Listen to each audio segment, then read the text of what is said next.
Welcome to Fiction Audiobooks. If you enjoy the content, like and subscribing would be greatly appreciated.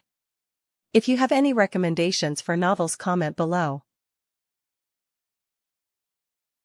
Please join my Patreon at https://www.patreon.com/fictionaudiobook. Chapter 91, picked up 5th Mizukage. Crystal snowflakes gently floated down from the sky, resembling feathers of geese. Uchiha Sogetsu extended his hand and observed as a snowflake landed in his palm, melting at the warmth of his skin. His eyes flickered, murmuring to himself, "It's snowing." This was the first heavy snowfall of the winter, unexpected in the land of water. The forest below was transformed into a pristine white landscape, a sight of silver-clad beauty. The serene scenery and the absence of any sound filled those within the forest with a deep tranquility and purity. The rustling of snow-covered branches created faint whispers. Lost in the quiet enjoyment of the snowscape, Uchiha Sogetsu furrowed his brows slightly, sensing a disturbance. He listened attentively. About 150 meters northwest, a feeble and hoarse voice drifted through the dense snowy woods on the cold wind. "Help! Help!" Someone was calling for help. Uchiha Sogetsu raised an eyebrow, pondered for a moment, and then swiftly headed towards the source of the voice. Normally, he would rarely bother with such situations, but today's snow scene seemed to uplift his spirits, prompting him to investigate. Crunch! The thick snow covering the branches cracked under his footfalls. After a few moments, Uchiha Sogetsu traced the gradually fading voice and finally located the person in distress.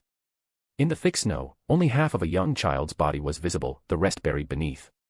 Despite the biting cold, the child wore a thin, worn-out summer garment patched with visible repairs. Scattered around were branches, likely gathered for warmth amidst the wind and snow. Unaware of the traps set by hunters along the way, the child had accidentally stepped into one. The sharp iron jaws closed tightly around the child's calf, clamping down fiercely. How long he struggled was unclear, but the surrounding snow was stained red with his blood. "Save me, ninja, please," he pleaded weakly. Excessive blood loss and the biting cold blurred the child's vision. With instinct alone, he stretched out a thin, dirty hand towards the figure standing on the tree branch. Uchiha Sogetsu peered down from the branch, observing the child teetering on the brink of life and death. Her eyes mirrored the struggle for survival, yet strangely, his heart remained unmoved. His demeanor was like stagnant water, silent, cold, and indifferent. It was as if his thoughts and soul had been stripped away, viewing the world below from a godlike perspective. Gradually, an aura of indifference enveloped him, human emotions slowly fading away. Dragon scales emerged on his skin, emitting a dim gray glow. Mysterious symbols and patterns adorned his body, intertwining with flesh and blood, seeming otherworldly. "Please, save me." The child's voice faded, his trembling arms falling weakly. "I don't want to die. Grandma is waiting for me at home." At that moment, a voice echoed in Sogetsu's ears. It struck like thunder breaking through the darkness, exploding deep within Uchiha Sogetsu's heart, sending powerful ripples through him. "No. This isn't right." Suddenly, Uchiha Sogetsu's eyes widened. The immense mental shock forcefully snapped him out of the godlike third-person perspective he had just been in. Lost emotions, humanity, everything returned to him. The dragon scales gradually receded and vanished, as if the mysterious symbols and strange patterns had never been there. Uchiha Sogetsu pressed his hand to his forehead, his fingers digging into his hair roots, and he let out a long breath. "If not for meeting this child unexpectedly today, I might not have realized my mind had strayed from the right path." Though those of the visionary pathway may find it hard to lose control as they can always monitor their minds. Uchiha Sogetsu took a deep breath, his face now solemn and filled with fear. But on the flip side, once there's an issue with one's mental state, detecting it becomes exceedingly difficult. However, it was this child who made a difference. By a stroke of luck, he noticed the turmoil in his mind just in time. Is it because of being a time traveler, he pondered aloud. Reflecting deeply, he sighed softly, his eyes betraying a mix of emotions. His identity as a time traveler afforded him a clear sense of self-awareness. It allowed him to detach from his personal perspective and view the ninja world from an outsider's vantage point. The advantage lay in his familiarity with the storyline, naturally placing him in the role of a discerning spectator. Yet, the drawback was akin to being an aloof spectator, detached from the world around him, observing life with an indifferent, godlike gaze. This gradually eroded his humanity. For an audience, losing touch with humanity equated to losing control. Today's event served as a poignant lesson for him. Uchiha Sogetsu took a deep breath, calming his thoughts. He cast his gaze upon the child, unconscious and buried under the snowy tree, a rare tenderness softening his expression. "In a way, you've rescued me," he admitted quietly. Leaping down from the tree, he approached the child, squatting beside him to dismantle the rusty trap. The child's slender calf was mired in blood and ice, the wound deep enough to expose bone, a testament to the trap's lethal potential. With a soft hum, a gentle green light emanated from Uchiha's palm. Ninja technique, mystical palm technique. As a psychiatrist, he possessed knowledge of basic medical treatments. His palm hovered over the wound, emitting a vibrant green light that visibly healed the grievous injury. Ninja-sama. The child stirred, her green eyes timidly meeting Uchiha's. "Thank you for saving me," he murmured gratefully. "Where is your home?" Uchiha Sogetsu gently touched the child's hair and asked, "It's so cold." "I'll take you home." The child shivered from the cold, biting her lips. Her dirty face showed fear. "No, no, Ninja-sama, I can go back by myself." "It's all right." Without waiting for a refusal, Uchiha Sogetsu leaned over and lifted the child onto his back. "You've helped me a lot. Don't be afraid. It's freezing. Wouldn't you rather get home quickly?" Moved by the ninja's sincerity, the child hummed softly, burying her head in Sogetsu's broad shoulders and pointing in a direction, over there. Crunch, crunch. With the child on his back, Uchiha Sogetsu leaped from branch to branch covered in snow. "I forgot to ask, what's your name?" Only now did he realize he didn't know the child's name. He couldn't keep calling him by someone else's name. "My name is Meitarumi." The child on his back spoke softly, gripping Sogetsu's shoulders tightly with little hands, and curiously asked, "And you?" "Ninja brother, what's your name?" "Ah." Uchiha Sogetsu halted and raised an eyebrow. "Wait, did you say your name is Meitarumi?" "Yeah, it's the name my grandma gave me." The little girl nodded enthusiastically. "I really like it, Meitarumi. Well, I've picked up a future Mizukage." Chapter 92, A Candy. The village where Meitarumi lived nestled against the mountains and dense forests. Throughout the village, hardly any young and able-bodied individuals could be seen. Only a handful of elderly residents remained, inhabiting modest wooden houses with roofs that leaked in many places. As Uchiha Sogetsu carried Meitarumi to the village entrance, they encountered an elderly woman leaning heavily on a cane. Her clothes were worn and tattered, her frame frail. She shuffled uncertainly through the wind and snow, her face etched with worry as she repeatedly called out, "Meitarumi. Grandma. Grandma, I'm here." Meitarumi exclaimed excitedly upon seeing the old woman. Uchiha Sogetsu gently lowered her to the ground. Little Meitarumi rushed over and embraced the elderly woman tightly, affectionately rubbing her head against her chest. "Grandma, I missed you so much. Where have you been, child?" The elderly woman's anxious expression softened upon seeing Meitarumi safe and sound. She let out a sigh of relief. "You had me worried sick. I searched everywhere, fearing the worst. I saw that you were unwell, so I went to the woods to gather firewood," Meitarumi explained softly, her head bowed without complaint. She clutched the elderly woman's clothes, her voice trembling faintly. "But then I stepped into a trap. It was this kind ninja who saved me." "Oh." The elderly woman gasped in horror, holding Meitarumi closer. "Are you hurt? Let me see if you're seriously injured."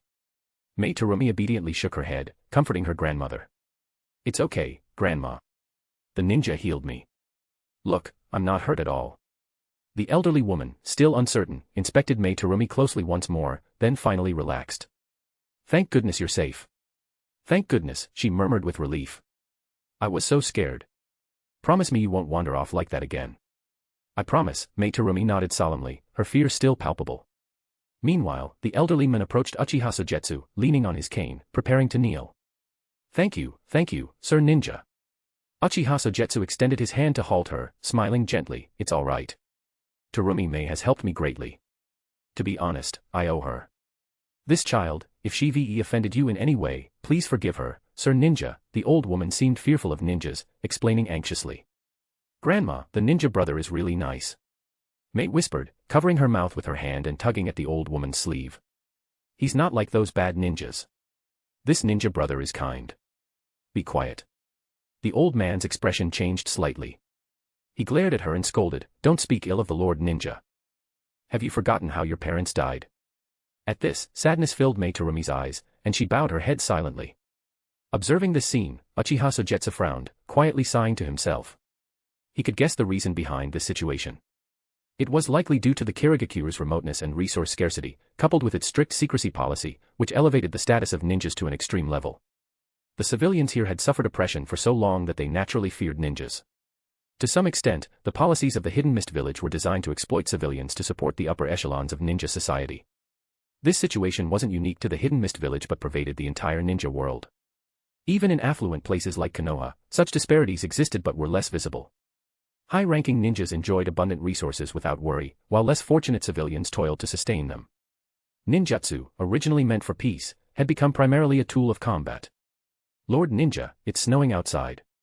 Seeing no response from Uchiha Sogetsu, the old woman hesitated for a moment before cautiously suggesting, if you don't mind, you could come inside and warm up. No. Uchiha Sogetsu shook his head gently. It wouldn't be good for you if I stayed. You've noticed, haven't you? Mei Terumi, still young, perhaps didn't fully grasp the concept of ninja. But the old woman, who had lived in the Hidden Mist village for so long, scrutinized Uchiha Sogetsu with her eyes when they first met. He wasn't wearing the forehead protector of the Hidden Mist village, something inconceivable within the village itself. The old woman's heart churned like a tempestuous sea, torn between survival and revealing the truth. But now, the truth was laid bare by the figure before her. No, I didn't find anything. The old woman's face paled, and she hastily pulled Mei Terumi close, kneeling heavily in the snow. Ninja-sama, we know nothing. In her mind, countless scenarios flashed. An outsider ninja within the heart of the Hidden Mist village spelled potential disaster. Silence was the only safe outcome for them. Please spare this child's life. The old woman prostrated himself, a bruise forming on her forehead.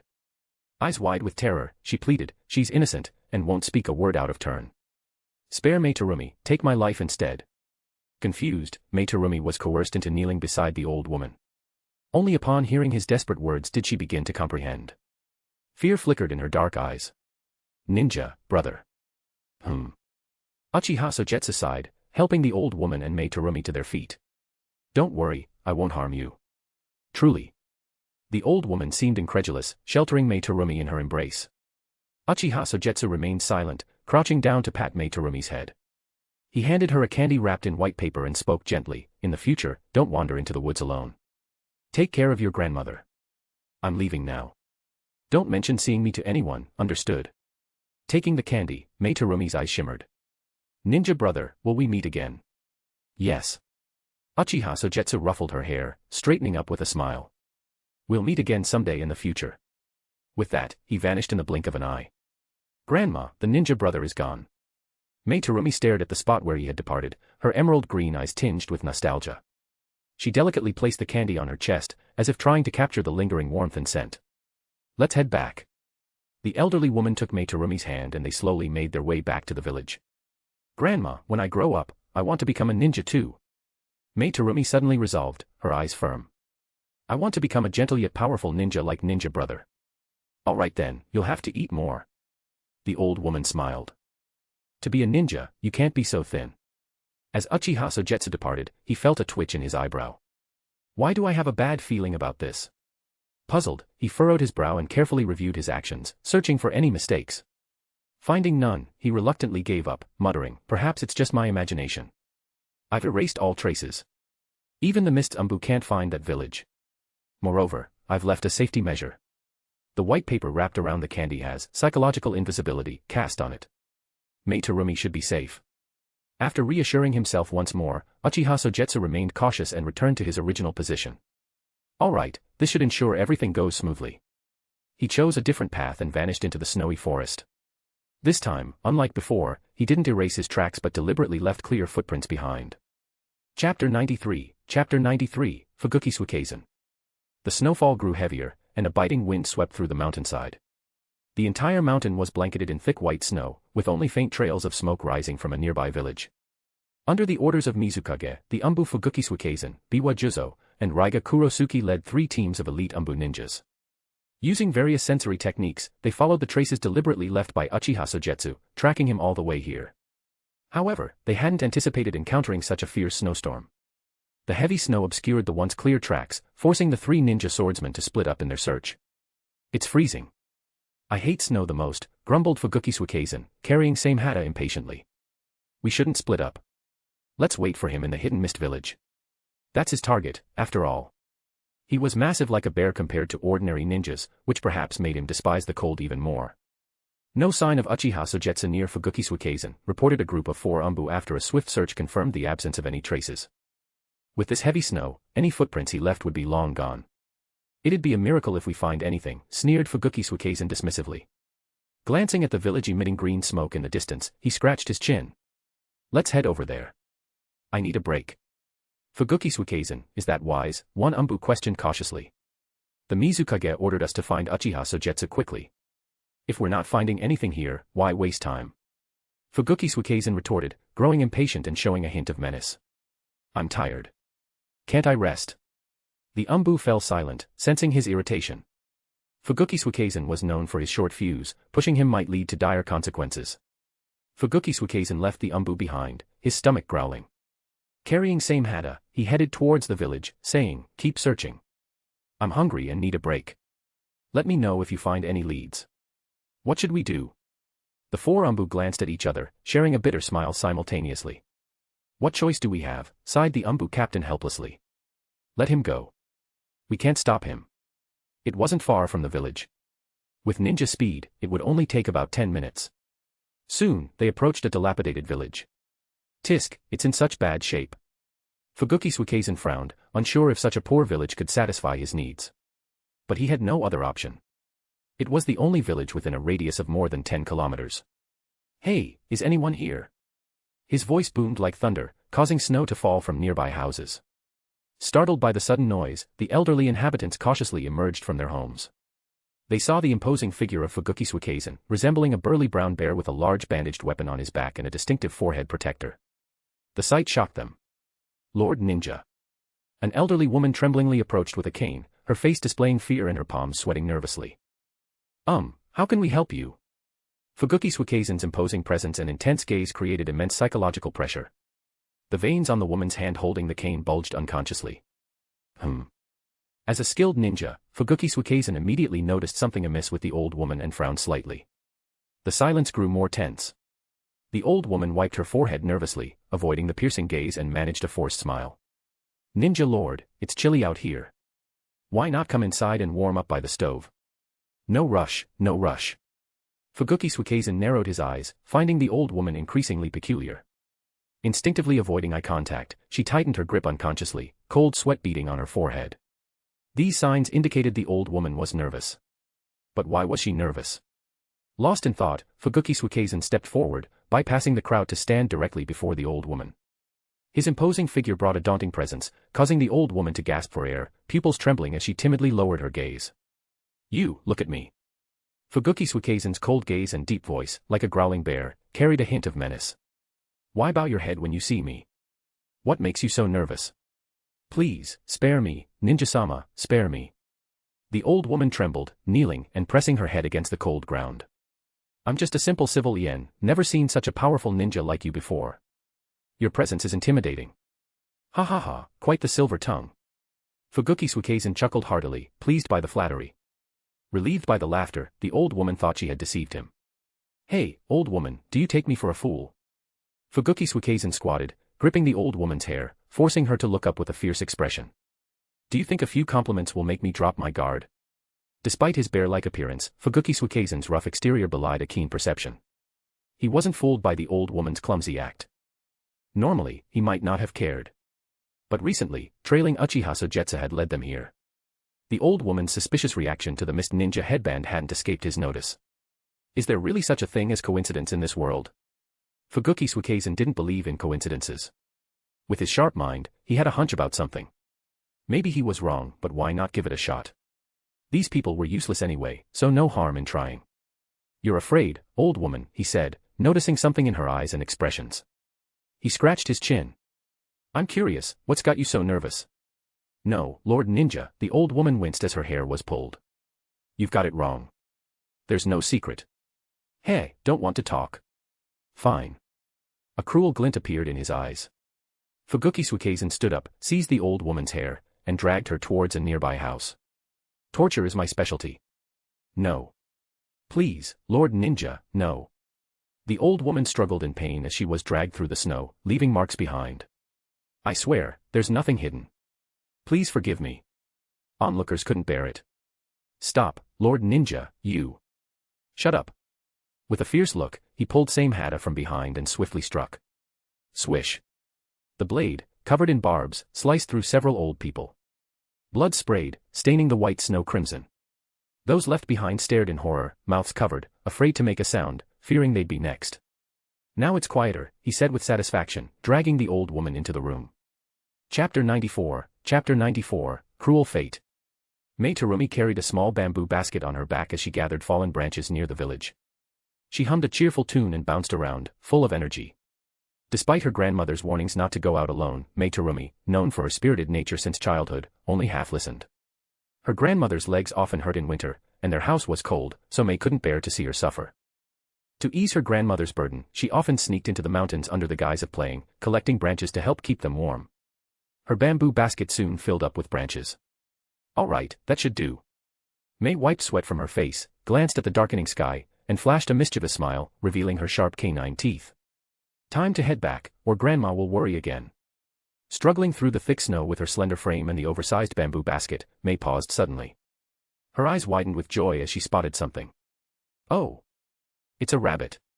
There, in front of a tree, lay a plump rabbit, easily weighing 10 pounds, unconscious. It seemed to have knocked itself out colliding with the tree trunk while fleeing. Oh my goodness! Look at this chubby rabbit. Mei Terumi struggled through the snow, carrying a bamboo basket on her back. She tied the rabbit's legs with a rope and blushed. With a strong pull, she held it up to her eyes and examined it carefully. Wow, this is great. Grandma will be so proud if she sees this. You see, they often don't have enough to eat, especially meat. Now, out of nowhere, they've caught a big fat rabbit, enough for both Grandma and Mei to enjoy, with some leftovers too. Grandma hasn't been feeling well lately. The rabbit's legs are quite big. Let's give them to Grandma. Mei's mouth watered. Happily, she grabbed the rabbit, planning to take it home to Grandma to help her recover. I'll have a little bite, save the rest for Grandma, hee. The unexpected catch made the little girl feel much better. She picked up the bamboo basket again, took a deep breath, and tightly hugged the rabbit to prevent it from escaping as she headed towards the village. Humming a cheerful tune, she trudged through the thick snow. Soon, the village came into view. Grandma, I'm back. Mei was exhausted and sweating, but filled with joy. She proudly held up the fat rabbit and called out to her grandma, Grandma, look what I brought back. But strangely, the entire village was silent, with no one responding. Grandma. Mei was puzzled and walked slowly into the village. Suddenly, a bright red color flashed in the snow, piercing her heart like a sharp knife. In the crimson snow lay her familiar neighbors, once kind and gentle grandparents, now brutally taken. Their gray eyes stared in fear, their faces contorted in agony, as if trying to convey something. Grandma. Mei's eyes widened, her face draining of color. A dreadful feeling engulfed her instantly, fear gripping her heart like an invisible hand. Bang. The bamboo basket fell to the ground. Even the chubby rabbit was thrown to the ground. Terumi Mei panicked and sprinted toward the village, shouting as she ran, Grandma. Grandma. I'm back. Where are you? It's Terumi Mei. Her voice echoed through the eerily quiet village, but there was no answer except for the echoing. Finally, Terumi Mei reached the familiar house, exhausted and panting. Step by step, she approached the house, still calling out unconsciously, Grandma, Terumi Mei is back. Please don't scare me, okay? Silence. Snow and wind howled, the cold biting into her. Inside the house, not a sound. The unsettling silence weighed heavy on Mei Terumi's heart. She moved mechanically, like a stiff puppet, until she reached the door. Her large, dark eyes filled with unease. Summoning her courage, she pushed open the wooden door with a forceful shove. Blood. Blood. The entire room was splattered with blood. It covered the floor, walls, bed, table, and even dripped from the ceiling, bright red and oozing along the cracks. A nauseating, sharp scent of blood assaulted her senses. Grandma. But when Mei Terumi saw the scene in the center of the room, her pupils shrunk to pinpricks, her small face drained of color, gripped by fear. There, hanging in the middle of the room, was a person. Kunai pierced the palms, soles, shoulder blades, and other parts of the woman's body. Her entire form was covered in wounds, barely any unharmed flesh left. The cuts intersected, some revealing bone. The brutality was unbearable. Grandma. Mei Terumi recognized the blood-covered face despite it all. The person tortured and hung in the room was her grandma. Thud. Mei Terumi collapsed to the ground, forehead hitting the floor. But she barely felt the pain. With all her strength, she crawled over and embraced the elderly figure hanging there. Tears streamed down her face, grief overwhelming her instantly. No, no. Grandma, don't leave Mei Terumi. Please, don't leave me. Ah! Mei Terumi screamed loudly, clutching the old man tightly. Grandma, please don't die. Ah! Please. God, please don't take Grandma away from me, okay? I'm all alone now.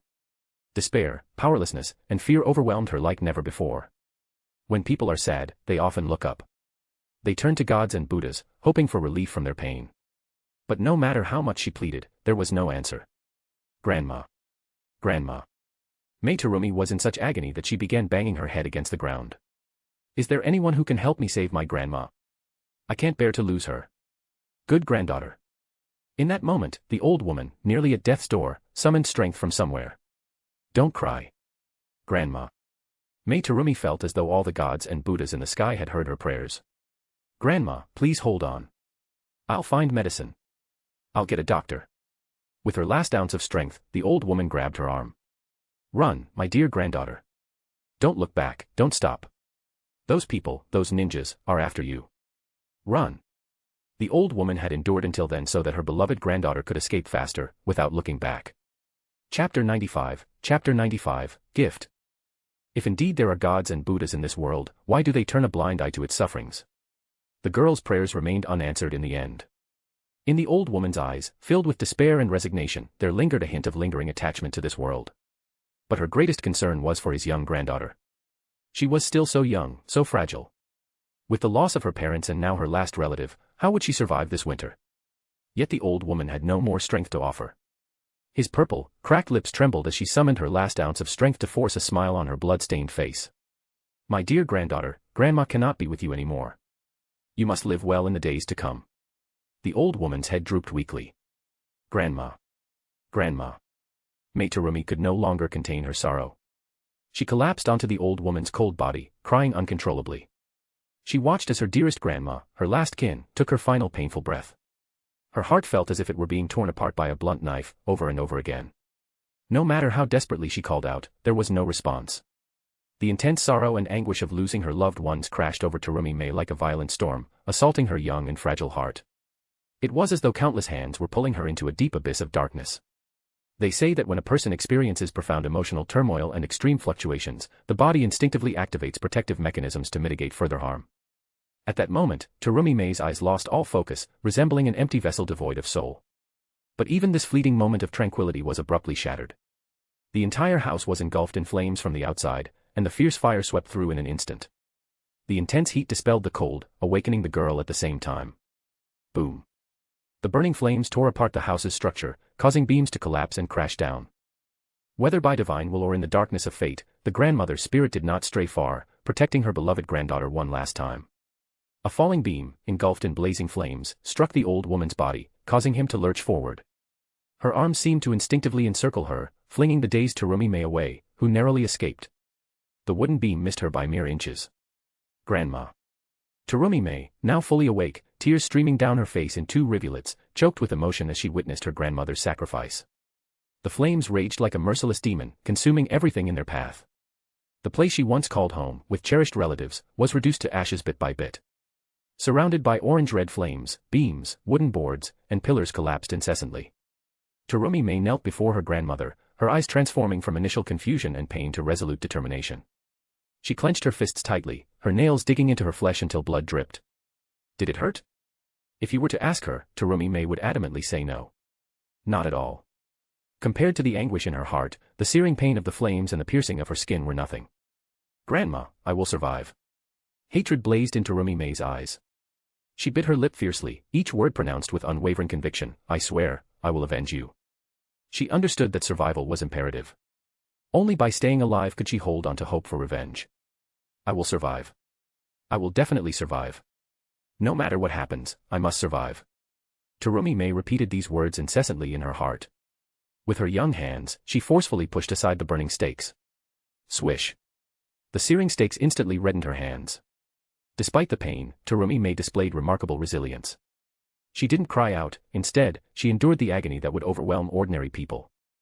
She cleared away all obstacles in her path, took faltering steps, and made her way towards the exit engulfed by flames. Bang. Breaking through the sea of fire, she burst through the wooden door. On the snowy ground, she saw a petite figure ablaze, using the cold snow to extinguish the flames. I made it out alive. Breathing in the frigid air outside, Terumi Mei felt pain all over her body.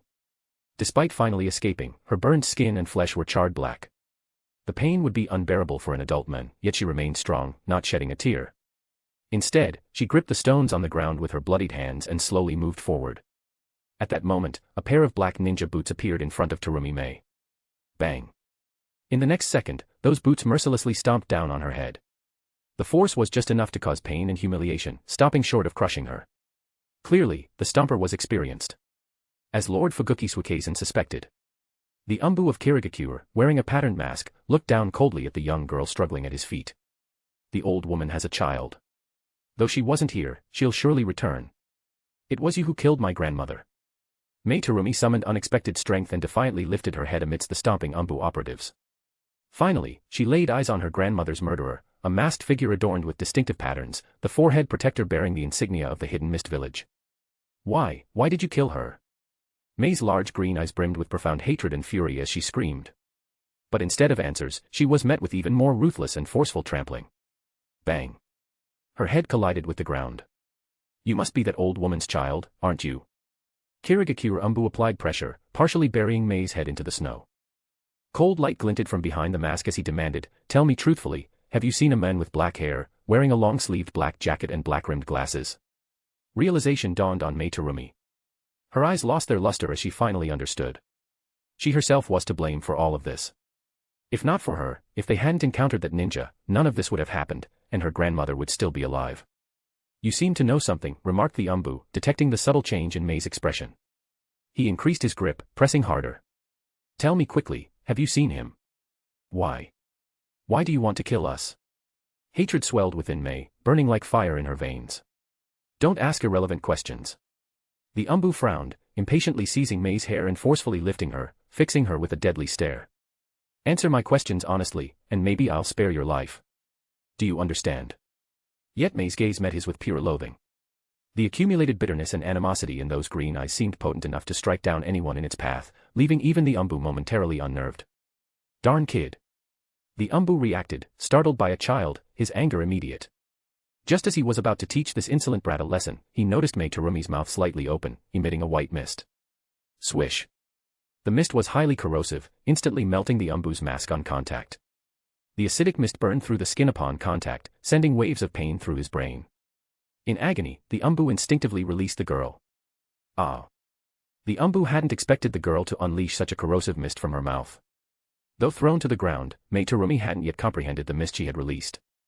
Instinctively, she realized now wasn't the time for pondering. She summoned her strength and sprinted towards the forest. "Damn it, stop." Seeing Mei flee, the Umbu pursued immediately. But as Mei turned a corner, he found her vanished from sight. In the open, there was northwest hiding place, yet she was nowhere in view. It was as though she had vanished into thin air. This can't be. Eyes wide with disbelief, the Umbu scanned around. Unbeknownst to him, just meters away, Mei Terumi stood nervously. The bizarre situation puzzled both sides. Kirigakure's Umbu, eyes wide, searched but overlooked Mei Terumi nearby. Initially thinking it an illusion or a ninja trick, Mei Terumi watched as the Umbu, frustrated, began to wreck the area. Shocked, she realized he truly couldn't see her. Could it be? Inspiration struck Mei Terumi as she swiftly retrieved something from her charred garments.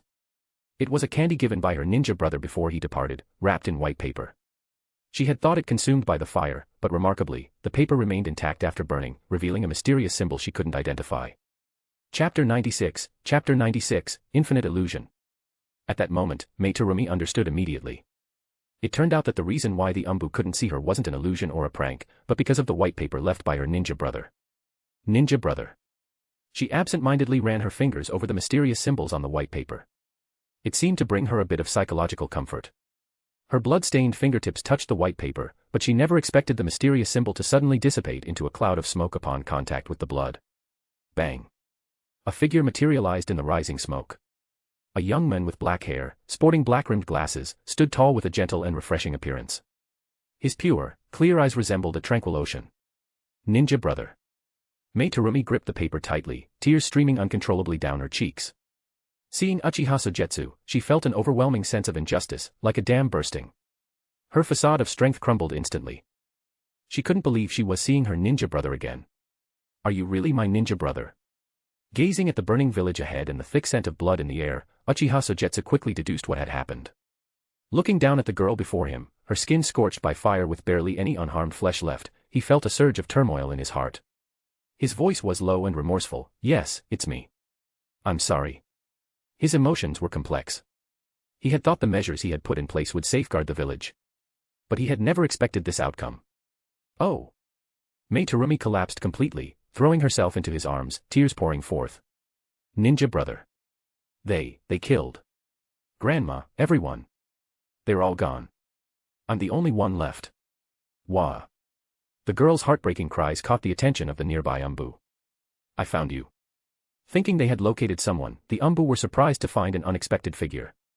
Though he had never seen him before, the distinctive glasses made his identity unmistakable. It's you, Uchiha Sogetsu. Don't cry, Mei Terumi.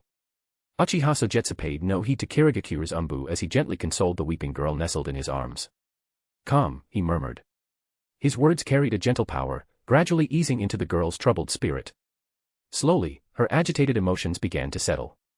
Mystical palm technique. A healing chakra, glowing with a soft green light, mended the girl's external wounds. Rest now. Sleep, Sogetsu's voice, like a soothing lullaby, ushered her into slumber. With a tender hand, he gently patted her back. When you wake, you'll feel better. Ninja, brother. Terumi Mei's voice was faint, her eyelids heavy as they slowly closed. Having hypnotized her into a serene dream, Uchiha Sogetsu cradled her gently, then turned his gaze towards Kirigakuru's Umbu nearby. A tense silence. The moment his eyes met theirs, the Umbu felt the air constrict around him. The oppressive weight made breathing laborious, as if the very atmosphere had thickened into viscous syrup, and a weighty stone bore down upon his heart.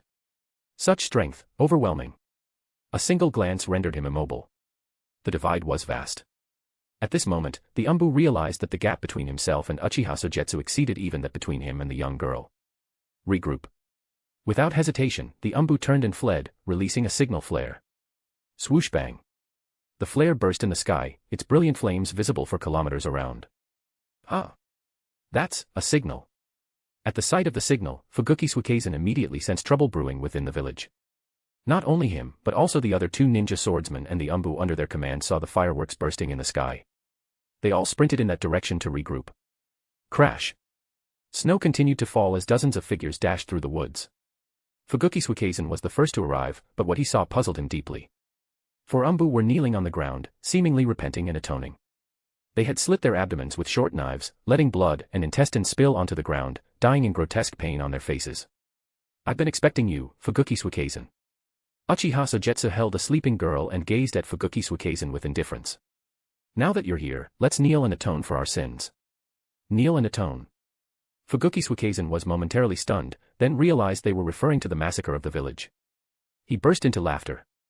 Uchiha Sogetsu, I know I'm no match for you. But I only need to hold you here until our reinforcements arrive. Let's see if you can still be so arrogant. Immerse yourself in an illusion, and then, repent until death. Uchiha Sogetsu employed battle hypnosis, enhancing the illusion with his Sharingan. Buzz. Fuguki Suikezen stood dumbfounded, as if his soul had departed. Oops, it's an illusion. Realizing he was ensnared in an illusion, Fuguki Suikezen was greatly alarmed. He knew it was Uchiha, so he must have prepared. Despite avoiding eye contact, he still fell victim to the illusion. How terrifying. Surveying the illusionary space, he found himself in a dark void. No up or down, no left or right, no sense of time passing. It felt like an endless, confining darkness, deeply unsettling. Stay calm. Fuguki Suikezen controlled his emotions, forcing himself to calm down. It's just an illusion. I just need to disrupt the flow of chakra. Boom. Chakra erupted. But the illusion persisted. Fuguki Suikezen's face darkened, yet he didn't despair. Instead, he commanded Samehada, absorb my chakra, Samehada. Though not a Jinchuriki, he could still use Samehada to absorb his own chakra and then release it in a burst. Such a violent disruption of chakra flow was sufficient to counteract the Sharingan's Genjutsu. After a while, his efforts failed once again. Neither Samehada nor chakra disruption could free him from the illusion. Moreover, this dark and constricted space only served to agitate Fuguki Suikezen further, driving him to attack wildly and without purpose. He couldn't tell how long it had been, there was no up, down, left, or right, no sound, and no sense of time passing. The sensation was indescribable. The oppressive silence and suffocating darkness gradually wore down his patience and stoked his anger. If he remained here any longer, his spirit would surely break. Oh.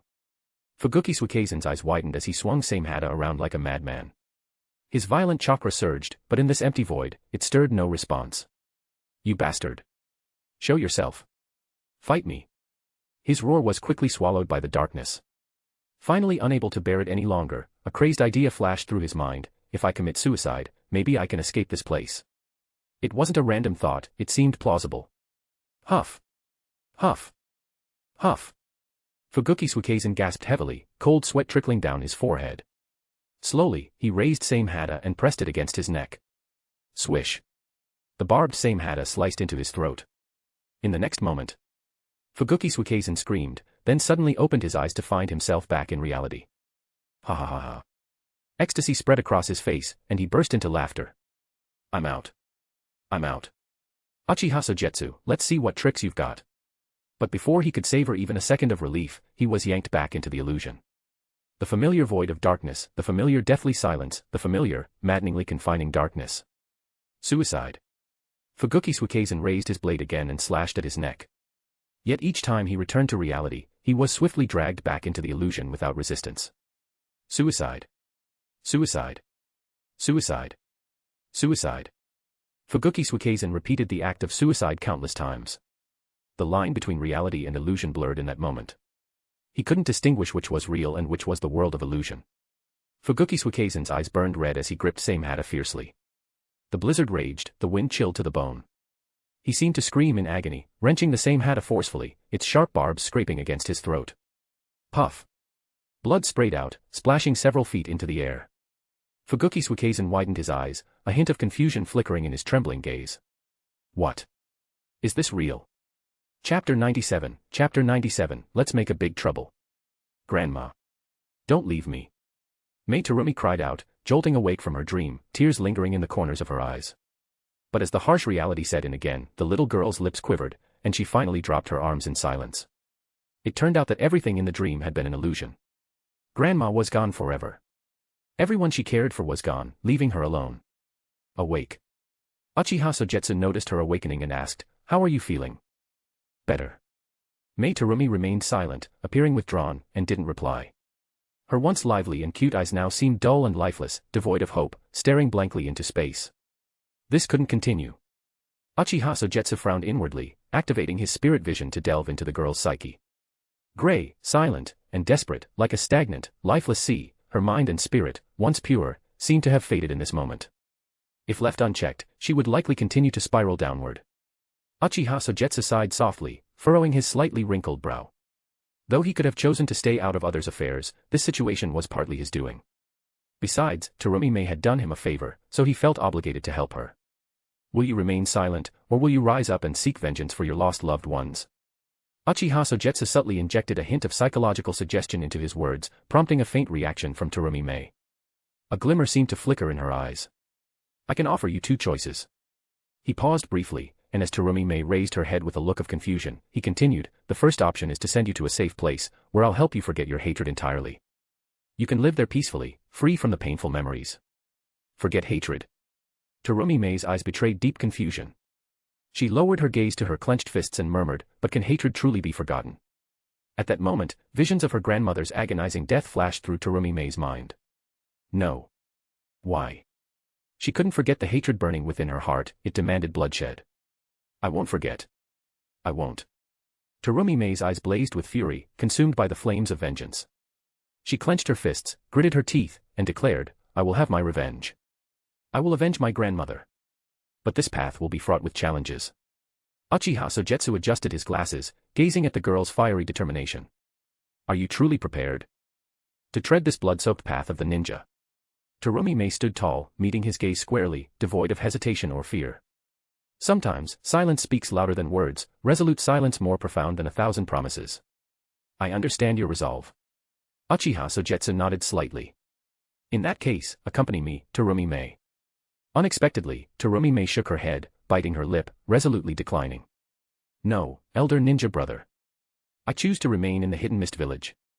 Huh. This surprised Uchiha Sogetsu. He raised an eyebrow, intrigued. You wish to stay in the hidden mist village? What's your reason? I want to change this nation.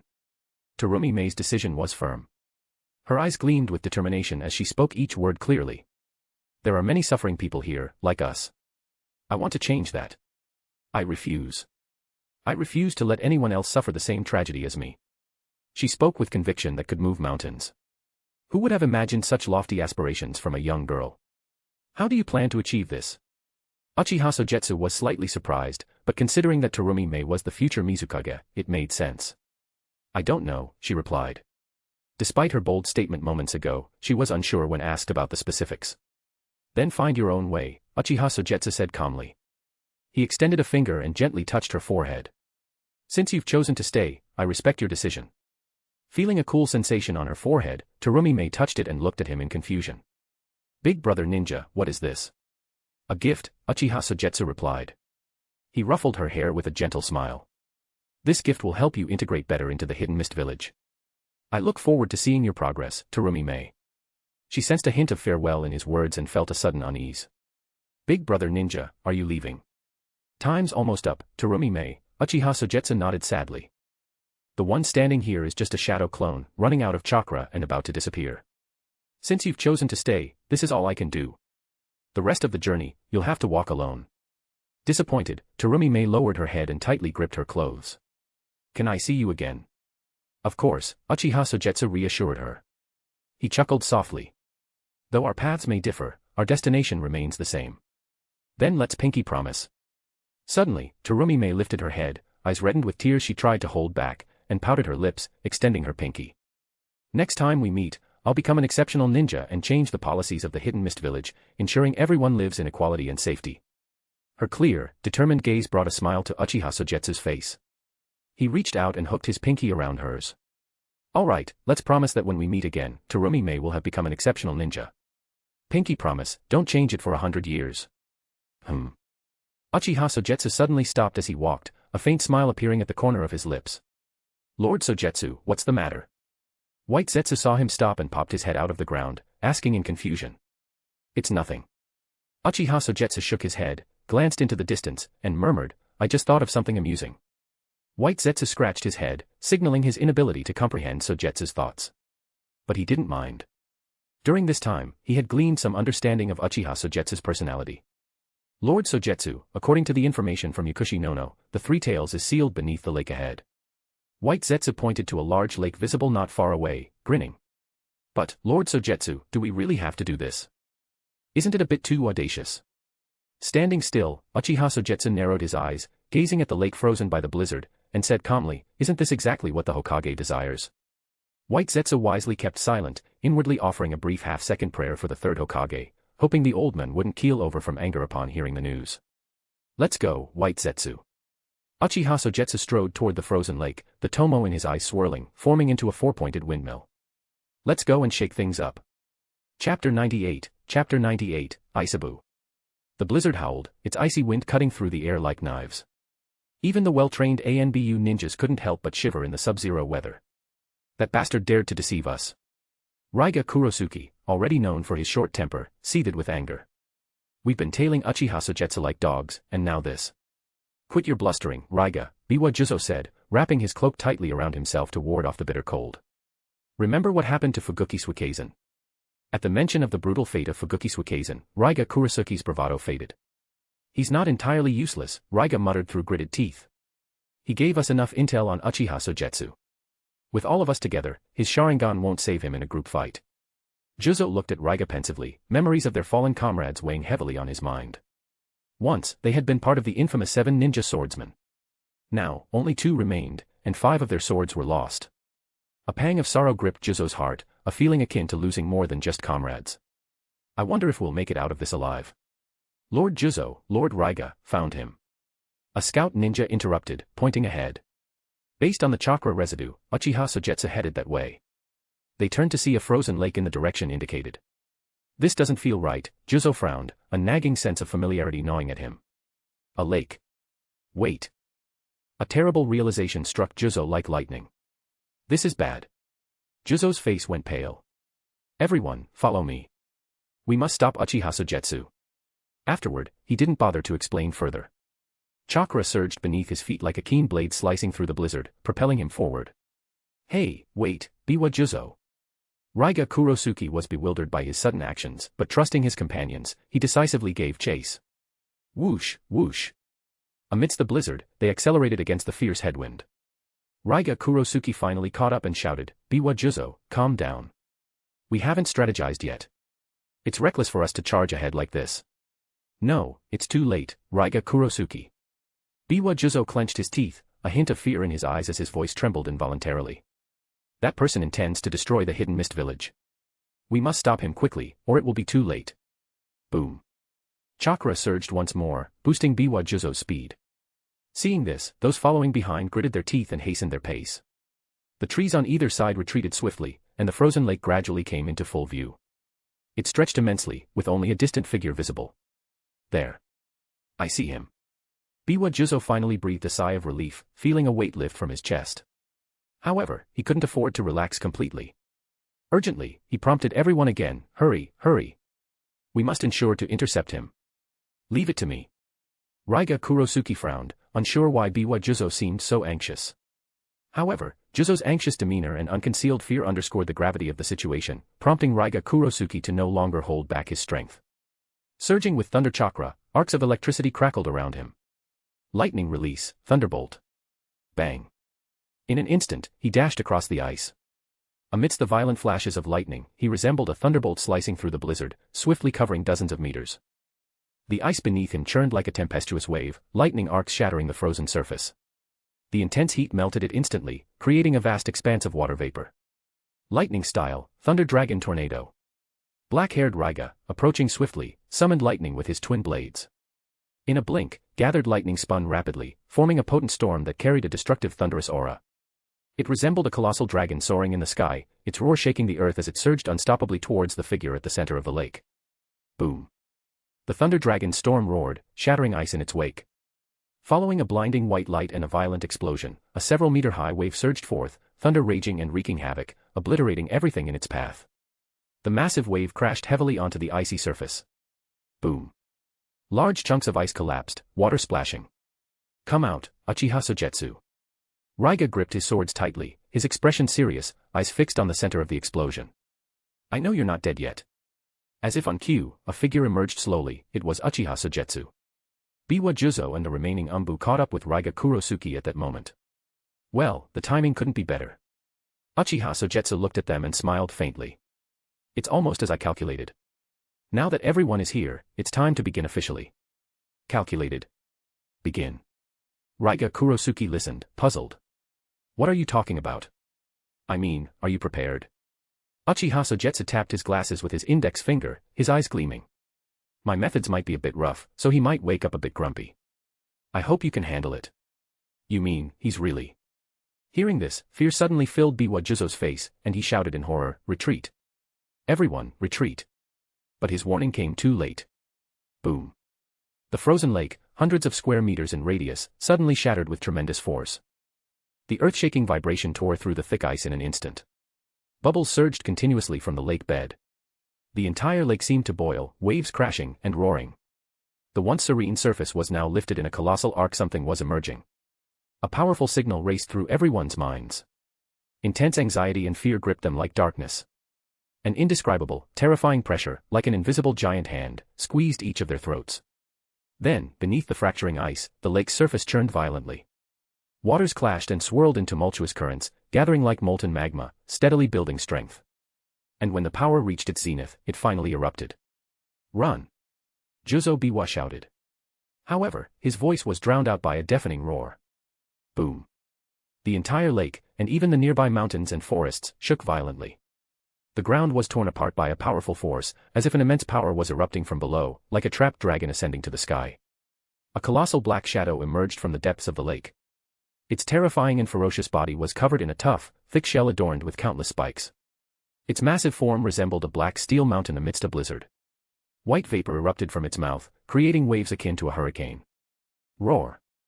Amidst the booming tsunami, the creature's roar tore through the snow clouds in the sky. "It's the three-tailed beast, Isabu." Raiga Kurosuke was thrown back by the storm for dozens of meters. When he finally saw the gigantic creature clearly, a chill ran down his spine. "Uchiha Sogetsu, have you lost your mind?" Chapter 99, Ninja Way. Boom. The deafening roar and explosion seemed to lift the water of the entire lake into the sky. From a distance, it appeared like a water dragon surging upstream, piercing the sky with majestic force, shattering the swirling blizzard, and then descending with the force of 1,000,000 tons, cascading down with a thunderous roar. The rushing torrent surged forward like a wild beast gone berserk, violently demolishing any obstacle in its path. Within a radius of thousands of meters, the forest was uprooted by the flood, carrying broken stumps and stones with its unstoppable force, smashing through the forest's barriers and rushing away. As the torrent gradually subsided, the lake's water level dropped by several centimeters. Large swathes of forest lay destroyed, and the land was submerged. The scene resembled nothing short of a catastrophe. If it hadn't been for Juzo's prepared ninjutsu to shield his comrades, everyone might have been swept away by the flood for miles. Clap clap clap. The applause rang out sharply. Uchiha Sogetsu clapped his hands approvingly and nodded, praising, impressive, truly worthy of the 7 ninja swordsmen. Your reaction speed was exceptional. Utilizing the nearby terrain, you dispersed the impact of the water release. Your quick thinking was commendable. You maniac. Juzo stared at the black figure standing like a steel mountain in the middle of the lake, his face drained of color. He had never imagined that the 3-tailed Aisabu, their last resort, would be unleashed prematurely by Uchiha Sogetsu. They had no psychological preparation or protective measures in place. Uchiha Sogetsu. Raiga's forehead veins bulged, roaring furiously, releasing a tailed beast. Are you out of your mind? Isn't this exactly what you wanted?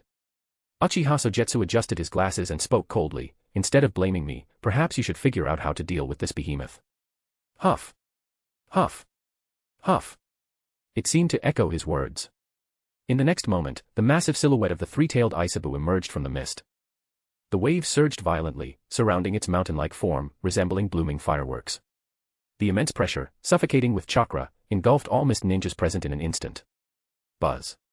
2 enormous yellow pupils, like copper bells, illuminated the mist-like searchlights. After being sealed at the lake's bottom for an unknown duration, it had been roused from deep slumber. Its enraged roar, capable of incinerating everything, finally resounded.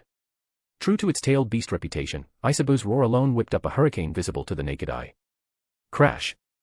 The gust soared into the sky, dispersing the mist and unveiling Aisabu's body, a steel-like hill, in everyone's view. A colossal creature resembling a mud turtle, covered in a tough, heavy shell studded with sharp thorns. Behind it, 3 flat, massive tails swayed through the air, each movement resonating with terrifying power capable of making the air itself roar. This is the legendary 3-tailed beast, Aisabu. Even the 7 ninja swordsmen, Juzo and Raiga, were seeing a living tailed beast for the first time. Within that massive, steel-like body resided unparalleled power. Every roar, every motion, every breath possessed destructive force akin to mountain torrents or tsunamis, a force of nature. No matter how extensively described in books, witnessing it firsthand was incomparably shocking. What do we do, Juzo? Raiga gulped, tightly gripping his kiba with both hands, steeling himself. Yet each time he looked up to face the colossal monster and met its cold yellow eyes, the courage he had mustered evaporated instantly, vanishing without a trace. Surveying the other ANBU members, their reactions were more dire than his own. One among them, visibly timid, trembled so severely that he seemed incapable of further combat. Raiga didn't blame those who were afraid. He, too, felt fear gnawing at his resolve. They can't be faulted, he murmured. Even I'm terrified. It wasn't unreasonable. Few ninjas had ever encountered a tailed beast, monsters that existed only in legend. Each appearance heralded natural disasters capable of laying waste to entire nations. And yet, here they were, a handful of fighters, daring to confront such beings. Ridiculous, he scoffed silently. Even 10 times our number wouldn't suffice. Quick, inform Lord Mizukage. Juzo, though clearly shaken, managed to retain composure. Report the situation accurately and request the sealing squad's immediate deployment. We'll delay the tailed beast and Uchiha Sogetsu until then. The mention of his name startled Raiga, his eyes widening. Stop the tailed beast here, Juzo. Are you mad? Raiga interjected, incredulous. We're talking about a tailed beast. Even if it costs us our lives, it's beyond our grasp. I'm not insane, Raiga, Juzo replied calmly, taking a deep breath. Fear mingled with determination in his eyes. Remember, we're less than 50 kilometers from the hidden mist village.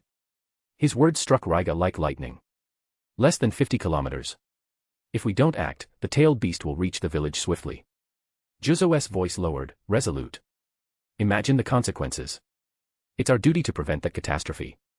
The potential devastation of a tailed beast's rampage through the village was unspeakable. Regardless of its flaws, the hidden mist village was their home. Their families, civilians, countless lives hung in the balance. They are ninjas, and when needed, They must give everything to protect the village. If even the ninjas retreat, who else will come to defend our village? Juzo's words rang out like a bell, awakening everyone. So, for the hidden mist village.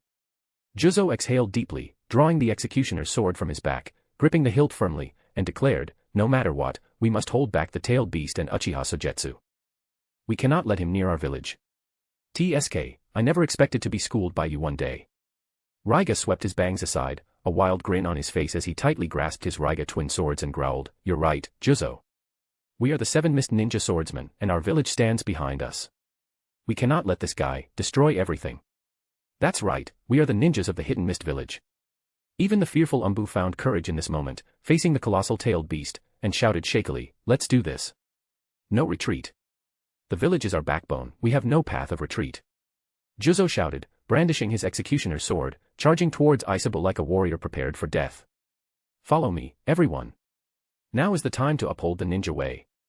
Raiga roared, lightning crackling around him as he surged forward. Uchiha Sogetsu, we will never let you destroy our home. Uchiha Sogetsu frowned, pondering to himself, why do I feel like I've become the villain? Chapter 100, same goal. As he watched the distant figures rapidly approaching over the lake, the 3-tailed Isabo awoke in a fury, triggering a colossal tsunami in an instant. The violent waves threatened to engulf everyone in mere moments. Raiga, handle that one. Brandishing his executioner's sword, Juzo crouched low like a cheetah, racing across the turbulent lake surface. His blade carved wide gashes in the water, channeling its fierce momentum like an infernal specter, roaring towards the monstrous foe. Your opponent has arrived. Juzo stomped fiercely on the water's surface, chakra erupting from his feet like buried explosives, propelling waves high into the air. Boom. The air erupted in a violent explosion. Then, with chakra enveloping his body, he leaped high, scarlet eyes reflecting off the vapor trailing behind him, swinging his heavy executioner's sword with astonishing force. Decapitation beheading technique. The blade sliced through the air with a sharp, piercing sound. In an instant, it cleaved through the atmosphere, its sonic boom echoing across the entire lake, even causing discomfort to the nearby Umbu operatives. Empowered by his chakra, the executioner's blade descended upon Isabu's head with enough force to split mountains. Clang. Dazzling sparks flew amidst the misty water, the clash between sword and shell ringing out like a clash of titans. The blade struck Isabu's head, leaving only a shallow white mark on its thick, resilient shell. Juzo's knuckles cracked from the immense recoil, nearly losing grip of his sword. Suppressing the metallic taste of blood in his throat, Juzo steadied his tumultuous body. Meanwhile, Isabu seemed merely annoyed by the blow, hesitating briefly before his massive eyes blinked in realization that someone dared challenge him. Enraged, he roared, a gust of wind-like pressure resembling a cannonball aimed at Juzo midair. Boom.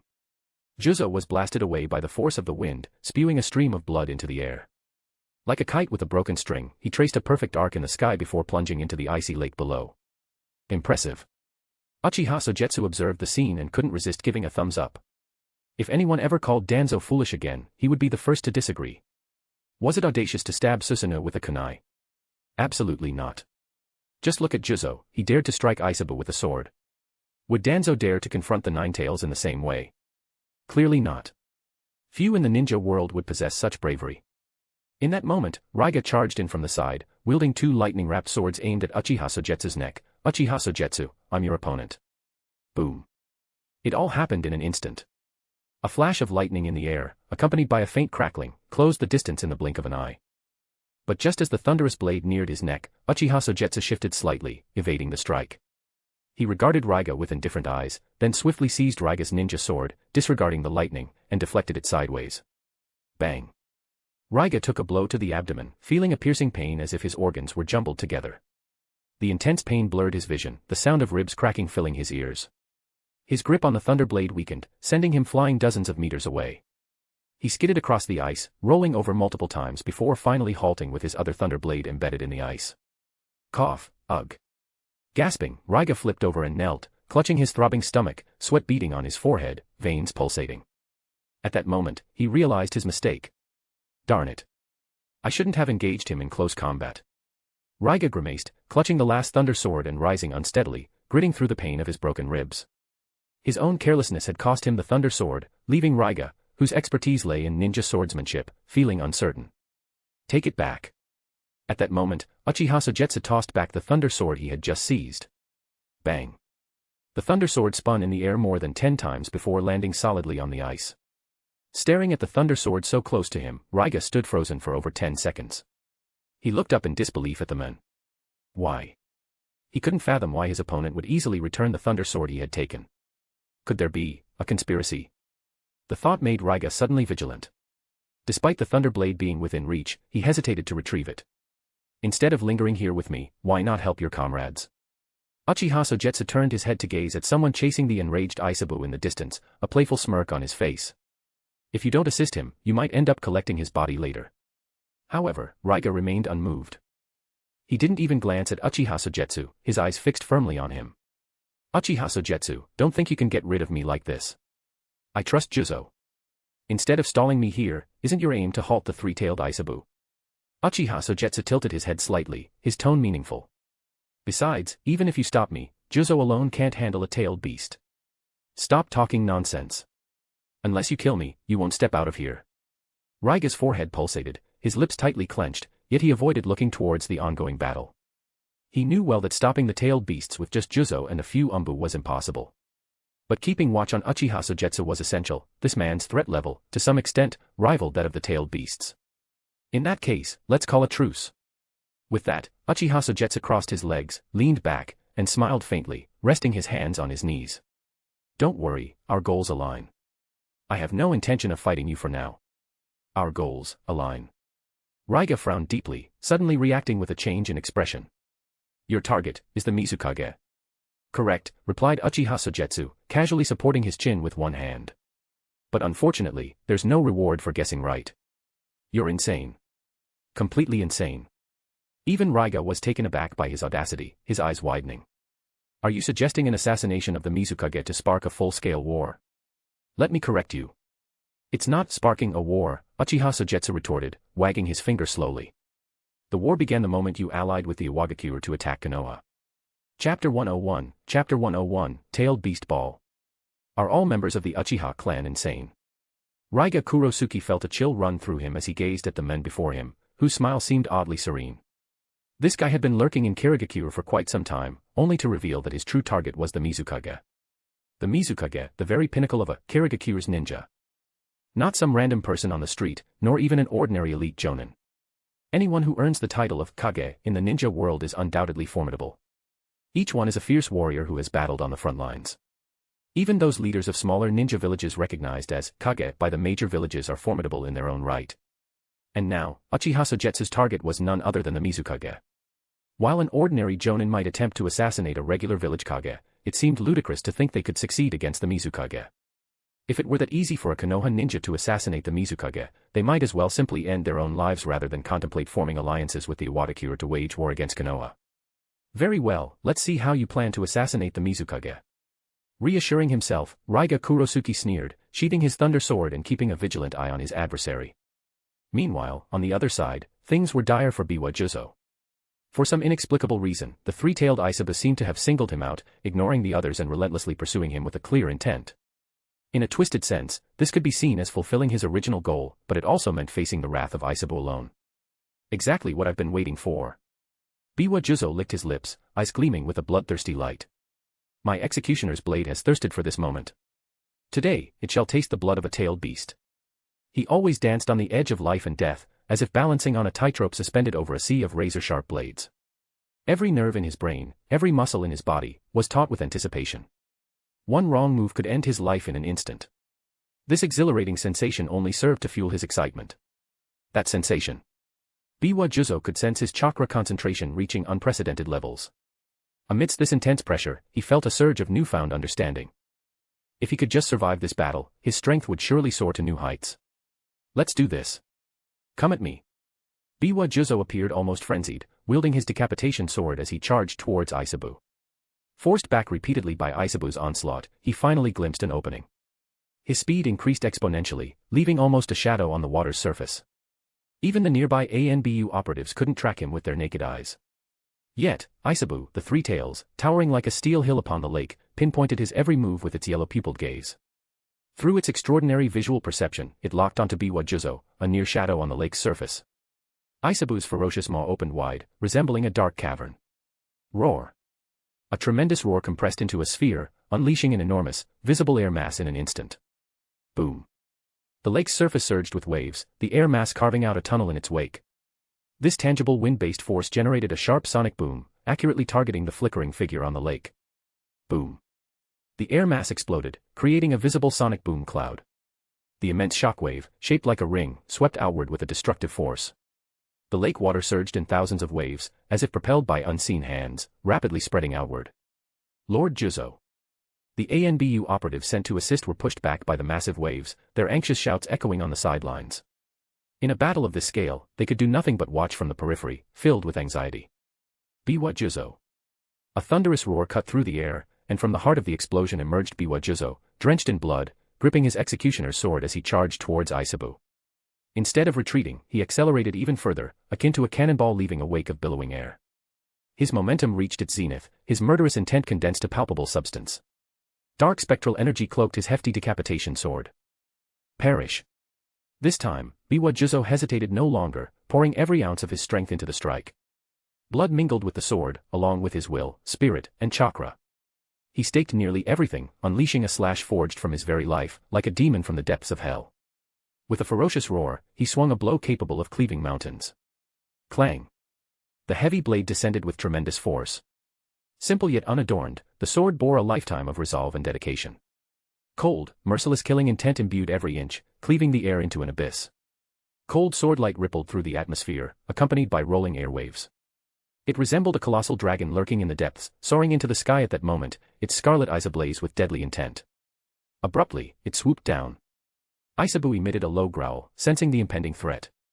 Its massive, flat tail whipped through the air like a steel lash, crashing into Biwa Juzo with relentless force. Crack!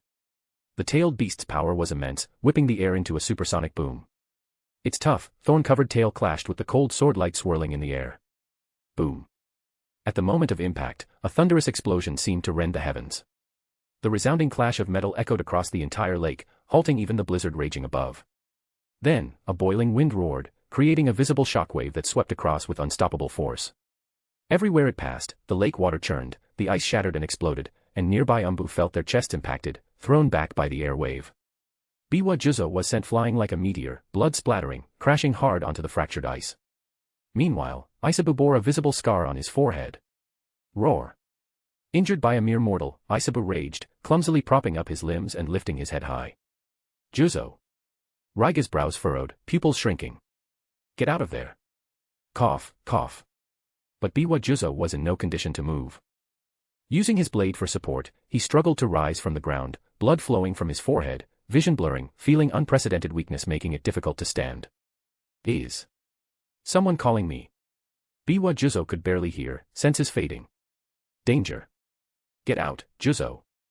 Raiga Kurosuke disregarded surveillance, sprinting towards Biwa Juzo, shouting and waving desperately to alert him. Danger. Biwa Juzo paused, turning to look behind him. At that moment, the colossal beast lifted its head high. From its mouth, dense chakra gathered, compressing dark purple and light blue spheres merging towards the center, gradually forming a chakra sphere several meters in diameter. Deep black, exuding ominous and destructive aura. Is that a tailed beast ball? Biwa Juzo stared at the immense black sphere, heart-chilling. Could that really be the legendary tailed beast ball? Chapter 102, The Mist Ninja's Tragedy. The tailed beast ball is the most closely guarded secret of the tailed beasts. It consists of yin and yang chakras, blended in a 2:8 ratio to create an ultra-dense chakra sphere. Its potency and destructive force are beyond that of any ninja. With a single strike, it can obliterate a town and reshape the landscape effortlessly. Biwa Juzo had only read about such power in secret scrolls. He never imagined he would one day face this technique firsthand. It was like using a cannon to swat a mosquito, a tragic waste of talent. Run, Juzo! Raiga shouted, charging forward with all his might. Escape. Biwa Juzo hung his head, bitterness etched on his face. Where could he possibly flee? The tailed beast ball had an extensive range. In his prime, he might have stood a chance of escaping. But now, his bones were mostly shattered, and the earlier skirmish had drained much of his chakra. He was now a flickering candle in the wind, escape was futile. Since death is inevitable, why not make a final contribution to the hidden mist village before I perish? Biwa Juzo drew a deep breath, abandoning all thoughts of escape.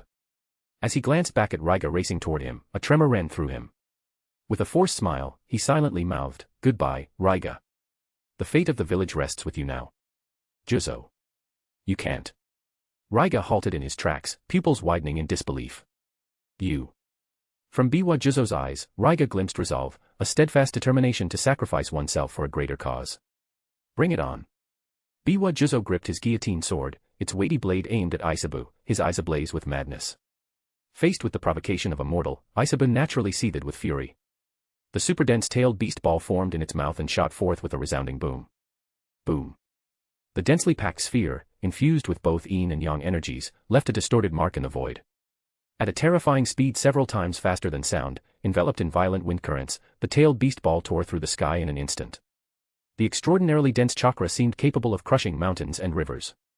Its intimidating pressure caused Biwa Juzo's bones to tremble and his body to groan in agony. Crack, crack. Under the immense wind pressure of the tailed beast ball, Biwa Juzo, already gravely injured, felt as if his entire body were being crushed. Blood spurted from his 5 orifices, and his muscles and bones showed signs of cracking under the immense pressure. Yet, despite this, Biwa Juzo stood tall, refusing to bend even slightly. With calm resolve, he watched the rapidly approaching tailed beast ball and firmly gripped his decapitating sword with both hands. Inhale, exhale. 2 quick breaths, from lungs to heart, as if the blood in his veins was aflame. The muscles of Biwa Juzo's body bulged, as if squeezing out every ounce of strength. Chakra surged violently through the tendons of his arms, causing his muscles to expand rapidly. He tightly grasped the decapitating sword and charged forward to meet the incoming tailed beast ball. I am the mist ninja wielding the decapitating sword, Biwa Juzo. The heavy decapitating sword swung towards the tailed beast ball. Bang. Before the tailed beast ball several meters in diameter, Biwa Juzo's figure appeared as small as a speck of dust. Like a mantis trying to stop a chariot, he attempted to block the ultimate power of a tailed beast, unaware of his own limitations. The air cracked with sharp, explosive sounds. Upon impact, the dense tailed beast ball shattered the executioner's sword into pieces. Its turbulent chakra surged like an unrelenting tide, battering Biwa Juzo's body. Soon, he was covered in wounds, blood spraying and flesh flying. Retreat. Retreat. Underfoot, the ice layer shattered, sending lake water cascading meters high in a hurricane. Ah. Ah. Ah. Biwa Juzo unleashed his full potential at the cost of his life. But, perhaps by miracle or sheer will, he managed to momentarily halt the several-meter-wide tailed beast ball, though at the cost of his arm bones fracturing. Under the ball's immense pressure, Biwa Juzo's leg sank into the ice, blood mist spurting from his shattered bones and torn blood vessels. Move. Gritting his teeth, Biwa Juzo shifted the executioner's sword's angle by a few degrees. Expending every ounce of strength, he barely altered the tailed beast ball's trajectory, leveraging force to redirect its path. The tailed beast ball, now redirected, hurtled toward Uchiha Sogetsu with terrifying force. The last task remaining was to harness the power of the tailed beast to eliminate Uchiha Sogetsu. Watching the tailed beast ball's trajectory, Biwa Juzo's eyes slowly blurred, as if all his strength had drained away. His head drooped gradually, and his sword slipped from his hand, powerless. He stood there, as if everything had been burned out, his breath fading. So, I'm the target after all. Uchiha Sogetsu, seated cross-legged on the ice, gazed calmly, seemingly unfazed by the peril. Instead, he remarked casually, Biwa Juzo, even in death, you strive to alter fate. I, Uchiha Sogetsu, acknowledge your ninja spirit. Even in dire straits, he refused to surrender, seeking every opportunity to change the course of events. He could sacrifice himself without hesitation, entrusting his hope to his comrades. Despite being adversaries, Uchiha Sogetsu couldn't help but admire this ninja. It's a shame. Your sacrifice is in vain. Uchiha Sogetsu rose slowly, wiping his eyes with a deliberate gesture. In his blood-red pupils, 3 tomo spun swiftly. Then, the tomo aligned, merging into a pattern resembling a 4-cornered windmill. At that moment, White Zetsu, who had shadowed him underwater, emerged upon seeing the change in his eyes. Wide-eyed, he stared at Uchiha Sogetsu, unwilling to miss a detail. Is it time? White Zetsu watched Uchiha Sogetsu anxiously, unblinking. Lord Sogetsu's Mangekyo Sharingan technique. Ever since Uchiha Sogetsu awakened the Mangekyo, not even Lord Madara had witnessed his ocular prowess. And when asked about his abilities, he always evaded, refusing to demonstrate them. Now, at last, White Zetsu would witness it. With a deafening explosion, the dense-tailed beast chakra jade hurtled through the air, closing in. Uchiha Sogetsu remained composed, calmly extending his hand and pointing a finger towards the approaching tailed beast chakra jade. Chapter 103, Chapter 103, Mugen Rikai. Mugen Rikai. Uchiha Sogetsu parted his lips slightly, and his voice echoed clearly by the lakeside. His slender fingertips gently pressed against the tailed beast ball, freezing time and space in that moment. Huh. White Zetsu's eyes widened, confusion crossing his face. The tailed beast ball halted, seemingly arrested by a single finger. The scene was utterly shocking. What just happened? It was certain that Lord Sogetsu had employed a visual jutsu. The process was mysterious, making it impossible to discern the exact nature of the technique. To stop a tailed beast ball on the verge of explosion so effortlessly, it was unheard of.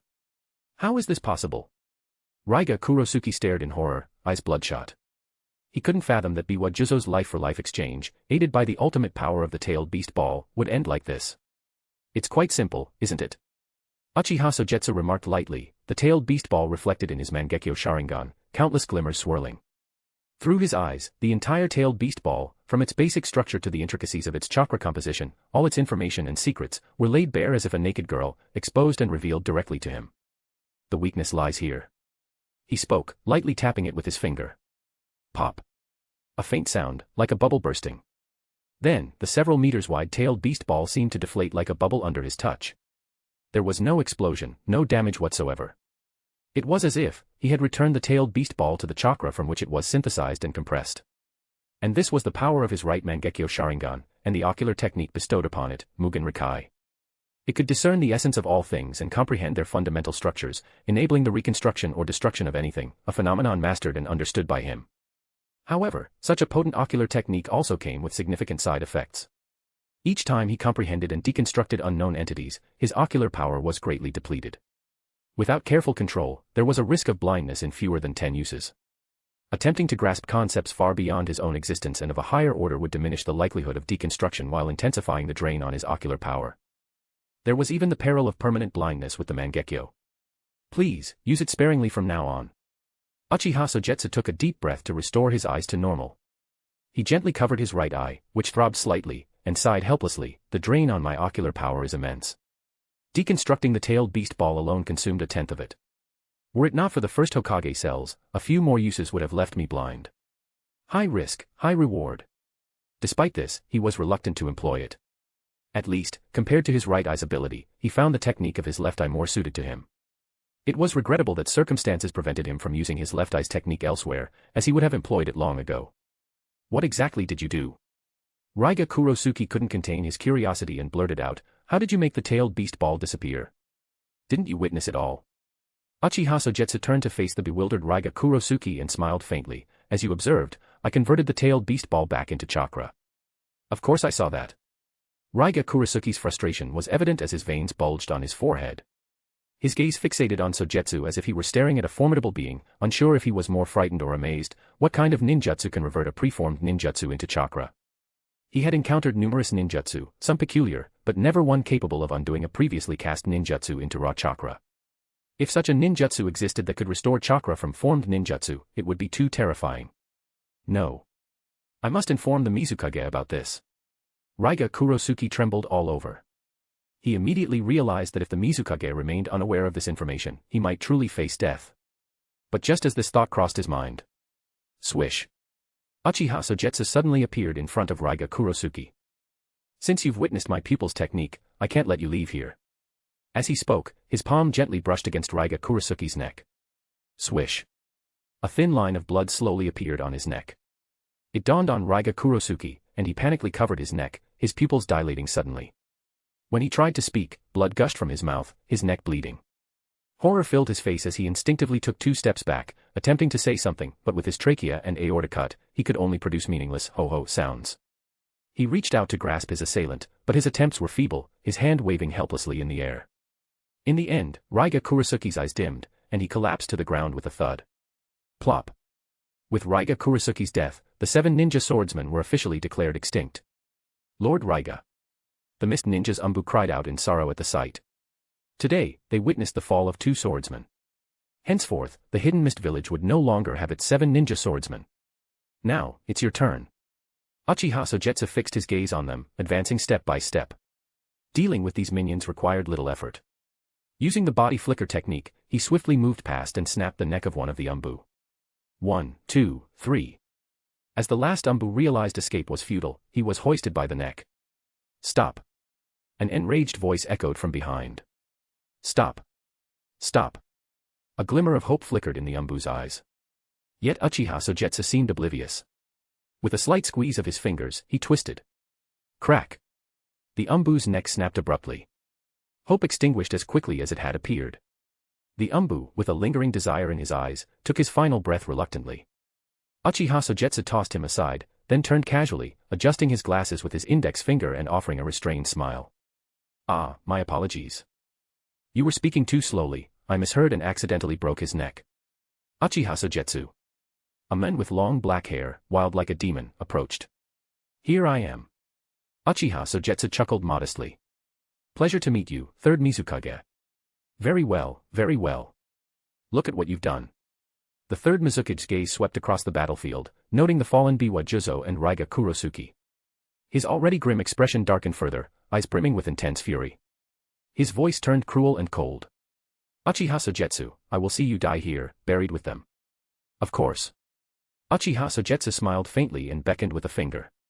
But only if you can manage it. Chapter 104, Chapter 104, Assistance. In a fit of rage, the Mizukage ceased his meaningless banter. The tranquil lake suddenly turned tumultuous. With the third Mizukage at its epicenter, nearby water surged violently, rushing against the current into the sky. Water style, water dragon bullet technique. A fairly standard opening move, often favored by water style ninjas. However, the potency of the water dragon bullet varies greatly with its user. In the hands of a master like the third Mizukage, even a simple water dragon bullet takes on a cataclysmic demeanor, akin to a raging torrent, twisting and howling. Water-style ninjas place great emphasis on leveraging geographical advantages in combat. When surrounded by water, their destructive potential surpasses the norm. Facing waves towering tens of meters high, resembling a colossal wall roaring with the fury of a torrent, the optimal choice was undoubtedly evasion. Yet, why evade? Undeterred, Uchiha Sogetsu formed seals with practiced hands, taking a deep breath. Fire style, great fire extinguishment. Boom. A torrent of scorching flames ignited the very air. The sea of flames writhed wildly, orange-red tongues licking the air, swiftly engulfing most of the lake in an inferno. The unrestrained blaze consumed everything in its path like a wrathful behemoth, carrying a scorching tempest of high temperatures, brazenly colliding head-on with the torrent. Boom. Water and fire, natural enemies, clashed violently, each refusing to yield an inch. Every explosive collision between the elements was a fierce contest, sending shockwaves in all directions, a spectacle akin to fireworks or an epic clash of titans. Visible shockwaves of air rippled outward, testament to the intensity of their confrontation. The water surged relentlessly, setting off countless ripples that spread far and wide. The third Mizukage grew increasingly frustrated and anxious as the stalemate persisted. Facing not just one Uchiha Sogetsu but also a lurking-tailed beast, his brow furrowed deeply. With a forceful leap, he stepped upon the rushing torrent and brought his palms together. Water style, water formation pillar. The soft water, compressed to its limit, descended like a meteor. Whoosh! A meteoric water sphere plummeted from the sky, cutting through the air like a cannonball. This moment showcased the full advantage of water jutsu. With the torrent already raging, the Mizukage could divert his attention to unleash other ninjutsu upon his foes. Uchiha Sogetsu's fire jutsu, however, required constant control. Once relinquished, it would swiftly be quenched by the torrent. Having extinguished his flames, Uchiha Sogetsu swiftly retreated, sliding dozens of meters on the water's surface. Before he could steady himself, a weighty presence loomed above, accompanied by the sharp sound of slicing air. The Mizukage's chest bulged as chakra gathered in his throat, spewing forth water arrows. Whoosh whoosh whoosh. The slender water arrows sliced through the air with a faint hum. Uchiha Sogetsu's eyes burned crimson, his movements swift and precise. In a fraction of a second, he discerned the trajectory of each water arrow, narrowly evading them with fluid grace. Gathering strength beneath his feet, he sprang into action. Bang! A tremendous force erupted, sending lake water splashing several meters high. Uchiha Sogetsu dashed across the water's surface, leaving a trail of afterimages in his wake. Enveloped in swirling winds, he resembled a humanoid Tyrannosaurus Rex, charging straight towards the third Mizukage. Realizing ninjutsu isn't advantageous, so you plan to resort to close combat. The third Mizukage, seasoned with extensive combat experience, immediately discerned the opponent's strategy and had no intention of complying. His hands moved with almost imperceptible speed, leaving afterimages in their wake. 17 Seal Ninjutsu was completed in less than half a second. Water style, great waterfall technique. Confronting the approaching Uchiha Sogetsu, the Mizukage summoned water around his body, swirling with intensity. Taking advantage of the surrounding geography, he effortlessly drew water from nearby lakes, channeling it into a roaring vortex akin to a black hole. In the next moment, a mighty wave surged forth like a colossal whirlpool, its power astonishing. Uchiha Sogetsu found himself defenseless and unable to evade. The technique's range spanned hundreds of meters, engulfing him in a vast whirlpool. The immense force of the swirling waters cascaded like a roaring waterfall, completely submerging him. Rumble. The roaring vortex spun at incredible speed, driving an immense volume of water in a torrential descent, violently engulfing Uchiha Sogetsu. Trapped within the violent whirlpool, escape was futile as he was inexorably pushed deeper into the lake bed. Pressured from all sides by the water's force, his bones groaned under the immense strain.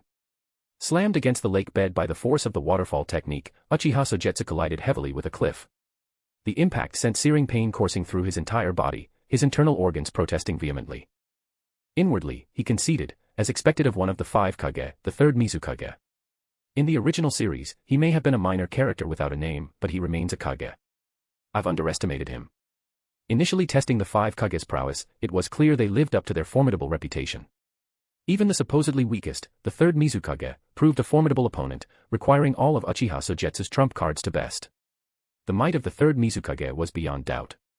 Though lacking a Kekkei Genkai, his water release far surpassed even Hanzo's. Moreover, the Mizukage held a distinct geographical advantage.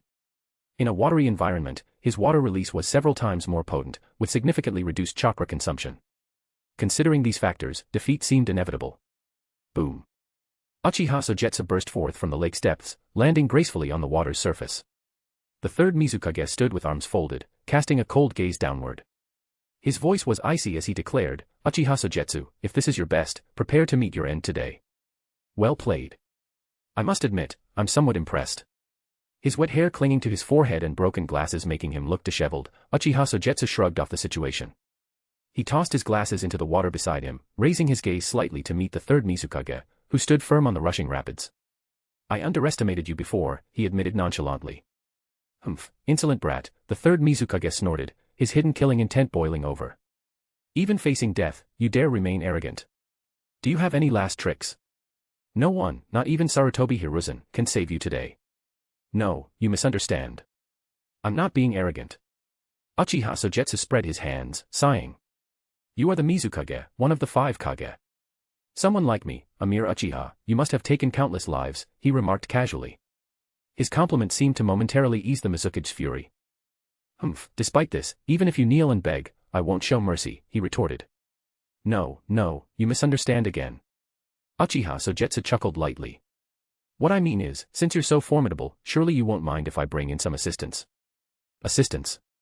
The third Mizukage's initial shock turned to anger. "Someone else?" "Well." Uchiha Sogetsu paused, then continued, "Perhaps it's not someone. Suddenly, a deafening roar shook the air, as if tearing through clouds and splitting the sky. Rising from the lake like a steel mountain covered in thick armor and thorns, the three-tails Aisabu emerged. Its large yellow eyes, resembling copper bells, reflected 3 blood-red tomo. An overwhelming tsunami of killing intent engulfed the third Mizukage directly. "You call this assistance?" The third Mizukage was left stunned. Chapter 105, Chapter 106, The Real Monster. A massive dark shadow rose from the water, its deep blue shell seeming to swallow the light. It resembled a colossal mountain sprawled across the lake, churning the surrounding waters into waves that crashed like a tide. 3 tails. Aisabu. Facing the towering beast, the Mizukage could only gaze upwards, a storm brewing in his heart. The worst-case scenario had unfolded before him. Despite anticipating this moment, the third Mizukage couldn't fathom how Uchiha Sogetsu controlled the tailed beast Aisabu. Could it be the Sharingan? Though the third Mizukage noticed the tomo in Aisabu's eyes, he couldn't confirm his suspicions. While he had faced the Uchiha clan before, he had never witnessed them controlling tailed beasts. If the Uchiha clan truly possessed this ability, he doubted Sarutobi Hiruzen would allow such a potential threat. What if they lost control and unleashed the 9 tails on Konoha? "Uchiha Sogetsu, you can manipulate the tailed beast." Suppressing his fear, the Mizukage took a deep breath, eyes filled with dread and a hint of menace. "You've given me one more reason to end you here. A threat like you must be eliminated. No village could tolerate a ninja capable of controlling tailed beasts." The Mizukage was determined not to let such a dangerous person leave Hidden Mist Village alive. "So, you see me as a threat," Uchiha Sogetsu remarked calmly from atop Aisabu's head, peering down at the Mizukage. "The esteemed Mizukage. Surely you won't mind me having an extra ally, will you? If you object, could you return Aisabu?" The Mizukage's lip curled in disdain. He had no patience for arguments. Do you think controlling the tailed beast leaves you invulnerable to me? He sneered, hands clenched. While a tailed beast couldn't be subdued by human power alone, it didn't mean there were no means to counter it. Did you know I can find Aisabu at the lake's bottom? The Mizuki's chest heaved, exhaling mist. Water style, mist-hidden technique. Thick fog swiftly blanketed the lake's surface. In the dense fog, visibility was less than half a meter, obstructed further by chakra that countered the Sharingan. The third Mizukage bit his finger and pressed it against the lake, summoning technique. Bang. A heavy object crashed into the water, creating a massive wave and raising the lake's water level. A summoning beast. Uchiha Sogetsu frowned. Despite the thick fog, the Sharingan could barely make out a large chakra ball appearing. You handle the tailed beast, I'll take care of the person on its head. A cold command echoed from the fog, which surged like a tide. Moments later, thick tentacles, as thick as water tanks and covered in deep red suction cups, shot out from the fog. They swiftly ensnared Aisabu's limbs. What are these, tentacles? Uchiha Sogetsu was momentarily stunned. He felt Aisabu trembling beneath him, as if an earthquake shook the ground. The tentacles tightened around Aisabu, exerting tremendous force comparable to a tailed beast. Dragged sideways, more tentacles emerged, wrapping around its body and pulling it downward into the lake. Caught off guard, even the tailed beast Aisabu was gradually pulled under the lake's surface. Roar. Aisabu roared furiously, unleashing a powerful wind escape that blasted a tunnel on the lake's surface like a cannonball. However, the blast collided with thick fog, seeming to hit nothing. Instead, the tentacles around Aisabu's legs and body suddenly tightened, dragging him underwater with increased strength. While the two giant beasts struggled, the third Mizukage took advantage of the thick fog and stealthily approached Uchiha Sogetsu from behind. Skilled in the mist's renowned silent assassination techniques as the former Mizuki's bodyguard, he aimed precisely with a sharp kunai, targeting Sogetsu's throat from a tricky angle. But when the kunai sliced through, instead of blood, it sparked like steel, clashing loudly against a layer of fine, closely arranged, light golden scales covering Sogetsu's neck, like fish scales. These scales saved him from the fatal blow. What's this? The third Mizukage was stunned, realizing Sogetsu's defensive scales. Didn't anyone warn you not to approach me? Sogetsu's voice echoed, startling the third Mizukage. Then, a fist charged with intense chakra grew larger in the third Mizuki's vision. Chakra enhanced strength. The punch inherited from Tsunade shattered the sky like a stone, crashing heavily. Bang. The third Mizuki's eyes were on the verge of bursting as the punch knocked him out cold. His body plummeted into the water like a meteorite, creating a massive splash before being thrust dozens of meters away. He rolled uncontrollably until slamming into the rocky shore wall, embedding himself into it, finally coming to a stop. Puff. Puff. After coughing up several mouthfuls of blood, the third Mizukage started feeling a bit better. But his extensive combat experience told him that the powerful punch had shattered at least 7 or 8 ribs and severely damaged his internal organs. Damn it, is this Tsunade's technique? The Mizukage forced himself free from the rock wall, clutching his throbbing abdomen, cold sweat streaming down his forehead. I was caught off guard and injured so badly by this guy. I can't afford to prolong this battle. I must end it quickly. A single misjudgment had led to dire consequences. The third Mizuki's heart suddenly grew heavy, an unsettling premonition creeping into his mind. Would it be better to just await death? At that moment, a figure emerged from the mist. It was Uchiha Sogetsu. You could peacefully meet your end. Why must you force me? As the third Mizukage gazed up at Uchiha Sogetsu, his pupils suddenly shrank. Sogetsu's face was devoid of expression, his muscles twitching and trembling, a look of horror crossing the Mizuki's face. What kind of monster are you? Following his gaze, Uchiha Sogetsu's upper body was exposed, the clothes torn by the waterfall technique. His muscles were strong and well-proportioned, resembling a finely crafted marble sculpture. Yet, what truly terrified the third Mizukage to his core were the faintly glowing golden scales covering Sogetsu's skin, adorned with countless gray mystical symbols. These symbols seemed alive, wriggling and intertwining, piercing into flesh and blood. Chapter 106, Chapter 107, Side Quest completed. You're a monster. It was hard to tell whether it was fear or something else that drove the third Mizukage to attack. Water style, Water Dragon Bullet. It was a standard opening move, but this time, it visibly drained a lot of his chakra. The water dragon summoned wasn't as massive as before, but it still surged towards Uchiha Sogetsu amidst the surrounding water. Water style, Water Dragon Bullet. Such a straightforward ninjutsu. Uchiha Sogetsu simply decided to replicate it. The two water dragons clashed mid-air, creating countless splashes. Amidst the waterfall-like flow of water, Uchiha Sogetsu broke through the curtain of water with lightning speed. Like a lion pouncing, his body faintly glowing with golden light, he rushed forward. The third Mizukage tried to dodge, but the pain in his abdomen slowed him down. Damn, if only I weren't injured. But at this point, there was no use lamenting. He could only block with his arms. Konoha, whirlwind. His sweeping leg was like a whip, unleashing a powerful gust of wind. The third Mizukage's arm blocked the whip-like kick, but his bones cracked under the impact, sending him flying backwards once again. Luckily, he managed to absorb and redirect most of the force.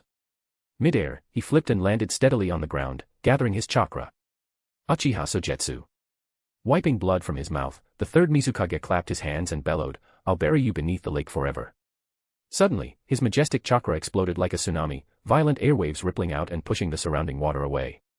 Water style, raging tornado. In the next instant, the chakra gathered in his mouth was forcefully released. Buzz. A deafening roar echoed through the air. The concentrated water flow condensed into a beam of light. All its force and power were concentrated into a chakra-infused line, resembling a thin, light blue streak. It slashed a trench several meters wide across the choppy lake's surface with incredible sharpness, cleanly dividing the water on either side. Uchiha Sogetsu swiftly leaned to the side, evading by several meters using his instant body technique. Boom. The razor-thin torrent passed by, instantly fracturing the hard rock bed beneath the lake. Any fish that came into contact with this narrow water line were sliced at lightning speed, their bodies cut so smoothly that their heads continued forward unaware, the water turning crimson where they bled. What an incredibly sharp water blade.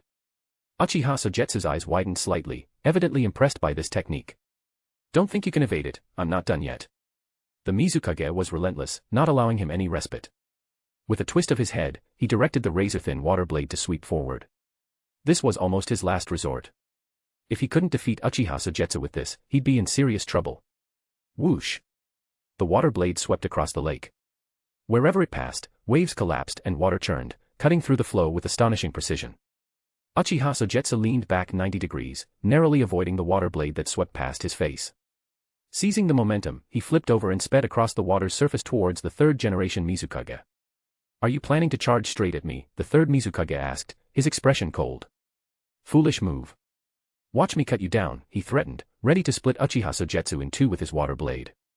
But just as he was about to strike, the Mizukage suddenly felt a sharp pain in his head. Uncontrollable rage and madness surged through him, swiftly turning into deep sorrow and depression. The overwhelming sadness abruptly transformed into bizarre joy. The Mizukage laughed hysterically, tears mixing with his laughter. "Ha ha ha ha. Woo. Damn it. What's happening? Ah, I'll kill you." No, Uchiha Sogetsu is not the enemy. Yes, he is the enemy. The Mizukage felt as though countless voices were clamoring in his mind, causing unbearable noise. He clutched his head in agony, struggling to maintain his ninjutsu. Every nerve in his brain felt like it was on fire, overwhelming his senses. It was like hot steel was piercing and twisting inside his skull, making it impossible to focus.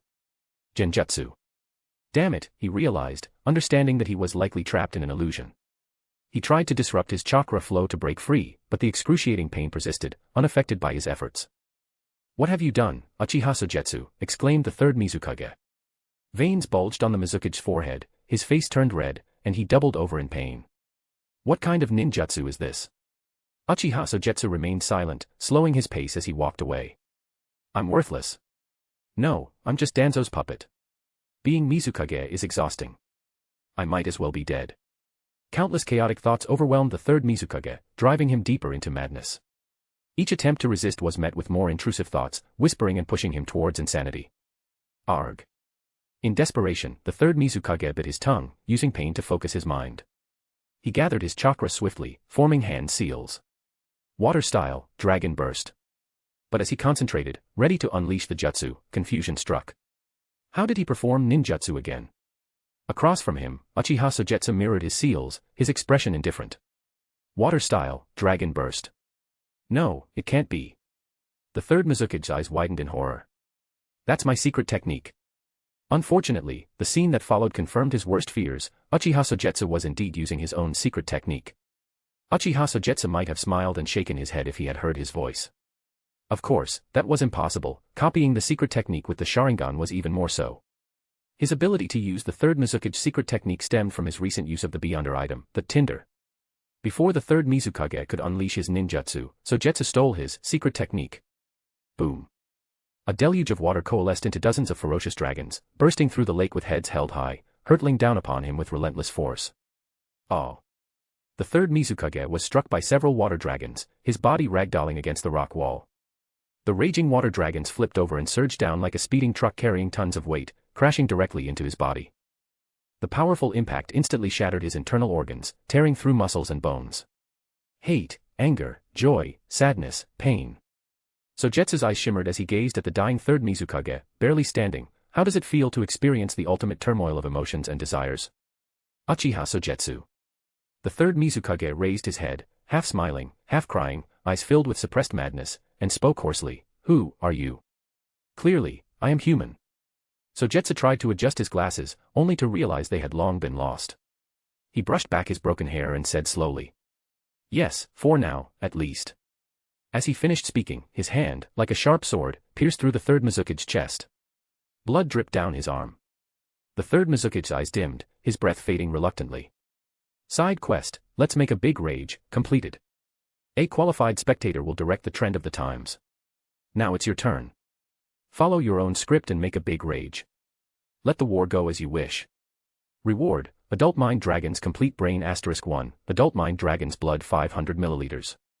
Chapter 107, Chapter 108, The War Has Begun. The rain poured heavily, accompanied by rolling thunder. An elite squad of dozens of mist ninjas braved the downpour, swiftly navigating through mountains and forests ravaged by floods. The Mizukage, concerned about the havoc caused by the tailed beasts, personally led a small team of sealing squads as the vanguard. They were to provide support for the later organized troops, gathering the village's elite jonin after thorough preparation. Keep up the pace. Move faster, commanded the leading jonin, his expression grave as he glanced towards the serene lake not far ahead. Instead of the fierce battle he anticipated, only an eerie silence greeted him. The unsettling calm unsettled him deeply. No, he reassured himself. The Mizukage wouldn't be in trouble. This silence must signify the early end of the battle. Shaking his head vigorously, the leading jonin reaffirmed his resolve and trust in the Mizukage's strength. The entire team accelerated silently, akin to specters in the rain. As they neared the lake's edge, signs of the battle finally came into view, shocking and horrifying them. The terrain surrounding the lake had drastically transformed due to the intense battle. The earth had been washed away by water, revealing a rugged, rock-strewn landscape riddled with cracks and gullies like spider webs, as if plowed by an iron rake. Moreover, the lake's water level had dropped several meters. The nearby jungle's trees appeared as if swept by a violent hurricane, uprooted with soil or snapped in half. The battlefield lay in disarray. Yet, perplexingly, there was no trace of any individuals. Whether it was the tailed beast mentioned in their intelligence or the intruder Uchiha Sogetsu, or the third Mizukage and his sealing squad, they all seemed to have vanished. Spread out and search, ordered the leading jonin, his expression growing increasingly grim and despondent, waving his hand to issue commands. Instantly, dozens of elite jonin dispersed from their positions. The search wasn't prolonged. Soon, a terrified scream pierced the air, drawing the attention of the other jonin, who hurried towards the source. However, when they followed the sound and found the screaming jonin, they were stunned by the scene before them. Their expressions shifted from fear to horror, then to anger. Their pupils trembled violently, mirroring the earthquake-like turmoil within them, rendering them speechless. Lord Mizukage. Finally, someone couldn't hold back and shouted in a trembling voice.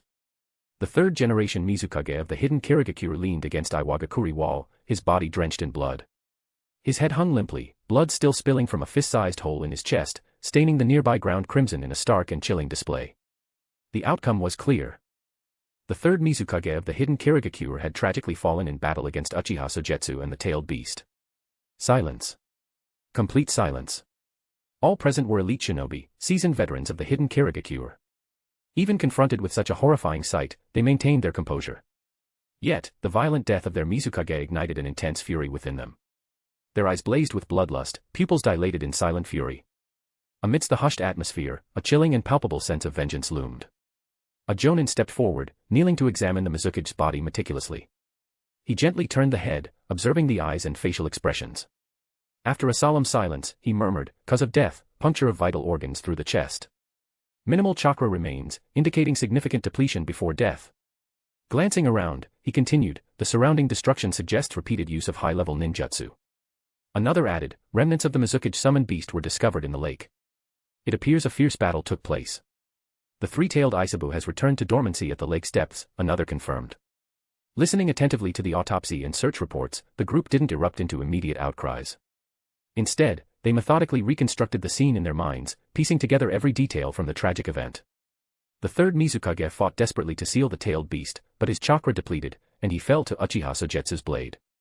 Should we issue a wanted order? Someone suggested. Uchiha Sogetsu must pay for killing the Mizukage. No. We can't let this news spread, countered the lead jonin, voice tense. At least not now. With our current strength we can't guarantee that the old fox of Iwagakure won't turn back on us. You mean we should let this slide? Others protested, outraged yet understanding the delicate politics. As the Kage, being assassinated after border skirmishes is a great shame, one argued, fearing ridicule from other villages.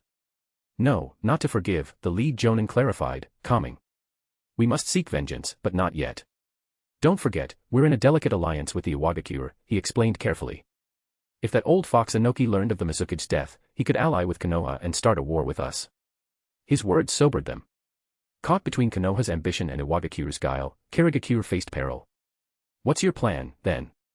Everyone turned their attention to the lead jonin, the one whose reputation and strength were closest to that of the Kage. In this situation, there's no better option. Suppress news of the Mizukage's assassination. It must not leak.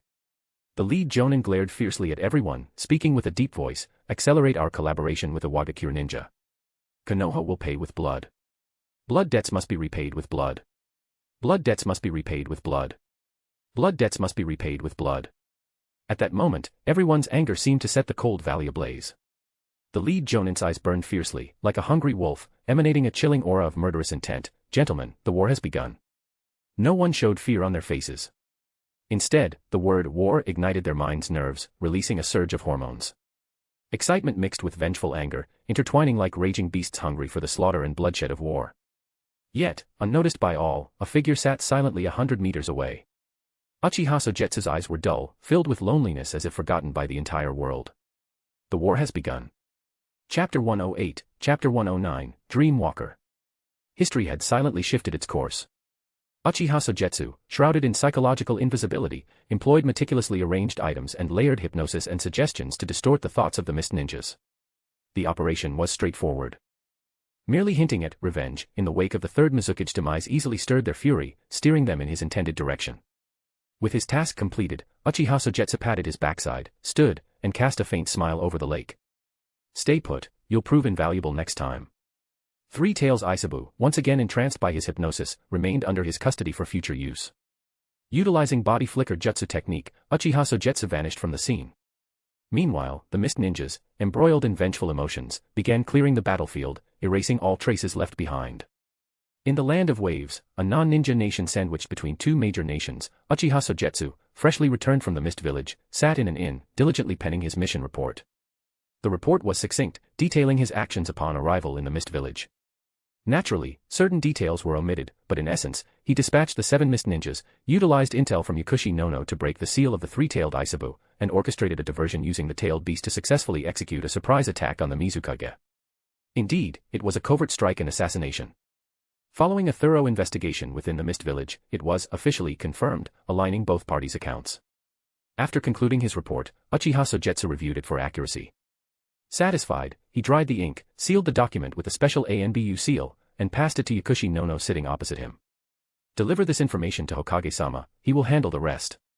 Yakushi Nono, sitting across from him, was astonished. What about you? Aren't you coming back with me? I'm not going back yet. Uchiha Sogetsu shook his head, smiling faintly. I still have some matters to attend to here. I'll return once they're taken care of. Yakushi Nono took the sealed scroll, gazing at the gentle young man before him with a complex expression. I didn't expect you to actually do it. Not only did you assassinate the Mizukage, but you also wiped out the 7 ninja swordsmen of Mist. They should behave themselves now. Uchiha Sogetsu leaned against the bed, one hand resting on his cheek, a meaningful smile on his lips. Really? Haha, perhaps. If he hadn't intervened, perhaps the Mist ninjas would have swallowed their anger and pretended the incident never occurred. Losing a Kage and provoking a war with Konoha was not a wise decision. But unfortunately, everything was possible, and that was what made human nature fascinating. Today, the Mist Village seethed with anger and thirst for revenge, resembling a relentless war machine. Anyone who dared to stand in its way, even their own people, would be ruthlessly crushed. Go back soon, Miss Nono. Uchiha Sogetsu waved his hand. You've been away for so long, you must miss those kids. At these words, Yakushi Nono's eyes gleamed with excitement, red with overwhelming emotion. She took a few solemn steps back, then bowed deeply, placing her forehead on the tatami mat. Lord Sogetsu, I am deeply grateful for your kindness. If you ever need me in the future, I will do my utmost. Of course, I'll remember that. Uchiha Sogetsu nodded slightly, then gestured for him to leave. You may go now. I want to rest for a while. With gratitude and respect, Yakushi Nono remained kneeling as he slowly exited the room, closing the door behind him. Alone in the room, Uchiha Sogetsu let out a long sigh, rubbing his temples. Now, it's just me. Time to prepare for the promotion ceremony. After so many delays, he could finally ascend to Sequence 5. He steadied his excitement and gradually composed himself. Earlier, he had set traps around the room to ensure no interruptions. After calming his mind several times and carefully checking for any abnormalities, and confirming that everything was correct, Uchiha Sogetsu carefully and cautiously extracted the promotion materials from the system one by one. A complete brain of an adult mind dragon, and 500 milliliters of adult mind dragon blood. The pituitary gland of the intact mind dragon seems to still have vitality. In the complex folds of the brain's epidermis, there are cracks like eyes. The complex and three-dimensional mysterious symbols seem to penetrate into the void and flesh and blood, making people drowsy as if they are being dragged into a sweet dream. Calm down. Uchiha Sogetsu's eyes were clear and his heart was calm. He prepared the potion according to the method he had practiced countless times in his mind and had already mastered. In the transparent crystal bottle was the prepared potion. The slightly sticky liquid was emitting faint grayish-white light spots, just like the twinkling stars in the night sky, which deeply attracted his attention. The potion is ready, the next step is the ceremony. There are two types of ceremonies for advancing to Sequence 5. The first is to find Harpy in the spirit world, sign a contract with it, and then take a potion in a state of intense joy or anger while holding one of its tail feathers. Obviously, with his current conditions, it is impossible to accomplish this. After all, it is unclear whether there is a spirit world in the Naruto world, not to mention Harpy. So he chose the second, relatively simple method, just stay awake in the dream, lucid dream. Fortunately, I prepared in advance. Uchiha Sogetsu took out an old brass candlestick from the ceiling scroll, placed it carefully beside him, and put the prepared spirit into it. Hermes' brass candlestick possessed a unique ability to weave almost lifelike dreams. During his experiments, Hermes discovered that it could also help him remain lucid and true to himself within these dreams. As the candlestick wove its dreams, it naturally kept the user awake. This, Hermes believed, was the hallmark of a Sequence 3 dream weaver. Wow! The ancient brass candlestick suddenly ignited with a blue-gray flame. The flames flickered, casting light on Uchiha Sogetsu's face. Slowly, he lifted a crystal bottle and without hesitation, drank its contents in one gulp. Gulp. Gulp. Gulp. The viscous potion slid down his throat, instantly coursing through his body. Drinking too quickly, before he could discern its flavor, the world before him blurred suddenly. It felt as though he was ensnared in a psychedelic jungle, drifting into an indulgent dream. Beside him, the candle flame surged, its blue-gray light shooting several feet high. The fiery glow rippled like waves, painting the walls and ceiling of the room in blurred, brilliant hues. Initially drowsy, Uchiha Sogetsu felt momentarily disoriented, then abruptly regained clarity. Before him sprawled the bustling streets, people hurrying past, and the steel skyscrapers reaching towards the sky, all a vivid return to the past. Sunrise and sunset, the motion of stars. Familiar faces walked by, yet treated him as a stranger, indifferent to his presence. Amidst the crowd, Uchiha Sogetsu observed everything with an impassive expression. To him, it was all in the past. No matter its beauty, it remained irretrievable. He closed his eyes slowly, feeling his astral body gradually ascend. Then, he broke free from the dream, which resembled a vast bubble, and gazed downward at the island of consciousness from a higher vantage point. The gentle ripples stirred waves, revealing the boundless, shimmering, unfathomable ocean of illusions. This was the sea of collective subconsciousness. To the dreamer's perspective, it represented the convergence of all beings subconscious and the forms manifested by the soul. Chapter 109, Chapter 110, Angry Hiruzen. Main Quest, Promotion to Sequence 5, Dream Walker, completed. Find Harpy in the spirit world, sign a contract with it, then take one of its tail feathers and consume the potion while in a state of intense joy or anger, or use other methods to stay awake in a dream. Reward, Creeping Hunger. Main Mission, Promotion Sequence 4, Manipulator. In a grand event involving at least 10,000 people, consume the potion amidst the intense emotional resonance. Reward, Grozel's Travels. After achieving his initial promotion, Uchiha Sogetsu closed his eyes and savored the moment. The potion during the hypnosis phase was well digested, with no spiritual overflow. Initially, there was slight instability after the promotion, but it's a minor issue that will naturally settle over time. Building upon the original foundation, enhancing low-level abilities, Uchiha Sogetsu absorbed the potion's knowledge and swiftly mastered the new Dream Walker ability, guiding and manipulating dreams, altering them at a deeper level, thus affecting the target's body of heart and mind, a subtler, more covert influence compared to hypnosis. Compared to his previous enhancements, Uchiha Sogetsu cared more about the core abilities of the Dream Walker. Transform the body incorporeal, akin to a ghost in a dream. Not only can it directly conceal itself in others' dreams, but it can also leap and shift from one dream to another. Excellent. With the Dream Walker and Hermes' brass candlestick, I can induce forced hypnosis, then instantly leap away. Uchiha Sogetsu expressed satisfaction with the addition of this potent life-saving skill. Overall, it greatly assisted in his future plans. Perhaps we can advance the planned schedule a bit. Seated at the table, he extinguished the candlestick and resealed the scroll, muttering, "The demigod ritual draws closer." In the land of fire, Konoha. After a prolonged absence, Yakushi Nono was eager to return home, rushing back to the village with barely any rest. Spy ninjas deployed on extended missions outside the village typically underwent meticulous scrutiny upon their sudden return. Yakushi Nono found herself confined to a room under the watch of several ANBU, while the intelligence she brought back swiftly reached the Hokage.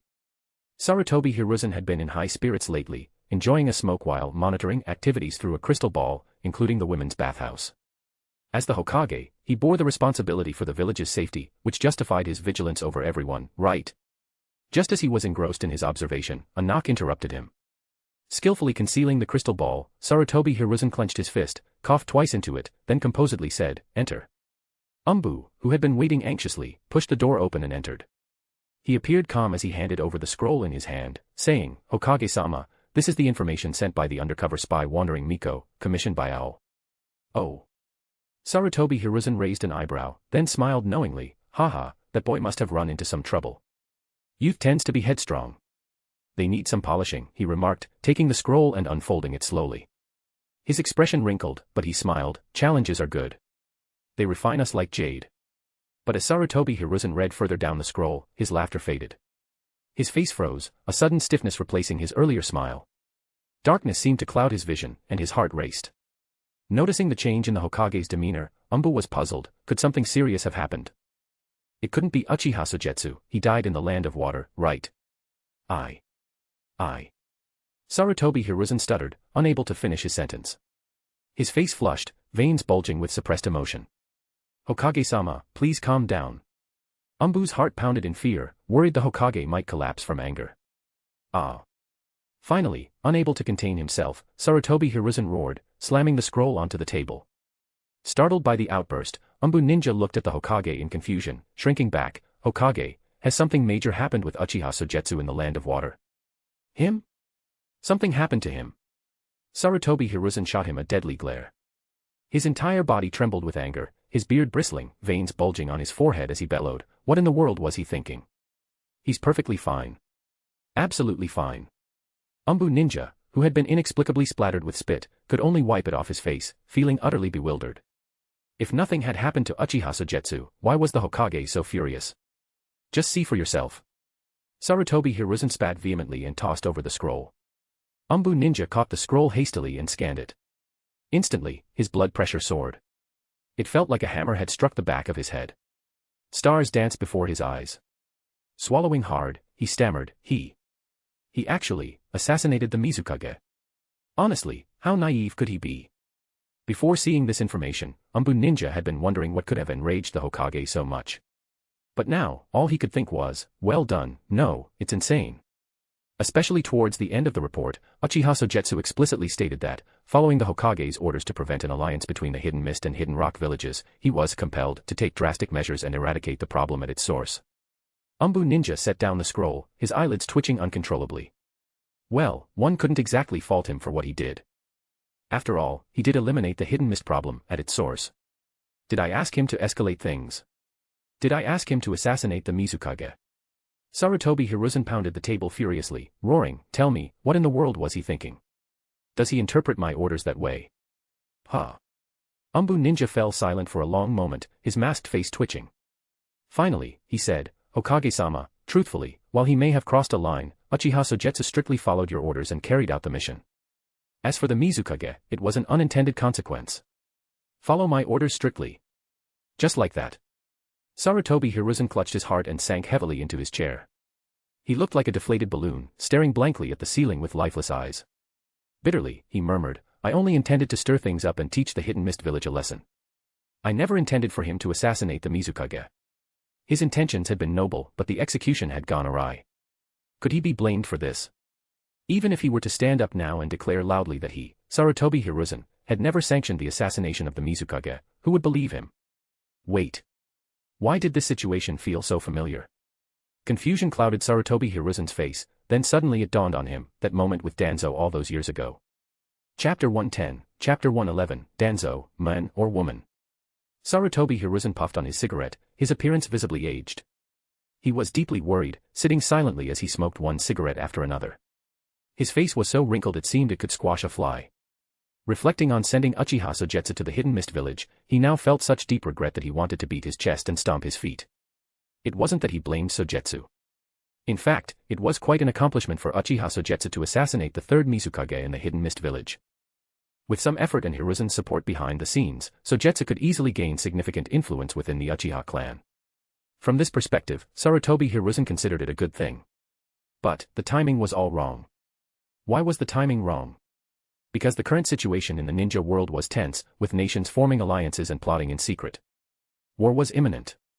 As Hokage, Sarutobi Hiruzen hoped to delay the war as long as possible, at least not in the near future. Otherwise, the power he had just consolidated after purging the village would be scattered and diluted due to a hastily started war. More than the dilution of power, what concerned Sarutobi Hiruzen was that war would severely deplete Konoha's potential. Genin were undoubtedly consumables in war, their lives feeding the immense war machine. These children, who might have become Konoha's future pillars, would be ruthlessly crushed by the cruel gears of war. Umbu Ninja remained silent, waiting for the Hokage to make a decision.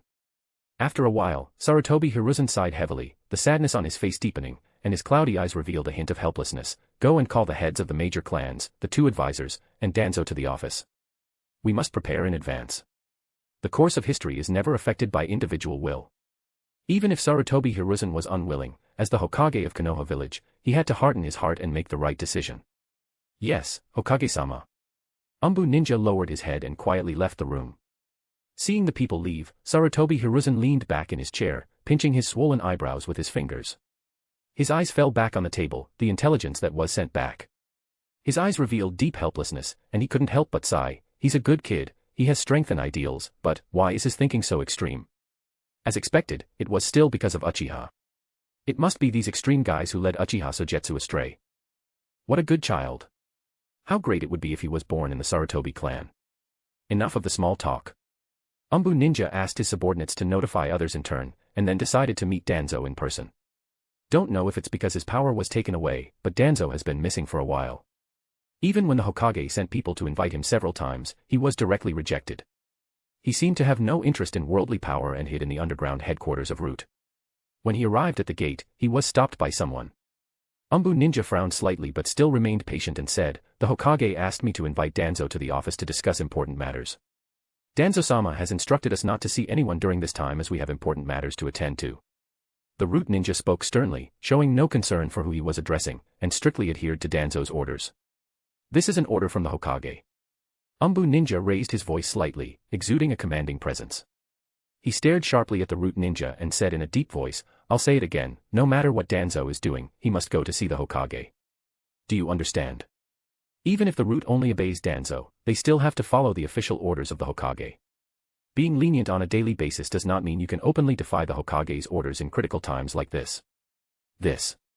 As expected, the Root Ninja hesitated. Go and inform Danzo, I'll be waiting here. Umbu Ninja's attitude was uncompromising, this concerns the safety of Konoha. Danzo must come forward. He was just an ordinary ninja from the Root. Facing the powerful personal guards of the Hokage, he could only comply. He turned and dejectedly reported the news to Ryoma. After hearing the report, Abirame Ryoma nodded expressionlessly, got it, I'll tell Danzo-sama. He then disappeared into the shadows. Reaching the door of a dimly lit room, Abirame Ryoma paused for a moment, adjusted his breathing, and knocked on the door, Lord Danzo. Leave. A sharp voice angrily shouted, didn't I tell you? Don't see anyone during this period of time. Abirame Ryoma, standing outside the door, remained calm, as if he hadn't heard anything, and continued, Danzo-sama, this is an order from Hokage-sama, and it may concern the safety of Konoha. You must go. The words, Hokage's order, left Danzo silent for a long time. Abirame Ryoma, well acquainted with the temperament of his old leader, seized the moment and continued, Danzo-sama, if it weren't a matter of utmost importance, Hokage-sama wouldn't be so insistent. Besides, through this matter, perhaps you can reclaim some of our root's power. At the mention of power, Danzo's interest was piqued, and his voice grew more vigorous. What you say does make some sense. Noticing he had fanned the flames enough, Ryoma wisely fell silent. He could only push so far. Any further, and with the old fox Danzo's keen instincts, he might arouse suspicion. After a brief silence, the door creaked open from the inside. A figure in a black robe slowly emerged. Who else could it be but Danzo?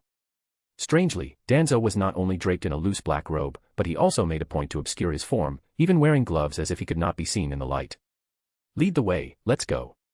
Danzo coughed forcefully a few times, his tone shifting from shrill to hoarse, though if one listened carefully, there was a faint hint of frailty in it. Abirame Ryoma bowed his head, a flicker of surprise in his eyes. Ever since he had secretly handed the ring to Danzo, the man's behavior had grown increasingly odd, culminating in his self-imposed isolation. That in itself was strange enough, but what puzzled Ryoma more was why Danzo's voice now sounded somewhat like a woman's. No, it must be an illusion. Abirame Ryoma shook his head vigorously, dismissing the audacious thought from his mind. He laughed at himself. How could that be possible? He must have been overthinking it. How could a man turn into a woman? Danzo, cloaked in a black robe, walked briskly with a cane. When Ryoma saw him from behind, his brows furrowed immediately. For a ninja, especially one from Root, keen observation is crucial, and no detail can be overlooked. Having followed Danzo for many years, he was naturally familiar with all the nuances of his old leader. But just now, when Danzo walked past him, Ryoma noticed a subtle difference. From the width of his strides and the depth of his steps, he realized that Danzo's height and weight seemed to have changed significantly. It was almost as if he were a completely different person. Lord Sogetsu, what have you done? Abirame Ryoma stared at Danzo's back, plunged into deep self-doubt.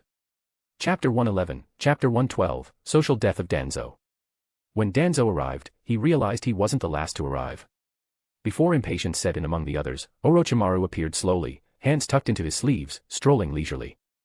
Haha, looks like everyone's quite early, Orochimaru remarked calmly, showing no hint of being late. His cold and eerie demeanor, paired with his distinctive light golden vertical pupils, sent shivers down the spines of those present, despite his relatively gentle tone. Though some were displeased, they could only snort coldly due to his status as the third Hokage's former disciple. Please, take a seat, Orochimaru. Sarutobi Hiruzen's tone held a hint of dissatisfaction as he looked at Orochimaru with a tinge of embarrassment. Of course, sensei. Orochimaru feigned ignorance and leaned against the wall in a corner. With everyone assembled, Sarutobi Hiruzen cleared his throat lightly. All eyes turned to the Hokage, recognizing that it was time for their leader to address them. Sarutobi Hiruzen clasped his hands under his nose, resting his elbows on the table, and swept his commanding gaze over each person. Without beating around the bush, he spoke in a low voice, everyone, war is imminent. War. Some among them had experienced the previous conflict firsthand. Upon hearing the word again, their expression showed surprise, though they managed to maintain his composure. On the other hand, younger individuals like Narashikaku, Yamanaka Inoichi, and Akimichi Choza, who had recently assumed clan leadership and hadn't experienced the last war, displayed clear panic. Sarutobi Hiruzen observed their reactions in silence, noting that this generation's Inoshikacho trio was still immature and in need of further training. The office fell silent for a long while until Shikaku Nara broke it. He cut to the chase with 3 consecutive questions. Excuse me, Lord Hokage. Which ninja villages are involved in the war? Is this information accurate? What's the cause of the conflict?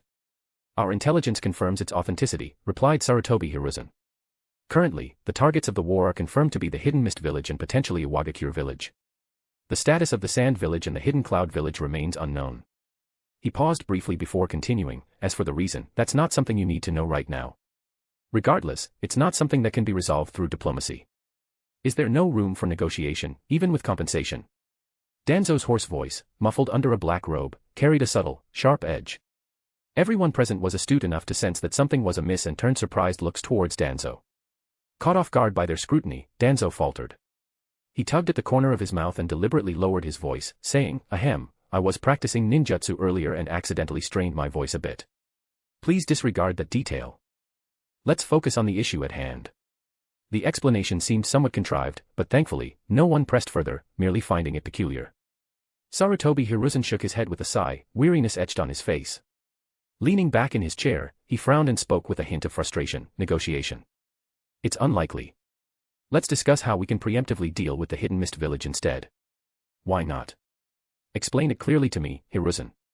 Danzo, an old friend, furrowed his brow, unknowingly adding a touch of insistence to his voice.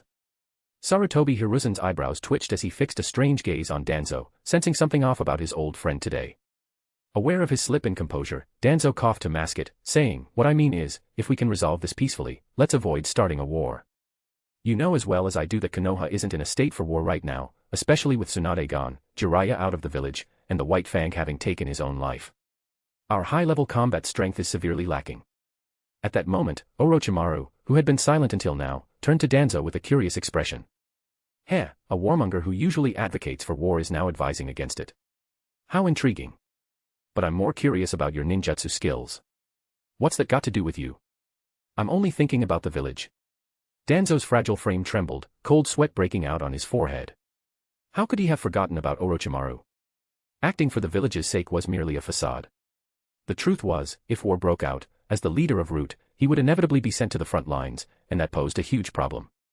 Deceiving others was easy, but deceiving Orochimaru, who had years of collaboration with him and knew human anatomy intimately, was another matter. Any slight change wouldn't escape Orochimaru's keen eyes. If discovered, Danzo would be consumed by shame and fury, preferring death to facing such an outcome. "Don't be so formal, Danzo," Orochimaru's pale golden eyes gleamed with intense curiosity. "I'm just intrigued by the kind of ninjutsu that can alter a person, from their gait and voice to their bones." "I told you, it's none of your concern." Danzo felt overwhelming guilt, yet maintained a stern expression. "Let's focus on what matters most," he said coldly. Sarutobi Hiruzen nodded, agreeing with the logic. But before he could speak, Orochimaru interrupted. Orochimaru, who had been casually leaning against the wall, suddenly straightened up. His hands emerged from his sleeves, his light golden eyes fixed on Danzo. In a cold, indifferent tone, he said, "No, I simply need to confirm whether the person beneath this black robe is still Danzo." His words immediately raised everyone's alertness. "As far as I know, Danzo has been missing for a week." Orochimaru's gaze turned icy. "No one has seen him this past week. The Danzo who appears now differs in physique, gait, speech pattern, voice, and even bone structure. It's natural to question whether you are truly Danzo or a spy lurking among us. You're spouting nonsense. You're defaming me, Orochimaru." Danzo was furious, almost losing control. Through gritted teeth, he declared, "I am Danzo. I have no need to prove myself to you." His outburst only fueled further suspicion among those present. Even Sarutobi Hiruzen frowned, his eyes betraying doubt.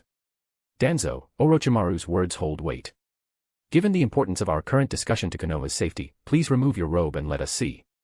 Hiruzen. Danzo was seething with rage, resenting this master and disciple duo. "If you won't comply, should I do it for you?" Orochimaru smiled faintly, stepping forward. Wait. Danzo's voice trembled with fear. He abandoned his disguise, a weak and trembling voice escaping him. "That sound." Sarutobi Hiruzen's eyes narrowed, his anger immediate.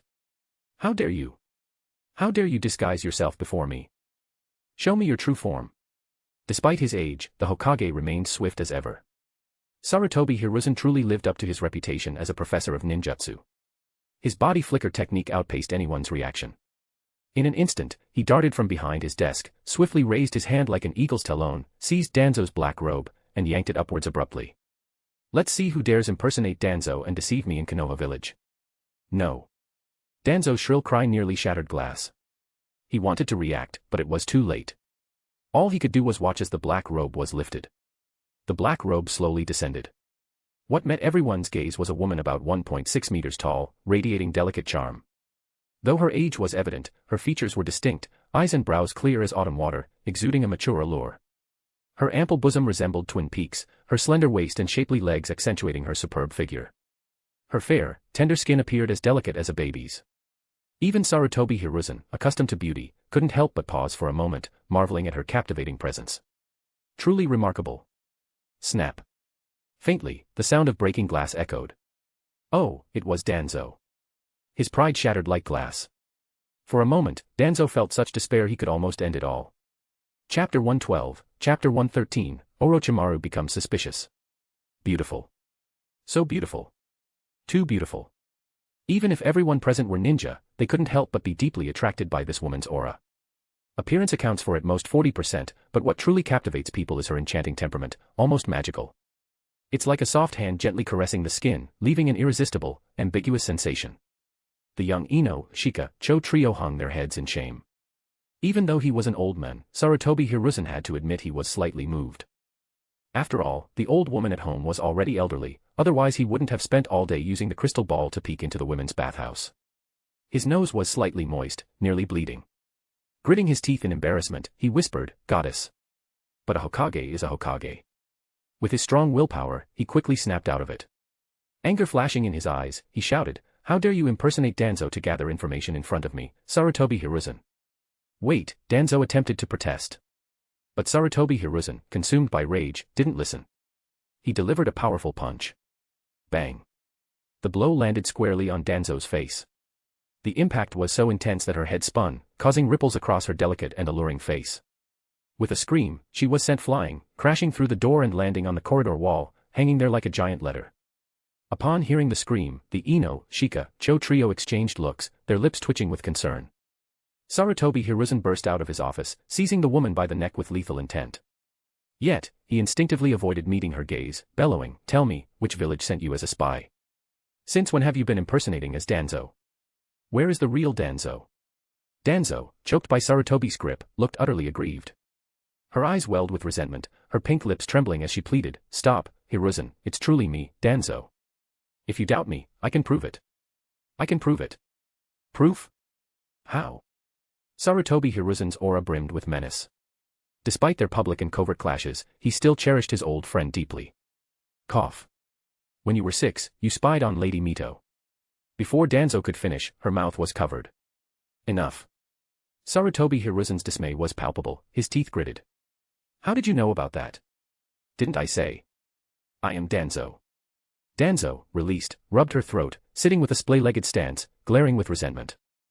"If you still doubt, I have more proof, like when you were 8. That's enough."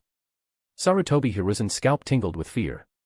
He yelled, stopping her, temples throbbing wildly. "You claim you're Danzo. Is there more proof?" Danzo pondered briefly, then bared her chest. "Here. The reverse 4 symbol ceiling. Do you believe me now?"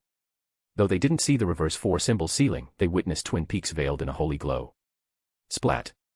Splat. Splat. Noses suddenly bled profusely. The Ino, Shika, Cho trio were the first to fall, even the elder bystanders couldn't suppress laughter. Sarutobi Hiruzen, nose gushing blood, half blinded by it, managed, "Fine, fine, I believe you. Please, put your clothes back on, quickly. Now do you believe it?" Danzo glared at him with resentment, her eyes red, looking fragile and delicate. "I believe you, but..." Sarutobi Hiruzen's expression was complex, feeling like his worldview was on the verge of shattering. "I still don't understand how you ended up like this. A small mistake." Danzo's mouth twitched, but he didn't reveal the truth in the end. "I experimented with a forbidden technique, something went wrong, and this is the result."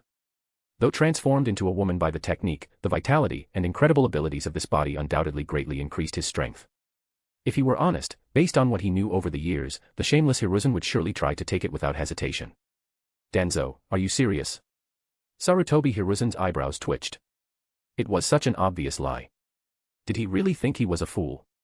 Regardless, this is the truth. Believe it or not. Danzo clearly avoided telling the truth, speaking with a stiff neck. "If I hadn't become like this, why would I hide it?" "Very well, excellent." Sarutobi Hiruzen sneered angrily, knowing exactly what Danzo was thinking.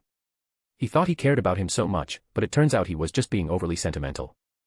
The atmosphere became tense for a moment. At that moment, Narashikaka wiped blood from his nose and cautiously interjected, "Lord Hokage, about the war. I'm done here." Sarutobi Hiruzen waved his sleeves in anger, speaking coldly. "Think about the rest when you report back tomorrow. With today's situation like this, how could there be time to consider that? Besides, even if the Hidden Mist Village decides to go to war, it won't happen in the next few days. What concerns him more is what Danzo is hiding." The meeting ended on a sour note. Before departing, Danzo specifically reminded everyone not to leak the news. Everyone exchanged weird looks but eventually nodded in agreement in a complex manner.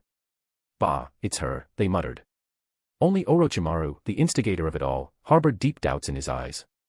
He observed as a bystander from start to finish and left quietly. In his secret laboratory, Orochimaru returned and seated himself, light golden eyes flickering with an unknown gleam. Beneath the dim light, uncertainty clouded his entire visage.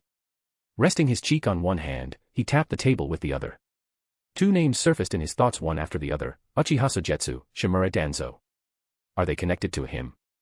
Since the Chunin exams, Orochimaru had taken notice of the jutsu employed by Uchiha Sogetsu, an ability that defied conventional ninjutsu. Over a month later, he sensed a similar aura in Danzo, an uncanny power that transcended ninjutsu. Such occurrences couldn't be dismissed as mere coincidence. Naturally cautious with an insatiable thirst for knowledge, Orochimaru had been conducting clandestine investigations ever since learning that his power defied ninjutsu.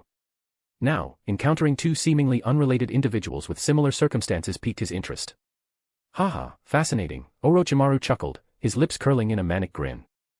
Whoever you are, I'll uncover your secrets sooner or later. He was a serpent, cold, cautious, inherently curious, and driven by an unrelenting desire to explore. But he was never one to follow rules or obey without question. Chapter 113, Chapter 114, Flood of Disaster. Knowledge is power. Perhaps due to witnessing death's cruelty from a young age, Orochimaru thirsted for knowledge more than most. From Adam, he glimpsed a deeper understanding that transcended the ninja world's common sense for the first time. That's why he chose to submit and follow Adam's commands. But this didn't mean he would be a compliant dog. In the depths of Orochimaru's cold eyes, a hint of sarcasm flickered as he remarked playfully, "Controlling me will take more than mere words." Long ago, he had quietly planned a test. Naturally, the tempting target was the self-proclaimed angelic figure, Adam. The process was slow, meticulous, and covert, ensuring no detection. Confident yet not reckless, Orochimaru had preemptively used a rudimentary ninjutsu to partition a segment of his soul. This divided soul was further fragmented and hidden within his subordinates' bodies. Though cumbersome, this ensured his soul's preservation in case of unforeseen events. While resurrection would be prolonged, it provided a contingency. Given that he intended to test a being suspected of being a god, Orochimaru deemed this sacrifice fair. Now, preparations are complete. With a sneer, Orochimaru prepared to commence the challenge, declaring, "Let's see what you're capable of, Adam." As his words echoed through the dim room, a crackling sound of electricity suddenly filled the air. Simultaneously, the room's lighting seemed affected, flickering rapidly between brightness and darkness, increasing in speed. Swish. In an instant, Orochimaru's eyes narrowed, a chill running down his spine. Such an abnormal phenomenon couldn't be ignored, especially right after he quietly uttered the name Adam to himself. No. That's impossible. Orochimaru broke out in a cold sweat, enveloped in an inexplicable chill, as if plunged into an icy cellar. He hadn't intended to put his plan into action just yet. Zila. Zila. The electrical buzzing intensified, the room noticeably colder. An invisible weight of oppression surged like a tide, shadows seeming to come to life, slowly swallowing the remaining light. Little by little, until a hum echoed, and suddenly, the entire room plunged into darkness. Who? Nervously jumping from his chair, Orochimaru swiftly formed hand seals, eyes wide in heightened alert. "Show yourself." Yet, in the empty laboratory, there was no response. The eerie silence unsettled Orochimaru. He couldn't shake the feeling of being watched in the darkness. His pale golden snake-like eyes darted around, finding nothing. But the sensation of scrutiny grew stronger, like a sharp blade tracing back and forth across his neck. "Come out." Orochimaru immediately used ninjutsu, causing a swarm of snakes to spread out within his vicinity. Each snake served as his eyes. Despite searching the entire laboratory, the snakes couldn't pinpoint the source of that gaze. The fear of the unknown enveloped Orochimaru deeply, unsettling him more with each passing moment. Suddenly, from the corner of his eye, he glimpsed a figure standing in the shadows. There. Orochimaru twisted like a python and lunged forward, shadow snake hand. But the snake that shot out from his sleeve hit the empty wall.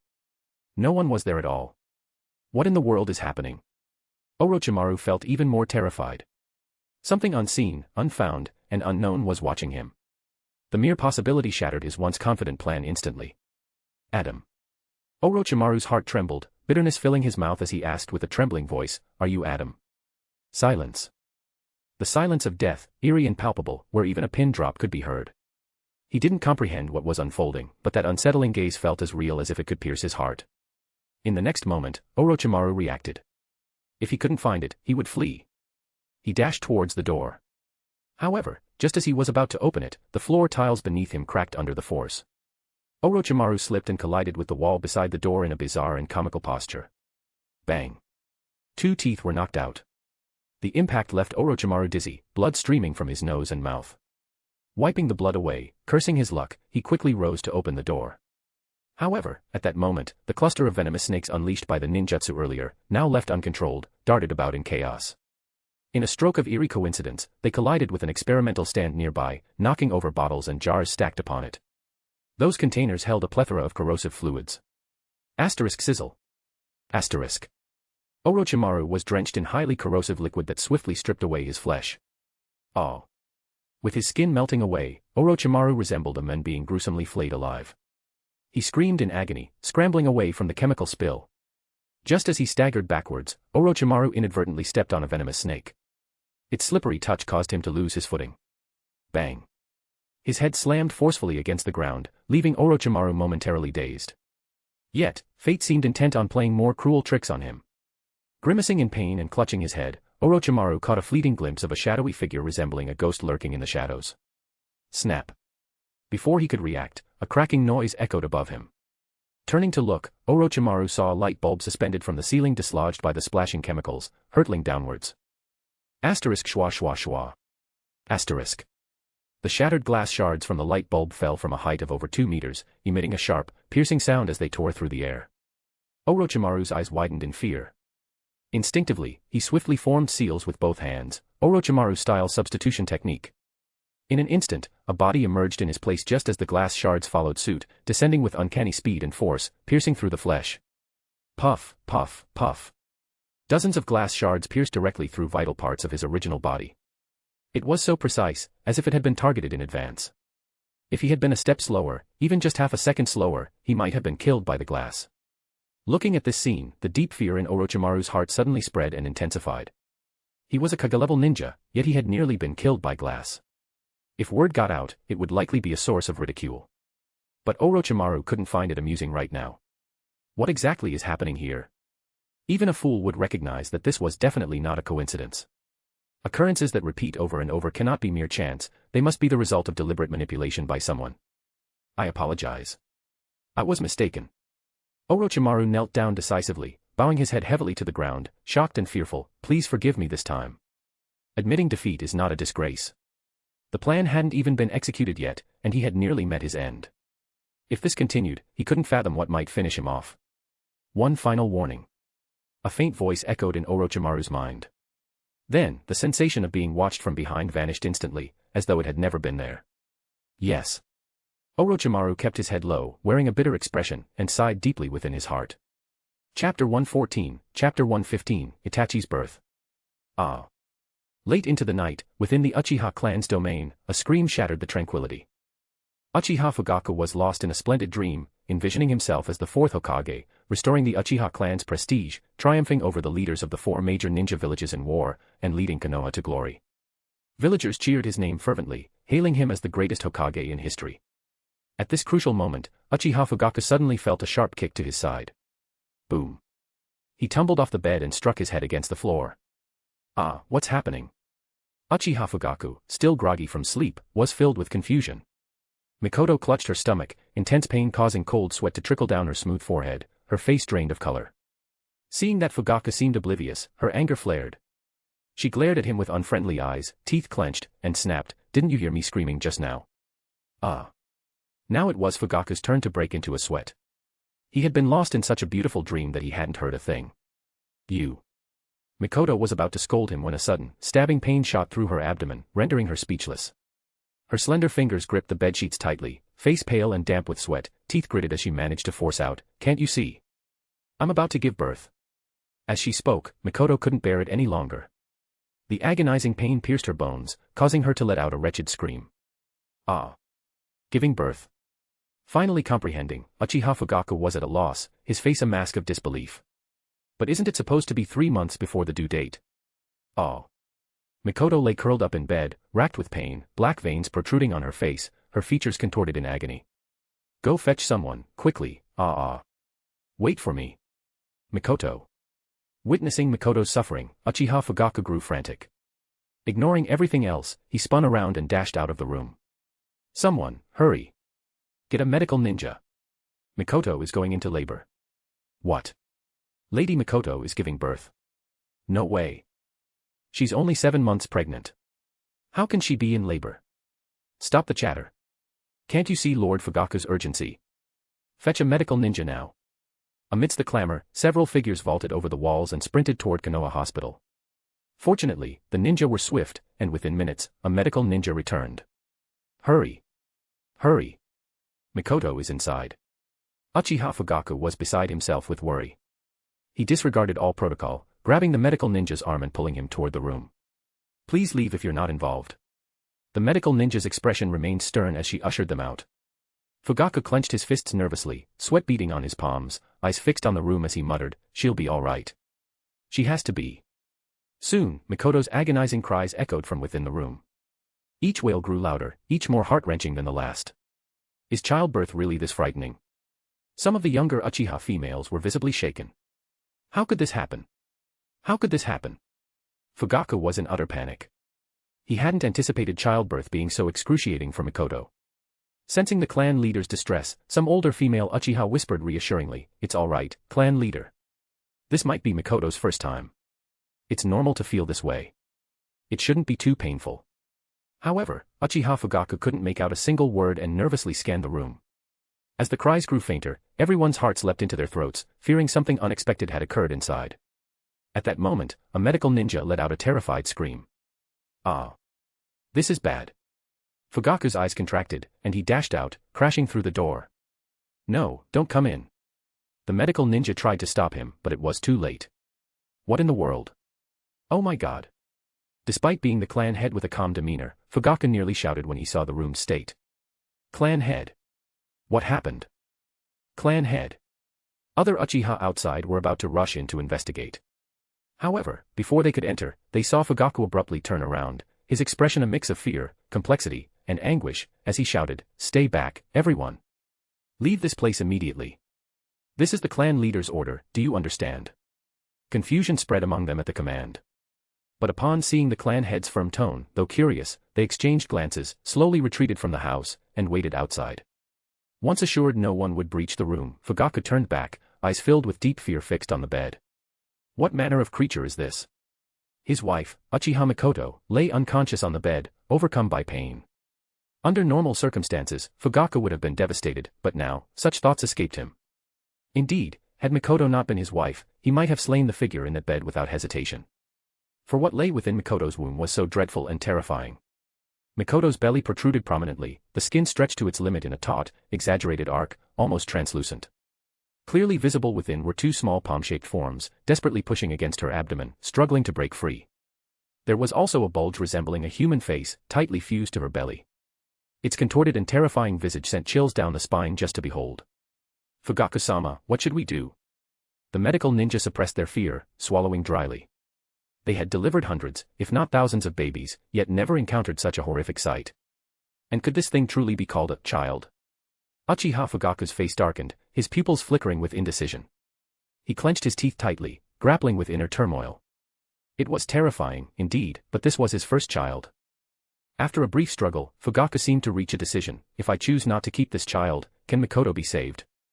The medical ninja hesitated momentarily, then replied cautiously, no, the fetus is fully developed, and it poses great danger to the mother. I recommend proceeding with the birth and then. She left the words unsaid, trusting Uchiha Fugaku to understand. Then proceed with the birth. Uchiha Fugaku spoke decisively, above all, Mikoto's life must be saved. The medical ninja nodded solemnly, rest assured, I will ensure Mikoto-sama's safety. With renewed determination, she approached Mikoto, lying on the bed. The delivery process was swift, or rather, the procedure was straightforward. As soon as the abdomen was incised, the baby emerged. The medical ninja deftly sutured the wound and swiftly stopped the bleeding, then turned attention to the neglected child. It was odd to say, but after the child was born, he neither cried nor laughed. This child. The medical ninja's face turned to shock upon seeing the child. Seeing Mikoto looking weak, Uchiha Fugaku suddenly became enraged. He strode forward with a kunai in hand, ready to eliminate this ominous child. Damned monster. How could Mikoto and I have such a monstrous child? But just as the kunai was about to strike, the baby, with closed eyes, seemed to sense the danger and slowly opened them. Within those blood-red eyes, a single black tomo floated. Buzz. The kunai halted abruptly just a fraction of an inch from the baby's throat. Uchiha Fugaku widened his eyes and couldn't help but gasp, Sharingan. Awakened at birth, Sharingan. Confronted with the sharp kunai, the baby showed no fear. Instead, he extended his chubby fingers and touched the kunai with a smile on his face, giggle, giggle, giggle, giggle. Witnessing this scene, Uchiha Fugaku fell silent for a moment. Finally, he sighed, sheathed the kunai, gazed at the baby with mixed emotions, and murmured, I don't know if your birth is a blessing or a curse. Henceforth, I shall name you Itachi, Uchiha Itachi, born with the Sharingan. May you bring honor to our clan. Chapter 115, Chapter 116, Inoki of Both Scales. The Land of Waves, a coastal town. Higashi Shibito knelt respectfully on the ground, his gaze serious as he looked at the short, elderly men with white hair and beard before him. It's noteworthy that the short old man stood with his hands behind his back, hovering half a foot above the ground, gazing out at the turbulent sea. How is the boat I asked you to prepare? The old man calmly inquired without turning around. The ship is ready, and Kirigakure has been informed in advance, Higashi Shibito replied. After a moment's hesitation, he gritted his teeth and added, Forgive me, Lord Inoki, but you shouldn't have come personally. What if this is a trap? Konoha and Kirigakure could be collaborating secretly. The risk is too great. Who do you think I am? Slowly turning around, the short old man's eyes gleamed with pride. I am Inoki, the third Tsuchikage of Iwagakure, also known as the Inoki of Both Scales. The elderly man floating in the air was Inoki, a living legend born during the Warring States period, now over 60 years old, almost a relic in the ninja world. When Inoki's name is mentioned, other Kage's first reactions are often cunning, treacherous, and sinister. Yet, what truly instills fear is his mastery of the dust release, praised as surpassing even bloodline limits. Inoki's dust release prowess exceeds that of his predecessors, making him a formidable figure. Moreover, Inoki is among the few who can fly in the air, imposing immense pressure on ground-based ninjas, akin to a dimensional reduction attack. Even the third Raikage, one of the ninja world's mightiest in this era, must tread carefully when facing the formidable Inoki. A mere Mizukage and Hokage, what threat do they pose even if they join forces? Inoki sneered, crossing his arms proudly over his chest. In my eyes, they are merely two brats. Realizing he couldn't dissuade Inoki, Higashi Shibito reluctantly acquiesced. Yes, Lord Inoki. Please exercise caution. You are the backbone of Iwagakure. I understand, I understand. 2 days later, Inoki pursed his lips and impatiently waved his hand, Don't interrupt my view of the sea. Tell the boatman we're setting sail tomorrow. Yes, Lord Inoki. The man lying motionless to the east slowly stood up and withdrew. Watching the sun slowly sink into the sea, Inoki felt satisfied. What a shame, such a beautiful sight only exists in the land of water. He thought about the land of earth again. It was all mountains and rocks. He was tired of seeing them. How could it compare to the beauty of the land of water? It was regrettable that no matter how beautiful the scenery, it could only be enjoyed for a brief moment. Inoki sighed softly, hands behind his back as he slowly returned. He planned to stay by the sea tonight to enjoy the night view and save some trouble for tomorrow's journey to the land of water from here. Back in his room, Inoki strolled around and nodded in approval. Higashi found a good spot and cleaned it up nicely. At that moment, a yellowed oil lamp thrown amidst a pile of debris in the corner caught his eye. He walked over, drawn to it. Picking up the old oil lamp covered in rust, faint obscure symbols engraved on it could be vaguely seen under the rust, though the full picture was obscured. Inoki, who had a penchant for collecting antiques, became immediately intrigued. This thing is quite fascinating.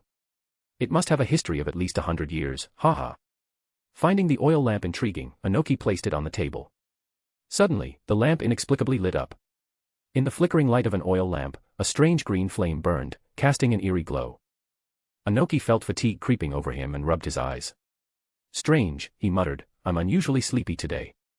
Overwhelmed by drowsiness, he shook his head, attributing it to his advancing age, and decided to lie down for a nap. As soon as he closed his eyes, darkness engulfed him. In the dreamlike state, a black mist spread like a tidal wave, accompanied by faint stars and whispers that felt both real and unreal. Inoki felt his thoughts float weightlessly like a balloon adrift on an endless sea. When he regained consciousness, he found himself standing in a colossal cathedral. The grand and imposing cathedral was constructed entirely from bones. Countless skulls adorned the dome, their empty eyes staring down, while the cathedral walls, adorned with translucent glass, contorted into grotesque human faces, as if trying to break free. Directly before him stood an ancient, weathered bronze table. Across from him sat a figure enveloped in a faint aura, appearing as if composed of overlapping human forms. Behind this figure loomed a massive bone cross, exuding an indescribable aura of strangeness. The bizarre scene sent shivers down Inoki's spine. He spoke cautiously, lowering his voice, Who are you? For some inexplicable reason, in the presence of the luminous figure with its overlapping forms, Inoki felt an overwhelming sense of dread. Instinctively, he averted his gaze, as if his very soul warned him not to stare directly. "I am merely a spectator, witnessing the unfolding of history and the future," replied Uchiha Sogetsu casually, reclining in his chair with crossed hands resting on his knees, exuding an indescribable calm and leisure. Quietly, Sogetsu used spirit vision, allowing him to peer deeper into Inoki's astral body. The colors were dark, and various emotions flickered intermittently. There was an underlying tension, mingled with a hint of fear. Fear, not surprise. In the dream, there stood the corpse cathedral, not the true divine kingdom, yet it held a certain allure. It's natural for a ninja, even someone like Inoki, the Kage, to feel fear when encountering something beyond ordinary logic for the first time. Spectator, Inoki muttered, pondering the word repeatedly. He sensed that this spectator held a deeper significance beyond his initial understanding. The seasoned Inoki quietly attempted to leave this place. However, he soon realized this wasn't an illusion. Disrupting his chakra wouldn't facilitate his escape. Recognizing the gravity of the situation, Inoki heightened his vigilance. Yet, he refrained from acting hastily until he discerned the identity and strength of the other party. Maintaining composure amidst uncertainty seemed the wisest approach. Carefully choosing his words, Inoki inquired, "Sir, why have you brought me here?" "You seem to misunderstand, Tsuchikage Inoki." Calmly, Uchiha Sogetsu responded, "I didn't bring you here, it was fate that guided you to my divine kingdom." Chapter 116, Chapter 117, New Member. "You know my name?" Inoki blurted out unintentionally, realizing his own foolishness soon after. After all, he was the third Tsuchikage. Was there anyone in the ninja world who didn't know him? "I know more than just your name," Uchiha Sogetsu smiled faintly, glancing meaningfully at Inoki. "I know about your past and your future." "My future self?" Inoki's expression turned peculiar, finding the situation somewhat amusing. He wondered if this person was playing a prank on him. "Haven't I told you?" Uchiha Sogetsu leaned forward, hands crossed, smiling gently. "I am a spectator, witnessing the history of the past and the history yet to unfold." Though Inoki's rational mind rejected it, something stirred within him, a voice insisting that it was all true. "Can you tell me what I'll become in the future?" Inoki couldn't resist asking curiously after a brief hesitation. "I can," Uchiha Sogetsu replied leisurely. "But peering into the future comes with a price. Are you prepared for that?" Something in Sogetsu's tone made Inoki uneasy. He swallowed nervously. "What's the price?" "To glimpse into fate is the price itself," Sogetsu tapped the table lightly. "But before we delve into that, let's discuss another matter." "Another matter?" Inoki felt a foreboding sense. "Though it's guided by fate." Uchiha Sogetsu paused deliberately for a moment, his voice tinged with displeasure. "But what is the price you must pay for entering my divine kingdom without permission?" In Inoki's eyes, which glowed faintly, countless overlapping human figures seemed to transform instantly into the scorching sun. Suddenly, the figure surrounded by golden light grew immensely tall. 12 pairs of golden wings sprouted from its back, adorned with intricate symbols that seemed to span the entire cathedral. A sacred aura swept in like a tsunami, carrying the heat of the blazing sun. Oh! Inoki felt as though he were being scorched by the sun, his blood, muscles, and bones felt as though they were melting.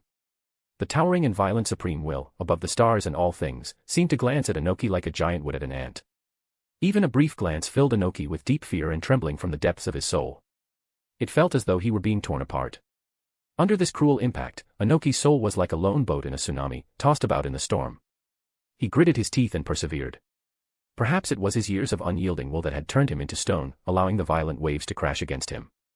Despite being worn down bit by bit, he held on, waiting until the overpowering will dissipated.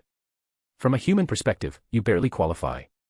In his dazed state, on the brink of collapse, Inoki felt suddenly brought back to reality upon hearing those words. He was drenched in sweat, his clothes soaked, but to his surprise, he found himself completely unharmed. Everything that had just occurred felt like a dream. You have already paid the price for intruding into the divine kingdom.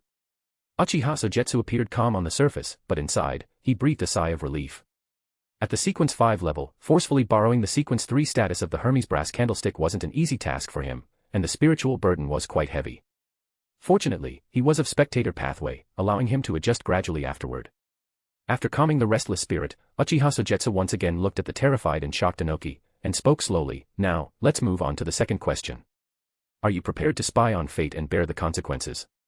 Inoki was still frightened and hadn't fully recovered from the fear he had just experienced. Even when facing Uchiha Madara, he had never felt such a deep, clear, soul-shaking fear, as if he could be torn apart at any moment. "Are you a god?" Inoki cautiously adjusted his mindset and asked. He racked his brain, thinking of countless overlapping figures, finally concluding that perhaps it would be more appropriate to describe the other party as God. No, I am not a god. Uchiha Sogetsu shook his head calmly. I've already mentioned that I'm just a spectator. Even so, Inoki couldn't believe it. He preferred to believe that the other party was a god. Concealing his thoughts, Inoki no longer dared to underestimate the other party. He didn't want to experience the pain of being burned from body to soul again, otherwise, he might go insane. Please, allow me to see the future. After careful consideration, Inoki couldn't resist the temptation to peek into what lay ahead. Even if it meant paying a heavy price, he would do it for the sake of Iwagakure. Very well. Uchiha Sogetsu agreed to his request and initiated a vision. Buzz. Inoki felt as though he had been thrown into an invisible vortex. He was swept away, carried along, and plunged into a surreal tunnel. Countless streams of light flashed before his eyes, and scenes resembling silhouettes appeared directly in his mind. He saw that the future was filled with bloodshed and brutal wars. He witnessed the dead being summoned from the Pure Land. He saw countless white figures battling countless ninjas. He witnessed the nightmare figure standing atop the ninjas, effortlessly cutting through tens of thousands of troops. He saw enormous trees sprouting in the ruins, with a blood-red moon casting its reflection upon the sky and earth. It was Uchiha Madara. Even if reduced to ashes, even just a silhouette, he could recognize him. That was Uchiha Madara. Was this the future? Inoki's mind went blank. He couldn't piece together the disjointed images at all.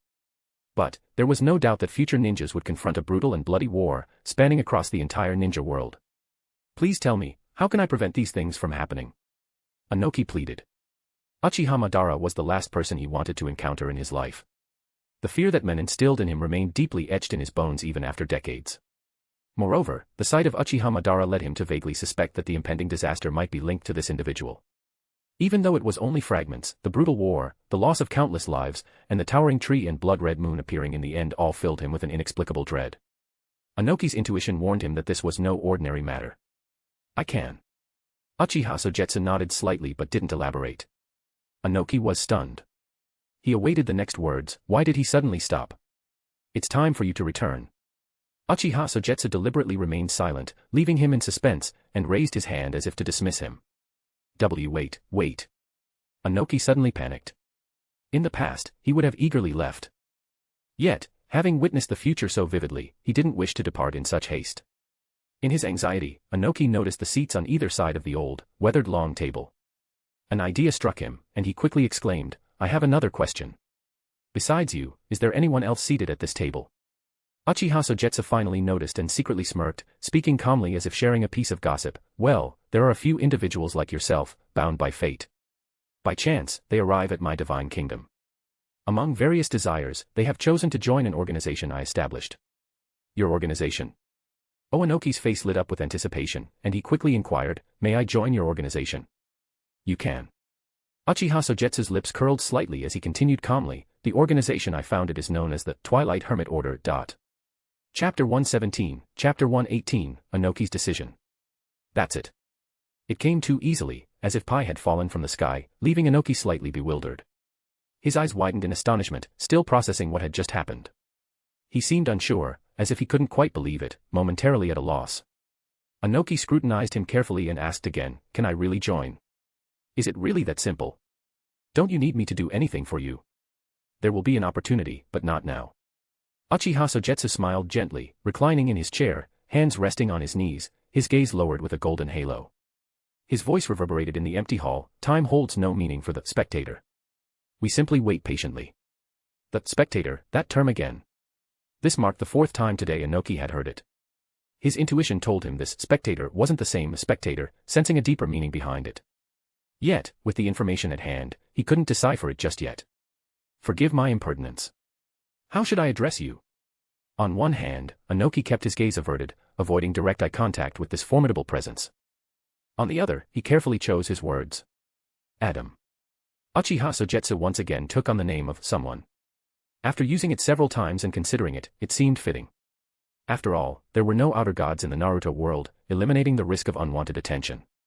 Adam, sir. Inoki hesitated, adding the honorific title, if I may ask, who are the other members? In the presence of such a god, caution was paramount. Every word was carefully weighed, ensuring no offense could be taken. Each thought was scrutinized before being spoken aloud. The members of the Twilight Hermits intrigued him the most, the ones whose identities he sought most earnestly. The ninja world isn't vast, but it's certainly not small. Inoki believed only a select few were fit to join the Twilight Hermit Order. He wanted to confirm this and avoid unnecessary conflicts. Haha, you'll meet the others in due time. Uchiha Sogetsu saw through his thoughts but brushed it off. Their identities are secret. We use code names to protect each other. You'll have one too. A code name. Inoki felt relieved. Thank you. My code name will be IWA, Rock. His role as Tsuchikage was too significant. Choosing a code name suited his wish to remain anonymous. IWA also hinted he was from Iwagakure. I'll inform the others. Uchiha Sogetsu's expression turned pained. Our time is up. Ask your last question. Though he had many questions, Inoki restrained himself. When can I see you again, Mr. Adam? Remember to tend the oil lamp. Uchiha Sogetsu smiled mysteriously. Fate brought you here. We'll meet again when the time is right. It will be done, Inoki bowed respectfully. As the corpse cathedral seemed to sink and he rose like hydrogen, darkness engulfed him again, like a surging tide. His consciousness drifted through starry voids once more. After an unknown time, Inoki woke in bed. The instant his eyes opened, he leaped up like a startled cheetah, floating in the air, eyes scanning the room sharply. On the table lay an oil lamp, its copper rust covering it like a shroud. The flame within had long since extinguished, tendrils of green smoke curling upwards. It's neither an illusion nor a dream.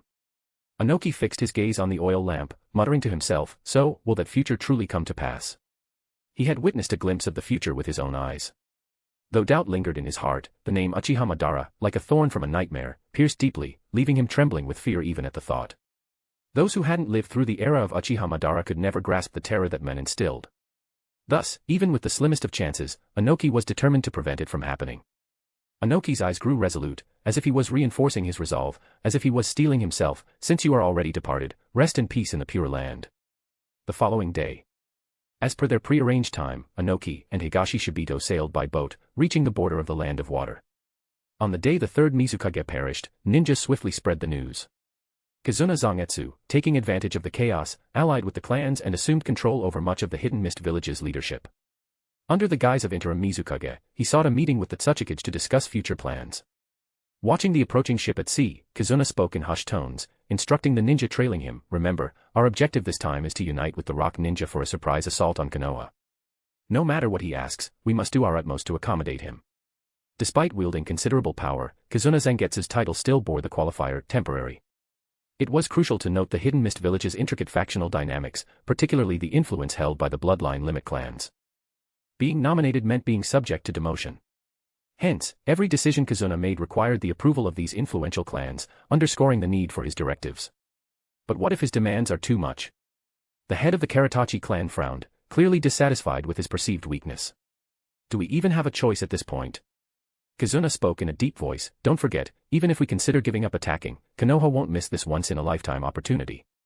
Upon hearing this, everyone fell silent, anger evident on their faces. As Kazuna had pointed out, the Hidden Mist Village had been pushed to the brink. Even if they showed weakness to Konoha, the other side might not give up on the enticing prize before them. We understand. The Karatachi clan, leaders of the Bloodline Limit clan, reluctantly bowed their heads, despite their grievances, once they understood the situation. Soon, the Tsuchikage arrived. The short, elderly man floated above the water, hands behind his back, and approached the meeting point alone. What audacity! Seeing this, Karatachi Shinjiro's forehead veins bulged with humiliation. Through gritted teeth, he challenged, old man, how dare you show such arrogance? Coming alone, aren't you afraid we might kill you? Kazuna Zangetsu shot him a glare, then spoke softly, you all stay here. I will go alone. Since the Tsuchikage had come alone, they had to show corresponding respect.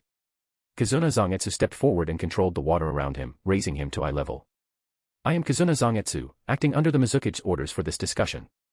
It's an honor to meet you, Tsuchikage Inoki. Where's the other guy? Inoki frowned, clearly displeased. For such an important matter, they sent you. The Mizukage was injured while sealing the tailed beast some time ago, so he sent me here to discuss this matter, Kazuna Zangetsu said calmly. Please rest assured, before leaving, Mizukage-sama granted me full authority to lead this discussion. Alright, since you have the final say, I won't waste words. Inoki was too impatient to dwell on it.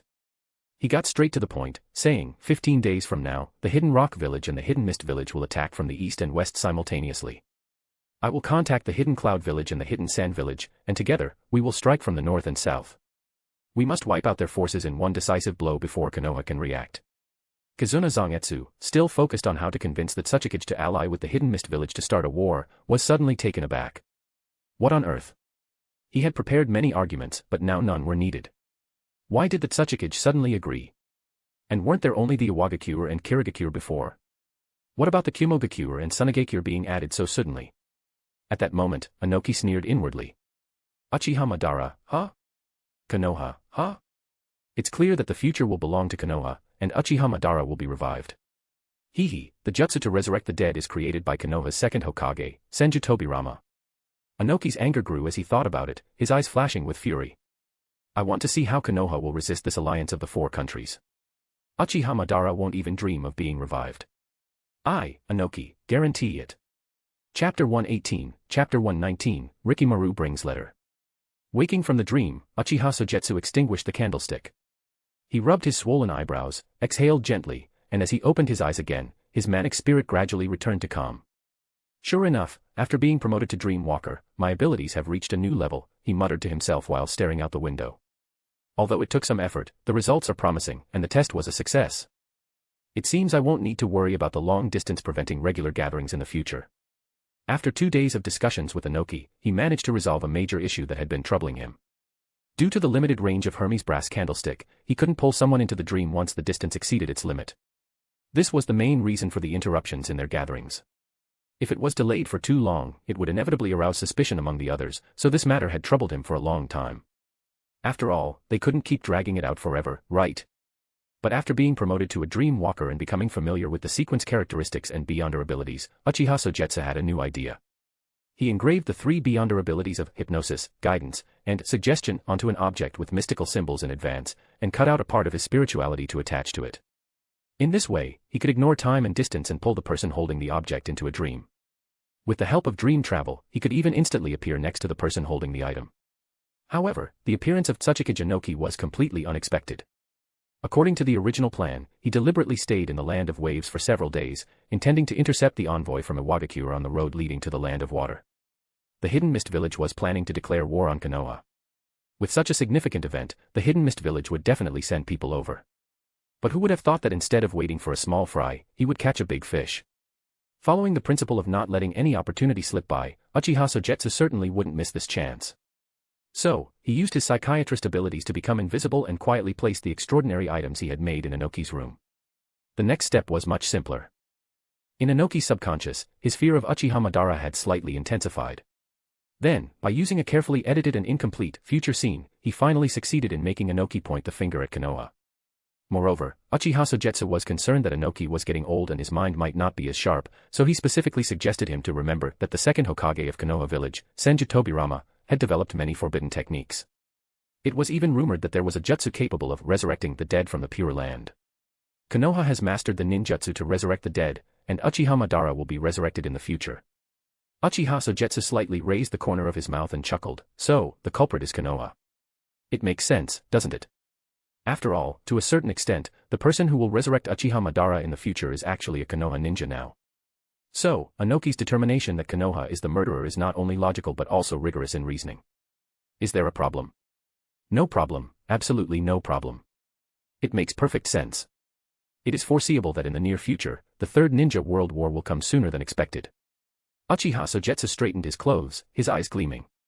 After staying here for such a long time, the respected Hokage should have calmed down. It's time to go back.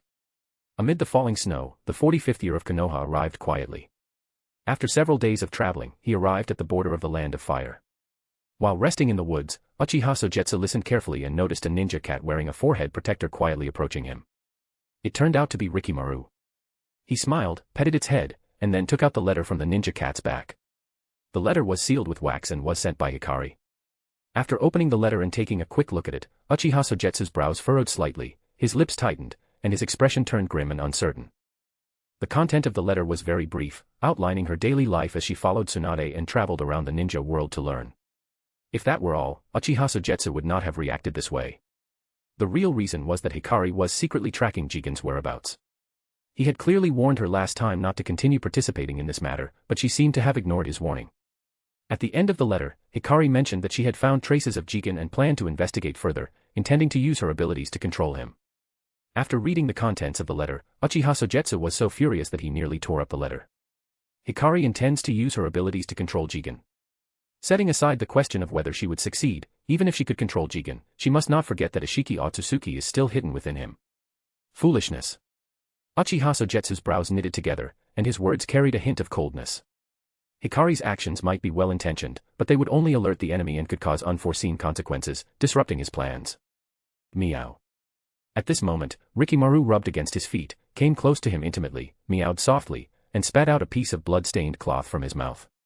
When Uchiha Sogetsu saw the dark blue piece of cloth stained with dried blood, his eyes suddenly narrowed.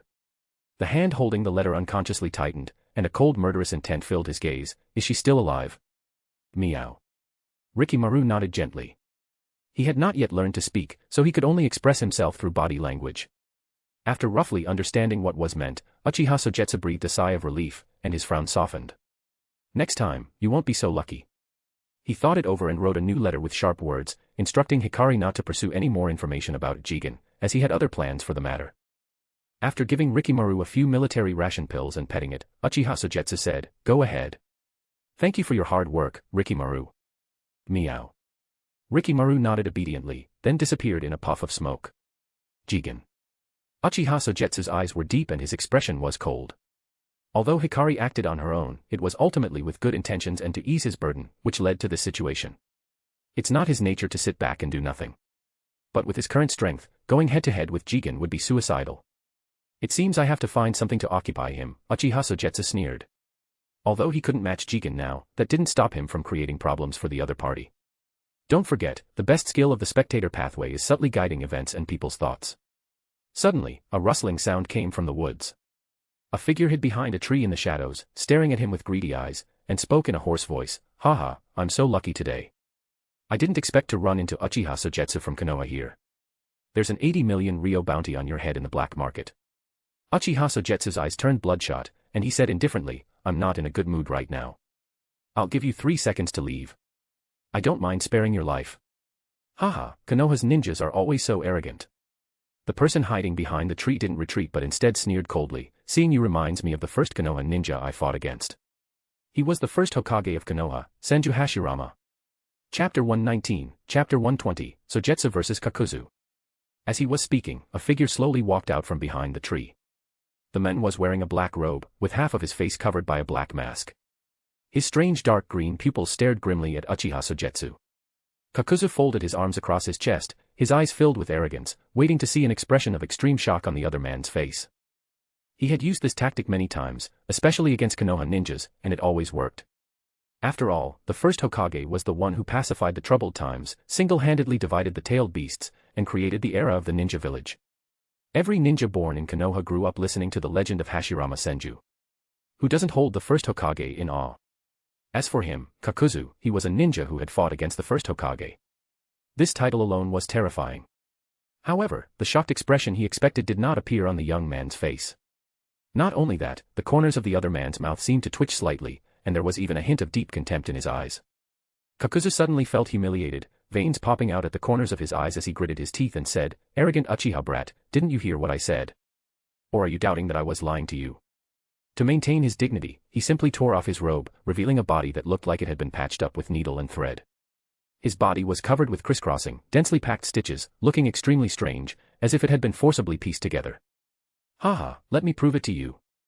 A cruel smile appeared on Kakuzu's face as he said, "A head worth 80 million taels is barely worth it for me to use this ninjutsu against you." Boom boom. Boom boom. The strong heartbeat echoed clearly and dully. Then, the muscles on Kakuzu's back swelled as if they were inflated, like something was trying to struggle out of his body. On his high back, 4 masks with different patterns suddenly tore through the skin, and clumps of black substance as sticky as oil emerged. A sticky black substance fell nearby, and from it emerged a creature composed of countless wriggling tentacles. Each tentacle bore 4 masks with different patterns.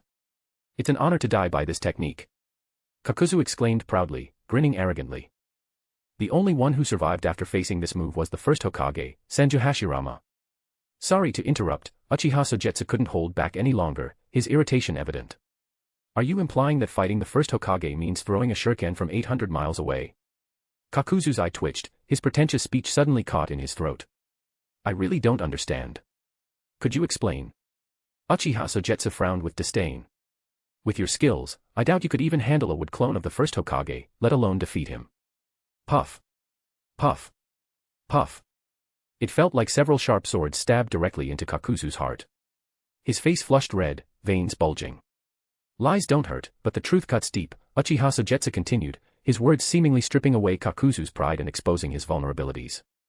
Kakuzu's dark green eyes narrowed in anger and embarrassment. Arrogant Uchiha brat, you're so sharp-tongued and ignorant. I'll show you how vast this world truly is. With a swift movement, Kakuzu crossed his hands to form the hand seal. Nearby, the four Earth Grudge Fear responded to his command, rushing forward with masks of different patterns. Wind style, pressure damage. Lightning release, false darkness. Fire style, intelligent hard work. Water style, water wave. Chakra gathered in their mouths, forming four rapidly condensing orbs of different elemental attributes.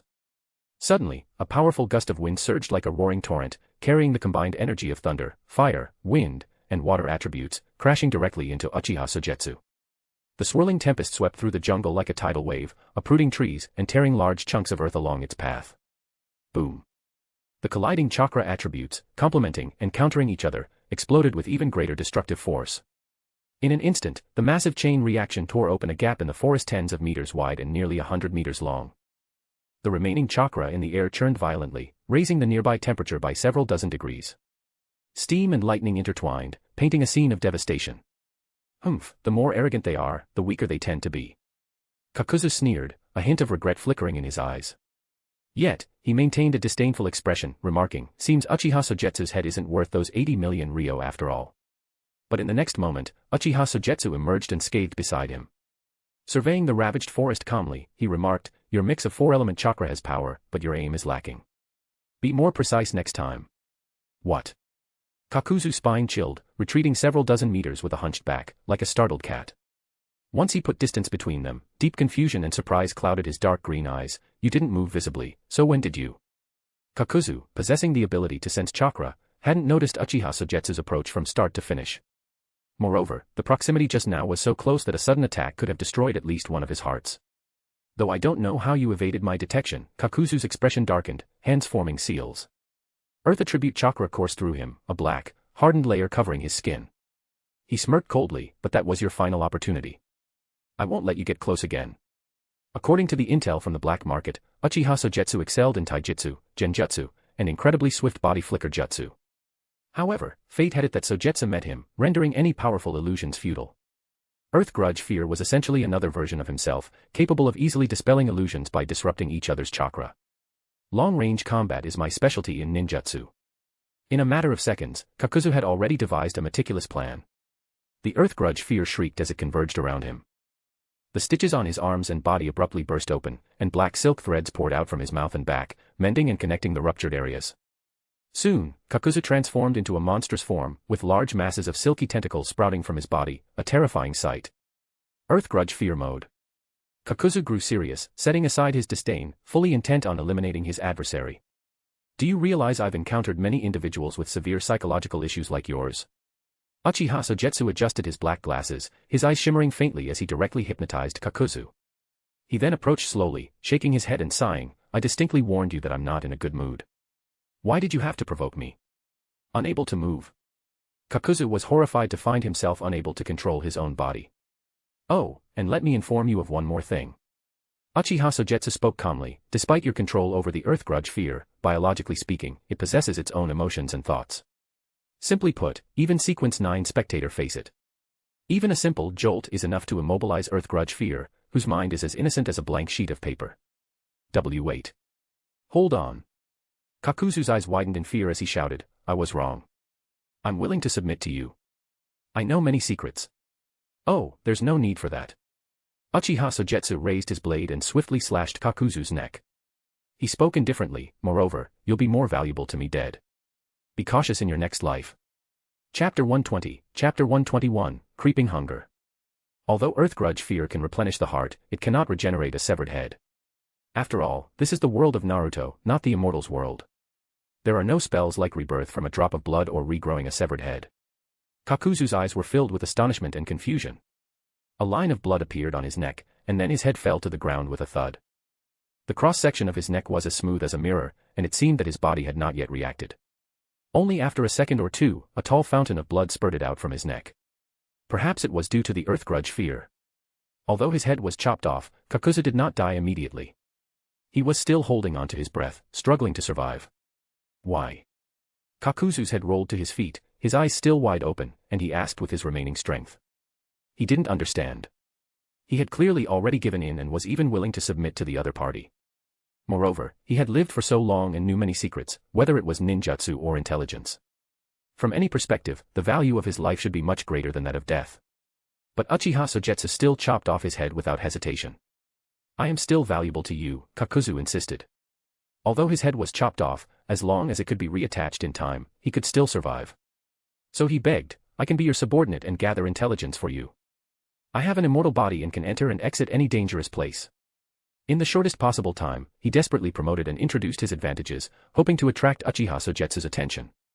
He knew very well that at this time, he must not talk nonsense. If he kept the secret any longer, the other party might become upset, and he would be out of luck. You may not know that the function of earth grudge fear is far more than that. Kakuzu pleaded, showing a flattering look, it can take away other people's hearts and absorb their chakra properties.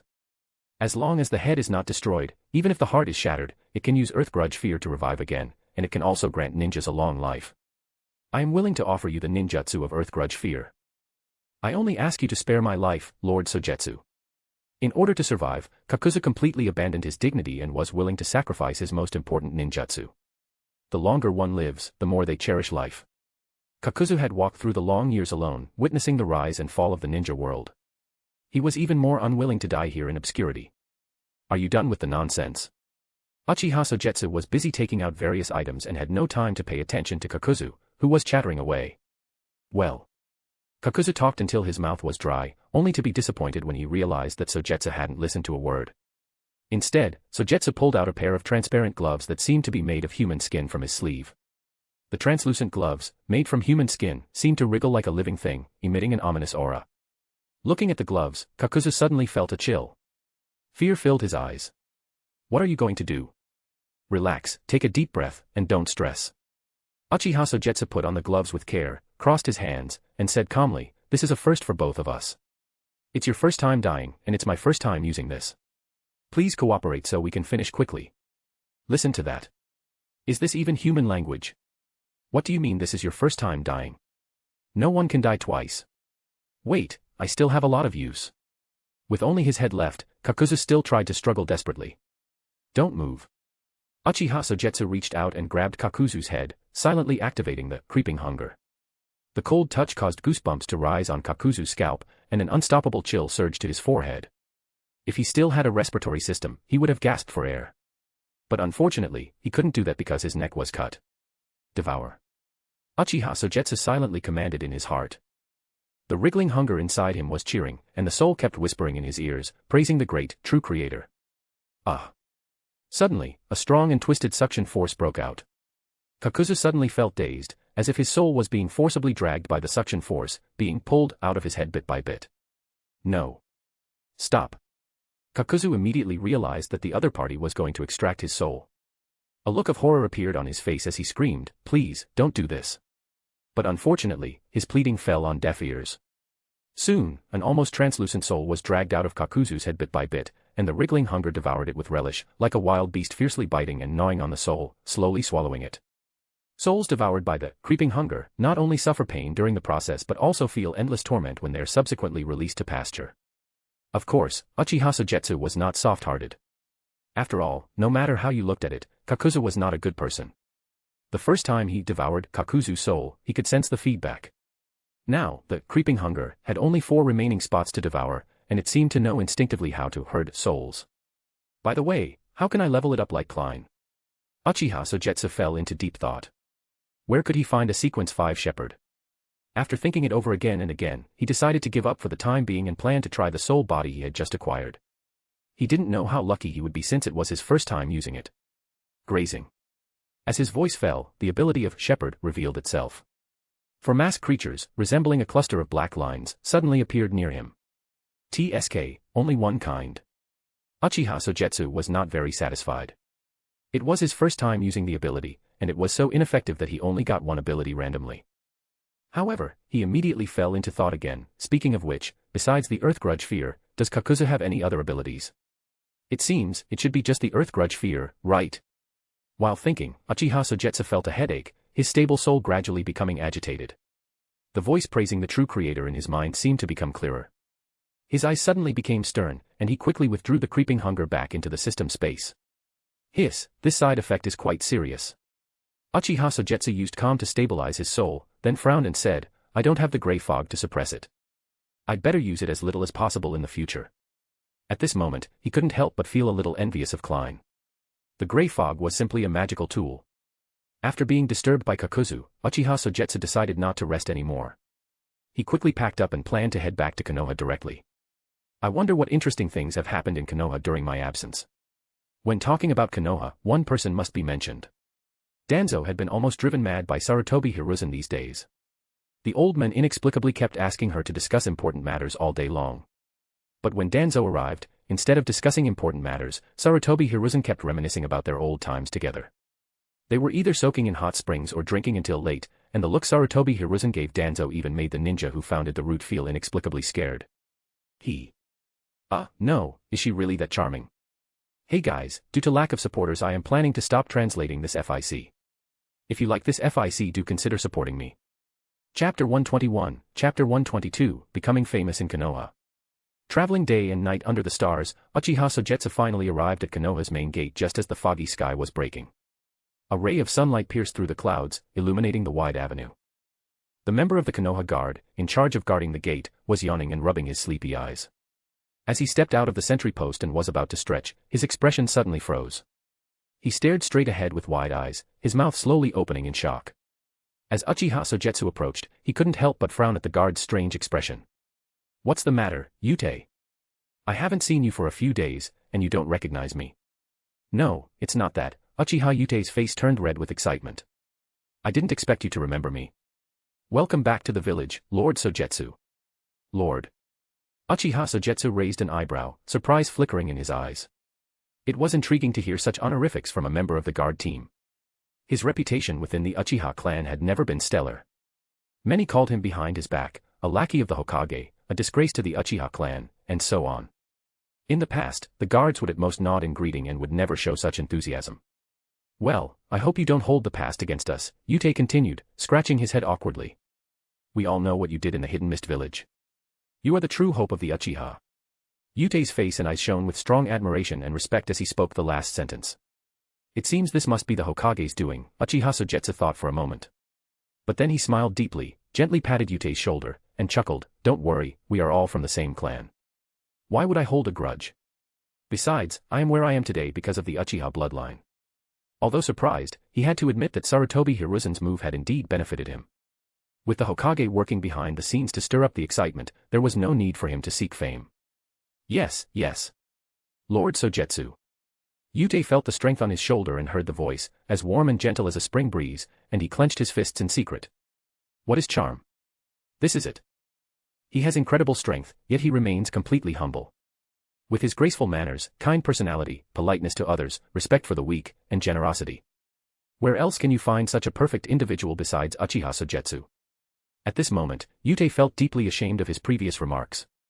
He steeled himself and fervently declared, Lord Sogetsu, thank you for forgiving my earlier rudeness. From now on, I will be your loyal follower.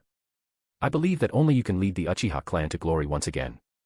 In truth, ever since the Uchiha clan learned of Uchiha Sogetsu's actions in the Hidden Mist Village, their perception of him changed almost overnight. What were once derogatory terms like Hokage's lackey and Uchiha traitor gradually transformed into praise such as gentle and humble, powerful, and Uchiha's hope. Many young people began to revere Uchiha Sogetsu. And Uchiha Yutei is one of those admirers. After all, a 16-year-old jonin who single-handedly infiltrated the Hidden Mist Village, defeated the Elite 7 ninja swordsmen, and assassinated the 3rd Mizukage. Such extraordinary feats would be remarkable even by the standards of decades past. The key point is that he is only 16 years old this year, and he is far from reaching his peak. It's easy to imagine how much he will grow if given another 10 years. Perhaps, the only one who can compare with him is Uchiha Madara. But compared to the Shura of the ninja world, the gentle and kind Uchiha Sogetsu is obviously more preferable. Thus, the younger generation of the Uchiha clan sees Sogetsu as their idol, believing that only he can lead the Uchiha clan back to its former glory. Facing Yutei, who was like a fervent believer, Uchiha Sogetsu felt a bit uneasy. He could only use the excuse of needing to report the mission and quickly escape from him. He was worried that if the conversation continued, Yutei might end up treating him like royalty. On his way to the Hokage building, Uchiha Sogetsu deeply felt both the advantages and drawbacks of fame. The good part is that almost every ninja he passed greeted him with a smile and a nod, or evident in their eyes, as if he had become a household name overnight. The downside is that some people are just too enthusiastic. For instance, Obito and Kakashi, these two youngsters, seem to be turning into fanatics. Being watched like this feels a bit uncomfortable for an spectator. Uchiha Sogetsu sighed internally, feeling helpless. He wasn't like Adam, with an innate uniqueness, nor was he the king of angels. If he wanted to change the course of the times, he could only do it himself. What is a spectator? He is both an actor on stage and a director behind the scenes, manipulating and observing the direction of the entire drama from a third-party perspective. Lost in thought, he arrived at the Hokage building. Good job. Ow. Elephant seemed to have been waiting here for a long time. When he saw Uchiha Sogetsu arrive, he stepped forward, clapping him on the shoulder and jokingly said, "But, you might have overdone it a bit. The Hokage must be quite upset with you." "Hey, Elephant, please stop praising me," Uchiha Sogetsu said with a pained expression, his face showing a hint of sympathy. He sighed, "You don't know how dangerous my trip was. I nearly died in the Hidden Mist village. As for the Mizukage, well, I was completely overwhelmed." His words carried a deep sense of helplessness, as if he had barely survived a deadly encounter. Seeing him like this, Elephant couldn't help but imagine various dramatic scenes. Uchiha Sogetsu had been pursued by the Mizukage, narrowly escaping death several times. He was gravely injured, forced to the edge of a cliff, but he fought back with all his strength and managed to survive. Meanwhile, the devious and cunning Mizukage seemed to toy with Sogetsu like a cat playing with a mouse. "Sorry, I didn't realize the gravity of the situation," Elephant said, his smile fading. He pulled Sogetsu into a big hug and spoke softly, "Don't worry, your suffering won't be in vain. Our Konoha and the Hokage will definitely seek justice for you. It's all in the past.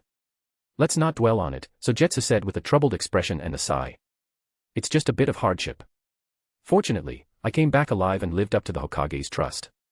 I understand. I truly do." Elephant empathized, recalling similar experiences from his past. "Come on, I'll take you to see the Hokage." With that, he began to lead the way. Huh.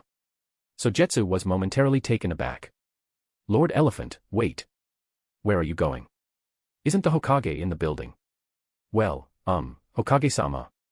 Elephant's mouth twitched as he struggled to find the right words, his expression turning puzzled and somewhat complex. "Hokage-sama. What's going on?" Sogetsu's concern grew as he frowned. "No, it's just, this situation is a bit complicated," Elephant admitted, rubbing his forehead and lowering his gaze. "While you were away, something unexpected happened. Danzo turned into a woman, and the Hokage has been with her during this time, ahem. Uchiha Sogetsu. Hey guys, due to lack of supporters I am planning to stop translating this FIC. If you like this FIC do consider supporting me." Chapter 122, Chapter 123, Witch's Charm. No, what happened to Sarutobi Hiruzen? Listening to Elephant's explanation, Uchiha Sogetsu was completely stunned, as if struck by lightning, and stood frozen in place. He could understand Danzo's gender change, after all, he was the one who did it. But what about Sarutobi Hiruzen? Could it be that the old man is planning to learn from Emperor Roselle and get to know men first? Ahem, don't tell anyone about this. Elephant looked around guiltily, then coughed twice, leaned in and whispered, "You haven't seen it, Danzo who turned into a woman is simply a fairy. That figure, that skin, that look, if I didn't know, I'd be tempted. So disgusting." Uchiha Sogetsu silently took a half step back, a slight twitch at the corner of his mouth. "It seems I underestimated the power of witches in this world. Their charm is even more terrifying than illusion.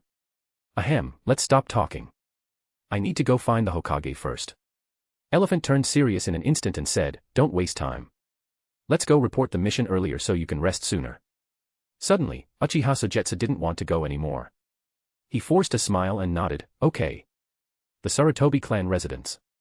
Uchiha Sogetsu followed Elephant through the yard without being stopped or hindered. The courtyard was in standard Japanese architectural style. The path was paved with gravel, and bamboo was planted on both sides.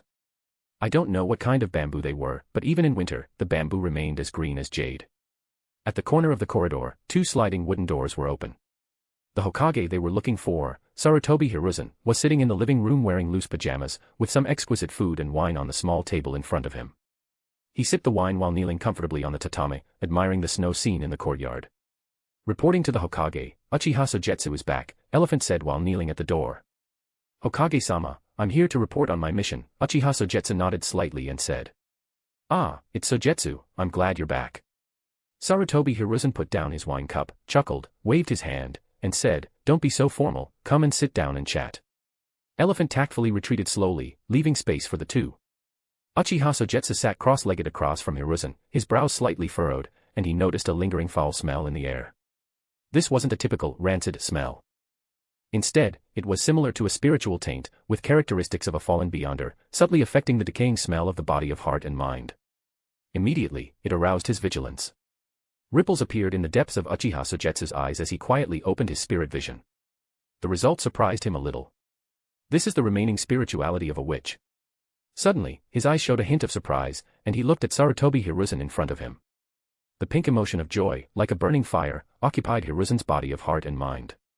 His deeper astral body was also stained with a layer of misty gray, as if a bacterial virus was slowly eroding his body of heart and mind at a very stealthy speed. Oh my god! Uchiha Sogetsu was shocked, as if struck by lightning. Isn't this progress moving too fast? Fortunately, he was at sequence 5 level and had the help of Lai, otherwise, he might not be able to control his expression. I didn't expect this. The biggest beneficiary of this situation is actually Sarutobi Hiruzen. This old fellow Danzo can accomplish great things. What's wrong, Munsuki? Sarutobi Hiruzen had 2 dark circles under his eyes, and his energy and spirit seemed weak. Seeing Sogetsu's strange look, he coughed twice, is there something on my face? Why are you looking at me with such strange eyes? There's nothing on your face, but you must be very happy in your heart, right?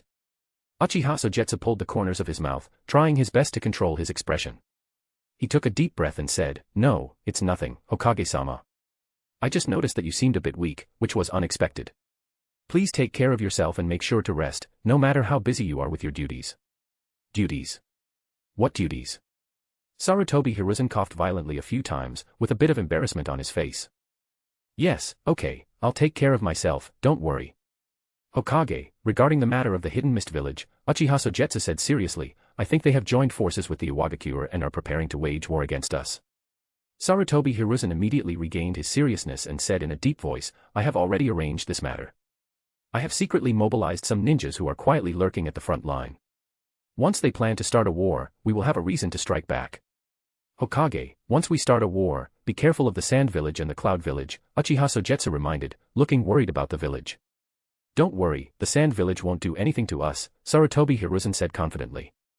As long as we show enough strength early on, the Hidden Cloud Village and the Hidden Sand Village will not act rashly. Since Lord Hokage is sure, then I am relieved, Uchiha Sogetsu said, raising his eyebrows slightly. His eyes drifted towards the next room, and he tactfully added, I just returned not long ago. Now that I have reported the mission, please allow me to leave. Ah, well, you go back first. Sarutobi Hiruzen patted Uchiha Sogetsu's shoulder and spoke earnestly, although you went a little too far this time, you have still done a great deed. I plan to appoint you as the head of the Umbu. Do a good job. Uchiha Sogetsu expressed his gratitude, exchanged a few more words, and then left the courtyard. After he left, the wooden door of the next room opened. Danzo emerged, wrapped in a thin blanket, steam rising from her body. Her long hair draped over her shoulders, cheeks rosy, and red lips exhaling smoke. Her captivating eyes drifted and fell on Sarutobi Hiruzen, sneering, what, have you finished your conversation? Sarutobi Hiruzen looked at Danzo and swallowed, yes, we're done. Danzo lifted her hair and sat down cross-legged, her slender white thighs revealing a hint of allure. The thin blanket could not cover her extremely seductive, witch-like body brimming with joy. Danzo picked up the wine cup on the table and drank it all, then stared at him fiercely, don't forget what you promised me. Although her eyes were fierce, the witch's charm was undeniable. Even though her gaze was sharp, it carried a hint of allure. Don't worry, when have I ever lied to you? Sarutobi Hiruzen patted his chest and assured loudly, we have been friends for so many years, and you still don't believe me. I don't believe you, you old fox, you're so devious. Veins throbbed in the corners of Danzo's eyes. She suppressed her anger, pursed her lips, and snorted coldly, turning her face away from him. Uchiha Sogetsu walked down the road, covering his forehead speechlessly. He had to admit that he had underestimated the witch. The beyonder characteristics even from the low sequence were definitely not something ordinary mortals could resist. Even Emperor Roselle couldn't stop her, let alone Sarutobi Hiruzen. The witch's allure is truly potent. His face twitched slightly, and he felt the need to accelerate his plan. Otherwise, Sarutobi Hiruzen might not be able to withstand the witch. Hey guys, due to lack of supporters I am planning to stop translating this FIC. If you like this FIC, do consider supporting me. Also, if you can visit my YouTube channel. https://www.youtube.com/@aaeume_official. Chapter 123, Chapter 124, Seeing Itachi. Hokage-sama has already informed us about your stay in the Hidden Mist Village. In the Uchiha mansion, Fugaku sat in the living room with a faint smile on his face, looking at the young man across from him. Well done. He admired Sogetsu's conduct and praised him. I've also heard some talk from people outside, but you don't need to pay attention to it. This is how we, the Uchiha clan, handle things. As the saying goes, if you aren't arrogant, are you even an Uchiha? Lord Fugaku, please stop praising me. Uchiha Sogetsu smiled bitterly and shook his head, pretending to still be frightened. If I hadn't been lucky this time, I would have really died in the Hidden Mist Village. The Hidden Mist Village? Just a bunch of trash. Hearing this, Fugaku's face showed a trace of anger, and he said in a low voice, "Don't worry, Sogetsu, we Uchiha clan will settle the score with Kirigakure for hunting you down." Ah, actually, that's not necessary, right? Uchiha Sogetsu felt a little uneasy. He was the one who broke into the Hidden Mist Village, wiped out the 7 ninja swordsmen, and killed the Mizukage first, but now it seemed he had become the victim upon arriving in Konoha. No need to say more, we have our own considerations on this matter. Fugaku, firm for once, snorted coldly. I said, you are one of our Uchiha clan. Since Kirigakure dares to hunt you down, they should be prepared to pay the price. Uchiha Sogetsu was shocked. Is this the foundation of a strong clan? Love it. Do you think I'm being unreasonable? Fugaku looked at him meaningfully, and then said calmly, in the ninja world, the strong are respected. Let alone the death of a Mizukage, even if you turn Kirigakure upside down, we the Uchiha clan can handle it for you. Do you know what this means? Uchiha Sogetsu looked confused. Haha, you'll understand later. Fugaku didn't provide much explanation, but just smiled slightly and looked at him with anticipation. A 16-year-old ninja is still far from reaching the peak of ninja abilities in terms of physical strength, chakra, experience, and so on. At such a young age, achieving something as monumental as assassinating the Mizukage is remarkable. It's hard to imagine that in a few years, with Uchiha Sogetsu's talent, as long as he survives, he will almost certainly become a powerful ninja surpassing even the legendary Sannin. By then, the rise of the Uchiha clan will be unstoppable. At this moment, Uchiha Fugaku seemed to see the future of the Uchiha clan through him, and he unconsciously raised the corners of his mouth, envisioning a vivid picture in his mind. With the genius Uchiha Sogetsu in the forefront and his son Itachi in the background, the future of the Uchiha clan is indeed bright. Moreover, perhaps in the future, there will even be a tale of 2 Hokages from the Uchiha clan, 1 master and 1 apprentice. Thinking about this, Fugaku couldn't sit still. Before Uchiha Sogetsu could speak, his excitement got the better of him. By the way, I thought you just returned yesterday, so I didn't want to disturb you. I have good news to share, Mikoto gave birth to a boy, hee. What the heck? Uchiha Sogetsu was shocked again. He recalled that when he left, Mikoto was just over 5 months pregnant, and this mission was only supposed to last a month. How could she have given birth in just 6 months? Seeing his astonished expression, Fugaku couldn't hide his grin and explained, well, maybe Mikoto was a bit restless, so the child was born earlier. Born 4 months early, could it be that the child is somehow special? Uchiha Sogetsu was silent for a moment, then smiled and said, congratulations, Lord Fugaku, on the birth of your son. Ha ha ha, even though the baby was born a bit early, it's indeed a joyful occasion. Fugaku's face lit up with delight as he thought about the child who was born with Sharingan. Smiling, he said, by the way, you haven't met your future disciple yet, have you? Come on, I'm free today. Join me to see Itachi, I'm sure you'll be impressed. With that, Fugaku stood up and walked over. Without further discussion, he grabbed his sleeve and pulled him towards the backyard. Though he had planned to play it cool, it was clear Fugaku wouldn't give him a chance to refuse, so he could only follow along to the backyard. Ah. The gentle Mikoto was basking in the sun. Upon seeing them, surprise crossed her face. Haha, Mikoto, look who's here, Sogetsu has returned. Fugaku beamed as he led Uchiha Sogetsu towards her, adding, Sogetsu, you should know, Mikoto has been eagerly waiting for you to come back and accept Itachi as your disciple. You're back. Mikoto's pale face flushed a bright red. Her eyes, filled with warmth, gazed at Sogetsu, and she smiled softly, I'm glad you returned safely. Fugaku told me about your experiences in the Hidden Mist Village, it really worried me. Thank you for your concern, Mikoto-sama. I'm fine. Big sister, please don't be like this. Uchiha Sogetsu's face twitched, feeling a bit uncomfortable. If I had known this earlier, I would have rated the charm attribute lower. Now look at this, the wife is still fixated on him and is even asking about his well-being in front of her husband. Fortunately, Fugaku didn't dwell on it. He simply patted Sogetsu on the shoulder and said, "See, Mikoto cares about you so much, like a sister." Ha ha ha. After a while of chatting in the yard, Fugaku left to attend to something. The atmosphere grew more awkward with the two of them alone. Mikoto looked at Sogetsu with a touch of longing in her eyes. Her pale face flushed, and her small hands nervously fidgeted with the edges of her clothes. Her eyes, like flowing autumn water, radiated charm. Uchiha Sogetsu, feeling embarrassed, cleared his throat and asked, "Ahem, Lady Mikoto, where is Itachi?" "Ah. Oh, Itachi is inside. Let me take you to him." Mikoto suddenly awoke, realizing that her earlier gaze at Sogetsu had been inappropriate. Her face flushed an even deeper shade of red as she took small, hurried steps toward the house. From behind, Mikoto, recently having given birth, appeared to have become even more captivating. The soft fabric of her clothing clung closely to her form, accentuating her graceful curves. Her legs, concealed beneath her skirt, were slender and straight, and her toes were as delicate as cardamom. As she walked with light steps, her rounded hips swayed gently. With such a demeanor, one might imagine a different portrayal in an adult-themed story. As Mikoto moved, she seemed distracted and lost her balance, stumbling forward. Fortunately, Uchiha Sogetsu reacted swiftly, stepping forward to steady Mikoto by wrapping his arms around her slender waist. "Are you all right, Lady Mikoto?" Feeling the warmth of his hand, Mikoto felt a wave of shyness overcome her.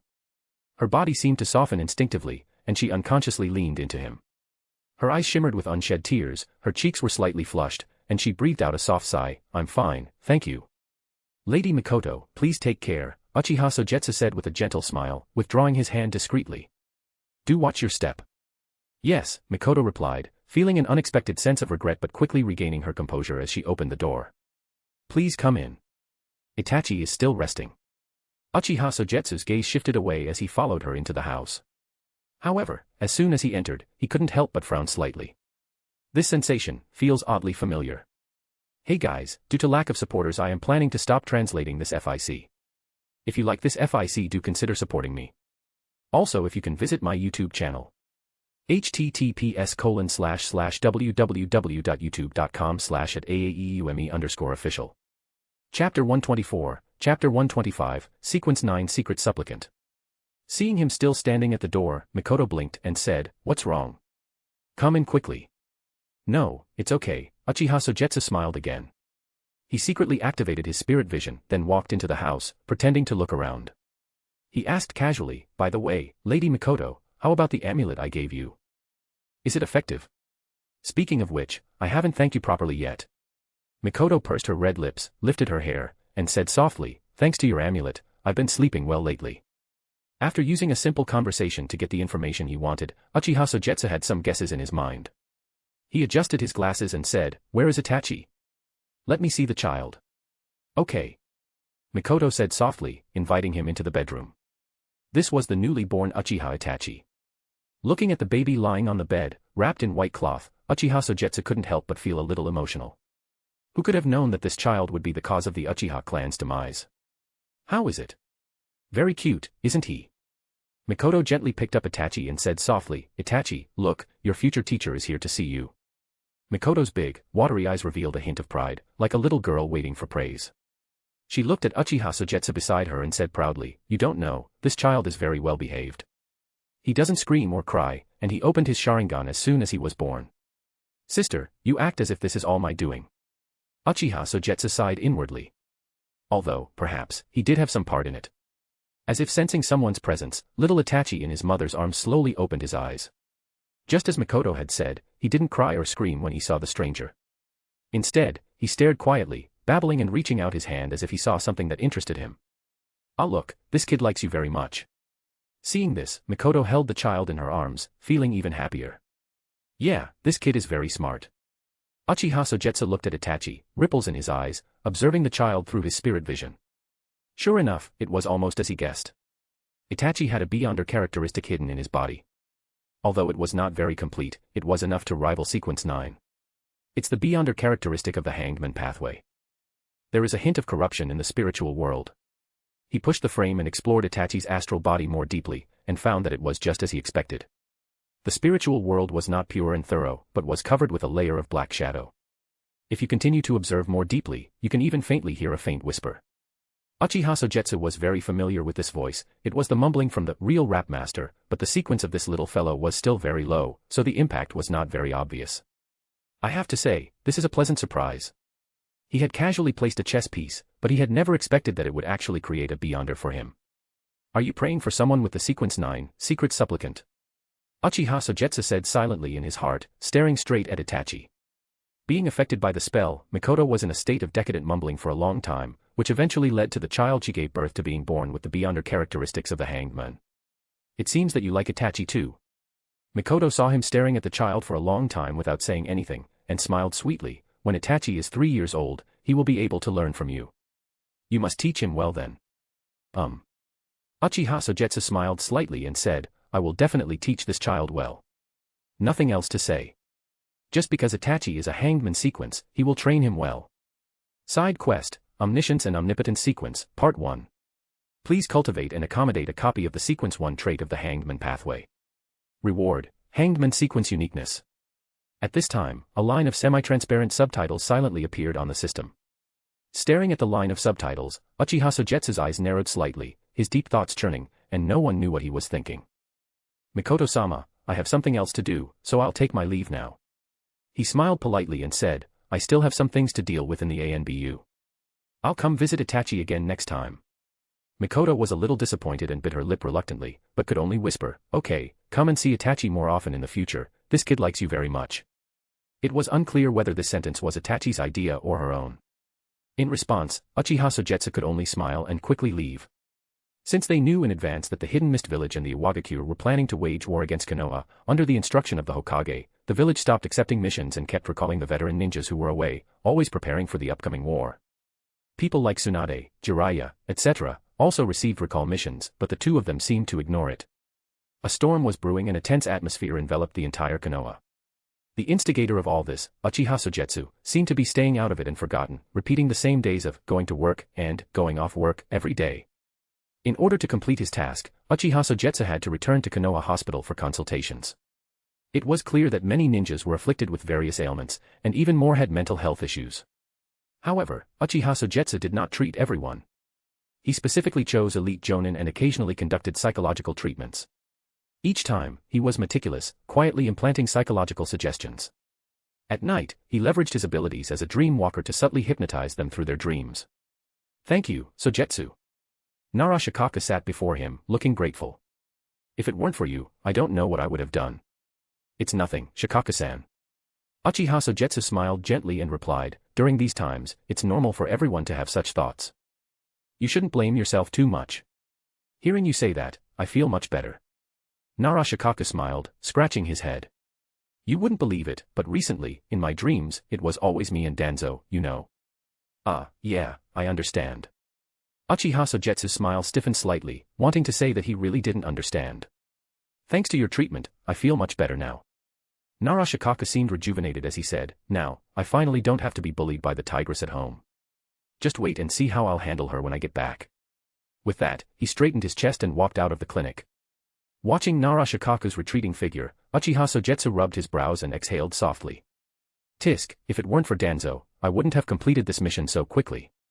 Thanks to Danzo, who caused significant psychological trauma to Konoha's jonin, Sogetsu successfully completed his mission, hypnotizing 10 elite jonin.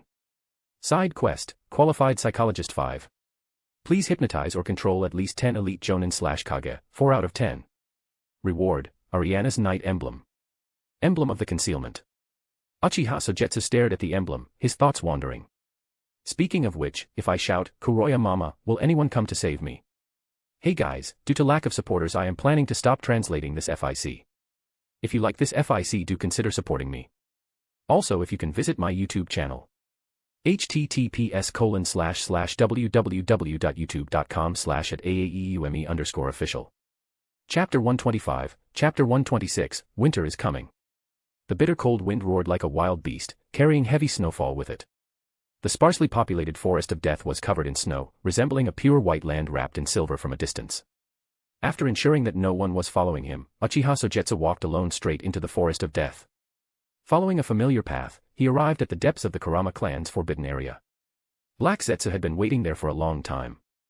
Seeing his arrival, a smile immediately appeared on Black Zetsu's face as he respectfully said, "Lord Sogetsu, welcome back.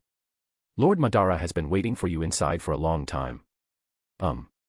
Uchiha Sogetsu nodded indifferently and walked straight past Black Zetsu. "Lord Sogetsu, I will not enter. I'll stay on guard outside in case anyone unwelcome breaks in. I'll be able to notify you in time." Black Zetsu was not annoyed, clearly unbothered by this minor task.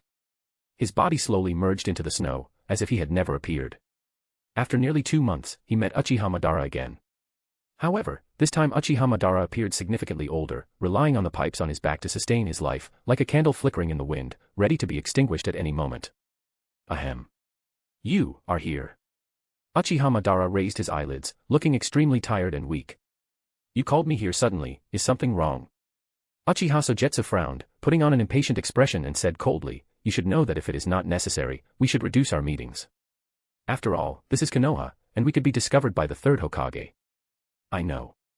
Uchiha Madara leaned back in his chair, a glimmer of light flashing in the depths of his sunken eyes. "This time, I have something to ask you." Every time he spoke, his emaciated chest would rise and fall several times, making one worry that he could die suddenly. "What is it?" Uchiha Sogetsu asked. "You did well this time, ahem. It seems I can trust you with the Eye of the Moon plan." Uchiha Madara took a deep breath and paused before speaking again. "I have come to formally entrust you with the 3 most crucial jutsu in the Eye of the Moon plan, Sogetsu. Entrust them to me." Uchiha Sogetsu feigned surprise, then seemed to realize something. "You can't hold on any longer." "It's not that I can't hold on," Uchiha Madara replied, shaking his head. "I just believe it's unnecessary to prolong this any further. Besides, White Zetsu has already informed me of your outstanding performance. What we lack now is only time and the right opportunity." "And what about you?" Uchiha Sogetsu inquired. "It's time for me to leave this place." Uchiha Madara showed no fear of death. Calm and composed, he continued, "There's nothing more for me to teach you. Remaining here would be a meaningless waste of time. It's better to use the remaining time to lay the groundwork for the future." "I understand." Uchiha Sogetsu nodded slightly and said, "I will continue to remain hidden and wait for the right moment. I will take Black Zetsu with me." Uchiha Madara coughed heavily, blood trickling from the corners of his lips. His face grew paler and weaker. Breathing heavily, he added, "But I will leave White Zetsu with you. After my death, Black Zetsu will come to assist you in completing the Eye of the Moon plan. Is there anything else?" Uchiha Sogetsu asked calmly. After a brief silence, Uchiha Madara seemed to recall something. A pitch-black tomo appeared in his blood-red eyes. He fixed his gaze on Uchiha Sogetsu, the tomo slowly rotating, and emphasized, "Remember, don't be too extreme. The Eye of the Moon plan is meant for the happiness of the ninja world, not as a means to eliminate ninjas. Don't let our efforts be in vain, Sogetsu." Uchiha Sogetsu was taken aback, his eyes glazing over as he repeated, almost absent-mindedly, "Yes, I understand. I won't be too extreme." "That's good. Now I can be at ease," Uchiha Madara said, finally feeling a weight lift off his shoulders. Madara had been worried that after his death, Uchiha Sogetsu might not be controllable, and that his extreme ideas could push the Eye of the Moon plan into unpredictable chaos. Now that he was reassured, Uchiha Madara proceeded to teach Sogetsu the 3 crucial techniques of the Eye of the Moon plan. Summoning Jutsu, Gedo Statue. Summoning Jutsu, Impure World Reincarnation. Outer Path, Samsara of Heavenly Life Technique. Mastering these 3 jutsu would ensure that Uchiha Madara could be resurrected even if the worst came to pass. Madara was confident that even in the Impure World Reincarnation state, no one in the entire ninja world could match him. If Hashirama didn't return, who could challenge him? Ahem. After imparting the techniques, Uchiha Madara weakly waved his hand. "You can leave now. I hope that when we meet again, I'll be revived again. Perhaps, by the time you're resurrected, the Eye of the Moon plan will be almost complete." Uchiha Sogetsu stored the 3 scrolls away, made a light-hearted comment, and then turned to leave. Watching him depart, Uchiha Madara felt a flicker of unease. For some reason, he couldn't shake the feeling that something was amiss, though he couldn't pinpoint what it was. A person under the influence of Koto Amatsukami would never detect this. With this thought, Uchiha Madara pushed aside his unease, leaned back in his chair, pinched his brow, and closed his eyes. He murmured to himself, "Uchiha Sogetsu, my choice was not wrong, was it?" Returning home from the forest of death, Uchiha Sogetsu sat down with a smile and took out a parchment notebook from his belongings. After completing the task, the system rewarded him with an extraordinary item, Laymanos Travels. This item allows the user to record and preserve beyonder abilities they encounter on its pages for future reference, though it can only be used once. Opening the parchment notebook, a line of handwriting slowly appeared on the blank page. Recorded, I technique, Koto Emitsukami. Effect, can directly invade the opponent's brain and forcibly alter their consciousness. What a pity. If I weren't that spectator, I might have been controlled by you. Uchiha Sogetsu placed one hand on his chin, examining the contents of the notebook with interest. He gently turned the page with his left index finger. Laymanos Travels pages were filled with pages of ninjutsu techniques. Recorded, Water Style, Water Dragon Bullet. Recorded, Water Style, Exploding Water Wave. Recorded, Water Style, Great Waterfall Technique. Recorded, Water Style, Raging Tornado. Recorded, Water Style, Exploding Dragon Wave. Recorded, Tailed Beast Ball, Three-Tailed. The trip to the Hidden Mist Village had indeed been fruitful. Speaking of which, we must thank the third Mizukage's gift. Without him, there wouldn't be so many advanced water-style techniques. White Zetsu slowly emerged from the wall beside him, looked at him, and said, Lord Sogetsu, I've completed all your tasks without being detected. Soon, the Namikaze Minato team will confront the AB brothers from the Hidden Cloud Village head-on, hee. Well done, White Zetsu. Uchiha Sogetsu didn't hide his satisfaction and continued flipping through the pages of the book. After being promoted to a dream walker, he had completely transformed this White Zetsu from the inside out into a form that belonged only to him. In other words, once he becomes a demigod in the future, he could fully create a false personality, implant it into the spiritual world of this White Zetsu, and turn it into his own clone. Lord Sogetsu, there's something I don't quite understand. White Zetsu asked curiously, why did you specifically arrange for the AB brothers from the Hidden Cloud Village to take on the same mission as the Namikaze Minato team? War always needs a reason, doesn't it? The book page that had been opened was closed again. Uchiha Sogetsu smiled faintly and said with a hint of meaning, in this case, why don't I light the fuse? And Namikaze Minato is the perfect candidate to be that fuse. An elite jonin directly under the Hokage, the most promising candidate for the next Hokage, was ambushed by multiple parties and nearly died during the mission. This is enough to stir up the already fragile relationships in the ninja world, which are on the brink of collapse, and will immediately trigger a series of chain reactions. Just like how the assassination of Archduke Ferdinand and his wife led to a global conflict. Hey guys, due to lack of supporters I am planning to stop translating this FIC. If you like this FIC, do consider supporting me. Also, if you can visit my YouTube channel. https://www.youtube.com/@aaeume_official. Chapter 126, Chapter 127, Killer Bee. The next day, Minato Namikaze was summoned to the Hokage's office. The daimyo of the Land of Fire had personally appointed him to undertake a secret A-rank mission. Though it seemed odd, Minato didn't question it. It was common for daimyos to directly request well-known ninjas for secret missions. These missions were typically challenging but highly lucrative, and such requests occasionally occurred in the ninja world. Being recognized by the daimyo brought numerous benefits to both ninjas and their villages. Firstly, higher recognition and trust from the daimyo meant more missions for the ninja village in the future. Secondly, the reputation of a daimyo-approved ninja would spread, making them more favored by employers. Minato, this is a good opportunity, said Sarutobi Hiruzen, who had dark circles under his eyes. He patted Minato's shoulder and spoke earnestly, you have the strength but need more reputation and a chance to prove yourself. This mission from the daimyo can help you overcome that last hurdle. Sarutobi Hiruzen knew that Minato was considering running for Hokage, which is why he emphasized this point. When it came to choosing the next Hokage, Hiruzen actually preferred Minato over Orochimaru. The reason was simple, Hiruzen believed that Orochimaru's character could potentially lead Konoha to ruin, while Minato, with his more moderate political stance, was better suited for the current state of Konoha. I understand, Lord Hiruzen, Minato replied with a smile. His yellow hair shone like the sun, radiating warmth and gentleness. I'll feel at ease knowing you're handling this, Sarutobi Hiruzen said, confident in Minato's abilities.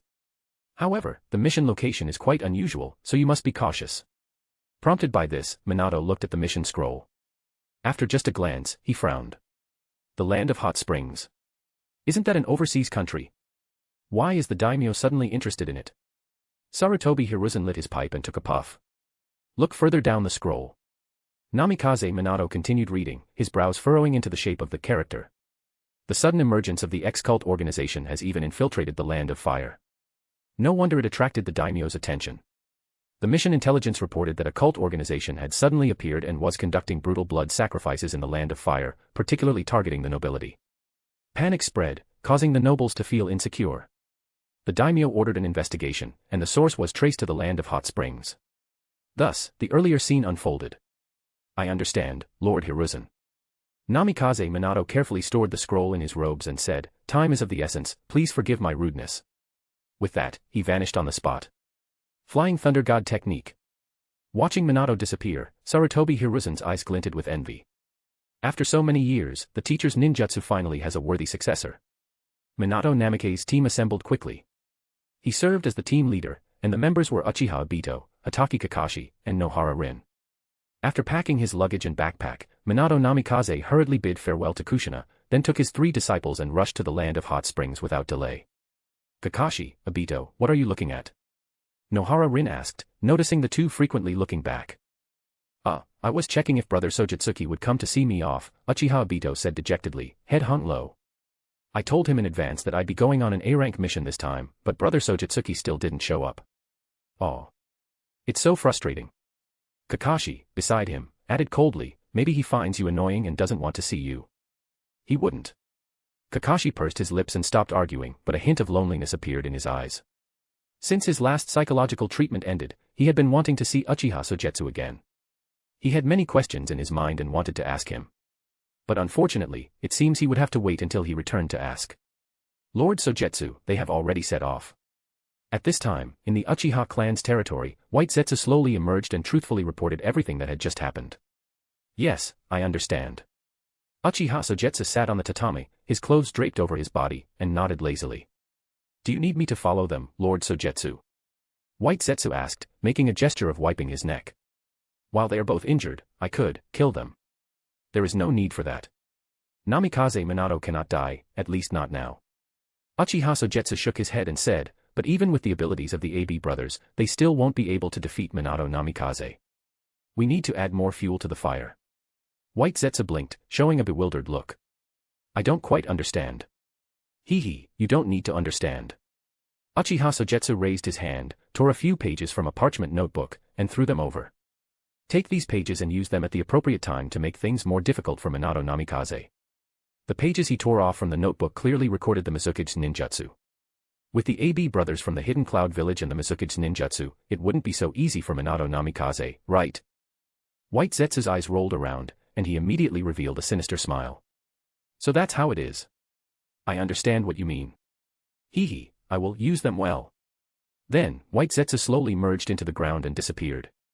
In the wind and snow, Minato Namikaze and the other two moved forward rapidly. After several days of running, they finally arrived at the border of Konoha and planned to take a boat to the Land of Hot Springs. Let's take a day off for now. Minato Namikaze looked at the 3 tired individuals with some reluctance. If the daimyo's mission deadline hadn't been so tight, he wouldn't have rushed them like this. Haha.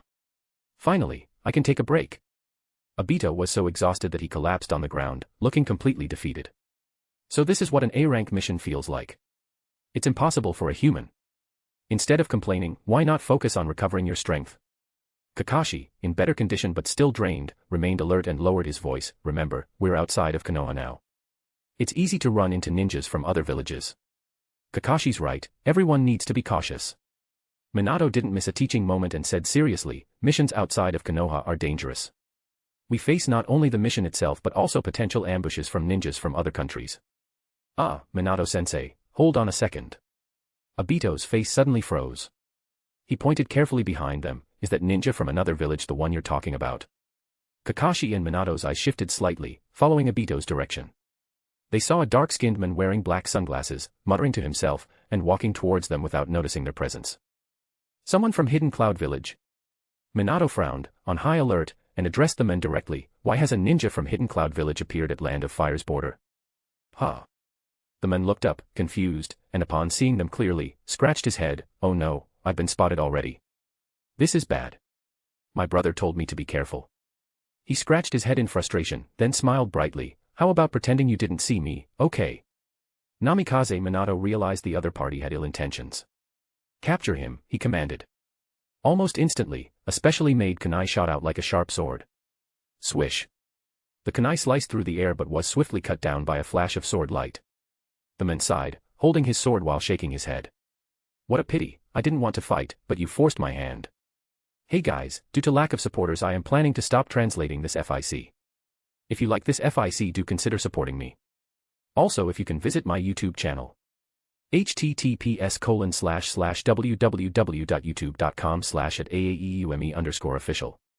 Chapter 127, Chapter 128, a B combo. Hey, Minato-sensei, how can you tell right away that guy is from the Hidden Cloud Village? Obito nudged Kakashi discreetly and asked in a low voice, that guy isn't wearing a forehead protector either.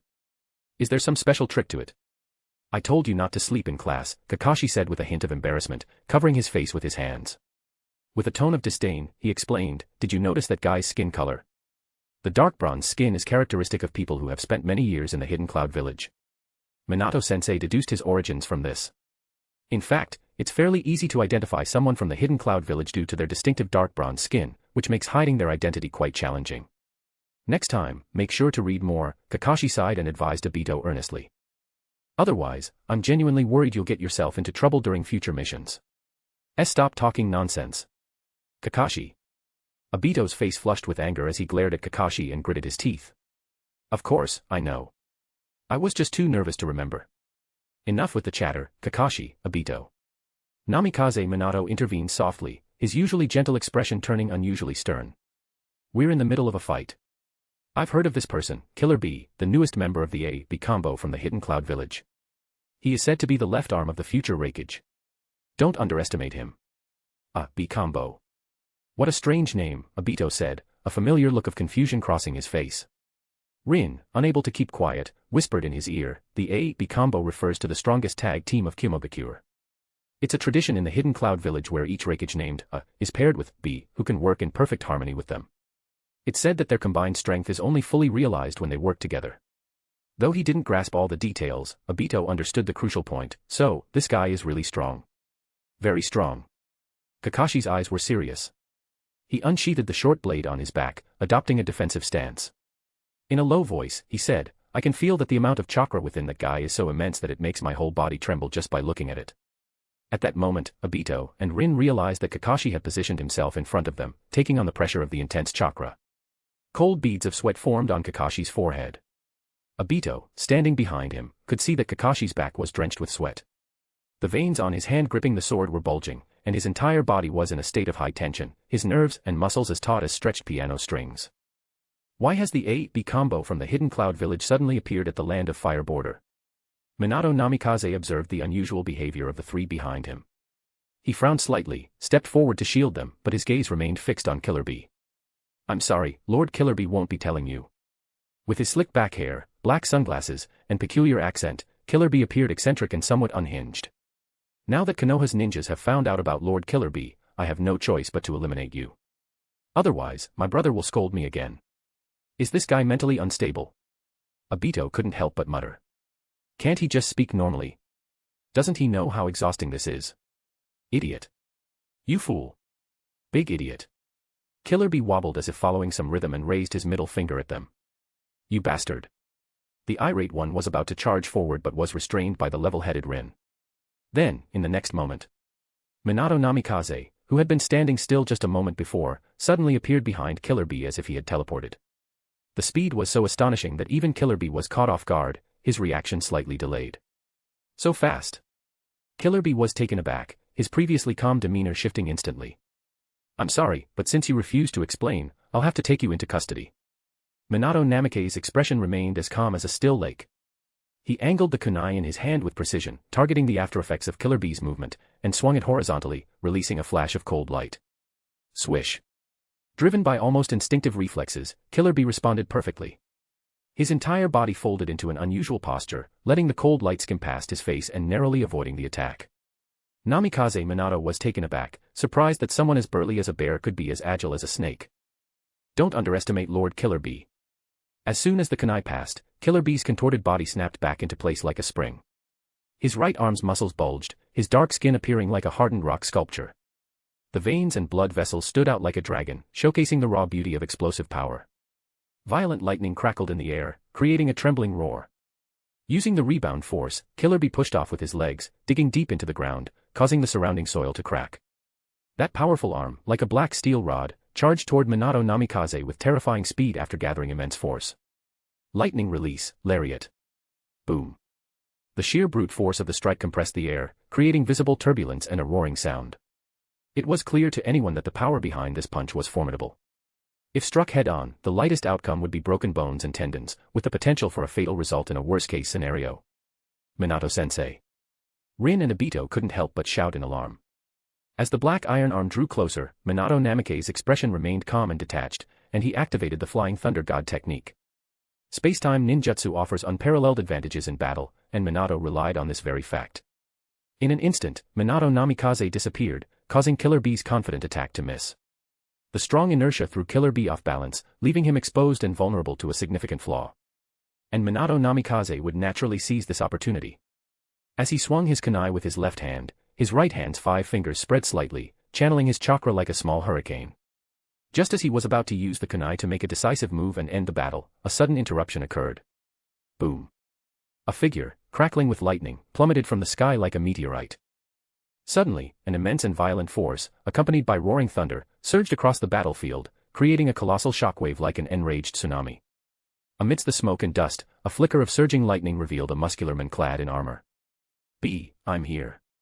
With a deep, commanding voice, the man in lightning armor unveiled his identity. He had slick back hair, a short beard on his chin, strong facial features, and bronze skin. What stood out most was his imposing and muscular physique, his bulging muscles resembling a meticulously carved marble statue, exuding an extreme, violent beauty. The instant Minato Namikaze and the man locked eyes, the very air seemed to tremble. Hey guys, due to lack of supporters I am planning to stop translating this FIC. If you like this FIC, do consider supporting me. Also, if you can visit my YouTube channel. https://www.youtube.com/@aaeume_official. Chapter 128, Chapter 129, Yellow Flash vs. A and B. You are the son of the third Raikage of the Hidden Cloud Village, the extremely competitive A, right? The almost iconic lightning release chakra mode made Minato Namikaze recognize the opponent's origin at a glance. As the name suggests, lightning release chakra mode is a ninjutsu that wraps lightning chakra around the body and stimulates the body to become active. It greatly increases physical strength and speed. In the Hidden Cloud Village, only the successive Raikage or the recognized next-generation successor can practice this advanced ninjutsu. Yellow hair, and super-fast body flickering technique. A also recognized Minato Namikaze, but he didn't show any fear at all. Instead, he was eager to try. You are the Yellow Flash of Land of Fire, right? He clenched his fists and stretched his muscles a little, which suddenly made a thunderous sound. Forcing a smile, he said, I have heard that Land of Fire's Yellow Flash is very fast. Today I want to see which is faster, my lightning release chakra mode or you. Kakashi, keep an eye on Obito and Rin. Minato Namikaze immediately realized that the next battle would be a tough one. Boom. A took a heavy step forward, pouring violent power under his feet. The ground several meters around him suddenly seemed to be detonated with explosives. The hard rock layer collapsed and cracked, and fissures spread outward. The blinding blue lightning cut through the air in an instant. Surrounded by the exploding gale, A speed directly broke through the sound barrier. With the power of his physical body, he created a series of sonic booms, dragging with him a suffocatingly violent momentum, as if a huge wave was surging towards him. On the coast, endless waves of air rolled and moved, like the raging tides of the sea, each one higher and more powerful than the last. Boom. So fast. Obito's Sharingan opened at some point and stared at the blue figure. But with his current level of 3 Tomo, he could not keep up with the speed of the figure. He could only barely see a trace of the afterimage. It was so fast that it was almost like Minato's Flying Thunder God Jutsu. The surging lightning chakra around A condensed at the front end of his fist, like the sharpest blade. Lightning sword. In an instant, the air around seemed to be pierced. The terrifying force blasted out, causing the airflow to surge in an area dozens of meters ahead, and the dust was lifted up like a curtain. However, Namikaze Minato was not in a hurry. He stepped lightly, and his body floated backward like a fallen leaf. Flying Thunder God technique. A's punch missed its mark. His expression remained unchanged, and his eyes quickly locked onto Minato Namikaze's new position, as expected of the Yellow Flash. His body flicker technique is incredibly fast, he actually managed to dodge my attack. Kakashi, protect Obito, and Rin, Minato instructed. From the brief clash, Minato realized the formidable skill of his opponent. Taking a deep breath, he said, leave them to me. This is not a battle you can interfere in. Kakashi understood that a battle of this caliber was beyond their current capabilities. However, deep inside, he felt a strong sense of frustration. He was still too weak. If he were stronger, like his father, he wouldn't have to stand here helplessly, just watching. But regardless of his feelings, he had to follow orders and drag Obito and Rin away. Planning to escape. No one escapes from Lord Killer Bee. Bee noticed the three trying to flee and was about to pursue them when a kunai blocked his path. Ding! The kunai embedded itself deeply into the ground. Minato stepped forward, positioning himself in front of Killer Bee and holding a kunai, he calmly said, "Didn't I tell you? Your opponent is me." Swish, swish, swish. Kunai were thrown in rapid succession, scattering like a shower of flower petals. Strangely, the kunai didn't seem to be aimed directly at Killer Bee and They appeared to be thrown randomly, embedding into the ground and trees around them. Seeing the multitude of kunai surrounding them, even despite his confidence, sensed something was off. Stop him quickly. Activating his lightning chakra mode, explosive lightning enveloped A's body. Fully charged, he exhibited his trademark speed once more. Like a bolt of lightning, he surged forward, aiming a powerful punch directly at Minato's face. Namikaze Minato's eyes were calm. He slightly lowered his body and gently tossed the kunai in his right hand upwards. Swish. A mist again. Minato Namikaze appeared like a ghost at the kunai's landing point, his yellow hair fluttering in the breeze, and his eyes calm. A's expression changed slightly, surprised, "You can actually dodge my extreme speed." Before he could finish saying speed, Minato Namikaze, who was still more than 10 meters away, suddenly appeared behind him as if he had teleported. He caught the kunai he had just thrown into the air and aimed directly at A's vital point, stabbing forcefully. Brother. Just as the kunai was about to stab, Minato Namikaze sensed something was wrong and felt a sense of danger. Instinctively, he used the Flying Thunder God technique and teleported again. Boom. As he disappeared, something as huge as an octopus tentacle pierced through the air. Standing on a tree trunk, Namikaze Minato stared at the octopus tentacle below, covered with suction cups. His eyes narrowed slightly with a bad feeling. "The Eight Tails Jinchuriki and the son of the third Raikage, are you planning to start a war by appearing at Land of Fire's border? The importance of the tailed beast Jinchuriki in the ninja world is comparable to that of a nuclear bomb." Now, the nuclear bomb of the Hidden Cloud Village and the next Raikage candidate appeared at Land of Fire's border simultaneously, clearly indicating a major move by the Hidden Cloud Village. "Since you've discovered me, I can't let you go back." A, who was saved, was still in shock. If it weren't for B's rescue, he would have really died. Though he was angry, he was also deeply afraid of the yellow flash. This guy's speed is definitely not due to an ordinary body flicker technique. Unfortunately, despite A's eagerness to fight, Namikaze Minato, realizing the situation was wrong, had no intention of continuing the battle. The tailed beast Jinchuriki of the Hidden Cloud Village and the next Raikage suddenly appearing at Land of Fire's border was critical information he needed to pass back to the Hokage as soon as possible. "Be careful, Killer Bee." A glance at the kunai around him, understood the situation, and whispered a warning. "This guy's teleportation technique can only move to places where there are kunai." "Okay, big brother." Blood-red chakra appeared around B's body, and a tail emerged, indicating he had entered tailed beast mode. "Next, we just need to shorten the distance and block these kunai, then we can catch where this guy will appear." Namikaze Minato slowly stood up from the tree trunk, his eyes calm. "This is your last warning. Leave the Land of Fire immediately or I will not show mercy again." "Don't be so arrogant, Yellow Flash." I said in a deep voice, "We've figured out your teleportation technique, and soon you'll have no way to escape." As soon as he finished speaking, A activated his lightning release chakra mode and ran at full speed. With lightning flashing around him, a violent aura surged, and his fist pierced through the air, creating ripples. Fly. A was always alert to his surroundings. His heightened nerve reaction speed made him confident he could instantly find the location. "Where will you appear next?" At the same time, Killer Bee was on all fours, his body covered in blood-red chakra, trying to predict where Minato Namikaze would appear in the next second. "Yeah." Namikaze Minato sighed softly, as if expressing regret. "Though I admire you, it's a pity I also carry the hopes of many people." Just as the tension between the two groups was about to reach its peak, and the outcome was on the brink of being decided. Suddenly, an extremely terrifying chakra, filled with immense pressure, appeared out of nowhere. The diameter of the chakra sphere was tens of meters, and its surface was pitch black. It was compressed to the extreme, and its terrifying density was astonishing. "This is the tailed beast ball." "The tailed beast ball." "Wait.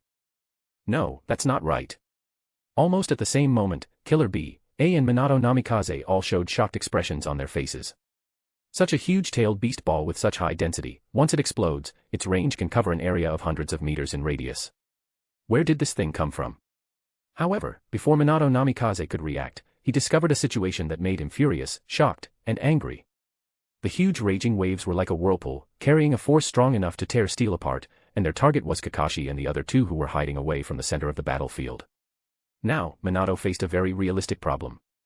Should he choose to transfer the tailed beast ball or go and save Kakashi and the others? If he transfers the tailed beast ball, then Kakashi and the others will definitely be crushed by the water-style technique, and if he saves Kakashi and the others, then once the tailed beast ball explodes, they will at least be seriously injured. Hey guys, due to lack of supporters I am planning to stop translating this FIC. If you like this FIC, do consider supporting me. Also, if you can visit my YouTube channel. https://www.youtube.com/@aaeume_official. Chapter 129, Chapter 130, Third Raikage. The time given to Minato Namikaze to make a decision was a mere 2 or 3 seconds. In that fleeting moment, thousands of thoughts raced through his mind. He needed to make the most crucial choice between 2 options. In the end, Minato Namikaze chose to follow his instincts and rescue the 3 young ones. His motivation was simple: he aspired to become Hokage and had secretly resolved to do everything in his power to protect everyone in the village.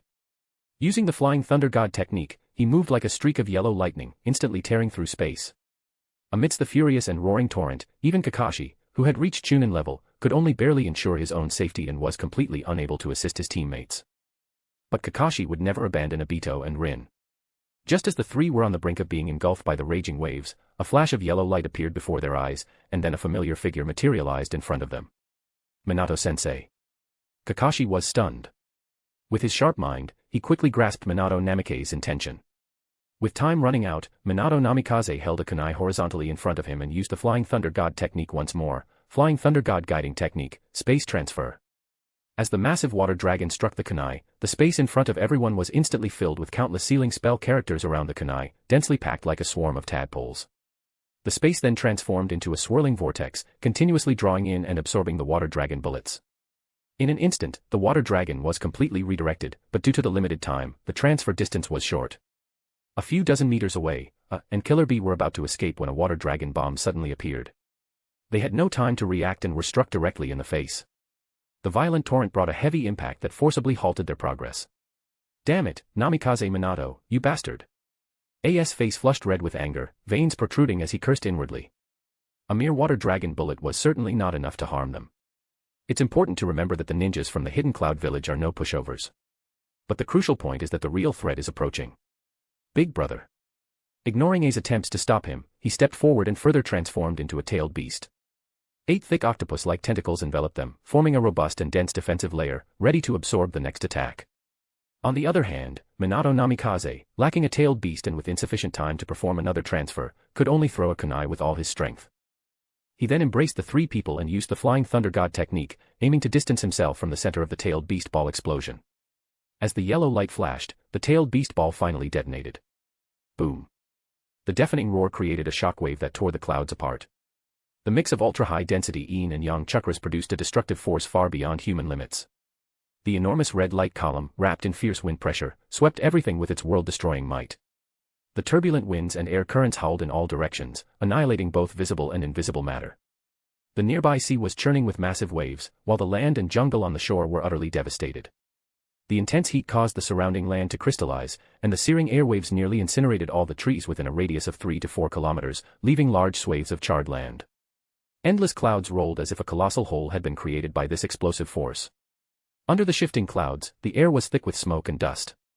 Since Killer Bee was nearly half-tailed beast, he absorbed most of the damage from the tailed beast ball's explosion. Though he was severely burned and on the brink of death, he managed to survive. B. Who had been well protected, looked at his severely injured brother with a pained heart, his eyes bloodshot. Konoha. Yellow Flash. Indeed, he pinpointed the yellow flash as the source of their strife and hatred.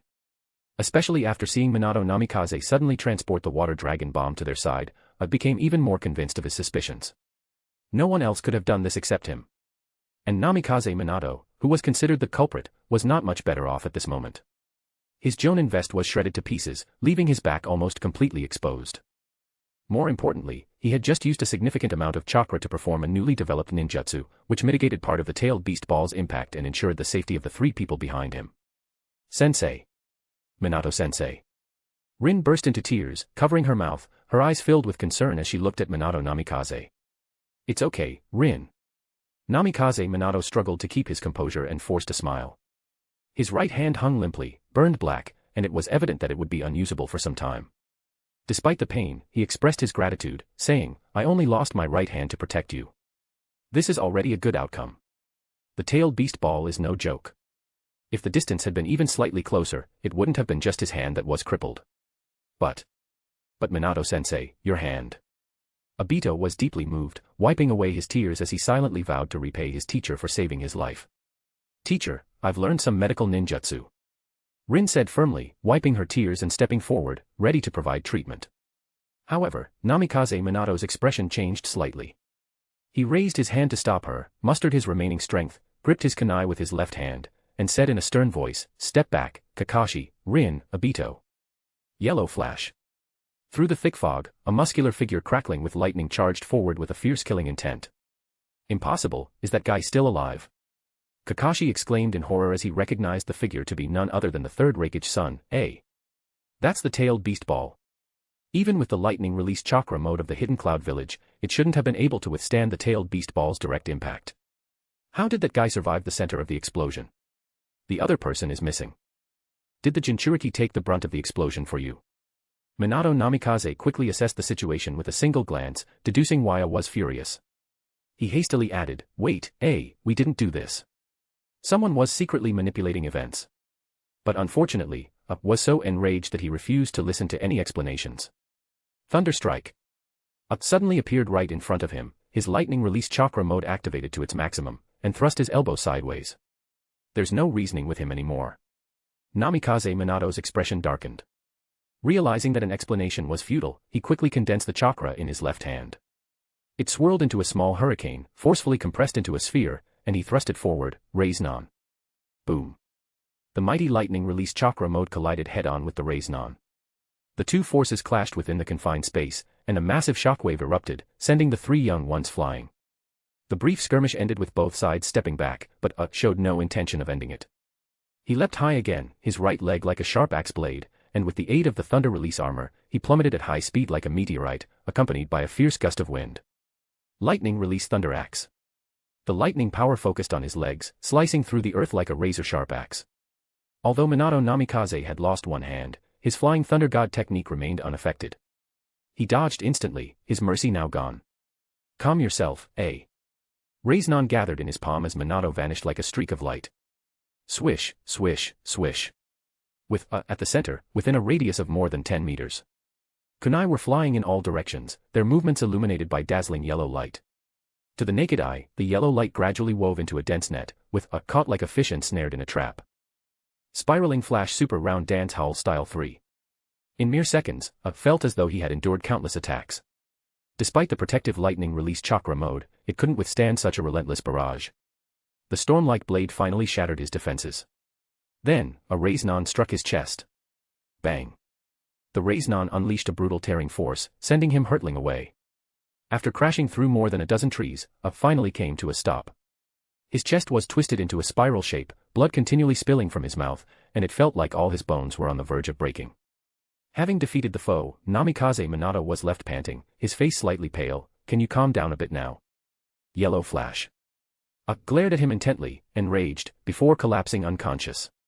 This caused Namikaze Minato, who had intended to explain the situation, to frown in helplessness, his face darkening. Who on earth moved the tailed beast ball here? Before he could ponder further, he suddenly felt a sharp jolt in his heart. The space around began to distort violently, accompanied by intense lightning. What is this? Namikaze Minato's expression shifted in alarm. In the next moment, the fabric of space was forcibly torn apart with a thunderous roar. Boom. A massive, imposing figure, surrounded by crackling lightning, materialized before him. Namikaze Minato's eyes widened in shock. Third Raikage. Hey guys, due to lack of supporters I am planning to stop translating this FIC. If you like this FIC, do consider supporting me. Also, if you can visit my YouTube channel. https://www.youtube.com/@aaeume_official. Chapter 130, Chapter 131.1, Responsibility. The person who suddenly appeared was none other than the third Raikage, known as the strongest of the contemporary era. The third Raikage, AI, possessed a physique that represented the pinnacle of human strength. His muscular form was akin to Greek statues, meticulously sculpted and exuding an incomparable, violent beauty. His prominent black veins, resembling undulating black dragons, coiled around his robust body. With dark bronze skin and long, light yellow hair standing like steel needles in the midst of lightning's influence, he presented a formidable presence. A tattoo bearing the character for Thunder marked his left arm, and a thick rope, as wide as his arm, was wrapped around his waist. He wore a white sleeveless top, and notably, a lightning scar adorned his left chest. To understand the origin of this scar, one must consider the illustrious feats of the third Raikage. Though not universally recognized as the strongest, among the 5 Kage of the current ninja world, the third Raikage's record is unquestionably the most impressive, the most formidable, and the most daunting. For he once faced the Eight Tails in 1v1 combat, resulting in a battle so intense that it ended in a draw due to mutual exhaustion. Legend has it that the Eight Tails was indestructible. Yet, the third Raikage, with his body honed to steel-like perfection and his unique technique, Hell Stab, earned the titles of Strongest Spear and Strongest Shield in the ninja world. The third Raikage first cast a glance at the severely injured and unconscious A and B. Then, he shifted his gaze to Minato Namikaze. Though silent, his dark eyes conveyed an overwhelming sense of pressure. The atmosphere vibrated with the intensity of violent thunder and lightning, casting a gloomy pall over the surroundings, as if submerged beneath the deep sea. The immense pressure from all directions even made Minato Namikaze feel a twinge of fear deep within his heart. Was this truly the legendary strongest Raikage? The 3 young ones hiding in the back lacked the courage to even look, let alone confront him directly. The terrifying pressure crashed down like a colossal wave, leaving them like reefs battered by the shore, struggling to maintain their composure and protect their psychological defenses. This is so frightening. Could this really be the Raikage? Kakashi's eyes narrowed in fear, his face went pale, and his lips lost all color. The dread of his life being snatched away at any moment, the terror of facing a predator, and the overwhelming sense of being utterly overpowered drove him to the brink. His soul and body screamed in a desperate, hysterical plea to escape, urging him to turn and flee without a second thought. Had Kakashi not been in his right mind, he might have crumbled just from the sight of him. If Kakashi was in such a state, it was no wonder that Obito and Rin, who stood beside him, were completely paralyzed with fear, standing like lifeless dolls. Noticing the unusual behavior of the 3 behind him, Minato Namikaze sighed and stepped to the side to shield them. Well done, yellow flash of Konoha. The oppressive atmosphere finally broke. The third Raikage's voice was gruff and raspy, yet it carried a strong sense of authority. I've heard of you. They say you're incredibly fast. I assume that's due to the Flying Thunder God technique of the second Hokage, Senju Tobirama. Why is the Raikage of the Hidden Cloud Village here? Namikaze Minato tightened his grip on his kunai, his expression grave and muscles taut, not daring to be careless in the slightest. An old man visited the Hidden Cloud Village and told me something quite intriguing. The third Raikage crossed his arms, seemingly relaxed and unguarded, and continued calmly, so, I sent B and A to investigate. I didn't expect them to almost lose their lives here. Minato's anxiety heightened, worried that the situation might take a turn for the worse. He quickly tried to clarify, as the Raikage, you must understand that it's forbidden for ninjas from other nations to cross borders. Moreover, the situation is not as it seems. In reality, it is. There's no need for explanations, yellow flash of Konoha. The third Raikage raised a hand to cut him off, his gaze steady and devoid of anger. I'm not angry, nor am I placing blame. In fact, I can understand your actions from your point of view. Minato was taken aback, surprised that the seemingly irascible third Raikage was unexpectedly reasonable. But the third Raikage's next words made Minato's heart sink. But. There's always a but in everything, especially now. The third Raikage slowly lowered his hands. Lightning danced around his body, and a radiant blue chakra enveloped him like armor. A fierce aura surged, creating an air wave that felt like a massive tidal wave crashing through the world, pressing forward with immense force. Since B and A have been reduced to this state, it's only natural for me, as the Raikage, to seek revenge, right? The third Raikage's long blonde hair stood erect like steel needles, and his voice roared like a giant beast. You are a Konoha ninja, and I am the Raikage of the Hidden Cloud Village. We both have our convictions and different stances. While I understand your position, it doesn't mean I will let you go. What he meant was clear. If there's a grudge, it should be avenged. Hey guys, due to lack of supporters I am planning to stop translating this FIC. If you like this FIC, do consider supporting me. Also, if you can visit my YouTube channel. https://www.youtube.com/@aaeume_official. Chapter 131, Chapter 131.2, Third Raikage vs. Minato. Namikaze Minato suddenly felt the weight of the situation. Even in his prime, he would be no match for the third Raikage, let alone in his current state. Raikage, are you sure you want to fight here? I hope you can reconsider, or this might lead to war. His words were a caution to the Raikage to be mindful of his role and position. Unlike A and Killer B, Raikage was the leader of a village. Taking action at the border of another nation could cause a massive upheaval.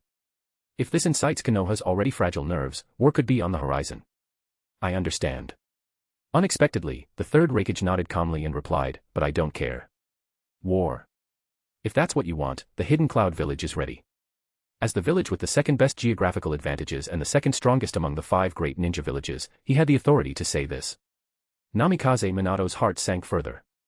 He noticed a serious glint in the third Raikage's eyes.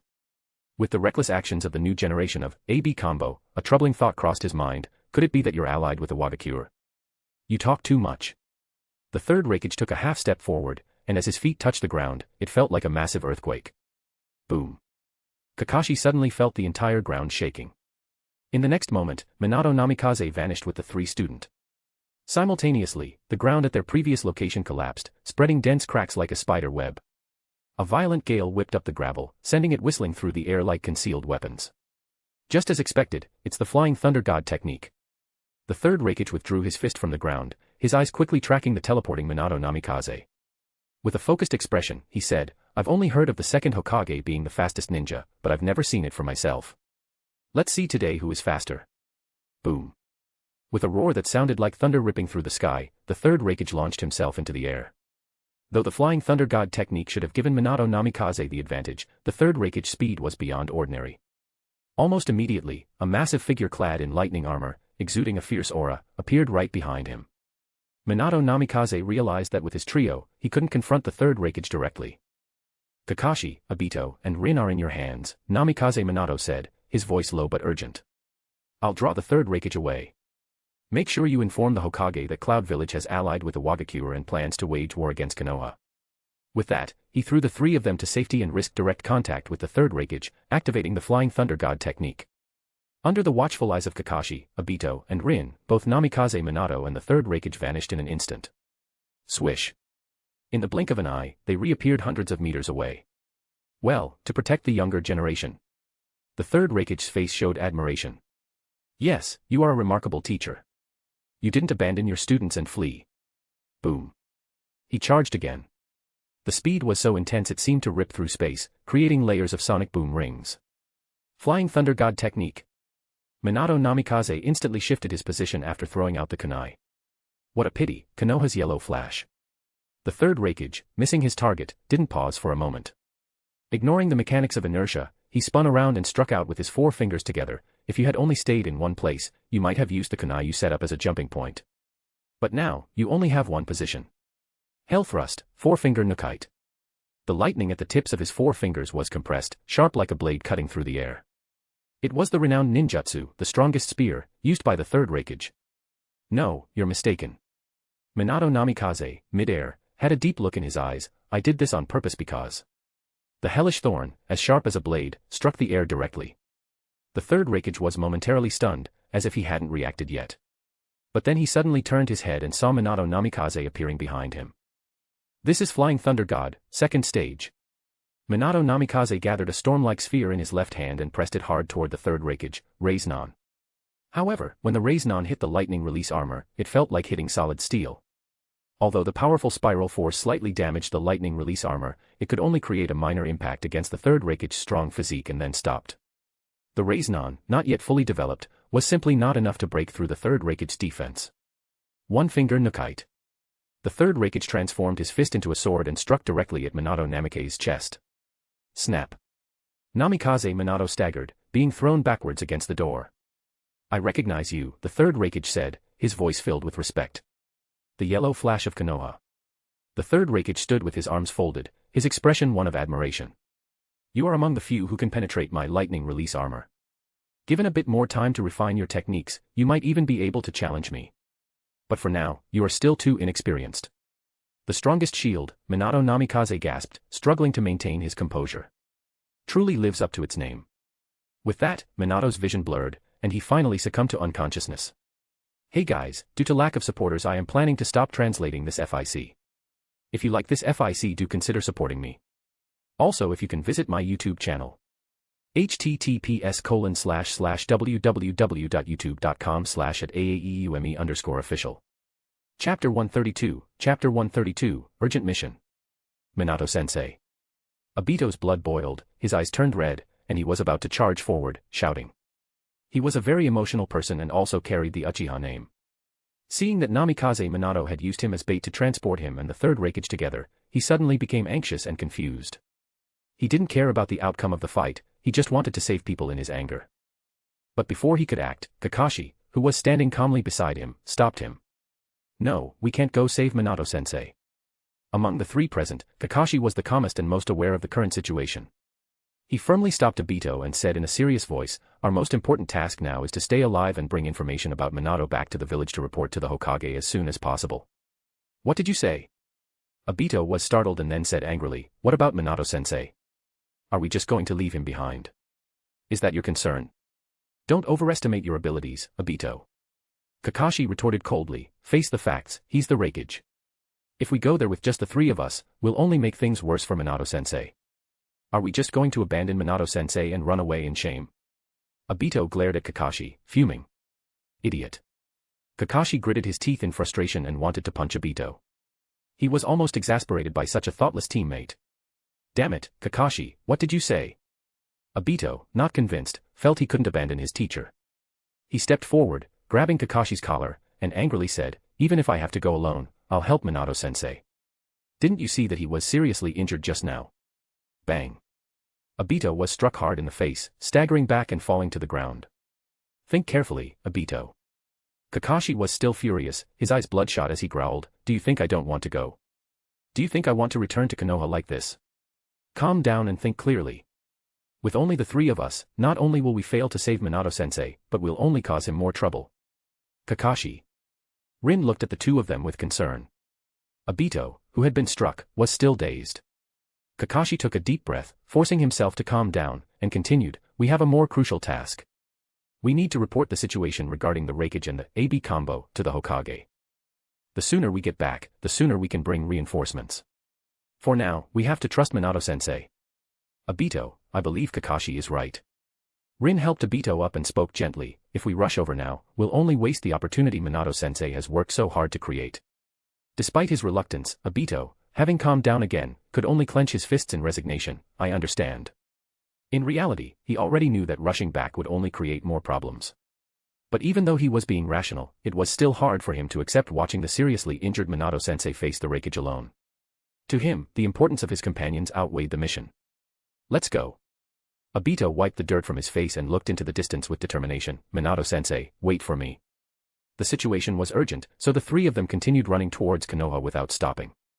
Shortly after they left, a head slowly emerged from the ground nearby. It had green hair resembling weeds and stared at their retreating figures. "Ah, this is quite the situation. The yellow flash has been captured by the Raikage." White Zetsu scratched his head and muttered to himself, however, despite some mistakes in Lord Sogetsu's instructions, this should still be considered a mission completed, right? 1.5 days. It took Kakashi only a day and a half to rush back to Konoha from the border. But, he is the only one.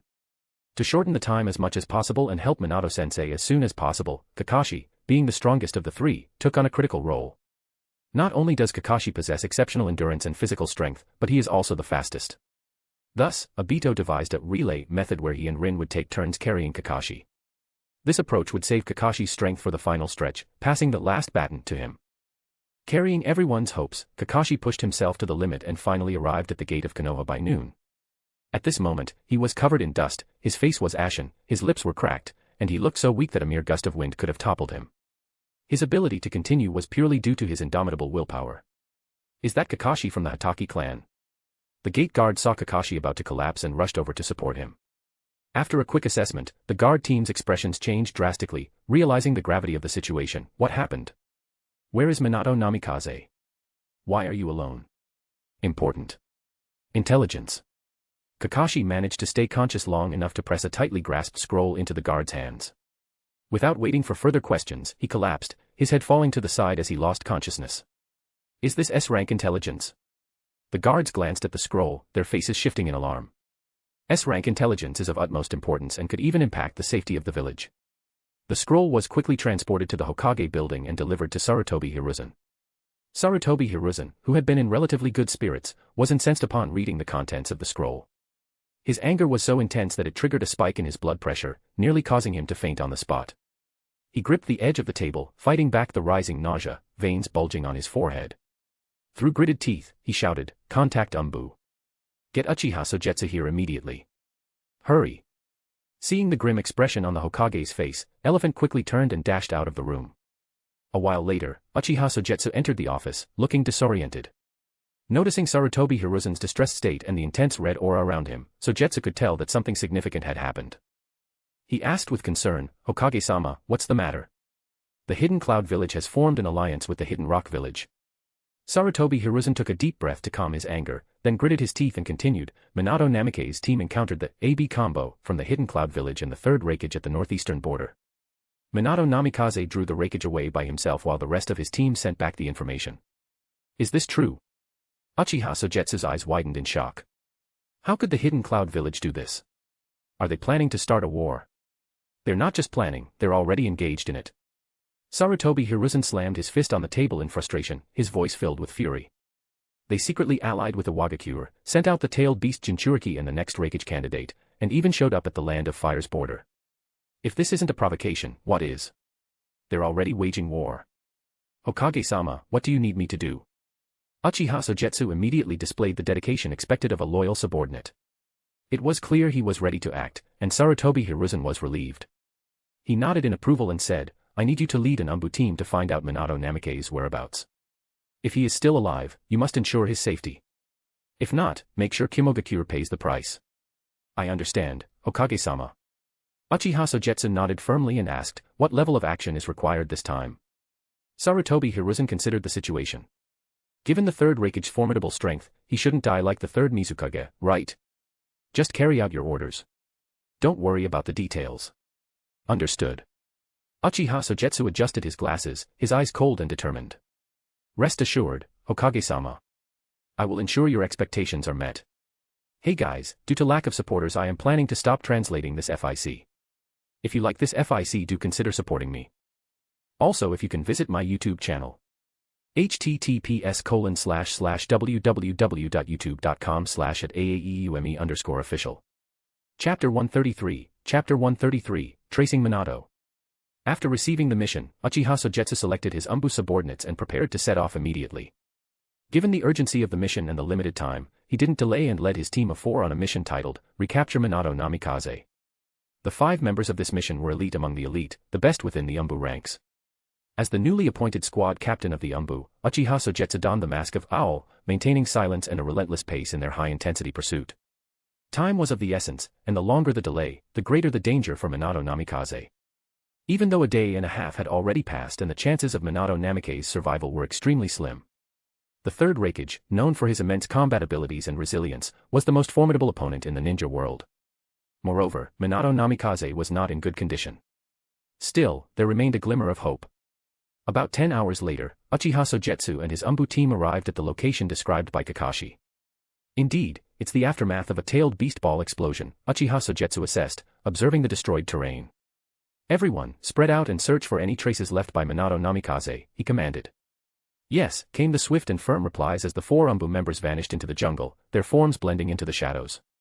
When the surroundings were clear, the ground beside him rose slowly, and White Zetsu emerged, his head popping out. "Lord Sogetsu, I knew you would come, so I waited here for you." "What happened?" Uchiha Sogetsu asked with a slight frown. "Well, there was a bit of an unexpected turn," White Zetsu replied, grinning and scratching his head. "Everything was proceeding as planned, Minato Namikaze was gravely injured, and the AB combo retreated. However, we didn't anticipate the sudden appearance of the third Raikage. The heavenly transfer technique of Hidden Cloud Village." Uchiha Sogetsu immediately guessed how the third Raikage had arrived. The only ninjutsu that can allow the Raikage, who is far away in the Hidden Cloud Village, to instantly appear at the border of Land of Fire, spanning hundreds of kilometers, is probably the heavenly transfer technique. Heavenly transfer technique? White Zetsu, clearly familiar with the technique, asked in surprise, "But isn't this technique supposed to produce intense friction with the atmosphere, making it only suitable for transporting objects?" "Originally, it can only transport objects," Uchiha Sogetsu pinched his brows and shook his head. But the third Raikage's physique is strong enough to withstand it, making him the only ninja who can use the heavenly transfer technique to instantly travel thousands of miles. He is an exception. Hiss, no wonder he can go toe-to-toe with the tailed beasts. What a monster. Even White Zetsu, who was a monster himself, couldn't help but exclaim in amazement. Uchiha Sogetsu asked, and then? What happened next? White Zetsu gestured animatedly, imitating the events as he detailed them. Namikaze Minato and the third Raikage dueled, but even after hitting him with a Raiznon, the Raikage's chakra mode didn't break. After a hand chop severely injured Minato, he dragged him an AB combo towards the direction of the hidden cloud village. So, Namikaze Minato is still alive. Uchiha Sogetsu felt a bit relieved. He didn't want the future Azura to die before he even had a chance to be born. The Raikage didn't kill him. He probably wants to take him back and interrogate him for information. White Zetsu pondered for a moment and added, but his injuries are pretty serious. Okay, I get it. Uchiha Sogetsu nodded slightly and said, have a White Zetsu track them and report their situation to me at all times. Yes, Lord Sogetsu. White Zetsu slowly submerged into the ground. Soon, the Umbu dispersed to gather traces returned one by one. Sir, we found the location where Minato Namikaze and the third Raikage are suspected to have fought, one of the Umbu reported truthfully. Based on the remaining conditions at the scene, we inferred that Minato Namikaze was defeated and possibly captured by the third Raikage, who then moved towards the hidden cloud village. Okay, I understand. Uchiha Sogetsu thought for a moment, then said, Tatsuma, you go back and report the news to the Hokage. The rest of you will continue the pursuit with me. As expected of an elite ANBU, there were no questions or disobedience. After receiving the order, Tatsuma immediately left the group and returned to Konoha. Despite having traveled intensively for more than 10 hours and being very tired, the rest of the team gritted their teeth and followed Uchiha Sogetsu along the trail, continuing to chase the third Raikage and his men. One day later, they officially entered the territory of the Land of Lightning. However, the expected cloud ninjas who were supposed to stop them did not appear. Instead, they saw many strange traces along the way, such as claw marks on the rocks, as if left by some enraged beast. When they arrived at the first village, Uchiha Sogetsu waved his hand, signaling everyone to stop. For a moment, everyone was still, like a frozen photograph. Crane, scout ahead and see what's going on. Uchiha Sogetsu looked at the massive commotion that seemed to be a battle a few hundred meters away and called out to one of the team members. Yes. Crane stepped forward quietly, his pupils bulging with blue veins, and his eyes turned white. Byakugan. His powerful vision allowed him to see scenes hundreds of meters away like a telescope, and black and white images appeared in his mind. Sir, there are more than a dozen cloud ninjas ahead, besieging one person. He reported the situation truthfully, but soon frowned and showed a look of horror on his face. Wait. The person being besieged? No, how is this possible? What happened, Crane? His teammates were alarmed by his shocked tone. Sir. Crane shouted anxiously, the person being besieged by the cloud ninjas appears to be a Konoha ninja. It's Uzumaki Kushina, the Nine-Tails Jinchuriki. Uchiha Sogetsu's eyes twitched wildly and he almost couldn't control his expression. What? Hearing this, the other two Umbu were horrified. Crane, are you sure you didn't see it wrong? This is impossible. The Nine-Tails Jinchuriki should be in Konoha, how could she be here? Uchiha Sogetsu also wanted to ask this question. How did Uzumaki Kushina escape from Konoha? Are the people guarding the Jinchuriki all useless? They actually let the Nine-Tails Jinchuriki leave the village, and this woman even got ahead of them and broke into the Land of Lightning. No wonder we saw those strange claw marks along the way, they were all left by Kushina. I'm not seeing things, it's really Uzumaki Kushina.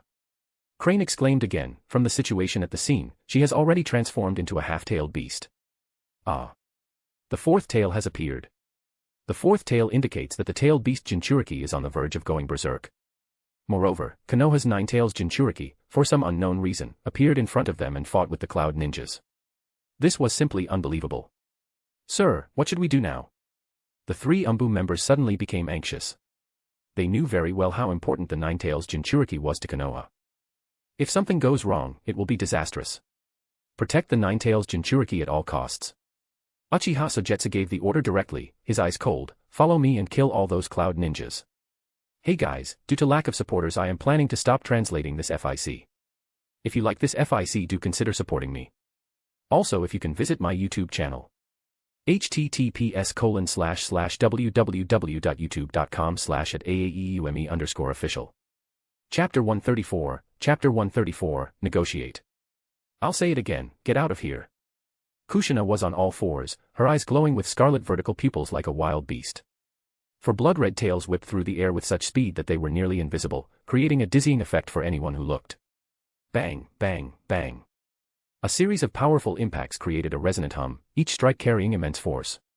Anything in their path, whether rocks or other objects, crumbled as easily as tofu. The cloud ninjas surrounding her were forced to retreat, unable to get close. Quick! Use long-range ninjutsu to contain her. Elite Jonin Kurabi commanded calmly, his voice steady. Don't panic, support is on the way. As long as we can hold off the Nine-Tails Jinchuriki and seal her, we will win this battle. Although it was unclear why Konoha allowed the Nine-Tails Jinchuriki to venture into the land of lightning alone, Kurabi knew this was a rare opportunity. The significance of a tailed beast Jinchuriki to all nations was obvious. Konoha's rise to become the strongest ninja village, aside from the Uchiha and Senju clans, was largely due to their control over the most powerful tailed beast, the Nine Tails. If they could capture the Nine Tails, Kumogakure would replace Konoha as the strongest ninja village. Moreover, with the combined might of the Eight-Tail, the Two-Tail, and the Nine-Tail, sweeping across the entire ninja world was not just a pipe dream. Realizing this, Kurabi issued his orders decisively, no matter the cost, we must contain the Nine Tails Jinchuriki. Do you understand? Yes, Lord Kurabi. The Cloud Ninjas, who had initially considered retreating, were now compelled to launch a renewed offensive. Lightning Release, Lightning Pillar. Lightning Release, Thunderstream. Lightning Release, Flash. Earth Style, Earthbinding Technique. Wind Style, Great Breakthrough. For a moment, every kind of ninjutsu, no matter how powerful, was aimed at Kushina. Get out of my way. Get out of my way. Kushina growled as she sprinted at full speed, desperately trying to escape the encirclement. But every time she tried to break free, the Cloud Ninjas would rush in to block her, doing everything they could to keep her trapped. When she turned to fight back, the Cloud Ninjas would retreat and bombard her with long-range ninjutsu. Despite their transformation into tailed beasts, granting them immense destructive power, Kushina's combat experience was still lacking. The Cloud Ninjas' relentless and nearly shameless tactics left her unable to counter them effectively. Their constant harassment fueled Kushina's rage, chipping away at her remaining sanity. Gradually, her chakra surged like boiling water, and a fifth tail appeared behind her. Her skin couldn't withstand the intense density and began to peel away in strips, revealing blood-red flesh beneath the deep black. Her appearance increasingly resembled that of a beast. A. Kushina howled in pain as her skin was torn away. Hatred, resentment, anger, and murderous intent, every negative emotion intertwined in her mind, overwhelming her fragile nerves. It felt as though a voice was urging her, kill them. Kill them. Kill you. Boom. The violent surge of chakra was like a crashing wave, obliterating the ground nearby. Layers of hard rock were torn apart. Strong winds roared, carrying the scarlet chakra, surging like a tidal wave, and impacting the surrounding space and buildings. Damn it, they still haven't arrived. Seeing this, Kurabi grew increasingly anxious. This is the fifth tail. If it continues any longer, it will be disastrous. He had witnessed firsthand the terrifying sight of the eight tails going berserk.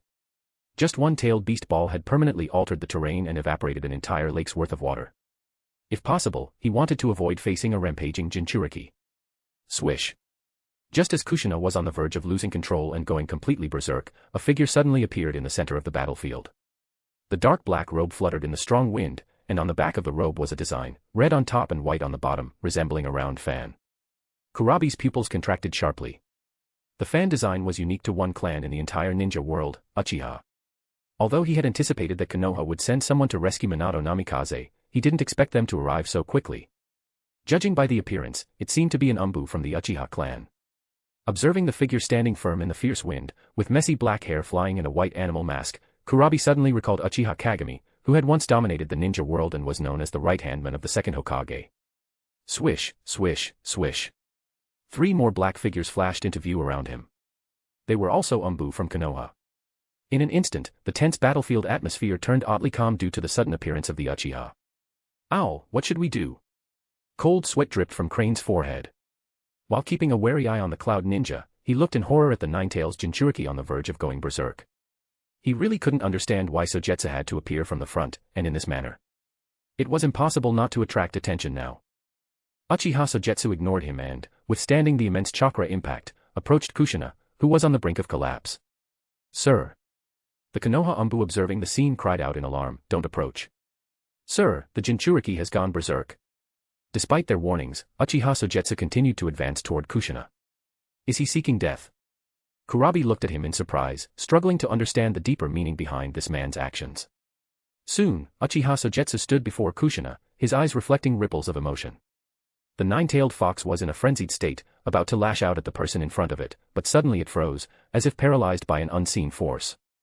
At this moment, within Kushina's sealed space, Kushina, overwhelmed and controlled by the nine-tails chakra, had lost her grip on reality and lapsed into a semi-conscious state. The powerful nine-tails chakra, constrained by the sealing barrier, nearly filled the entire sealed space. The intense, blood-red aura, mingled with deep-seated hatred and resentment, seemed poised to consume and obliterate everything. The overwhelming sense of oppression was almost unbearable. Is this what the inside of a Jinchuriki's body looks like? This was Uchiha Sogetsu's first visit to this place, and he surveyed the area with curiosity. The Uzumaki clan was renowned for its sealing techniques, making it difficult for tailed beasts to escape. However, this instance was an anomaly. Minato Namike's sudden misfortune had destabilized Kushina. Additionally, her unauthorized journey to the land of lightning and the excessive use of the tailed beast's power had weakened the seal. Taking advantage of the weakened seal and Kushina's anger, the nine-tailed fox managed to partially break free. "Who are you, little devil?" A dark, grating voice emanated from behind the iron door. Noticing Kushina's semi-conscious state, Uchiha Sogetsu used hypnosis to put her into a deeper slumber, then approached the sealed gate. "Come closer. I want to get a better look at you." The voice behind the sealed door spoke again, like a siren's call, tempting and sinister. "Very well." Uchiha Sogetsu chuckled softly and continued forward. When he reached the door, he paused and gazed up at the massive shadowy figure. "Ninetails, it's a pleasure to meet you. I'm here to negotiate some terms. Hey guys, due to lack of supporters I am planning to stop translating this FIC. If you like this FIC, do consider supporting me. Also, if you can visit my YouTube channel. https://www.youtube.com/@aaeume_official. Chapter 135, Reasoning with Ninetails. Bang. The sharp claws suddenly extended, but were blocked by the sealed door. For a moment, the entire sealed space shook violently, and violent chakra swept through like a storm. "Human." The voice, filled with anger, echoed as the huge, scarlet, and violent pupils reflected his figure. "Don't be so excited. Calm down, Ninetails." Uchiha Sogetsu looked at the claws that were only a few centimeters away from him and said calmly, "I told you, I'm here to negotiate terms with you, not to fight. I never negotiate with vile humans." The nine-tailed fox growled angrily, and its massive body slowly stood up. Its nine tails danced wildly, releasing violent murderous intent. "Really?" Uchiha Sogetsu covered his forehead, looking somewhat helpless, and sighed, "Why do you all force me to use force?" The next moment, he lowered his hands. The blood-red tomo reflected in his eyes, forming a windmill pattern, exuding an extreme coldness. "Since you won't listen when I talk nicely, I can only teach you a lesson." The blood-red eyes didn't resemble the pattern of tomo at all. Seeing the boy's changing eyes, the nine-tails suddenly recalled the most painful, hateful, and fearful memories in its heart. "You are Uchiha." The nine-tailed fox's angry roar still created a rolling shock wave even through the sealed door. However, Uchiha Sogetsu remained unmoved, stepping into the sealed door, and hooked his finger at the nine tails. "Come on, little fox, let me see what you've got. How dare you come in?" Faced with such provocation, and with new and old grudges, Ninetails could no longer bear it. Whoosh! Ninetails stretched out his forearm, and his claws flashed like lightning. The terrifying force tore through the air, making a sound like silk being ripped, slashing over like a sharp blade. Dang! The sharp claws struck Uchiha Sogetsu, but were blocked by a light golden rib-like substance. Susanoo.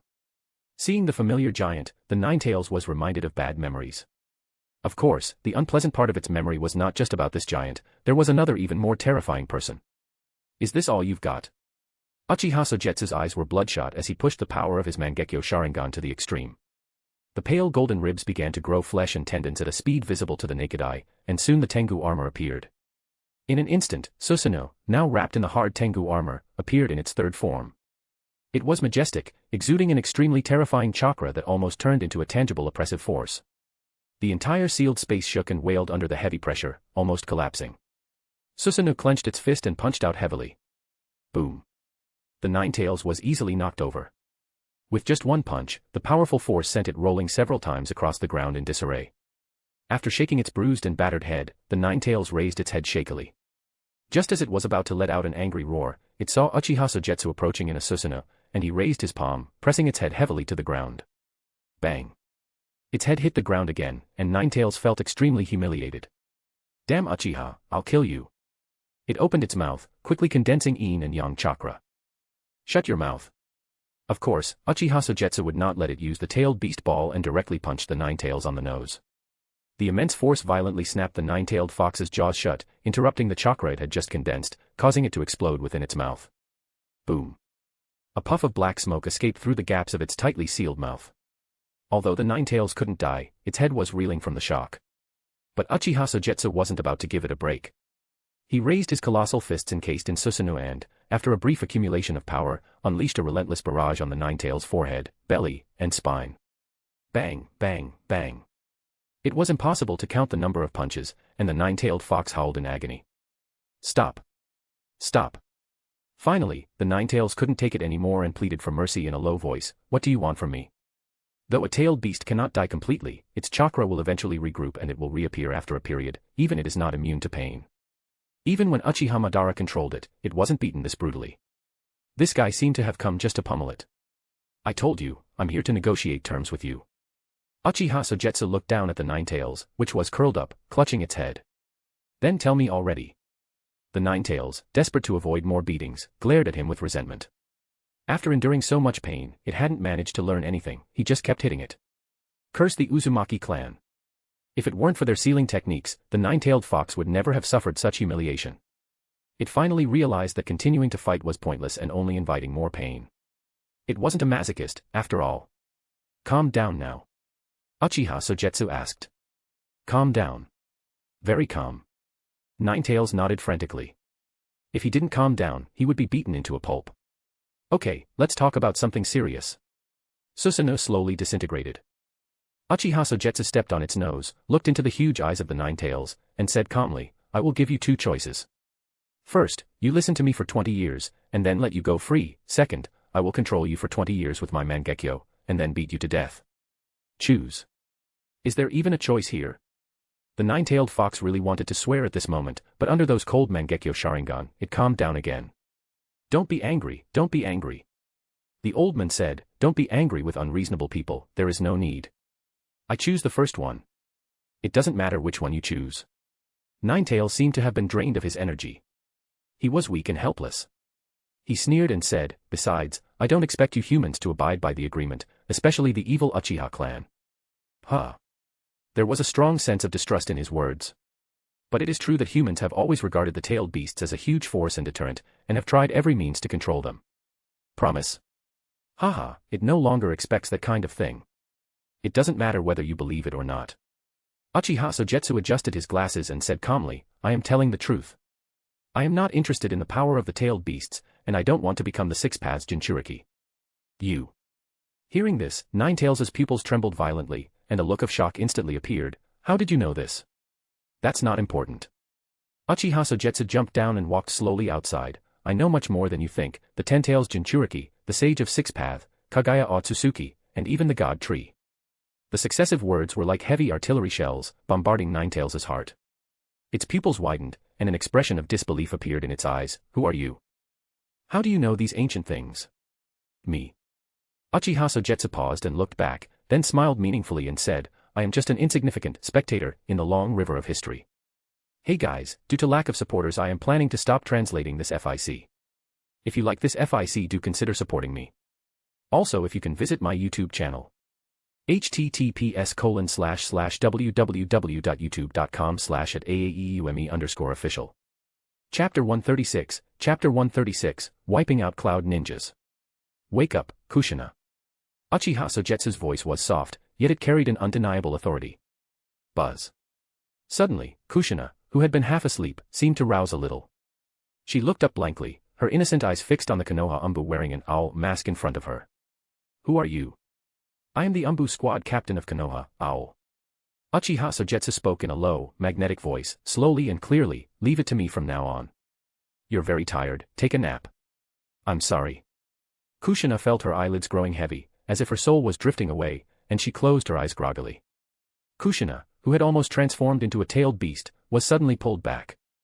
The blood-red chakra enveloping her body vanished in an instant, leaving no trace. The transformation into a tailed beast has stopped. Kurabi watched the scene, secretly surprised. Is this Konoha's secret technique, or is this guy's special ability? But none of that mattered right now.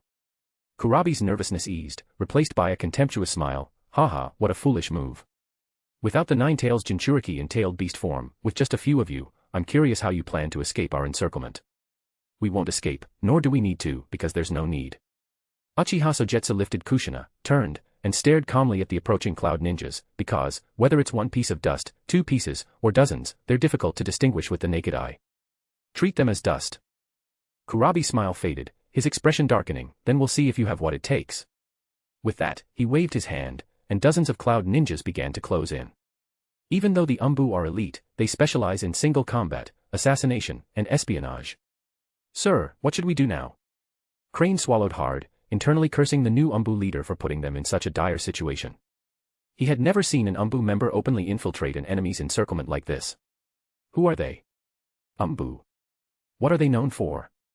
Assassination, intelligence gathering, special tactics, not direct confrontation. Now they were surrounded by dozens of cloud ninjas. Unless Minato Namikaze arrived, they were doomed. Squad captain, will stay behind to cover our retreat. In the face of imminent danger, even if Crane was reluctant, he had to step up, whispering, please get the Nine Tails Jinchuriki back to Konoha. Crane, have you ever heard the saying? Uchiha Sogetsu remained calm, standing there with no apparent intention of escaping, and said, since we're here, let's make the most of it. Crane was taken aback for a moment, and when he saw that Sogetsu still showed no sign of moving, he was nearly enraged and shouted in frustration, Owl, look at the situation. Take the Nine Tails Jinchuriki and run away quickly. Don't say things I can't understand right now. That's what this means. Uchiha Sogetsu spoke slowly, since you are here, let us bury you here. The scarlet Sharingan spun slowly behind the white mask. Everyone, be careful not to look into the Sharingan's eyes. Kurabi, experienced and knowledgeable about dealing with the Sharingan, shouted, always be aware of your teammates' conditions. If you find anyone trapped in an illusion, disrupt their chakra immediately. Protect the Jinchuriki. Uchiha Sogetsu handed Kushina over to Crane and then walked towards the dozens of cloud ninjas alone. The cloud ninjas were initially stunned by his bold move, but their shock quickly turned to fury. He actually wanted to take on dozens of them alone. Wasn't this guy too arrogant? Go, kill him. Someone shouted, and dozens of cloud ninjas began to flee in all directions. Fire style, great fire extinguishment. Uchiha Sogetsu formed a seal and unleashed a massive wave of fire. Boom. A tremendous flame, over 10 meters wide and several meters high, surged forth like a colossal tsunami, its intense heat enveloping and advancing toward the group of cloud ninjas. What a formidable fire-style technique. Truly the prowess of the Uchiha clan's elite. Kurabi's expression shifted slightly, but he remained composed. He leaped down and swiftly performed hand seals, earth-style, earth barrier wall. Boom. A thick earthen wall erupted from the ground. Though the barrier was not extensive, its substantial thickness was enough to withstand the fire. The cloud ninjas took cover behind the earthen wall, waiting for the searing flames to subside before proceeding toward their target. However, at that moment, swish. A flash of cold light cut through the earth wall, and it crumbled with a resounding crash. Before Kurabi could react, a figure plunged directly into their ranks. In an instant, it was like a tiger among sheep. The cold light flashed repeatedly, and the cloud ninjas who tried to block the way were severed one by one. No one could halt his progress, even for a moment. Within just a few breaths, more than a dozen cloud ninjas lay slain. Quick, capture him. Kurabi was now completely flustered. He had anticipated many things, but he had overlooked one critical detail. That is, this Uchiha who had suddenly appeared was so overpowering that he could single-handedly defeat an elite force of cloud ninjas. Let's dance. Uchiha Sogetsu darted through the crowd like a phantom. His instantaneous body movement technique was so swift it was nearly impossible to see with the naked eye. It cut through the crowd with deadly precision, leaving trails of blood, piercing screams, and severed limbs. Blood surged like a river, reminiscent of the Azura Hell. 1, 2, 10. The screams of his comrades echoed around, each one falling to their deaths, beheaded in a ghastly display. Finally, morale shattered. Run. This guy isn't human. Ghost. Ghost. The remaining dozen or so cloud ninjas could no longer endure the horrific sight of their comrades being cut down. They fled in a state of utter panic. Fools, don't run. Kurabi shouted angrily, trying to halt their retreat. But no one heeded his command. Swish, swish, swish. The fleeing cloud ninjas halted abruptly in their tracks. Slowly, they turned their heads, their eyes wide with fear, as if clinging to the last vestiges of life. Their mouths opened as if they wanted to scream, but in a heartbeat, they were sliced in half. The battlefield was filled with the howling wind and the gushing of blood. Kurabi felt a chill spread through him as he stared in shock at the bodies of those who had been alive moments ago, now reduced to lifeless piles of severed limbs. Suddenly, a figure in a white owl mask and a black cloak appeared before Kurabi's eyes. Is it my turn? Kurabi felt a deep sense of bitterness and hopelessness, seemingly having lost the will to resist. Yet, the anticipated death did not come. Uchiha Sogetsu patted his shoulder, walked past the dazed Kurabi, and left a nonchalant remark, "Go back and tell the Raikage to prepare his neck and wait for Konoha's retribution." The distraught Kurabi collapsed onto the ground, his eyes empty. Uchiha Sogetsu, with the stunned gazes of Crane and the remaining Umbu upon him, approached and cast a glance at them. Frowning, he said, "Don't just stand there. Take Kushina with you. We still have a mission to complete, so don't waste any more time." "Yes. Squad Captain." The three of them were trembling in fear. Carrying Kushina, they followed behind Uchiha Sogetsu. After a moment's hesitation, Crane couldn't help but speak up nervously, "Squad Captain, I might have spoken a bit loudly just now. You didn't take it to heart, did you? Do I look that petty?" Uchiha Sogetsu gave a slight smile and said, "Don't worry. If I hold a grudge, I'll settle it on the spot. After all, I like to keep things fair." Crane's mouth twitched. Fair? Is he referring to the fact that he killed dozens of cloud ninjas over a mere disagreement? Hey guys, due to lack of supporters I am planning to stop translating this FIC. If you like this FIC, do consider supporting me. Also, if you can visit my YouTube channel. https://www.youtube.com/@aaeume_official. Chapter 137, Chapter 137, Please use me. Beneath rugged and steep cliffs, in a well-hidden cave. Kushina slowly opened her eyes, feeling dizzy and aching all over, as if she had been drained of all her strength. Where am I? She looked around blankly, still groggy. The land of lightning, near Hidden Cloud Village.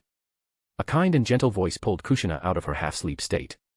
She turned toward the voice and saw a man at the cave entrance, wearing a white animal mask, a black robe, and with short black hair. He was sitting cross-legged not far away, looking at her sideways. He seemed very familiar, like someone she had seen in a dream. Kushina hesitated and asked tentatively, "Have we met before?" The man looked at her, then took off his mask, revealing a still youthful and handsome face. "Long time no see, Kushina. It's you. Sogetsu." Kushina's face lit up with joy. "You're here to save Minato too, right?" "Please leave out the two," Uchiha Sogetsu said, holding his forehead and sighing helplessly. "Now, can we talk about how you escaped the Umbu, left Konoha, and ended up in the land of lightning before us, Kushina?" Kushina, usually assertive, rarely showed a hint of shyness.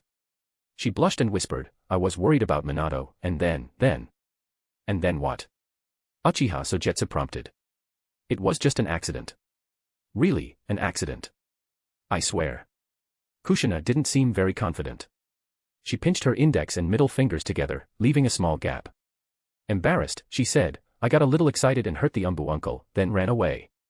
Well, the answer was pretty clear now. Seeing her like this, Uchiha Sogetsu could guess what happened. "Did you transform into the tailed beast?" "It was just a little bit of the Nine-Tails power that leaked out," Kushina reiterated. However, looking at her guilty expression, it didn't seem like just a little bit of trouble. Given the importance of the Nine-Tails Jinchuriki in her previous kidnapping, the Hokage had assigned 3 Umbu teams to protect her daily. To escape the guard of 3 Umbu teams, evade Konoha pursuers, and even get ahead of them, one would need the strength of at least a 4 tails. Considering that Kushina was besieged by dozens of cloud ninjas but never used the tailed beast ball, Uchiha Sogetsu roughly deduced the whole incident's cause and effect. Seeing him remain silent for a long time, Kushina felt even more guilty. She shrank her neck and asked cautiously, "What's wrong? You look so serious." "Kushina, you've gotten into big trouble this time." Uchiha Sogetsu frowned, his expression serious, and said in a deep voice, "Do you know what it means for a Jinchuriki to suddenly appear in another country?" "I just wanted to save Minato." Kushina's heart trembled. She bit her lip and said stubbornly, "Besides, if there's a mistake, it's Cloud Village's fault. Why can they invade our Konoha again and again, and we have to swallow our anger? That's for the Hokage to decide, not me." Uchiha Sogetsu tapped his knuckles on the rock and said calmly, "My mission is to rescue Minato Namikaze, and you are an unexpected complication. Do you understand what I mean, Kushina?" "So, you're going to send me back, right?" Kushina asked dejectedly, her head hanging like a guilty kitten. "That's the plan." Uchiha Sogetsu pinched his brows, looking distressed, and sighed, but I'm afraid that even if I want to send you back, Minato doesn't have that much time. No time. What do you mean? What happened to Minato? Upon hearing about her beloved, Kushina could no longer stay calm. She rushed over anxiously, grabbed Uchiha Sogetsu's shoulders, and shook him hard. Tell me quickly, what happened to Minato? Calm down for a moment, Kushina. Uchiha Sogetsu broke free from his restraints and tried to calm her down. He was genuinely afraid that if Kushina got too excited, she might do something reckless. Okay, I'll calm down. Kushina took several deep breaths, slowly letting go of her tension, but still asked eagerly, can you tell me now? We've already wasted a day trying to rescue you. Uchiha Sogetsu raised his eyes slightly, his tone solemn. You are also a ninja, so I think you can guess something, right? It's an interrogation. Kushina bit her lip tightly, her face showing heartache.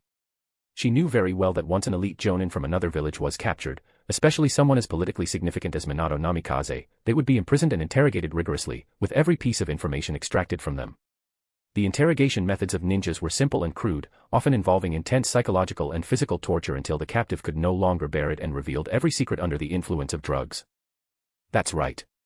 Uchiha Sogetsu nodded and said, and judging by the time, Minato's interrogation should have already begun. That's why I said time is running out. So what are we waiting for?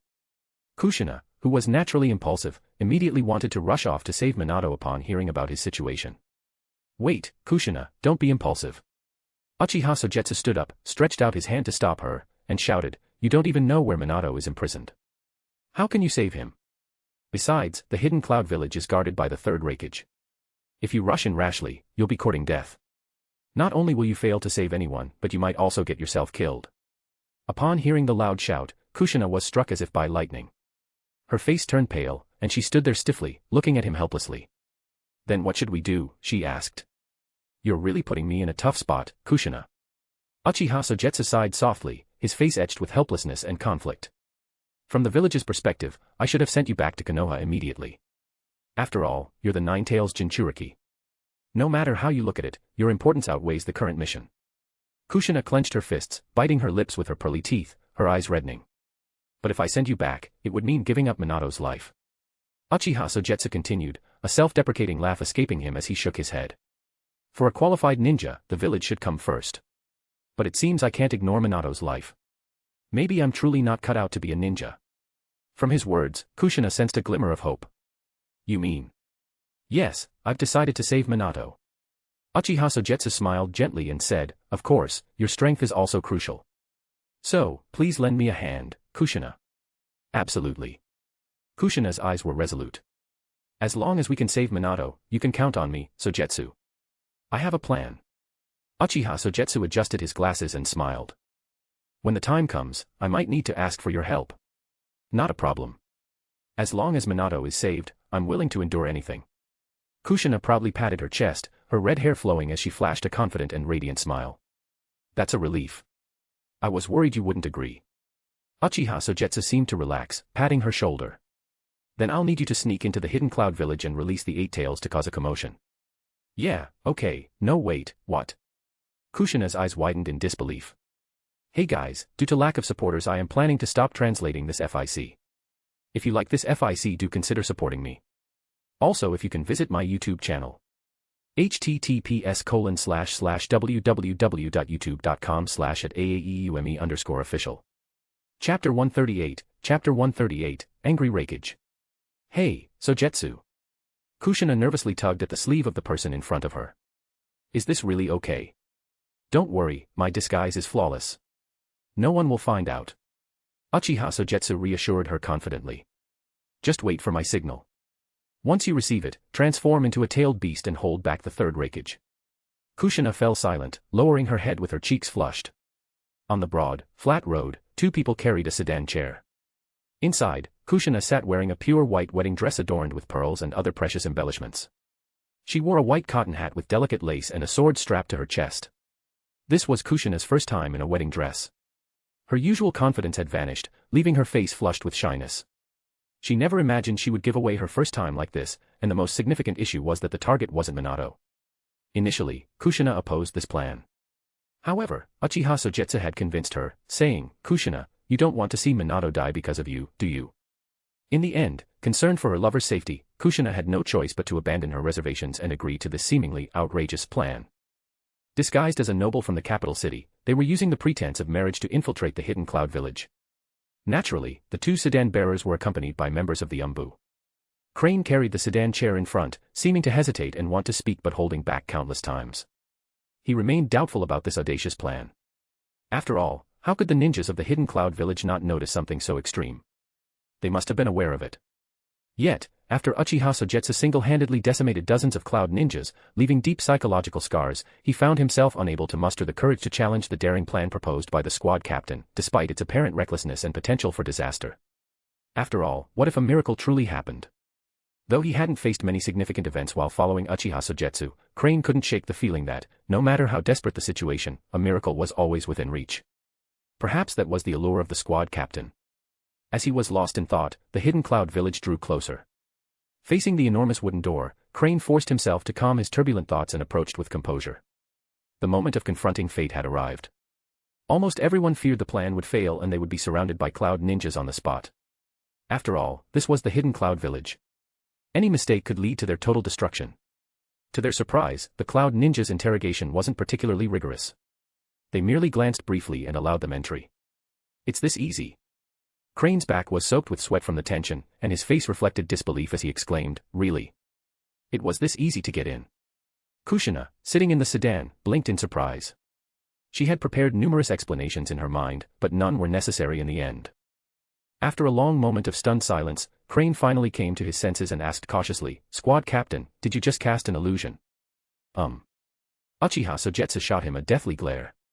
Crane was so frightened that he shuddered and instantly regretted his words, wishing he could slap himself twice. Sogetsu. Kushina's red hair seemed to move of its own accord, veins bulged on her face, and she clenched her fists, glaring at him fiercely. "Aren't you going to explain?" From her expression, it was clear that she was determined to show him what blood red pepper truly meant if he didn't clarify properly. "Don't be so angry, Kushina." Uchiha Sogetsu remained calm, lowering his voice as he chuckled. "This is the hidden cloud village. You wouldn't want your plan to rescue Minato to fail, would you?" As expected, Minato was her Achilles heel. The mention of Minato caused Kushina to deflate like a punctured balloon. "Forget it. As long as Minato can be rescued, I'll just wear the wedding dress." Hee hee. Uchiha Sogetsu was in high spirits. The white wedding dress version of Kushina Uzumaki was quite rare, and he'd only ever seen it in books. But now, it was finally fulfilling a small wish from his previous life. "From now on, I'll leave it to you, Kushina." Uchiha Sogetsu adjusted his glasses, looked at the busy pedestrians around him, and said, "Once you see the signal I send, you must engage the third raikage. Don't worry, I will definitely catch him." Kushina took a deep breath, clenched her pink fists, and motivated herself, "No matter what happens." Kushina took a deep breath, clenched her pink fists, and motivated herself, "No matter what happens, I will fight to the death to hold him back." "Minato is up to you, Sogetsu." Uchiha Sogetsu remained silent and blended into the crowd, his presence vanishing instantly. What an impressive stealth technique. Seeing this, Crane was secretly astonished. It is often said that while amateurs watch the spectacle, experts observe the details. The squad captain's performance was nothing short of extraordinary. Even though the Umbu are skilled in infiltration, it is impossible for them to completely erase their presence in an instant or make their figures seem truly hidden. In a state of psychological invisibility, the crowd subconsciously moved aside, as if pushed by an invisible force. Suddenly, the crowd seemed to part, revealing a narrow path. Uchiha Sogetsu kept his hands in his pockets, not searching for Namikaze Minato. Instead, he headed straight for the tallest building in Hidden Cloud Village. Of course, rescuing Minato Namikaze was necessary, but not at this moment. The tallest building in Hidden Cloud Village was naturally where the raikage resided, and Sogetsu's target was the third raikage. Under the watchful eyes of several cloud ninjas, he effortlessly entered the building as if nothing had happened. Then, after prying open the mind world of a ninja, he proceeded to the top floor, the most secure area in the entire Hidden Cloud Village, as if he were in his own home. When he opened the door, the raikage wasn't there. Uchiha Sogetsu glanced around, spotted the mechanism in the room, and pressed it lightly. Click. The distinct sound of the mechanism echoed, and a scroll emerged. The scroll was inscribed with the words, "Lightning Release Chakra Mode, the ninjutsu passed down through generations of raikages and the most powerful technique of the Hidden Cloud Village." Have to admit, the hiding spots for important items in the Naruto world are almost predictable. Whether it's the Scroll of Seals or the Lightning Release Chakra Mode, these crucial forbidden techniques are usually concealed somewhere in the Hokage's office. I didn't expect it to be so easy to obtain. Uchiha Sogetsu picked up the scroll and sat in the Raikage chair, propping his legs up on the table. Let's see what makes this technique work. At that moment, the third Raikage, who was imprisoned, suddenly opened his eyes wide in anger. This is bad. He growled and activated his lightning chakra mode. With a thunderous roar and the violent lightning armor enveloping his body, the third Raikage used his physical strength to shatter the prison walls. Like a terrifying giant beast, he surged forth with an immense force, and amid the rolling thunder, it was as if lightning had split the sky. Is that Raikage-sama? Watching the figure cutting through the sky with a thunderous roar, the people of the Hidden Cloud Village were stunned. The oppressive momentum and the thunderous roar that almost shook their eardrums made it clear to everyone. The Raikage is enraged. Hey guys, due to lack of supporters I am planning to stop translating this FIC. If you like this FIC, do consider supporting me. Chapter 139, Two Choices. Boom. Thunder roared across the sky as a fierce wind pressure approached. In an instant, the Raikage speed reached its peak. The lightning armor surrounding him collided and scraped against the air, creating ripples and a sharp sonic boom. The sky glowed red as if on fire. A meteor left a blazing trail behind, followed by a ring-shaped cloud of sonic booms that exploded continuously. The shock waves were visible, accompanied by terrifying whistling sounds. The windows of nearby houses shattered, and civilians covered their ears in distress. Moments later, the Raikage made a dramatic entrance, crashing through the wall and appearing in his office. Ninja of Konoha, tell me your name. The Raikage glared at the ninja seated in his chair, his legs propped up on the table, anger barely contained. His eyes, wide and as hard as brass bells, seemed to blaze with fury. His light yellow hair stood upright like steel needles from the lightning's intensity. His muscles, bronze and formidable, twisted like tree roots with bulging black veins. The sheer pressure emanating from him felt like facing a thunderstorm. Owl is my code name.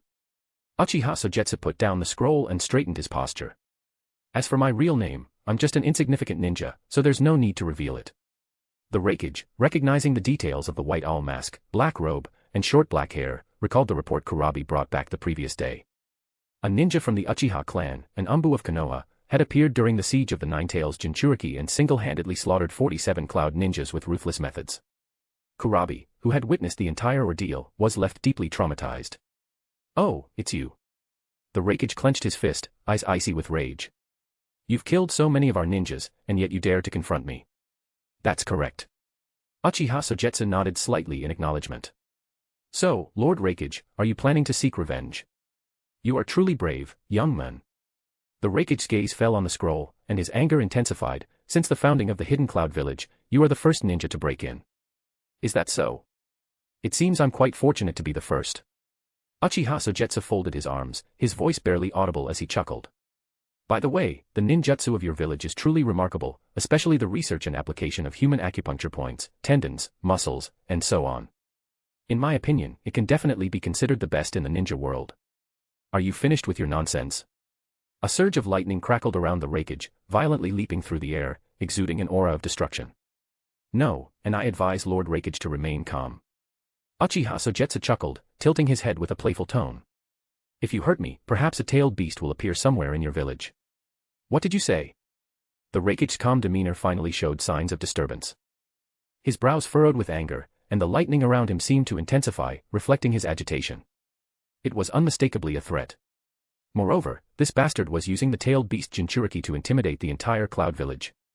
Calm down, Lord Raikage.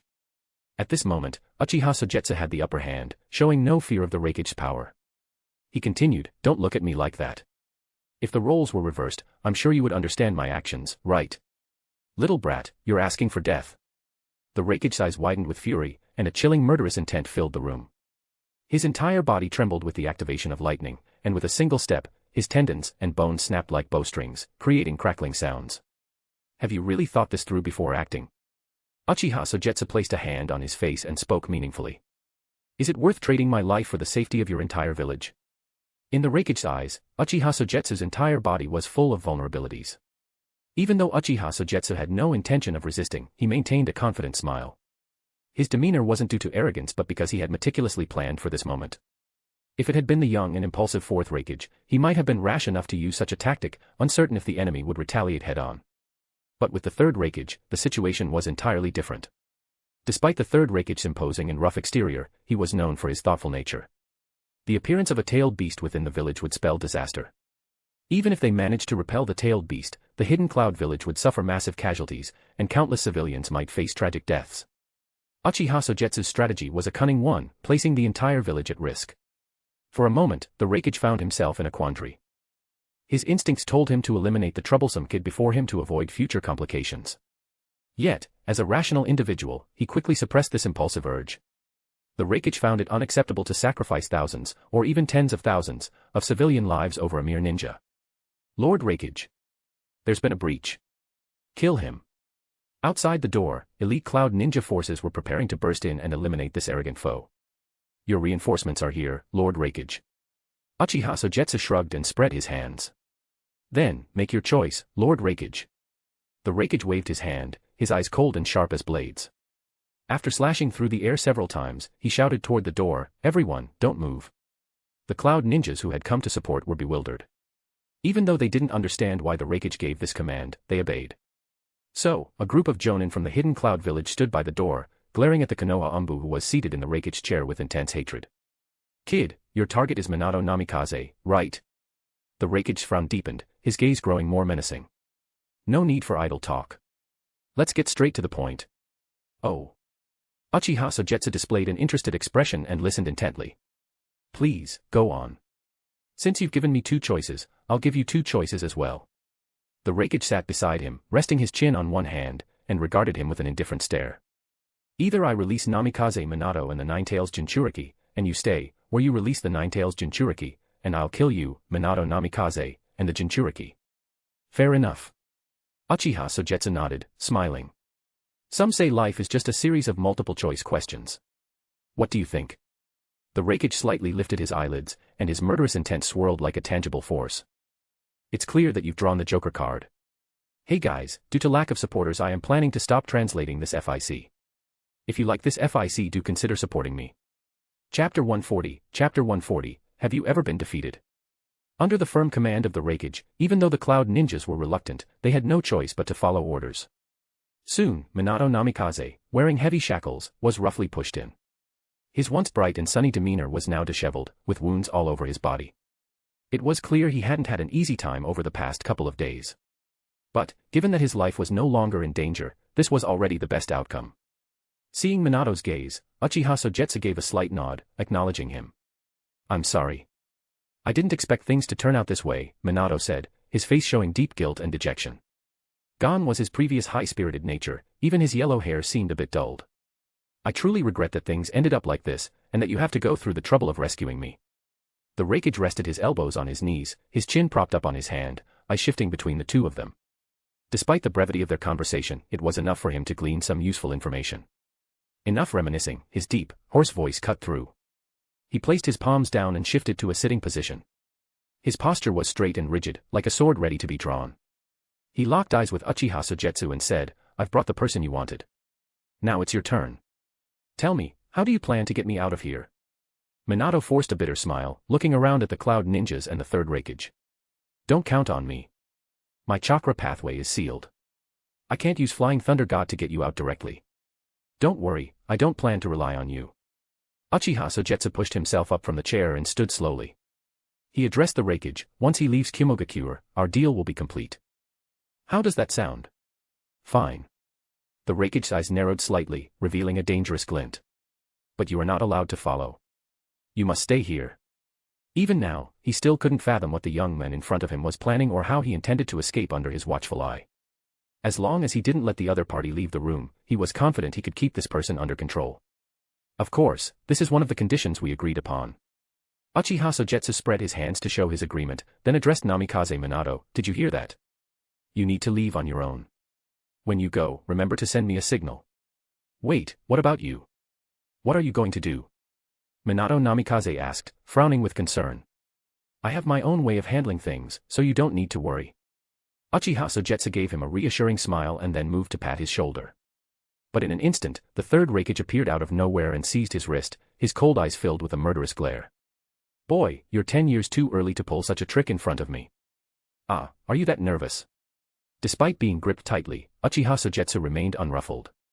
He smiled wryly and said, don't worry, I have no other plans. This is just a farewell. Clearly, the Raikage didn't buy his explanation. With a knowing smile, he said, the prerequisite for the Flying Thunder God technique is to leave a space mark on the opponent's body. I won't take the risk of letting you contact Minato Namikaze. Minato's face froze in shock, as if his thoughts had been exposed. He had indeed wanted to leave a Flying Thunder God space mark when he first touched Uchiha Sogetsu and then use it to retrieve Sogetsu after escaping from the Cloud Village. Unfortunately, the seemingly rough third Raikage was far more perceptive than he appeared, seeing through Minato's intentions with ease. Now that we've been discovered, there's nothing more we can do. Uchiha Sogetsu shrugged helplessly and settled back into his chair. Minato, it looks like I'll have to let you go first. No, I can't leave you here. Namikaze Minato, true to his character, couldn't accept it. He shook his head firmly and said, if it means sacrificing your life to save me, I will never agree to it. Stop wasting time, Minato. Uchiha Sogetsu shook his head and looked into Minato's eyes. Kushina is currently in the hidden Cloud Village to save you. You understand what this means, don't you? What did you say? Kushina. Why is she here? Minato Namikaze was visibly shocked, his eyes wide and his expression nearly uncontrollable. Let her explain the details to you. Uchiha Sogetsu, too lazy to elaborate, focused on the essentials. Your mission is to get Kushina out of the hidden Cloud Village and escort her back safely. The rest is not something you need to worry about. Minato understood the significance of the Nine-Tails Jinchuriki, but this only placed him in a new dilemma. But what will you do? Given his intelligence, Minato had nearly guessed the entire plan when he learned of the Nine-Tails Jinchuriki's presence in the hidden Cloud Village. Uchiha Sogetsu had used the Nine-Tails Jinchuriki and himself as leverage, one as bait and the other as a bomb, turning the entire hidden Cloud Village into a bargaining chip to force the Raikage's hand. But once he and Kushina left, the delicate balance of threat would be shattered instantly.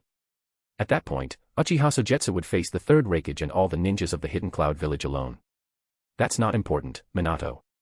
Uchiha Sogetsu looked at him with affection and a hint of resolve in his tone. In chess, once the king is captured, the game is over. You. Minato Namikaze was momentarily stunned, his eyes glistening with emotion. And I am merely a pawn to be sacrificed. Uchiha Sogetsu continued to speak, his voice subtly seeping into and eroding his soul. Protecting Jade is my duty. I hope you stay alive, and that you can fulfill your wish. Only then can the village and our clan have true hope. Minato Namikaze understood the metaphor, and the softest part of his heart seemed to be touched. It turns out that what Sogetsu has always longed for is reconciliation between the village and the Uchiha, and he is willing to sacrifice his life for this. Go on, Minato. Uchiha Sogetsu urged again, his eyes gentle. He said, don't forget your mission, protect the village and Kushina. I know. Namikaze Minato clenched his teeth, his eyes bloodshot. I won't forget. I definitely won't forget. After saying this, he turned and walked outside. The Cloud Ninja were about to stop him, but a glance from the Raikage made them hesitate. I'll have Killer B and A accompany him. The Raikage said calmly, if I find out you haven't kept your promise, I will kill him. Yes, as you wish. Uchiha Sogetsu sat calmly in the Raikage seat, one hand resting on his cheek, and chuckled, while we still have some time, Mr. Raikage, may I ask you a question? Go ahead. The Raikage remained composed, his expression unreadable, and said, consider it a reward for daring to face me. At that moment, Uchiha Sogetsu suddenly raised his hand and removed his mask. He revealed a youthful, vibrant, rebellious, and handsome face.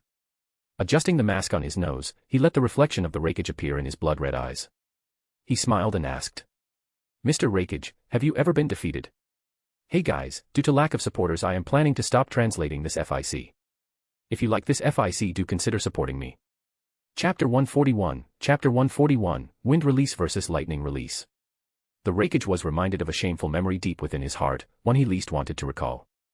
Yet, despite his pride, he refused to mask his feelings with lies. Instead, he nodded calmly and said, I've faced hundreds of battles in my life, but only one can be called a true failure, the battle with the 8 tails. As expected of Lord Raikage, you are truly remarkable. Uchiha Sogetsu smiled and remarked, I've heard that you have managed to suppress the rampaging 8 tails multiple times. From this perspective, it hardly seems like a failure. Are you done with your questions? The Raikage, growing impatient, slowly stood up, bracing himself on his knees with his hands.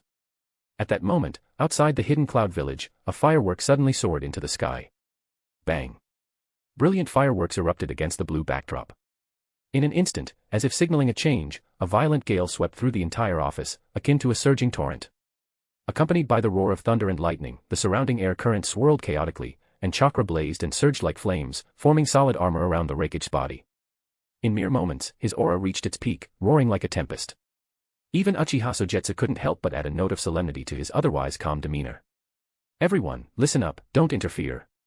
The Raikage's muscles tensed and bulged, dark veins throbbing visibly. He beckoned with his finger, saying, "Boy, show me what you're made of. Then I'm sorry."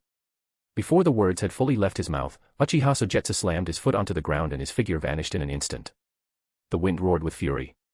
It was filled with intense rage, like a tsunami crashing through the ocean. At a speed that seemed to outpace everyone around it, the figure blurred into motion, leaving the Raikage building in a mess. It was like a roaring dragon, creating a series of explosive sonic barriers in the narrow space. Wherever it passed, walls and ground crumbled, and the shockwaves were enough to send the cloud ninjas flying. Without any elaborate moves, Uchiha Sogetsu launched himself high into the air, propelled by the immense inertia of his forward rush. He then gathered all his strength and delivered a powerful kick. Well done. The Raikage's eyes lit up in surprise.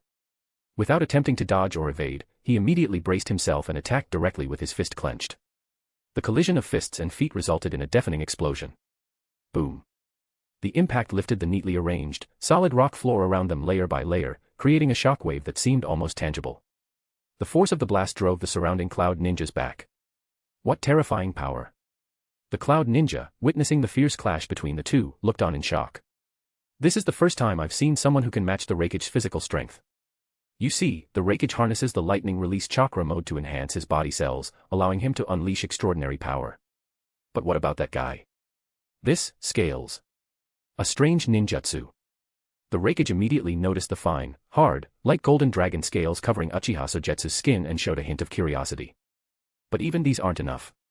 As he spoke, lightning crackled around the Raikage again, and the muscles in his arms bulged even more. Give me, break it. His roar was like thunder. The Raikage stepped forward, his fist as solid as iron, delivering an unstoppable force. A surge of power exploded like a tidal wave, directly smashing Uchiha Sogetsu. The dragon scales on Sogetsu's arms shattered, and blood poured from the cracks. Overpowered, Uchiha Sogetsu was thrown back by the punch. Bang. Bang. Bang. He crashed through several walls in succession, flying backward like a cannonball and crashing through the floor.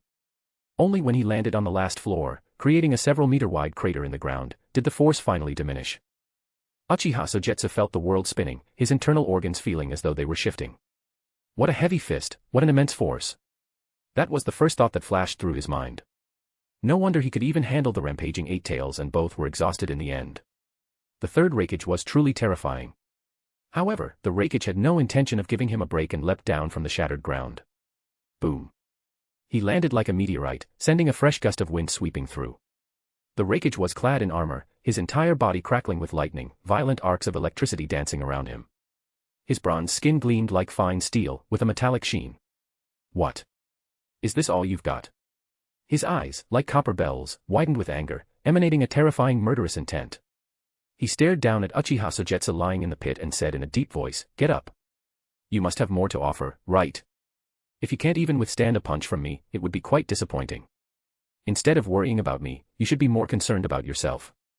Uchiha Sogetsu rose from the pit, wiping the blood from the corner of his mouth, a determined smile in his eyes. What's the matter? The Raikage was momentarily stunned. He looked down and noticed that his own fist was bleeding as well. Drops of bright red blood splattered on the ground. On his knuckles, there was a deep, bone-exposed gash, the skin and flesh rolled back, and only then did the pain register in his brain. I see, so the wind nature transformation. The Raikage took a quick glance and understood the cause of his injury. A fervent look ignited in his eyes. He grinned, lowered his stance, and a fiery fighting spirit flared between his brows. Good, now you're worth taking a little more seriously. Crack. Crack. Even more violent lightning surged around the Raikage. The arcs of electricity, compressed by his chakra, made his armor appear even more solid, the intricate patterns becoming vividly visible. Come on, kid. The Raikage roared to the sky, his voice like rolling thunder. Let's see if your wind style is sharper, or if my lightning release chakra mode is stronger. Just what I wanted. Uchiha Sogetsu extended his right hand, forming a tiger claw shape with his fingers. He then clenched his fist, causing violent winds from all directions to swirl in opposing directions on either side, creating an extremely thin blade from the air. Wind style, ultra guillotine. With a single step, he lowered his body to its limit. Uchiha Sogetsu held the guillotine in his right hand, preparing to strike with a sweeping motion. The air exhaled from his mouth emitted sharp, whistling sounds. In a brief moment of silence, the two figures vanished simultaneously. Then, strong winds and lightning clashed, generating a massive shock wave upon impact. Boom. Using the wind as if it were a knife, he sliced through the air, creating a flash of cold light. When the razor-sharp blade struck the impenetrable lightning release chakra mode, sparks erupted in all directions. With a deafening roar, the guillotine shattered instantly, and at the same time, a breach appeared in the formidable armor. The sharpest spear and the toughest shield were destroyed nearly simultaneously. In the next moment, the two figures locked eyes and charged at each other. Fists collided, and the clash of their bodies was intense and brutal. In a cramped office, the two figures engaged in a fierce and high-speed battle, moving so quickly that their actions were almost imperceptible to the naked eye. Violent gusts of wind and waves surged, impacting everything around them. Hey guys, due to lack of supporters I am planning to stop translating this FIC. If you like this FIC, do consider supporting me. Chapter 142, Storm Mode, Infinite Tempest. Bang, bang, bang. In just a few dozen seconds, the two had exchanged hundreds of blows. The lightning armor, shattered by the wind release, left only white streaks on the body that had been honed through countless battles. On the other hand, Uchiha Sogetsu, despite his Sharingan, could only narrowly evade critical strikes. Ha ha ha ha. That's incredible. Just what I was hoping for. The Raikage laughed exuberantly, unconcerned about his broken lightning armor. His fist, like a massive cannonball, smashed directly into Uchiha Sogetsu. The terrifying wind pressure from the punch contorted his facial muscles, illustrating the sheer force behind it. But Uchiha Sogetsu suddenly bent over, his body coiling like a serpent. He wrapped his legs around the Raikage's neck, seized the incoming fist with his hands, twisted his waist, and leveraged his entire body's strength. He flipped over like a constrictor, driving the Raikage's head forcefully into the ground. Boom. The Raikage's head struck the ground with a heavy impact. Seizing the moment, Uchiha Sogetsu mounted his opponent's back, twisted his arms behind him, locked his legs around his neck, and applied a ground-naked choke. Oh. In the next instant, the Raikage's immense strength lifted the man restraining him and hurled him against the wall with one arm. Bang. Uchiha Sogetsu was slammed into the wall and thrown backward. Hey, get up. The Raikage shouted, grinning widely. The recent battle had piqued his interest. Since his fight with the Eight Tails, it had been a long time since anyone had stirred his fighting spirit so intensely. Each punch, every heavy collision and confrontation, felt like it was igniting his blood and setting his entire body ablaze. That's why the Raikage wasn't rushing to finish, he wanted to savor this fight a bit longer. Watching the Raikage now, with his intense and fiery fighting spirit, even the Cloud Ninjas retreated, their faces reflecting their dismay. Because every time the Raikage shows this expression, it means that the hidden Cloud Village is about to undergo large-scale reconstruction. That guy is so powerful. It was like two Tyrannosaurus Rex battling from the 5th floor down to the 1st, and then from the 1st floor out into the open. Wherever they passed was like being caught in a storm, ground shattered and torn, airwaves soaring into the sky. The new generation of AB combo couldn't help but swallow their saliva, their throats dry. Lord Raikage is now in full lightning chakra mode. No, that guy is about to lose. AI stared at the center of the battle, where two figures kept flashing, and said in a deep voice, "Look closely, B, the Raikage has already overwhelmed that guy." Following his gaze, it was indeed the case. As the battle grew more intense, the Raikage's speed became increasingly terrifying, to the point where even the Mangekyo Sharingan struggled to track his movements. What was even more alarming was that although Uchiha Sogetsu's wind release could pierce through the lightning release armor, it only caused minor flesh wounds. He had to focus intensely to dodge every powerful punch from the Raikage, otherwise, a single hit could break bones and tendons. Sequence 5 dragon scales couldn't withstand the Raikage's fists. Boom. Another violent clash. Uchiha Sogetsu was sent flying by a punch, crashing through several houses and gouging a trench in the ground. He staggered out from beneath the rubble, dusting himself off, with a trace of blood at the corner of his mouth. It's time to end this, kid. The Raikage glanced around at the devastation and knew it was time to bring the battle to a close. As expected of the third Raikage, your strength is indeed remarkable. Uchiha Sogetsu wiped the blood from his mouth, adjusted his glasses, and said calmly, however, it's too soon to end the battle. I have a surprise prepared for you. Surprise. The Raikage's expression tightened slightly before a smirk played at the corners of his mouth. Let me see what kind of surprise you've prepared for me. Thank you, Lord Raikage, for giving me the time to observe, Uchiha Sogetsu said as he adjusted the frame of his mirror. He took a deep breath and continued, this should be enough. I hope it won't cause too much damage. As soon as he finished speaking, his chakra erupted with intense force. The Raikage frowned slightly, his eyes narrowing with a trace of doubt. The wind began to stir. What started as a gentle breeze quickly escalated into a strong wind, then a full-blown storm. The The storm grew more violent, seemingly drawn toward Uchiha Sogetsu as if by its own will. Buzz buzz buzz. A sharp, piercing buzzing noise suddenly filled the air. It sounded like an object vibrating at high speed, slicing through the air and spreading far and wide in an instant. Nearby cloud ninjas instinctively covered their ears in discomfort. What the hell is that sound? AI exclaimed, also covering his ears with a grimace of pain. Despite their efforts, the high-frequency buzzing was almost unbearable. It felt as though their eardrums were about to burst. What's happening? The cloud ninjas, struggling through the pain, turned their gaze toward the source. Near Uchiha Sogetsu, a fierce storm was raging, roaring as if hundreds of wind dragons had converged, pouring down from the sky and crashing directly into his body. Boom. In the next instant, the chakra surrounding Uchiha Sogetsu began to boil, resembling gushing magma. A massive surge of chakra, akin to a blazing fire or a roaring hurricane, enveloped his body, pulsating intensely. This is... The Raikage's eyes widened in shock, his face reflecting a mix of surprise, fear, and disbelief. Hey, big brother, could that be? Killer Bee's eyes grew wide, mirroring the same astonishment. Ah, there's no mistake.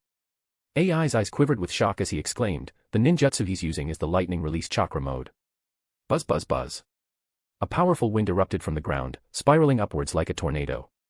Within a radius of several hundred meters, the winds howled and raged, creating a roar that echoed throughout the hidden cloud village like a dragon's cry. A fierce storm gathered around Uchiha Sogetsu, churning violently. The gusts of wind surged like turbulence, spinning at incredible speeds, producing a harsh, buzzing sound. They enveloped Sogetsu's shoulders, arms, and back, forming what looked like 4 storm wings. His black robe was torn apart, revealing his powerful upper body. The storm wings flared out with a whoosh, and the hurricane they generated swept across the area, clearing hundreds of meters in an instant. The devastating force left numerous intersecting grooves on the hard ground, resembling a storm of millions of blades. The violent slashing even forced the Raikage back. Hiss, hiss, hiss. The Raikage's proud lightning armor was sliced into countless gaps.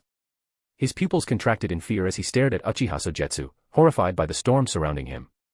Unlike the lightning release mode, this was an entirely new mode, the wind release chakra mode, with wind as its core.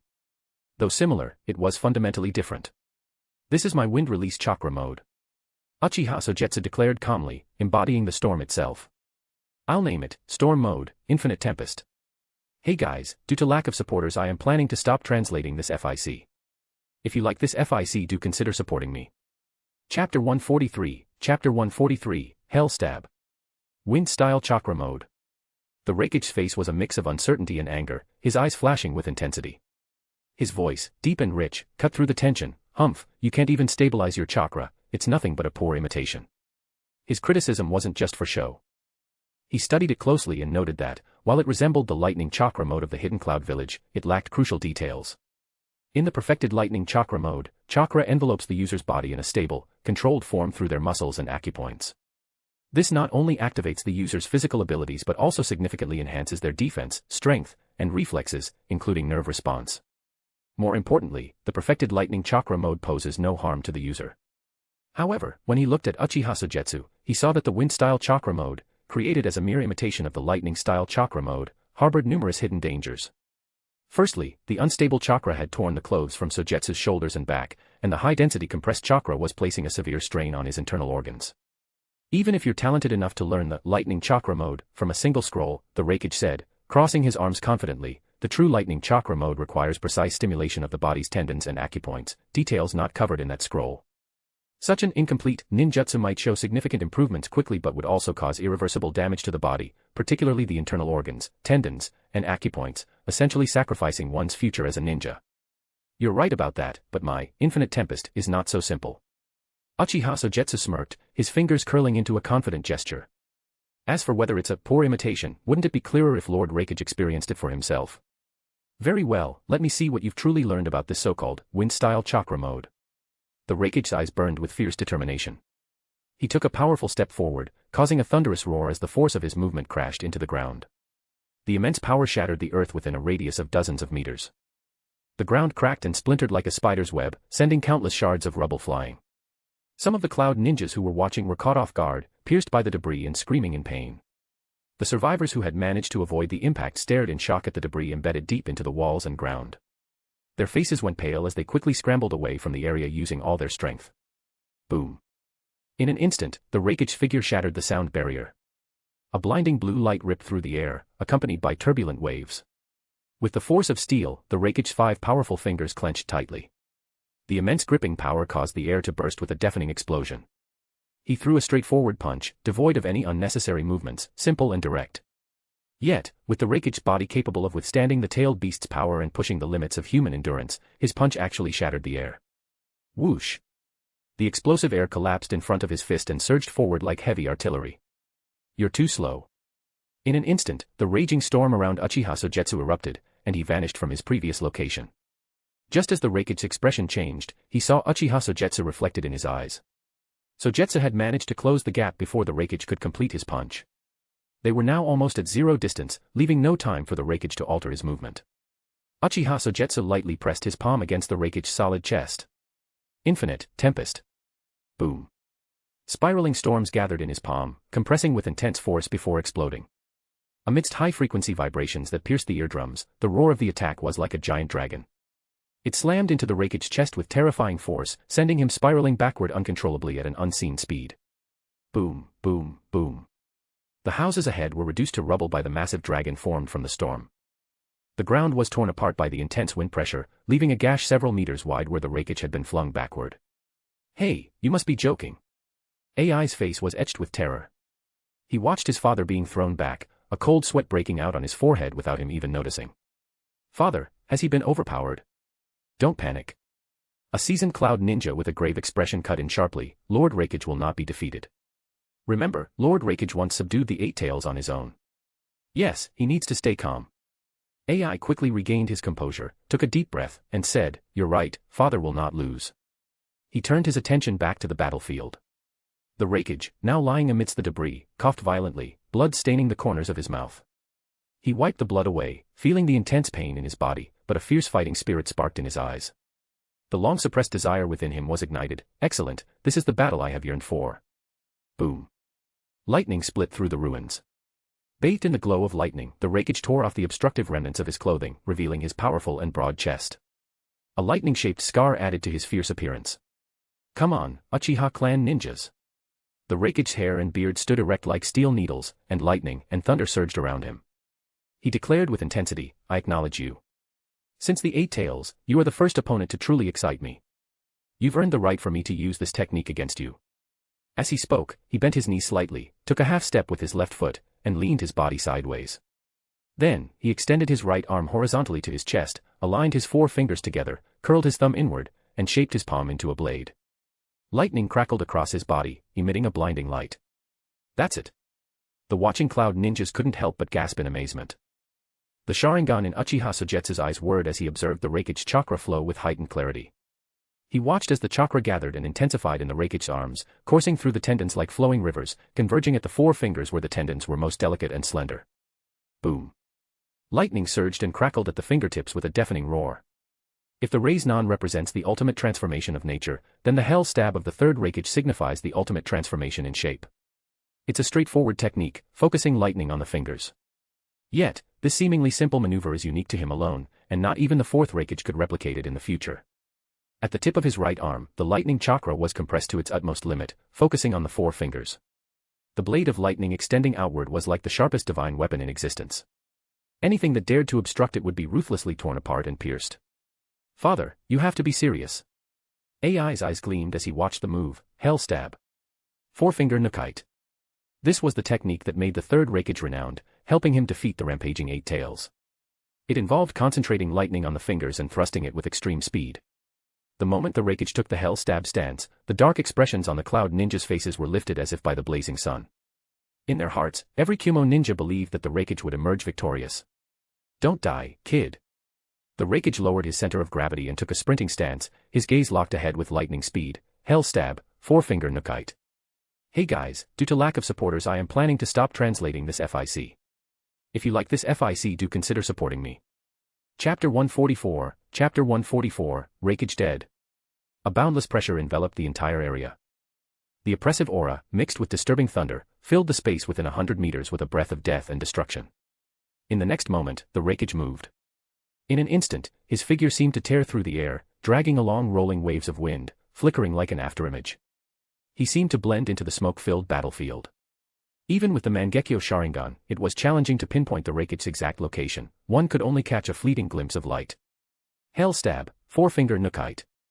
A massive amount of lightning concentrated on the Rakich's four fingers, transforming them into sharp weapons that cut through the space. Before Sogetsu could even blink, he felt the sharp breath of the attack, as if it were going to pierce my forehead. A violent warning rang in my mind. It was the bell of death. But no matter how fast it was, Uchiha Sogetsu was unafraid. In Infinite Tempest mode, his speed even surpassed that of the Rakichi. In the brief moment they passed each other, his body, moving at an incredible speed, left behind dozens of afterimages densely scattered around him.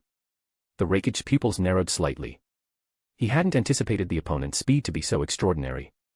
Even he couldn't discern which of the afterimages was Uchiha Sogetsu's real body. Black Thunder. Since he couldn't distinguish them, the Rakichi decided to attack all at once. He released dozens of dark, leopard-shaped lightning bolts from his body, roaring and rushing towards the afterimages surrounding him. Boom, boom, boom. The pitch-black lightning raged and surged, raising countless dust and air waves. But the next second, a voice resonated from all directions. Infinite Tempest.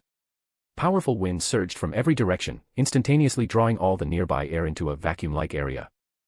The storm, which had surged down like a tidal wave, began to solidify, forming whistling spirals that twisted, compressed, and coiled around the Rakichi's arms. In the next moment, these spirals, resembling thousands of colossal dragons, surged toward the Rakichi with a roar.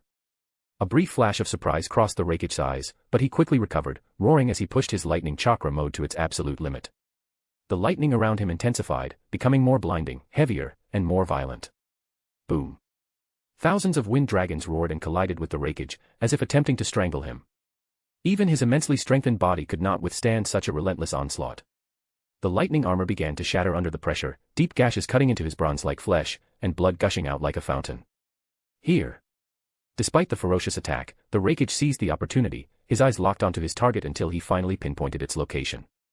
Hell Stab, Four-Finger Nukite. Boom. Uchiha Sogetsu grunted as he was hurled back several meters. The searing lightning felt like countless steel needles piercing his skin, shattering his dragon scales and causing blood to spurt out. Yet, the Rakichi was far from unscathed. His body was covered in wounds, panting heavily as his chest heaved with each breath. Blood and flesh were in a sorry state, leaving him looking gravely injured. Wind release is naturally strong against lightning release. The lightning armor, once formidable, had now lost its edge against the opponent. Good. Good catch. Instead of showing any sign of discouragement, the Rakichi's excitement only grew. To him, this was the enemy worthy of unleashing his full strength upon. Anything less would be a letdown. Come again. Uchiha boy. With a powerful stomp, the Rakichi summoned a colossal force that built up in layers. His muscles tensed, and his tendons rippled like a coiled serpent.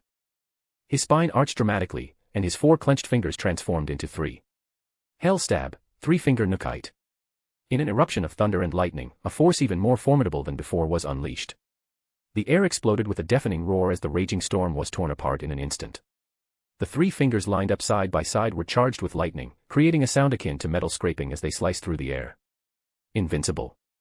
Uchiha Sogetsu's eyes narrowed as the storm wings on his back fluttered. Swish. He moved sideways several meters with ghostly speed. Boom. The Rakichi's three-handed attack missed its mark and crashed into the ground, causing a massive area to collapse under the force. The ground was penetrated by the overwhelming lightning, sending shards of gravel and sand flying like hidden weapons. Seizing the moment, Uchiha Sogetsu launched forward with the speed of an arrow. Wind style, 8-point light wheel. He wielded the sawtooth-like high-frequency vibrating light wheel and slashed directly at the Rakichi's exposed neck.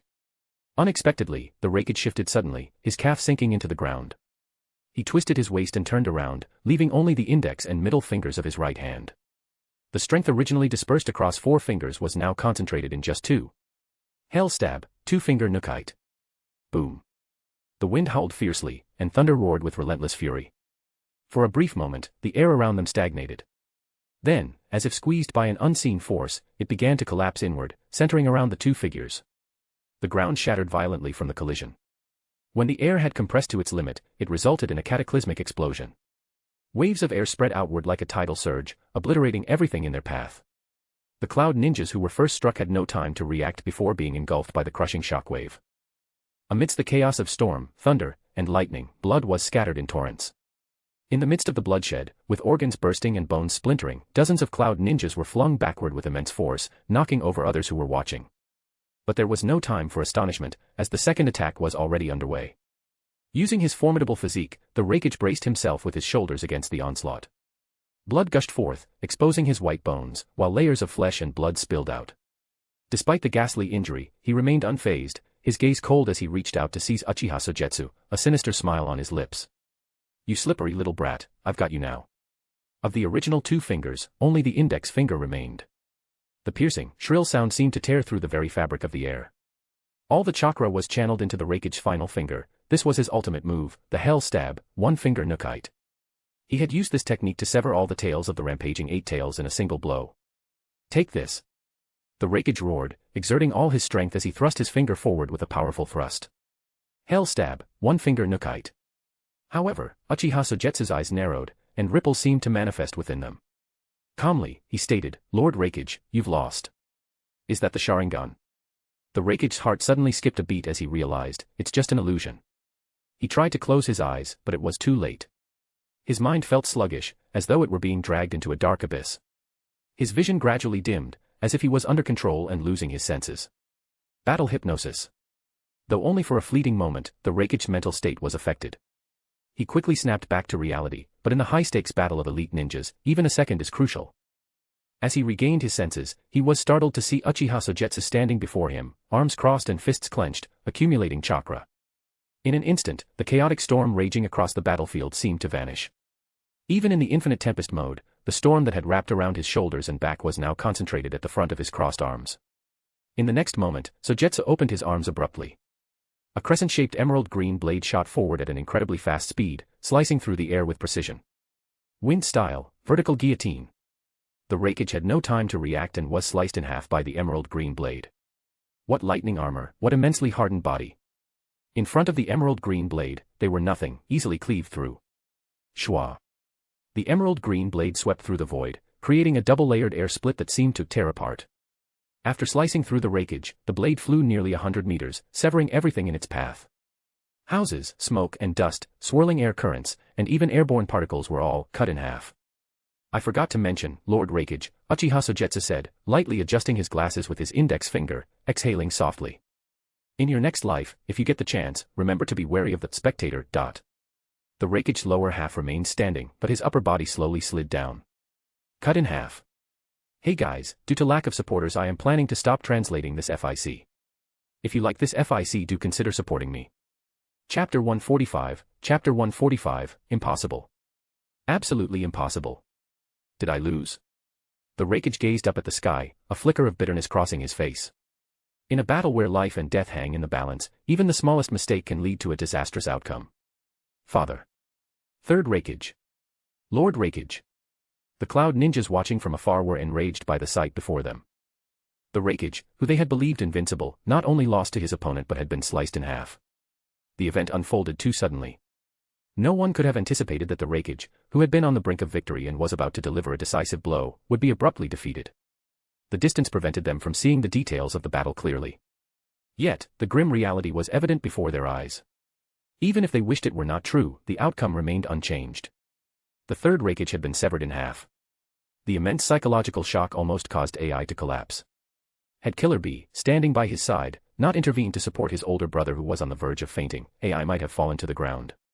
"Kill him, kill him." AI, regaining some composure, contorted his face with rage and hatred. His eyes twisted in fury as he pounded his fist into the ground, shouting desperately, "Kill him at all costs. Don't let him escape the Cloud Village."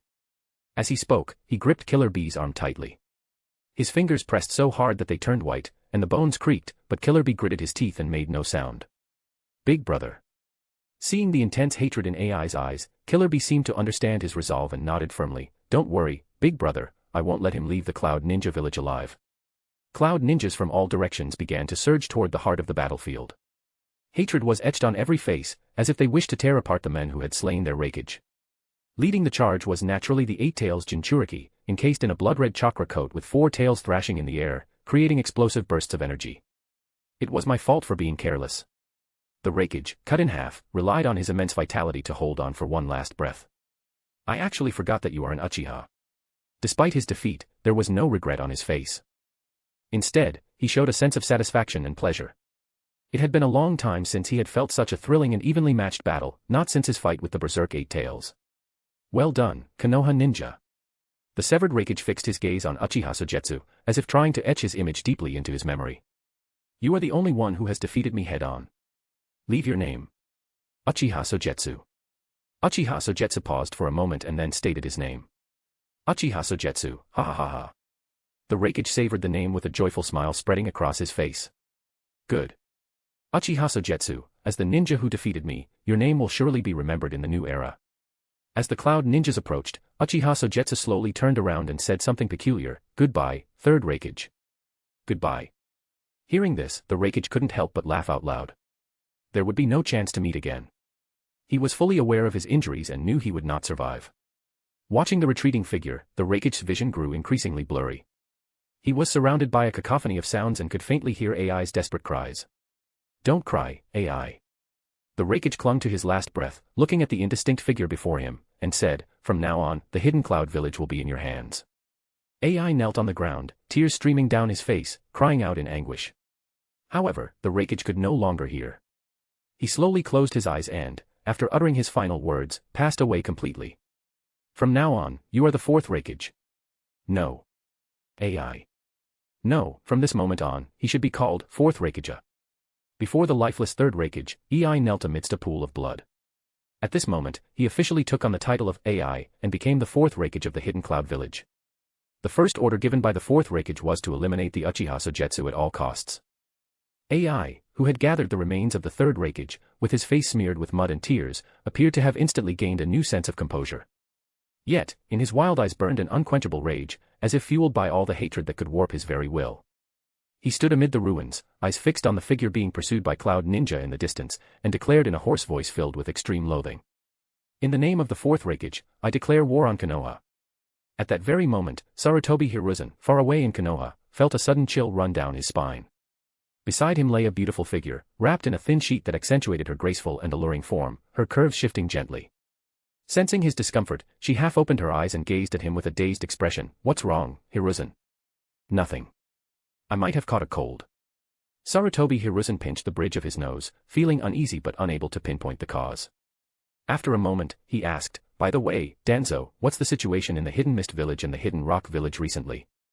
Danzo's beauty glanced at him reproachfully, brushing her hair aside with a charming gesture, and replied, the Hidden Mist Village is amassing a large force at the border.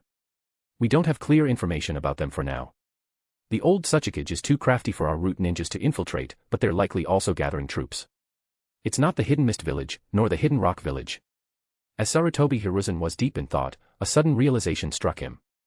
His eyes widened in alarm, and without thinking, he slapped Danzo on the rear. Oh no, it's the Hidden Cloud Village.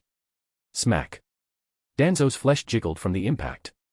Angrily, he turned and slapped Hiruzen across the face. What are you doing? Are you out of your mind? Hiruzen, who had slapped, didn't bother to explain. He quickly donned his clothes, preparing to leave. This isn't good, something must have happened in the Hidden Cloud Village. Uchiha Sogetsu asked me about it before he left. Could he have caused more trouble? Stop dreaming, it's impossible. Danzo, hearing the name, became enraged and sneered. The Hidden Cloud Village is not like the Hidden Mist Village. They have two powerful Jinchuriki and the third Raikage. Even you might not stand a chance against them, let alone that kid. What trouble could he possibly cause? Given this perspective, it does seem plausible. Hiruzen's initial panic subsided, and he breathed a sigh of relief. Yes, it's the third Raikage. He can even fight the tailed beasts. There's no way Sogetsu could cause trouble. Impossible. Absolutely impossible. It must be because I've been around Danzo too much lately. Sigh, I must be getting old and losing my composure. Resolving this, Hiruzen decided he would visit the Nara family tomorrow. I've heard the Akimichi clan is skilled in making potions. By the way, I heard Orochimaru has made significant progress in his research on wood release. Danzo, reclining on the bed, suddenly said, did he mention this to you? Hiruzen was taken aback, and his expression darkened. Where did you hear that? Haha, I have a spy among his associates. Danzo smiled enigmatically and said with a hint of amusement, also, according to my spy's report, Orochimaru seems to be somewhat dissatisfied with you. I'll talk to him about this. Hiruzen, not wanting to dwell on the matter, quickly dressed and left the room. Watching the departing Hokage, Danzo half sat up, the bed sheets slipping off to reveal her figure. With a playful smile and pursed lips, a mysterious expression crossed her face. Hiruzen, I'll show you who is the true candidate for the next Hokage. Hey guys, due to lack of supporters I am planning to stop translating this FIC. If you like this FIC do consider supporting me. Chapter 146, Return of Sakumo. The next day. Sarutobi Hiruzen summoned Orochimaru. In recent times, he had been preoccupied with conflicts involving Danzo and had seemingly neglected his restless disciple. Taking advantage of the time before Orochimaru arrived, Sarutobi Hiruzen sat in his chair, carefully reviewing Orochimaru's regular reports. He noticed that the progress on the wood release experiment had not been updated for some time. Orochimaru, what on earth are you thinking? Sarutobi Hiruzen set the report aside, leaned back in his chair, and closed his eyes. If Danzo hadn't pointed it out, he might never have realized that Orochimaru had been concealing so much from him. He couldn't help but recall the image of Orochimaru from years past. Back then, Orochimaru was full of curiosity. Although he appeared cold, he actually had a warm heart and maintained a positive and optimistic outlook on life. But when had things changed? Sarutobi Hiruzen hadn't even noticed that his disciple had shifted. Orochimaru was no longer positive or optimistic. Instead, he was fixated on trivial matters, dedicating all his energy to unreliable immortality research. But is immortality truly attainable? Sarutobi Hiruzen shook his head. He was convinced that Orochimaru had lost his way. As a teacher, it was his duty to correct this path. Knock, knock, knock. The sharp sound of knocking brought Hiruzen back to the present. Come in. Sarutobi Hiruzen opened his eyes, assuming the authoritative demeanor of a Hokage. Orochimaru, dressed in a white kimono, pushed the door open and said indifferently, "Teacher, did you need something?" Sarutobi Hiruzen took a deep breath, pointed to the report on the table, and said, "I need an explanation, Orochimaru." An explanation? Orochimaru replied, barely lifting his gaze. His tone was icy, and he seemed utterly indifferent. Orochimaru, at this point, do you still wish to deceive me, your teacher? Sarutobi Hiruzen's face was etched with deep anguish as he slammed his hand on the table, scattering the documents in every direction. Tell me, why did you hide the success of the wood release experiment? Orochimaru paused, and in his narrow, serpent-like eyes, the reflection of the teacher he once held in high regard could be seen. The once formidable face of the Hokage was now lined with wrinkles, his eye sockets deeply sunken, and dark circles marred his eyes. His entire demeanor seemed drained of the vitality that once characterized the ninja hero. What remained was only the visible sign of aging, weakness, sadness, and pity. Orochimaru nearly forgot that the esteemed Hokage had been influenced by Danzo's manipulations. When this topic arose, Orochimaru couldn't shake the feeling that something was amiss. Had he not witnessed the corpse cathedral or that person, he might have thought Danzo's transformation into a woman was merely an advanced ninjutsu technique. But now, it was far from clear. Speak, Orochimaru. Stirred by the array of emotions reflected in his eyes, Sarutobi Hiruzen's frustration boiled over. He stood up and shouted, "I am the Hokage, and I am asking you a question. Answer me. Because I don't see the necessity." A flicker of disappointment crossed Orochimaru's eyes before fading. Facing the Hokage's interrogation, he replied with calm resolve, although he survived, his wood release is entirely different from the original Hokage's. I see no reason to report what amounts to a failure. Do you have any further questions, Hokage-sama? The final word, Hokage-sama, silently widened the gap between them once more. Sarutobi Hiruzen understood the implication of those words all too well. His expression darkened abruptly, and his voice, tinged with unmasked anger, demanded, "Orochimaru, whether he's like the first Hokage or not, he's the only surviving test subject. You should be reporting the progress to me directly, not letting others fill me in." Others? Orochimaru's brow furrowed slightly, then he guessed who might have said that and sneered, "I see, was it Danzo who told you?" No wonder. Ha. What do you mean, Orochimaru? Perhaps out of guilt or some other reason, Sarutobi Hiruzen averted his gaze from Orochimaru. Nothing, Orochimaru said with a slight lift of his eyelids and a casual shake of his head. If that's all, I'll be leaving now, Hokage. Without waiting for Sarutobi Hiruzen's response, he turned and walked away. At the door, Orochimaru suddenly stopped, his back turned to the fuming Sarutobi Hiruzen. He said calmly, "I almost forgot to leave the failed wood release experiment with you. After all, it's an important asset of Konoha, right?" Hee hee. Ignoring Sarutobi Hiruzen's darkening expression, Orochimaru used the body flicker technique and vanished on the spot. Orochimaru. Sarutobi Hiruzen, feeling the sting of anger, slumped into his chair. His frustration was palpable. He couldn't comprehend how Orochimaru had ended up this way. What had gone so wrong? Was he truly at fault? A torrent of disjointed thoughts clouded his mind, and his blood pressure seemed to rise. Years of hard work had left him feeling overwhelmed, and he realized his energy wasn't what it used to be, whether dealing with administrative matters or Danzo's manipulations. It seems that I am truly getting old. Sarutobi Hiruzen leaned wearily against his chair, his exhaustion evident. He pinched the bridge of his nose, pondering deeply. We need to decide on the next Hokage soon. Several names flashed through his mind in quick succession. Minato Namikaze. Danzo Shimura. Then, unexpectedly, another figure surfaced in his thoughts, as if by instinct. Sarutobi Hiruzen was taken aback. Logically, that person should never come to mind, yet he found himself thinking about them.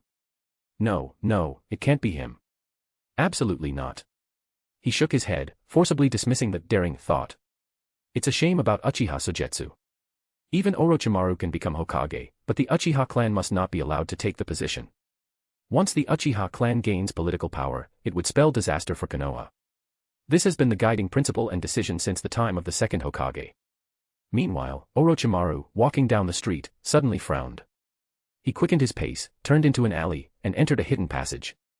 Such passages are rarely used, but they exist throughout Konoha for evacuating civilians and conducting umbu operations in emergencies. In the dark, deserted passage, Orochimaru stopped and spoke coldly, "Come out. I know you've been following me for a long time." His narrow, snake-like pupils glinted with a sharp, murderous intent that seemed to pierce through the darkness. After a moment, a figure in a black robe emerged slowly. He removed the hood, revealing short silver-white hair and the face of an ordinary, middle-aged man. "Long time no see, Orochimaru." Orochimaru's eyes narrowed slightly as he recognized the figure. "So it's you. Hatake Sakumo." It turned out that the person trailing him was Hatake Sakumo, who had been missing for a long time on a secret mission. "Didn't you go to investigate something?" Orochimaru asked, his interest piqued. "From the look of you, have you found something?" "I returned precisely because of this matter." Hatake Sakumo's face was serious, his brows furrowed as he spoke in a deep voice. "I've discovered that a mysterious organization is secretly influencing the entire ninja world." Orochimaru raised an eyebrow, his tone half-joking. "Are you suggesting that the organization you're referring to is us? After all, hasn't the enigmatic Mr. Adam been subtly shaping the course of history and the future?" "No, it's a different one." Hatake Sakumo replied quietly, "They are called Shell, Kara. Hey guys, due to lack of supporters I am planning to stop translating this FIC. If you like this FIC do consider supporting me." Chapter 147, Start of War. Rumble. Thick, dark clouds gathered, and lightning, as thick as a python, cut through the sky, briefly lighting it up. The rain pounded the ground, creating a dull, rhythmic drumbeat. Each raindrop hit the earth with a heavy thud, as if expressing silent anger. The heavy downpour stirred up streams of water, washing away the muddy remnants of the battle. To be precise, the fourth Raikage, AI, was still kneeling beside his father, the third Raikage, who had been cut in half and died. He remained silent, his eyes burning with anger, as if he was waiting for something. Finally, dozens of figures appeared in the ruins, and sensing their presence, AI slowly lifted his head with a glimmer of hope in his eyes. Killer Bee returned, his heart heavy and his face full of shame. Accompanying him were a dozen of the village's top elite jonin, who had followed him in pursuit of the third Raikage killer. "Killer Bee, how did it go?" AI's voice was unusually rough, like a stone scraping against a surface. Looking at his brother's hopeful eyes, Killer Bee's face paled, and he weakly moved his lips before finally lowering his head in guilt. "I'm sorry, brother." What followed was not the blame AI had expected, nor was there anger or a loss of control. There was only a deathly silence. In the ruins, next to the body of the third Raikage, only the sound of the rain hitting the ground could be heard. After a moment, AI slowly stood up, his face expressionless. Failed. What happened in detail? The atmosphere was completely different now.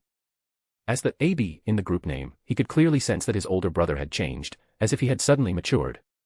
"We chased him out of the village, and then..." Killer Bee paused, as if searching for the right words, before continuing, "He disappeared. There were no signs, no traces. It was like he vanished from the earth, disappearing in an instant. Could it be the Flying Thunder God technique?"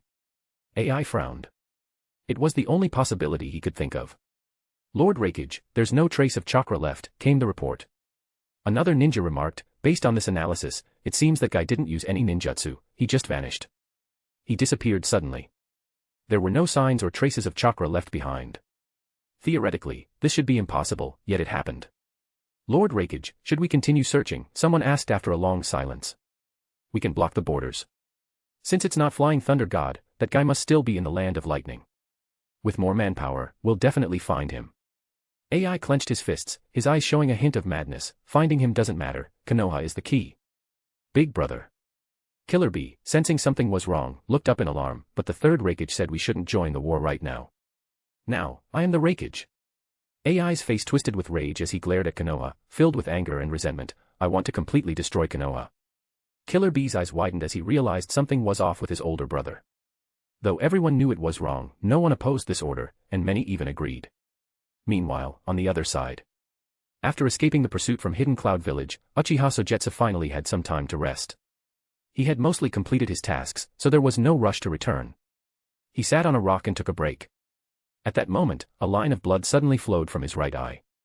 Bright red blood dripped and splashed on the ground like blooming petals. Are the side effects appearing so soon? Noticing a significant decline in the vision of his right eye, Uchiha Sogetsu frowned slightly. After using it only 3 times, such severe side effects are already showing. As expected. This ability is powerful, but it comes with great risks. It looks like I'll need to find White Zetsu after this. The first use of his ability Mugen Rikai was to analyze the tailed beast ball. The second and third uses were during this battle, analyzing third Raikage chakra pathway and Hell Stab, One Finger Nukite, respectively. This allowed him to rapidly learn and understand the lightning release chakra mode and Hell Stab, the core mechanisms of these major ninjutsu, at an extraordinary speed. Within minutes, he also created the Infinite Tempest and Vertical Guillotine. Fortunately, he has White Zetsu, the infinite charger of the first Hokage cells. As he thought this, he noticed many ninjas emerging from the valley in the distance, conducting a thorough search as if they wouldn't give up until they found him. Oh, you still won't give up. Uchiha Sogetsu shook his head helplessly and stood up. Never mind, let's avoid them and leave early. Cloud ninjas ran past him with angry expressions, yet not a single one noticed the figure sitting on the rock. Using psychological invisibility, Uchiha Sogetsu placed himself in a blind spot of consciousness, making him effectively invisible to others. Even though he was right in front of them, they couldn't see or sense him, achieving near total invisibility. Of course, this technique has its flaws. Any interaction with the surroundings would reveal his presence. Next, I need to focus on digesting the potion. Uchiha Sogetsu moved quietly, like a ghost, right under the noses of the Cloud ninjas. With the tide of war beginning, he needed to fully digest the Sequence 5 Dreamwalker potion before reaching that point, preparing for the promotion ceremony. Sequence 4, Manipulator.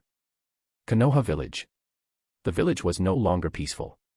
It was filled with a tense atmosphere. Sarutobi Hiruzen, the Hokage who had rarely been seen in battle, now appeared in full ninja armor, looking serious. Whether they were Jonin, Chunin, Genin, or even students still in the ninja academy, everyone gathered in the square. Their faces showed a mix of nerves, seriousness, and fear as they looked up at the Hokage on the high platform. Thousands of people were silent, creating a heavy atmosphere. Konoha is about to go to war with the Hidden Mist Village. The Hokage looked at the ninjas below and said directly, the Hidden Mist Village has sent a large number of ninjas, and they are approaching us.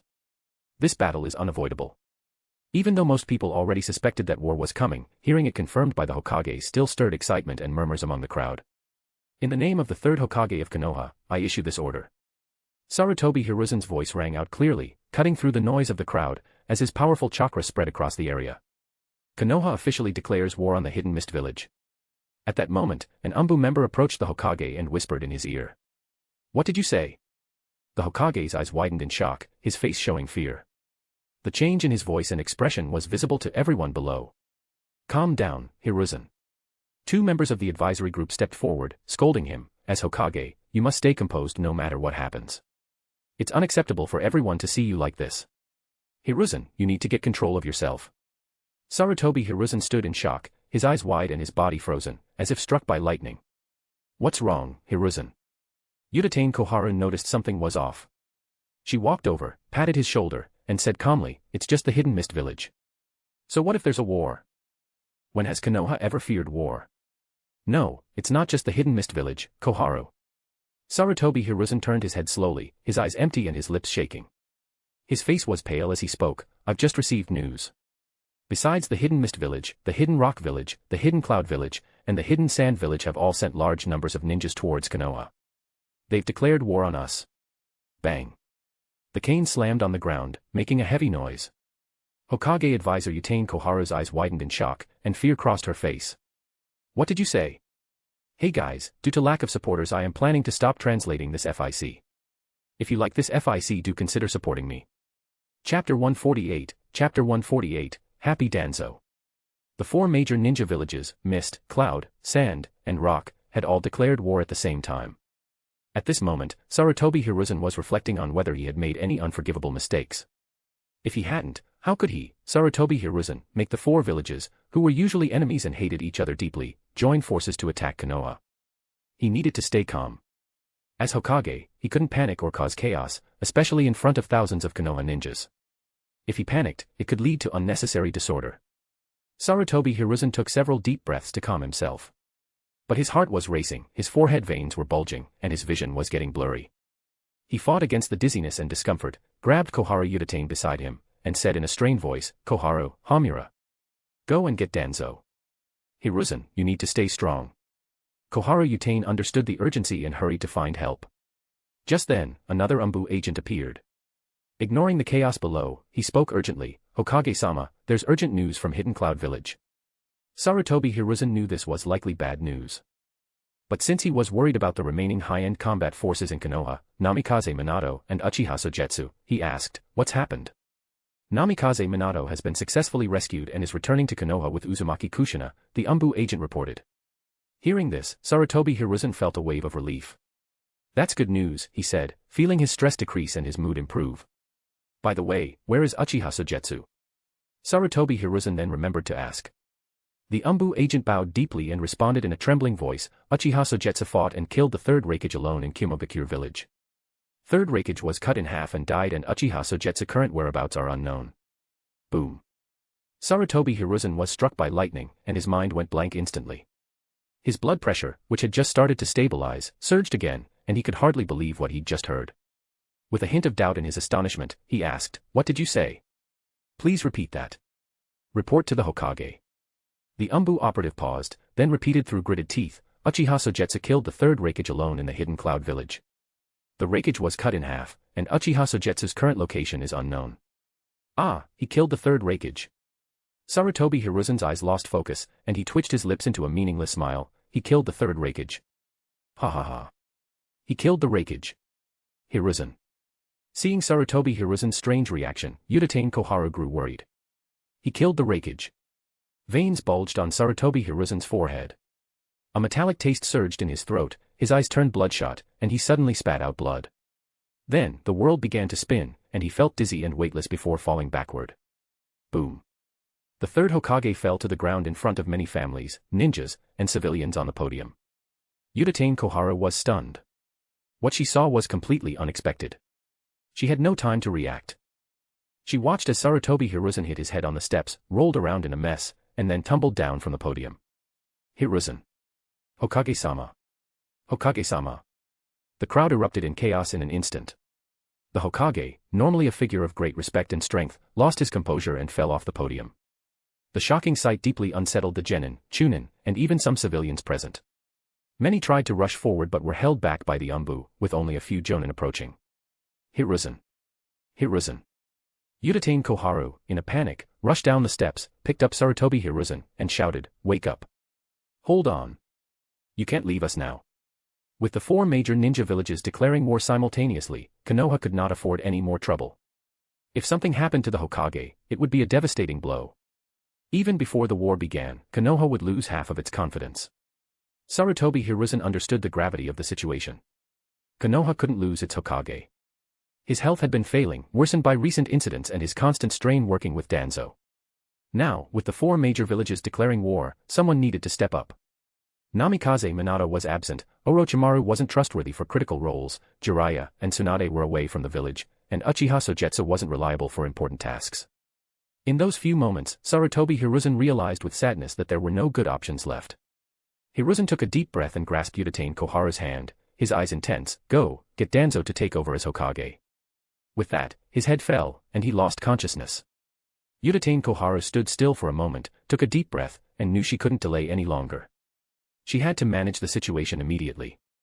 Gathering herself, she shouted to Sarutobi Hiruzen's trusted aide, "Elephant, did you hear Hiruzen's order?" "Yes, Advisor Koharu," Elephant responded after a brief pause. "Why are you still standing around? Go and carry out the order." Udatane Koharu said firmly, her eyes sharp. "The rest of you, protect Hiruzen and take him to the hospital." Elephant arrived at the root headquarters, his heart heavy with worry. In the darkness, a figure with an enchanting presence sat in the shadows. The figure looked at Elephant and spoke lazily, "Aren't you Hiruzen's trusted guard? What brings you here?" After a brief pause, Elephant grit his teeth and half knelt on the ground.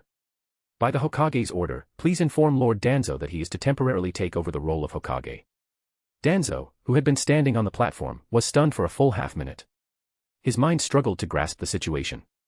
He stammered, "What did you say? What happened? Explain quickly." Hokage received sudden news that all 4 major ninja villages declared war on Konoha, and that Uchiha Sogetsu killed the 3rd Raikage.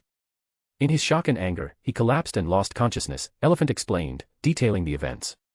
Before he completely fainted, the Hokage decided to appoint you to temporarily take over his duties. Temporary Hokage. These words ignited a fire in Danzo's heart. "All right, I understand." He forced himself to remain calm and said, "You go on ahead. I'll be there soon." Elephant silently withdrew. In the darkness, Danzo's lips curled into a wide smile. His low chuckle grew into a loud, wild laugh. "Ha ha ha ha.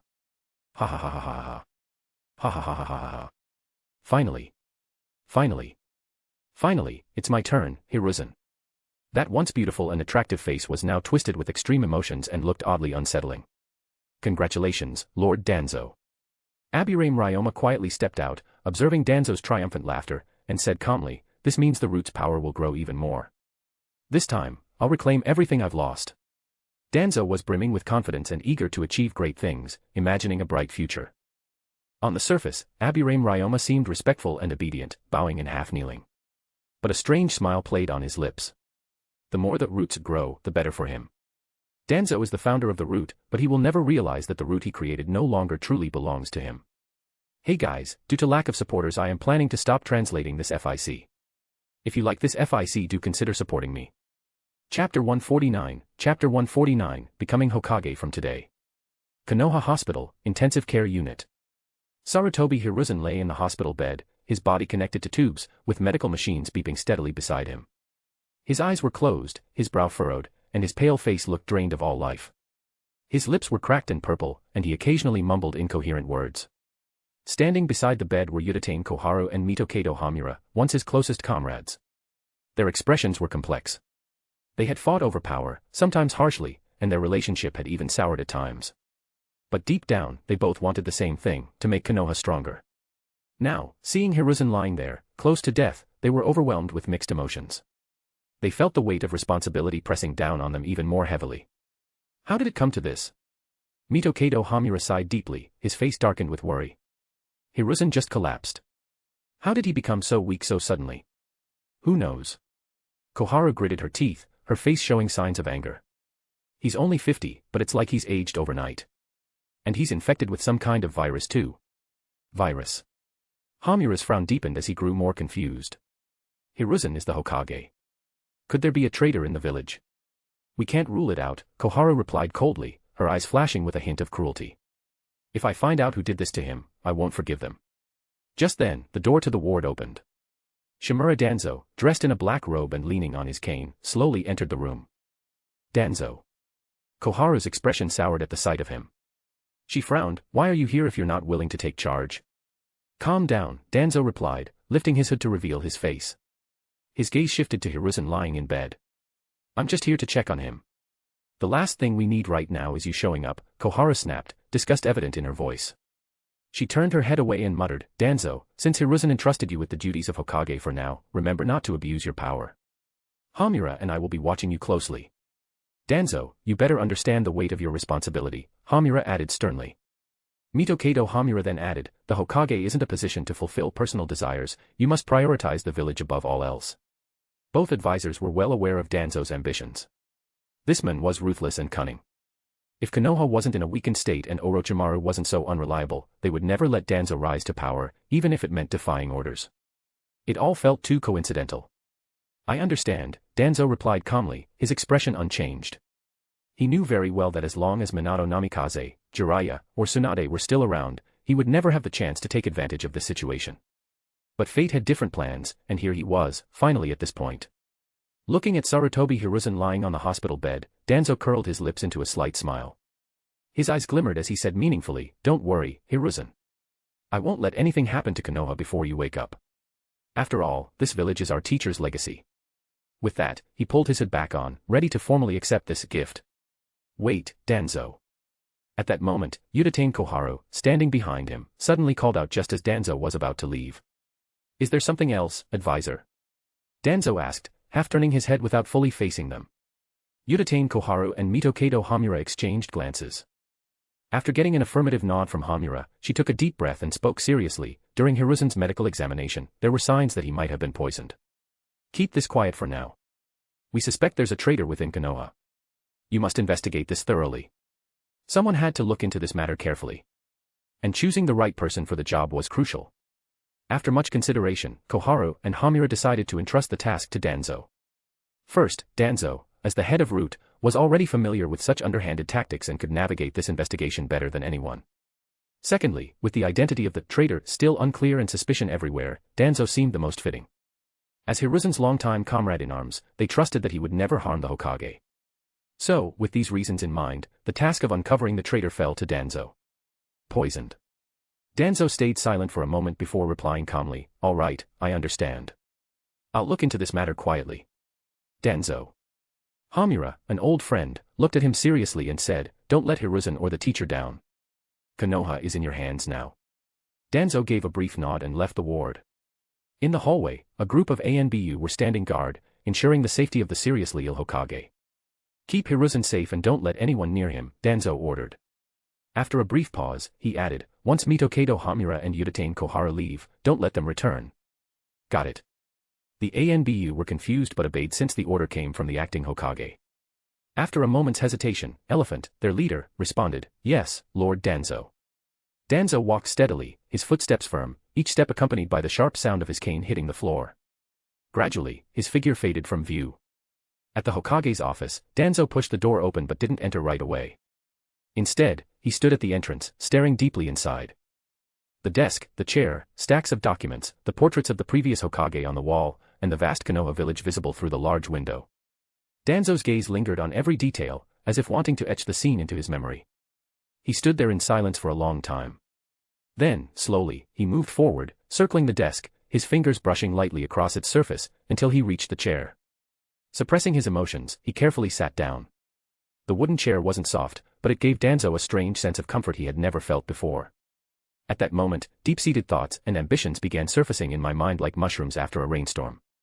Danzo-sama. Just then, Abirame Ryoma entered, interrupting his thoughts. "It's you, Ryoma." Danzo stretched in his chair, adopting a commanding posture. He spoke calmly, "You arrived at the perfect time. I have a task for you." "Your orders, Lord Danzo," Abirame Ryoma replied, as concise as ever. It was this cold, detached attitude that Danzo appreciated. "Keep a close watch on Uchiha Koharu and Mitokado Hamura for me. Report everything to me." Abirame Ryoma's eyes flickered briefly. "Understood, Lord Danzo. I'll watch the two advisors closely." "Go on." Danzo waved his hand dismissively. "I want to be alone. Don't let anyone in." "Yes, Lord Danzo." Abirame Ryoma left, quietly closing the door behind him. Now alone in the empty Hokage's office, Danzo slowly stood and walked over to the wall where photos of the past Hokage were displayed. His gaze swept across them, finally settling on the picture of Sarutobi Hiruzen. After a long stare, a cold smile tugged at the corner of his lips. Hiruzen, don't blame me. You can only blame yourself for giving in to temptation. I didn't plan to move this quickly."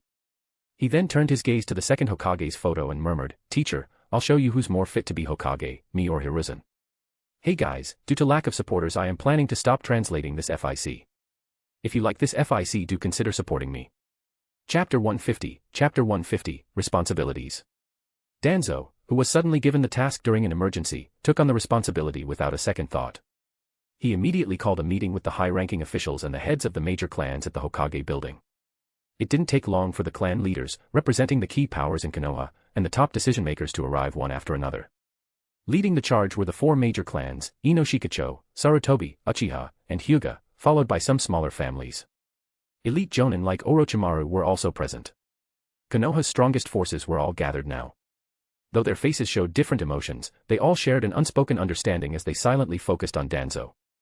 Danzo, once the head of the Root, had now stepped into the role of interim Hokage.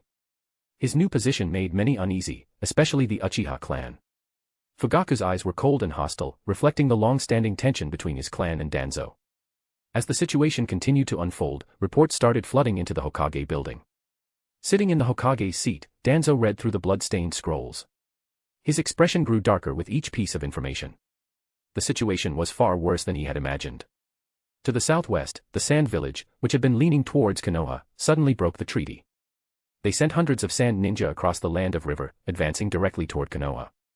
In the northwest, Iwagakure, always unpredictable and waiting for the right moment to strike, launched a full-scale attack. Even the Tsuchikage was leading the charge, as if determined to destroy Konoha. In the northeast, Hidden Cloud Village was gathering its forces, sending a small elite team toward the land of hot springs, close to Konoha's borders. Lastly, in the southeast, Mist Village, separated only by the ocean, had already sent thousands of Mist Ninja to clash with Konoha's forces at the border. The intelligence made it clear, Konoha was facing its greatest crisis since its founding. If they weren't careful, the village could fall, and countless lives could be lost.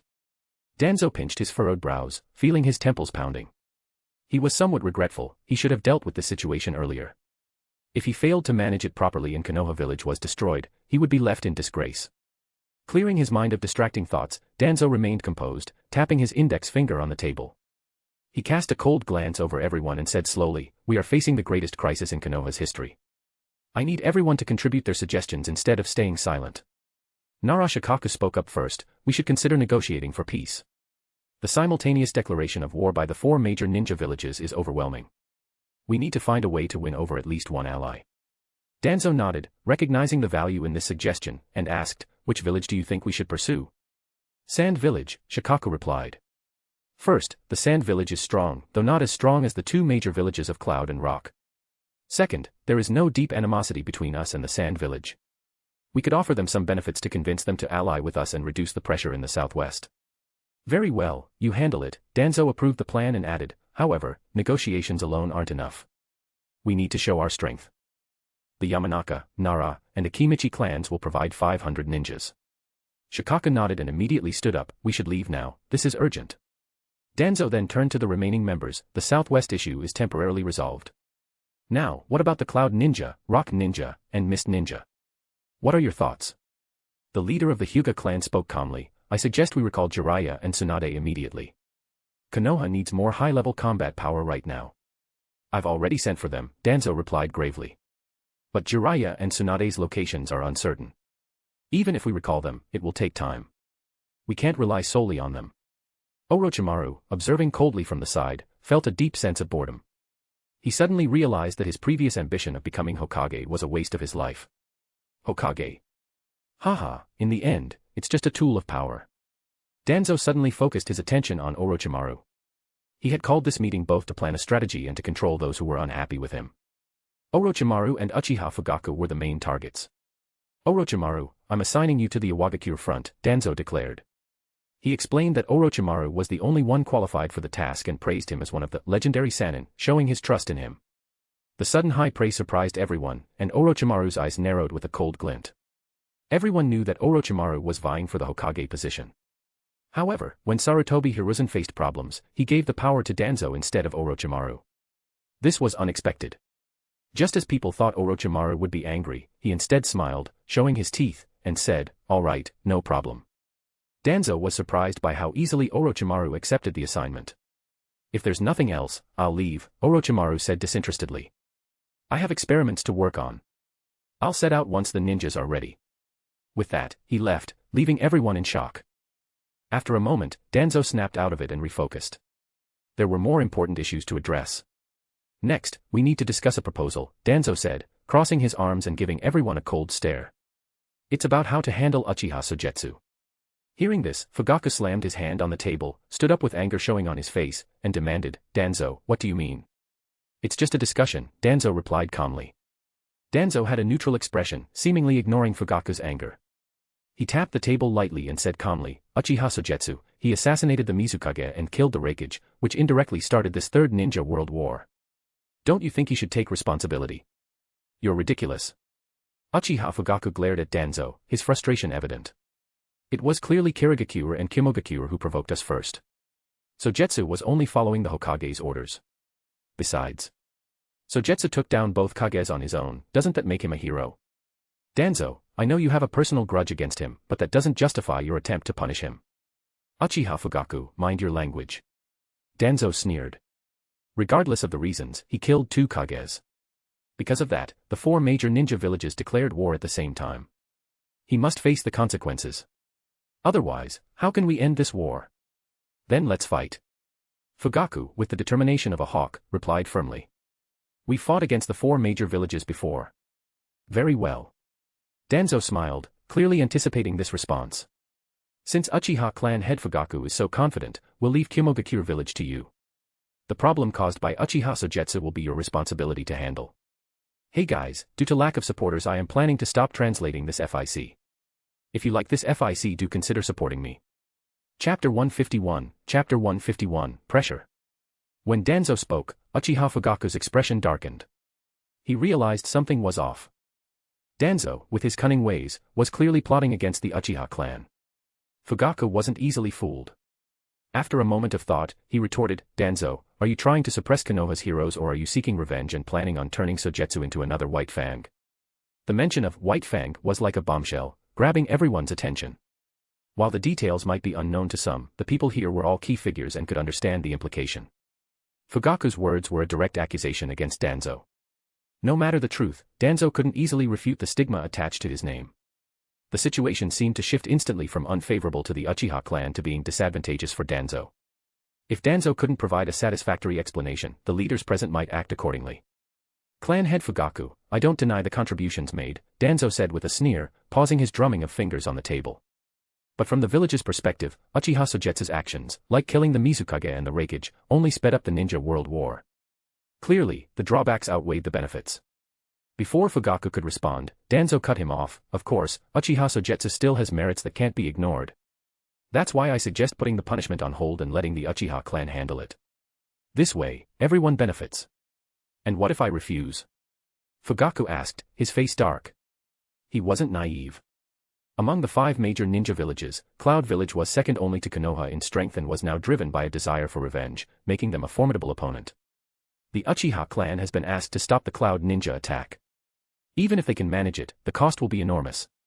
After the battle, it's feared that the Uchiha clan, with all its years of strength and the young, powerful 2nd and 3rd generation members, might lose at least 80% of its people. This is almost like genocide.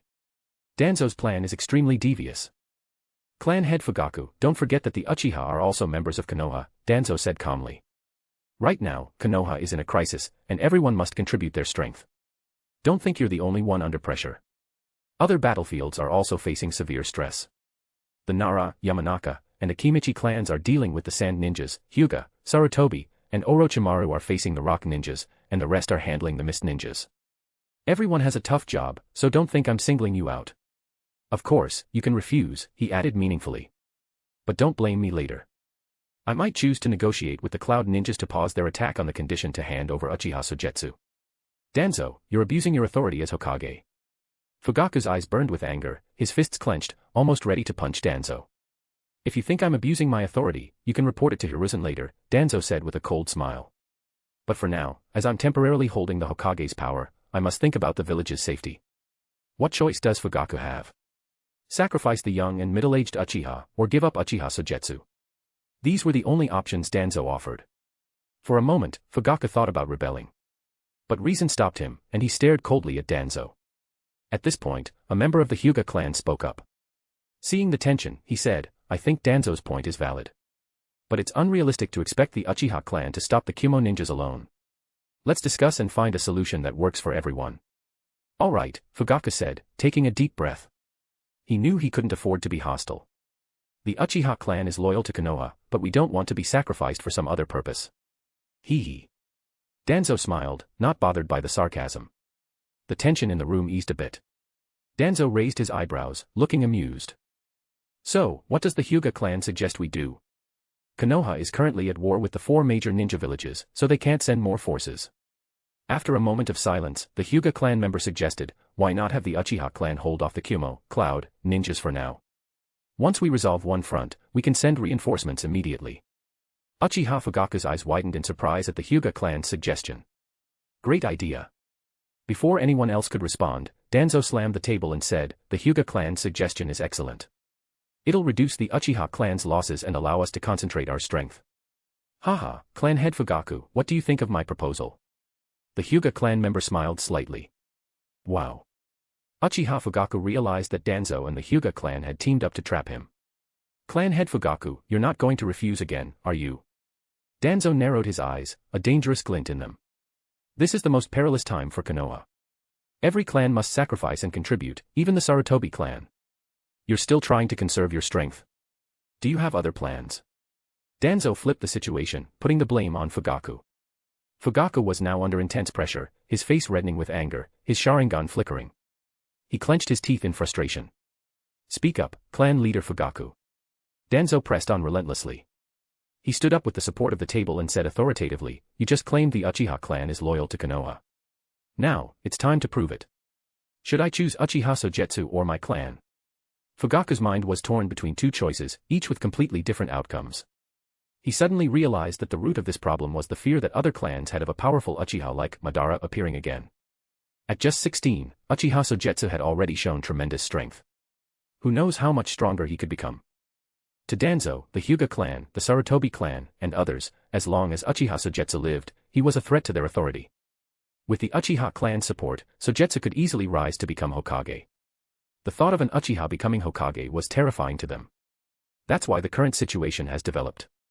Everyone knew it was wrong, but they still supported Danzo in pressuring the Uchiha clan to make a choice. Fugaku had to decide between giving up Uchiha Sogetsu or sacrificing the younger and middle-aged members of his clan. Either choice would cause great damage to the Uchiha clan. After a moment of painful silence, Fugaku, under the pressure from Danzo and the other clans, felt drained. He sank into a chair, holding his head in agony, his eyes red and teeth clenched. Uchiha Sogetsu. I'll leave it to you, he said with a heavy heart. Even though Sogetsu was powerful, Fugaku couldn't risk the entire clan's safety. If things went wrong, the Uchiha clan would be lost. But at least there was Itachi, who was just as talented as Sogetsu. Fugaku reassured himself that as long as his clan was alive, there was hope for the future. Haha, congratulations, clan head Fugaku, on making the wise choice. Danzo sat down, crossing his legs, and with a charming smile, he said, Clan head Fugaku, the Cloud Ninja battlefield is now under your control. I'll send Root to assist you. You just need to hold on for 10 days. Does that sound good? Fugaku nodded in pain. What other choice did he have? Though the outcome wasn't ideal, he had secured a future for the Uchiha clan. The young blood he preserved would ensure their survival. I'm sorry, Sogetsu, Fugaku thought sadly, apologizing in his heart. Hey guys, due to lack of supporters I am planning to stop translating this FIC. If you like this FIC, do consider supporting me. Chapter 152, Land of Hot Springs. The Land of Hot Springs is known for its famous hot springs. However, it's awkwardly situated between the major countries of lightning and fire. On the map, the country looks like a narrow corridor squeezed between two giants. Because of its strategic location, it has often become a battlefield during conflicts between these two countries, dating back to the Warring States period.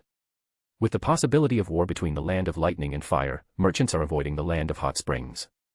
Even people who can afford to leave are migrating elsewhere, leaving behind only the poorest residents to manage a few scattered hot springs. Uchiha Sogetsu, wearing a bamboo hat and black robe, looked around at the desolate streets.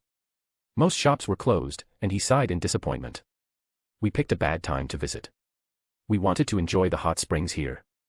The Cloud Ninjas and Konoha Umbu searching desperately for him would never expect that the men who had recently caused chaos in Cloud Village and publicly beheaded the Third Raikage was now in the Land of Hot Springs, looking to enjoy the hot spring culture. Konoha is currently in a panic. Danzo has sent multiple teams to find the missing Uchiha Sogetsu before the Kimogakure does. The truth? The real culprit isn't in the Land of Lightning but is in the Land of Hot Springs. With determination, Uchiha Sogetsu eventually found a hot spring shop with a sign that had been there for 100 years. Due to the war, the shop had no customers. The elderly owner greeted him warmly despite his simple appearance. Soon, Uchiha Sogetsu was experiencing the unique hot spring culture of the Land of Hot Springs.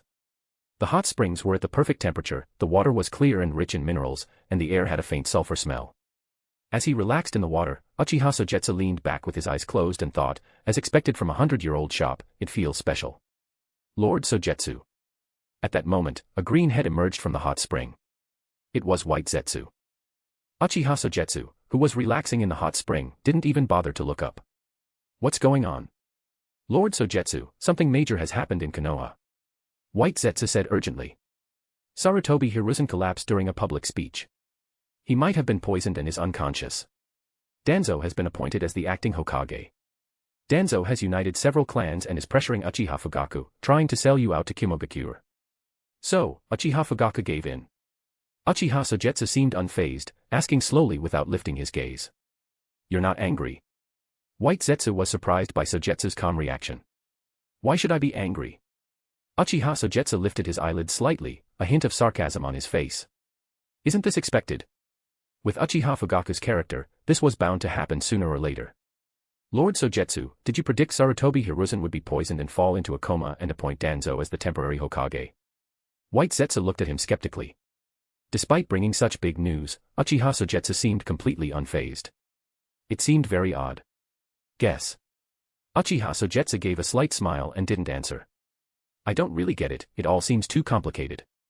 White Zetsu, despite his intelligence, couldn't piece together the connection. He scratched his head and said, but, Lord Sogetsu, Danzo and Uchiha Fugaku have agreed to hand you over to Kimogakure to appease them. I think you should just stay away and rebel against the village directly. Why should I stay away? Uchiha Sogetsu smiled playfully and replied softly, not only do I want to return, but I want to come back as a hero when Konoha is at its most critical point.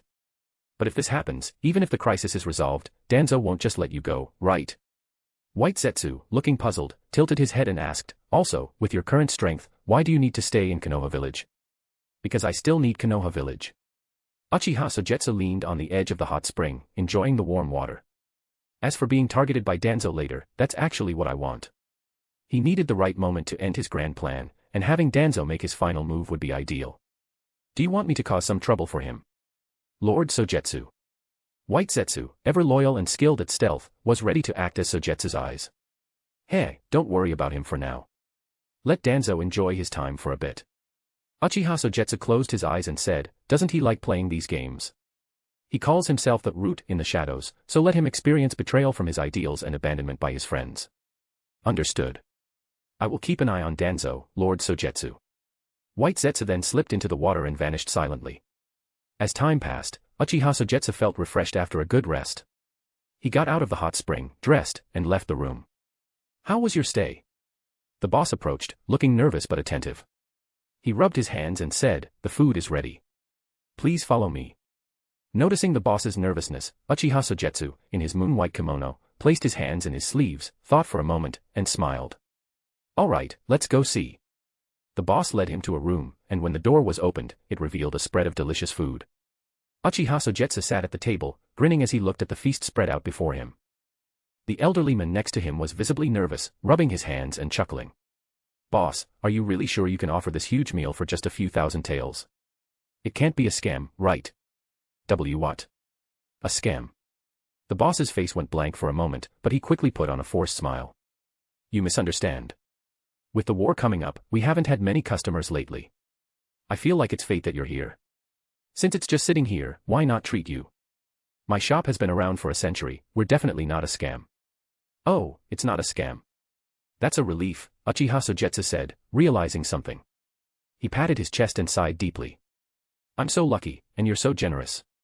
Thank you for the hospitality, boss. With that, he relaxed and enjoyed the meal in front of him. Please, take your time, the boss said with a flattering bow before slowly leaving the room and closing the door behind him. As soon as the door shut, the boss's smile vanished.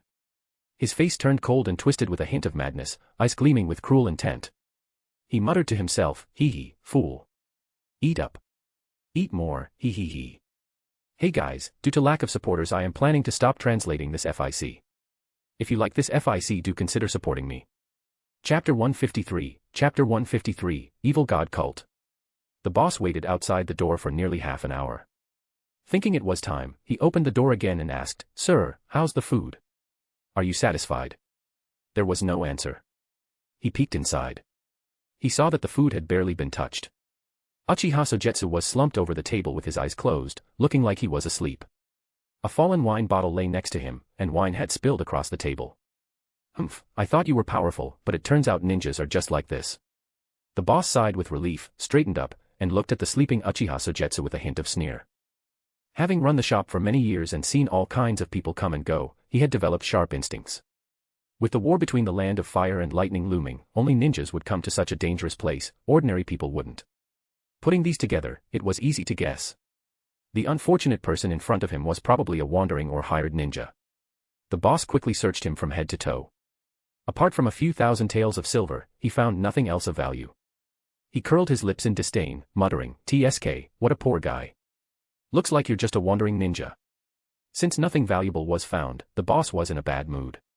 He stretched his limbs, then bent down, grabbed Sogetsu's collar roughly, half knelt, and lifted him onto his shoulders. "Hey, you're quite thin but heavy." His face reddened from the weight, and he gasped for air. He gritted his teeth and said, "You're so heavy, you'll be trouble later." Carrying Sogetsu out of the room, he found a cart and threw him onto it. He dragged the cart through twists and turns until he reached a warehouse door. The boss skillfully unlocked the warehouse door, moved the stacked goods, and revealed a tunnel. He pushed the sleeping Uchiha Sogetsu on the cart into the tunnel. They walked for dozens of meters in the narrow, dark passage. Suddenly, the passage opened up into a large underground space, like a square, where dozens of people in black robes were working stealthily. "Oh, so it's Izo." The man in black robes at the door greeted the visitor warmly upon recognizing him. However, his eyes were cold as he stared at the person on the cart with a strange smile. "I thought you weren't coming. I was about to report to the leader." No, you've misunderstood. I never intended to betray the leader." Izo, the boss, quickly waved his hands, looking quite afraid of the leader. He shrank his neck and defensively explained, "There's been a war recently. Many people fled, and business hasn't been good. Today, a wandering ninja showed up, so I brought him here to present to the leader." "A wandering ninja?" The man seemed surprised and then bent down to sniff Uchiha Sogetsu. After a moment, he looked surprised. "Yes, it's definitely a ninja. I can smell the chakra." "Izo, you've done well this time." "Ha ha ha ha, the leader was just looking for another ninja, and now we have one right here." No, it's my honor to help the leader." Izo nodded and bowed, forcing a smile. "All right, stop flattering me." The man waved his hand dismissively. "The ceremony is about to start. Leave this one to me." The ceremony involved a group of men in black standing in a circle, chanting as if possessed, and then carrying corpses to the center one by one. There were about 20 or 30 bodies in total. The last one pushed in was Uchiha Sogetsu, who was lying on the cart and still sound asleep. The men whispered to a high-ranking black-robed figure. The latter grinned and said, "Well done, Chojiro. We were just short of a ninja. I'll give you credit for this." "It's my honor to help the leader," Chojiro said with a forced smile, similar to Izo's. "Now, we can start the ceremony." The leader raised his arm and shouted, "I believe the sacrifice we've prepared will please the evil god." The people in black robes immediately got to work, cutting their wrists and dancing wildly. As they danced, blood flowed onto the ground and into grooves that had been carved. As more blood was added, a pattern began to form. In the center of the large circle was an isosceles triangle, created from two simple patterns to form a ritual formation. Soon, the black-robed figures stopped their frenetic dancing and stood around the outer circle. The 20 or 30 people who were the sacrifices stood inside the triangular area. The ceremony is starting. The leader, holding a sharp dagger, stood in front of the unconscious ninja and thrust the dagger toward his heart. Just as the dagger was about to stab him, the ninja suddenly opened his eyes. His pupils shimmered with powerful mental energy. In an instant, the leader's mind and body were completely paralyzed, and his eyes went blank. But it wasn't just the leader who was affected. All the cult members in the square froze in place, their eyes empty and blank, as if a pause button had been pressed on them. After all this commotion, it turns out this isn't a shady shop but a cult. Uchiha Sogetsu, who was lying on a cart, pushed himself up and stood slowly. "Should I be lucky or should you? I came here for a hot spring bath and ended up in the evil god cult."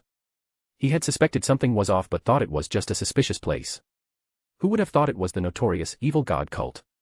Looking at the large ritual symbol on the ground, Uchiha Sogetsu rubbed his chin and glanced over the frozen cult members. His eyes finally settled on the leader. An idea suddenly crossed his mind. Evil cult doesn't sound very pleasant. Uchiha Sogetsu chuckled and addressed the cult members. "Why not rename yourselves the Aurora Order?" It was the perfect opportunity to plan ahead.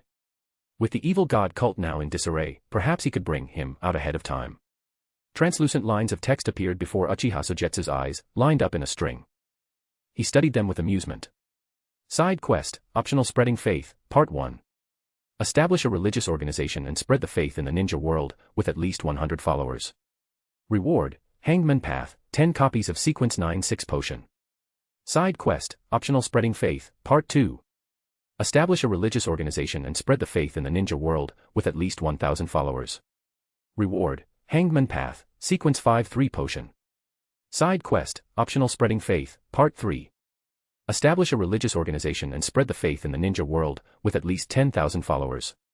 Reward, Hangman Path, Sequence 2-1 Potion. Hey guys, due to lack of supporters I am planning to stop translating this FIC. If you like this FIC, do consider supporting me. Chapter 154, Aurora Order and Mr. A. Devote your life to the great Jashin-sama. The leader drove a short dagger into the ninja's chest, causing blood to spurt out. He then tossed the dagger aside, dipped his fingers in the warm blood flowing from the wound, and tasted it. As if savoring it, the leader slowly closed his eyes, feeling a powerful sensation coursing through his body. The feeling was almost dreamlike, overwhelming his senses and making him feel intoxicated. Oh, I can feel it. In front of all the cult members, the leader removed his black robe and hood. His skin began to change color rapidly, transforming into a demonic appearance. Black and white lines spread across his entire body, including his face, giving him a hellish, evil aura. Did it work? Jojiro watched nervously, unable to take his eyes off the leader. They had performed this ritual many times before, always failing to get a response from the Jashin-sama. If the ritual hadn't shown strange effects, the cult would have disbanded long ago. But this time, the leader's body displayed clear black and white lines and an unsettling, strange aura.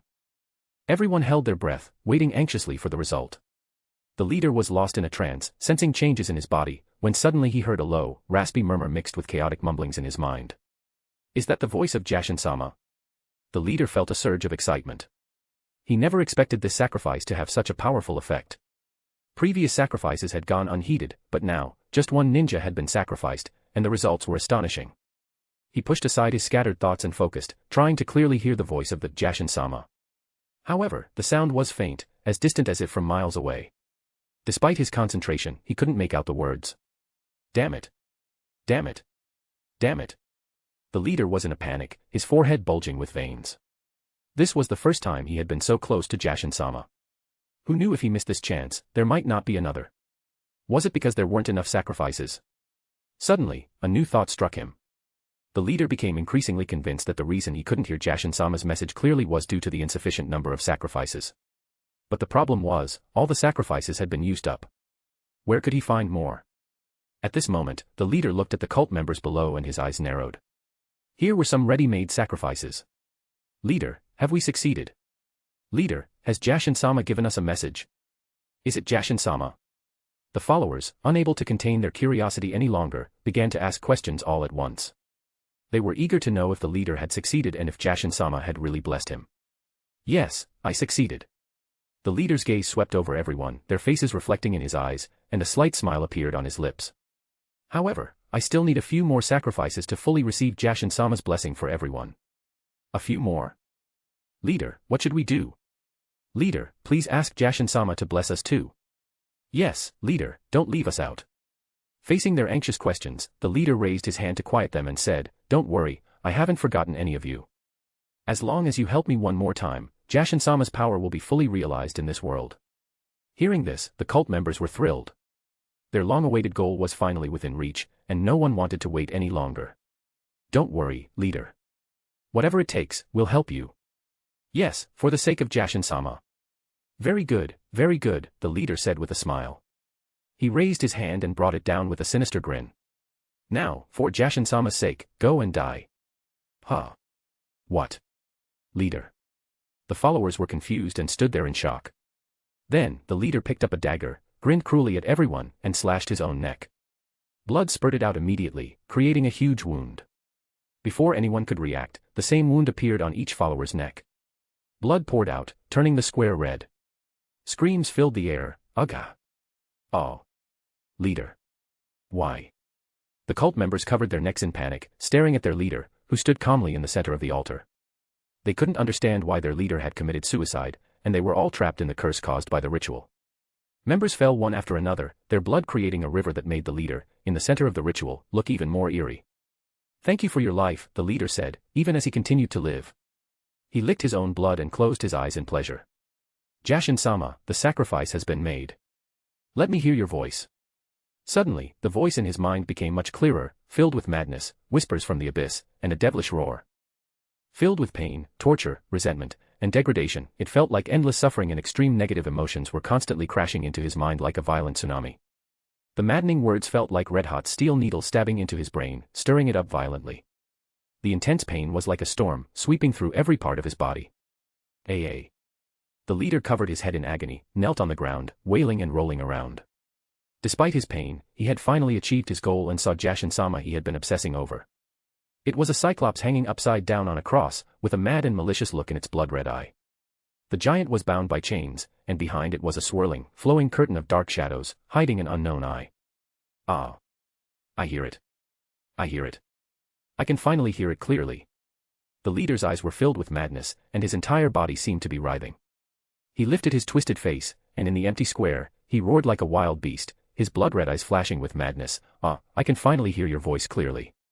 You are the Lord that created everything, the Lord who reigns behind the curtain of shadows, the degenerate nature of all living things, the great, true creator. From now on, there will be no more evil cults. The leader slowly stood up, hunched over, and grinned widely. Only the Aurora Order remains, and I am Mr. A. Uchiha Sogetsu, hidden in the shadows, nodded in satisfaction. Now, both the Aurora Order and Mr. A are set up, ready to gather followers to satisfy the creeping hunger. Side Quest, Optional Spreading Faith, Part 1. Establish a religious organization and spread the faith in the ninja world, with at least 100 followers, 1/100. Reward, Hangman Pathway, 10 copies of Sequence 9-6 Potion.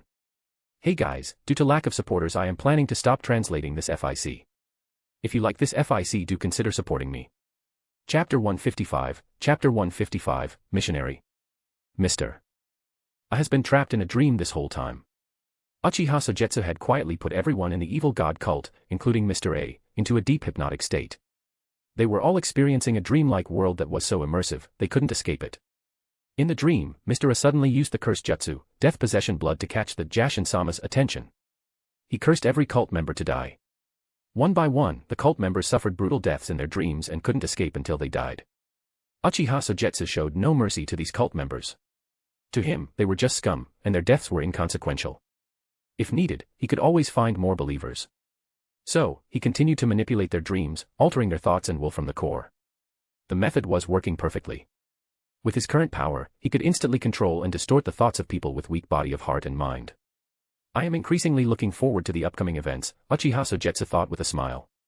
He was finally nearing the end of this phase. Before reaching Sequence 4, the spectator was more of an observer. They could influence things to a degree, but their power was limited. Only when promoted to demigod did the spectator gain real power. They could now manipulate and control the subconscious minds of others. Uchiha Sogetsu had encountered the evil god cult in the land of hot springs and left his mark.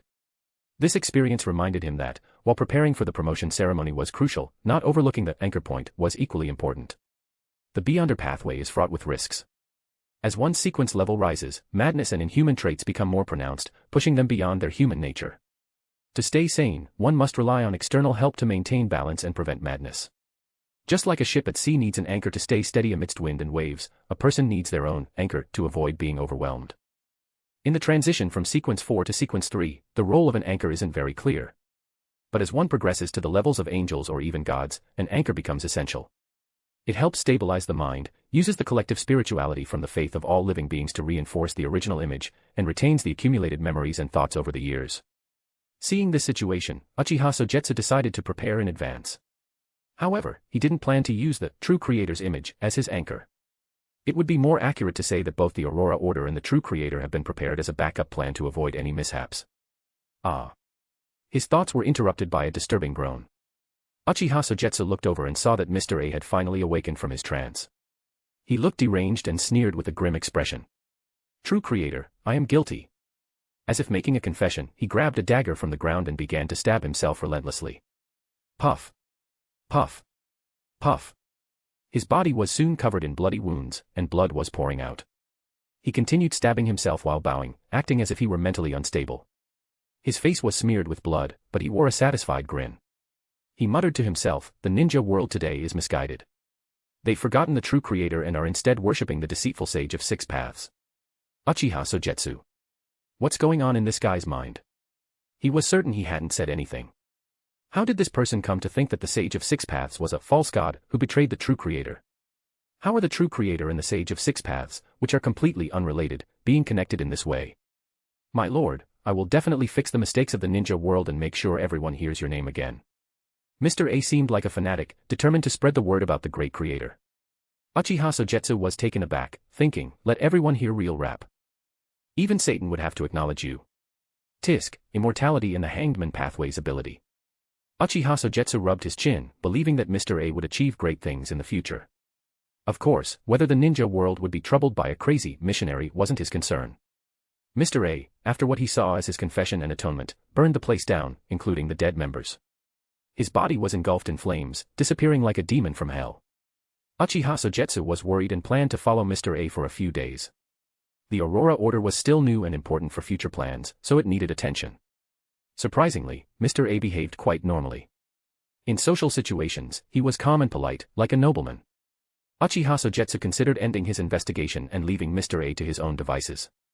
However, on this day, the Cloud Ninja's advance team arrived in the land of Hot Springs, led by an old acquaintance, a once elite jonin who had previously suffered a mental breakdown. The tragic death of the third Raikage had helped him recover his spirits. As the vanguard, their mission was to find out if Konoha had set up a battle line in the land of Hot Springs and provide intelligence to the main forces. Kurabi and his team disguised themselves as merchants, sneaking into the land of Hot Springs, and took a seat in a small street shop. Suddenly, a suspicious figure appeared in front of Kurabi. The man was dressed in a black robe and looked mysterious, catching Kurabi's attention immediately. Ever since encountering Uchiha Sogetsu, Kurabi had developed a wariness toward anyone in a black robe, feeling that they might be a threat. It was almost a psychological trauma. Follow him. Kurabi subtly signaled to his companions to follow the men in black. They trailed the robed figure out of the village and into a secluded area of the woods. Once they were sure they were alone, Kurabi stepped forward and blocked the man's path. Stop. Kurabi brandished his kunai and glared at the stranger. Take off your hood and let me see your face. The man in black lowered his head in silence for a few seconds before slowly pulling back his hood. His face was pale and bloodless. While his features were normal on their own, they looked strangely off together. More disturbing were his blood-red eyes that seemed to be filled with blood. Who are you? What are you doing in the land of Hot Springs? Kurabi felt uneasy under the man's gaze, and his tone grew more aggressive. Tell me your purpose, or I won't hold back. Purpose? The man in black smiled creepily, his cold eyes narrowing. As you can see, I am a missionary. Kurabi frowned. Missionary? What are you preaching? Mr. A's expression became fanatical. Allow me to introduce you to the Aurora Order. We worship the Lord that created everything, the Lord who reigns behind the curtain of shadows, the degenerate nature of all living things, the great, true creator. Huh? What are you talking about? Kurabi looked confused and then got frustrated, shouting, forget it, you're crazy. I don't want to waste my time with you. As soon as he spoke, a sudden, chilling aura swept over everyone. The temperature around them plummeted instantly. The air felt frozen, and a heavy, suffocating pressure surrounded everyone like being deep underwater. How dare you insult my lord? Mr. A's expression turned icy. His previously fanatical eyes now blazed with anger and murderous intent. Hey guys, due to lack of supporters I am planning to stop translating this FIC. If you like this FIC, do consider supporting me. Chapter 156, Kurabi vs. Mr. A. What's happening? The Cloud Ninja, startled by Mr. A's murderous intent, was now showing a look of terror. Just moments ago, Mr. A seemed harmless, but suddenly he turned hostile, his entire presence radiating a strange, menacing aura that sent shivers down one's spine. Why you? Kurabi's eyes widened in shock. As he was about to speak, a flash of cold steel came straight at his face. Caught off guard, he had no time to react properly and could only raise his kunai to block the attack. Clang! Sparks flew as the incoming dagger clashed with Kurabi's kunai. Kurabi's vision darkened. Seeing the madness in his opponent's eyes, he thought, damn, how unlucky.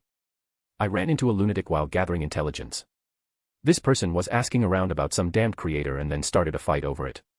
What kind of person was this? Even though he blocked the attack, Mr. A showed no sign of stopping. He discarded his weapon and lunged at Kurabi, grabbing him by the neck with a crazed, fanatical expression. Crazy. Kurabi cursed inwardly, dodged to the side, and thrust his kunai forward. Swish. The sharp kunai pierced Mr. A's temple. Blood and brain matter erupted, splattering onto Kurabi's face. Humph, that's what you get for messing with someone unstable. Kurabi wiped the blood off his face with a look of disgust, drew another kunai, and turned to the others. Let's go. Don't waste time. This guy's a lunatic and isn't worth our time. But instead of admiration for his decisive action, the Cloud Ninjas looked at him in horror. What's wrong? Kurabi was puzzled and about to ask, but someone pointed at him with a look of fear. Lord Kurabi, be careful. That guy isn't dead. What? Kurabi's eyes widened in disbelief. He had clearly driven the kunai into the madman's temple, a fatal blow. How could he still be alive? But before he could react, he was slapped in the face. Suddenly, a heavy object crashed down on Kurabi, making him stagger a few steps. Before he could turn around, he was hit with a strong smell of blood. Out of the corner of his eye, he saw the attacker. The figure's head was covered in blood and brains, but he was grinning wickedly. Is this all a ninja can do? You think a little wound like this will stop me? Just a little. A little. Fatal wound. Kurabi understood the words individually, but together they made no sense to him. With his 36 years of life experience, he couldn't grasp why someone would still taunt him after being stabbed in the temple. But Mr. A didn't give him a chance to react. He lunged forward and bit Kurabi's neck with a savage bite. Oh. Kurabi had imagined many possible actions from the attacker, but never that this madman would bite his neck directly. Human teeth can exert a bite force of up to 68 kilograms. The neck, with no bone protection, was defenseless against such an attack. Soon, Kurabi's screams filled the air as he struggled. When he finally managed to free himself, his neck had been almost completely bitten off, exposing a large chunk of bloody flesh. Mr. A acted like a beast, chewing and swallowing the flesh he had torn off. Gulp. The sound of swallowing horrified the nearby Cloud Ninjas. They had seen mental cases and perverts before, but never someone so insane as to bite off and eat someone else's flesh. Pah. Mr. A chewed his food, spat out a tendon, and with his blood-soaked lips, sneered ferociously. Weren't you so confident before? Come on, ninja. Kill him. Kurabi covered his neck with his hands, his body half covered in blood. The intense pain, combined with Mr. A's crazed behavior, nearly drove him mad. He roared, "Go, kill this bastard for me." After a few seconds of hesitation, the Cloud Ninjas dared not disobey. They cautiously surrounded Mr. A. Mr. A suddenly regained his composure, adopting a calm demeanor. He forced a friendly smile and asked the Cloud Ninjas, "Would you like to join the Aurora Order and serve the Lord that created everything, the Lord who reigns behind the curtain of shadows, the degenerate nature of all living things, the great true creator?" The Cloud Ninjas stared at each other in confusion. Even now, they couldn't stop themselves from arguing. Damn it, kill him already. Kurabi roared from behind, clearly furious. Despite being an elite jonin, Kurabi was on the verge of being killed by an ordinary person. If word of this got out, it would be a huge embarrassment. Move out. The Cloud Ninjas quickly formed a circle around their target, closing in. Shuriken. Dozens of shurikens were thrown, whistling through the air. Though he was immortal, Mr. A had no chakra left and couldn't dodge. He was hit repeatedly. Puff puff puff. Mr. A was covered in shurikens, looking like a pincushion. Blood flowed from his wounds, but he didn't seem to be affected. He roared in rage and charged at the Cloud Ninjas. What kind of monster is this guy? The Kimonin cried out in fear and instinctively tried to back away. Stay calm. Don't retreat. Kurabi, being an experienced elite, quickly assessed the situation and commanded, "Cut off his head." "I want to see if he can still move then." "Just cutting off his head should do the trick, right?" The Cloud Ninja, now focused, readied his kunai to behead the target. From a nearby tree, Uchiha Sogetsu watched with a smirk, saying, "Haha, once you find the weakness, immortality isn't so intimidating. What will you do now?" Mr. A, surrounded and facing the Cloud Ninjas, looked anxious. "Go on, don't be scared. Just chop off his head and he won't be a threat anymore." Someone shouted, and the Cloud Ninjas immediately charged forward. At that moment, Mr. A's nervous expression vanished, replaced by a fierce sneer. "You're too arrogant, ninja. You think I'm just an ordinary person, but with my immortal body, you can't do anything to me, right?" The Cloud Ninjas felt a sudden unease, but their ninja instincts drove them to continue with their orders. As the Cloud Ninjas approached, Mr. A laughed maniacally, then ripped open his clothes to reveal a body covered in explosive tags. "You seem to have forgotten one thing. Even though I'm not a ninja, with enough money, I can easily get something to kill you." "Oh no, it's explosive tags. Run," someone screamed in terror. But it was too late. Boom. The explosion and flames engulfed more than a dozen Cloud Ninjas. Kurabi, who was watching from behind, was really furious. His face turned red, the wound on his neck bled heavily, and he lost consciousness. After the explosion, more than a dozen Cloud Ninjas were dead, and Mr. A, who survived due to his immortal body, was left with only his head. "Those who blaspheme my lord must die," Mr. A declared, despite being headless. Using his teeth, Mr. A inched closer to Kurabi. When he reached him, Mr. A bit into Kurabi's neck and shook his head violently to tear it apart. Watching all this with satisfaction, Uchiha Sogetsu clapped softly. Hey guys, due to lack of supporters I am planning to stop translating this FIC. If you like this FIC, do consider supporting me. Chapter 157, Chapter 157, Police Force. The next day, Kurabi and the others were discovered by a Konoha ninja from the Uchiha police force. Danzo had pressured Uchiha Fugaku, the head of the Uchiha clan, by teaming up with the major clans of Konoha. This forced Fugaku to send members of the Uchiha police force to the battlefield against the Cloud Ninjas. In order to continue the Uchiha clan's lineage, Fugaku had to sacrifice Uchiha Sogetsu. Although this wasn't openly discussed, the news leaked, causing some younger Uchiha members to harbor strong grievances against Fugaku. While Fugaku's position as clan leader was not in danger, his reputation was affected. In addition to the Uchiha police force, Konoha sent some genin teams to form a temporary mixed unit. The core group consisted of jonin from the Uchiha police force, led by Uchiha Tetsuka, with 6 chunin and 1 genin from the Uchiha clan. Their mission was to scout ahead to find the Cloud Ninjas' location or gather intelligence about the war. These guys are Cloud Ninjas. The 4 head protectors made it clear that these dead ninjas were from the Cloud Village. Strange, why did they die here? An Uchiha ninja looked puzzled. They should have been a reconnaissance team. What happened to them? Look at this. The experienced Uchiha Tetsuka approached Kurabi's body, squatted down, and examined the wound. He frowned, saying, "What a brutal method." This guy's neck was bitten off, and he bled to death. The wound on the neck was ragged, with irregular edges covered in messy tooth marks. It looked as though it had been torn apart by a wild beast. The others looked at it and gasped in shock. Ugh. They had witnessed many gruesome deaths before, but this was particularly horrifying. They had never seen anyone's throat bitten off before. This brutal scene shocked some of the Uchiha who had just graduated and were stepping into the battlefield for the first time. Ugh. Suddenly, an unpleasant noise caught everyone's attention. Uchiha Tetsuka looked coldly at the young man clutching a tree and vomiting, his goggles still on. This is a battlefield. You need to get used to it quickly. The enemy won't spare you because you're feeling sick or uncomfortable. Yes, Lord Tetsuka. The boy with the goggles, pale-faced and struggling to keep his stomach in check, defended himself. I was just nervous. I ate too many rice balls before we left. Save your excuses for the enemy. Uchiha Tetsuka snorted, stood up slowly, and addressed everyone. Remember, we're now in the land of hot springs. Stay alert and don't let your guard down, understood? Yes, Lord Tetsuka. The criticized boy hung his head in defeat. The little girl next to him patted his spiky hair gently and said, "It's okay, Obito. I believe in you." The boy with the goggles was Uchiha Obito. After being comforted by the girl, the gloom on his face lifted, and he cheered up. "You're right, Rin. With that annoying Kakashi not here, I'll definitely protect you. Obito, here you go again." Rin put her hands on her hips, her face slightly stern. "Don't say that. Kakashi is our teammate too." "Oh, right, right." Obito responded dismissively, thinking to himself, who considers that annoying Kakashi a teammate? "You two done chatting?" Uchiha Tetsuka's eyebrows furrowed into a frown as he said coldly, "This is a battlefield, not a classroom. This isn't the time for talk about love. Be quiet."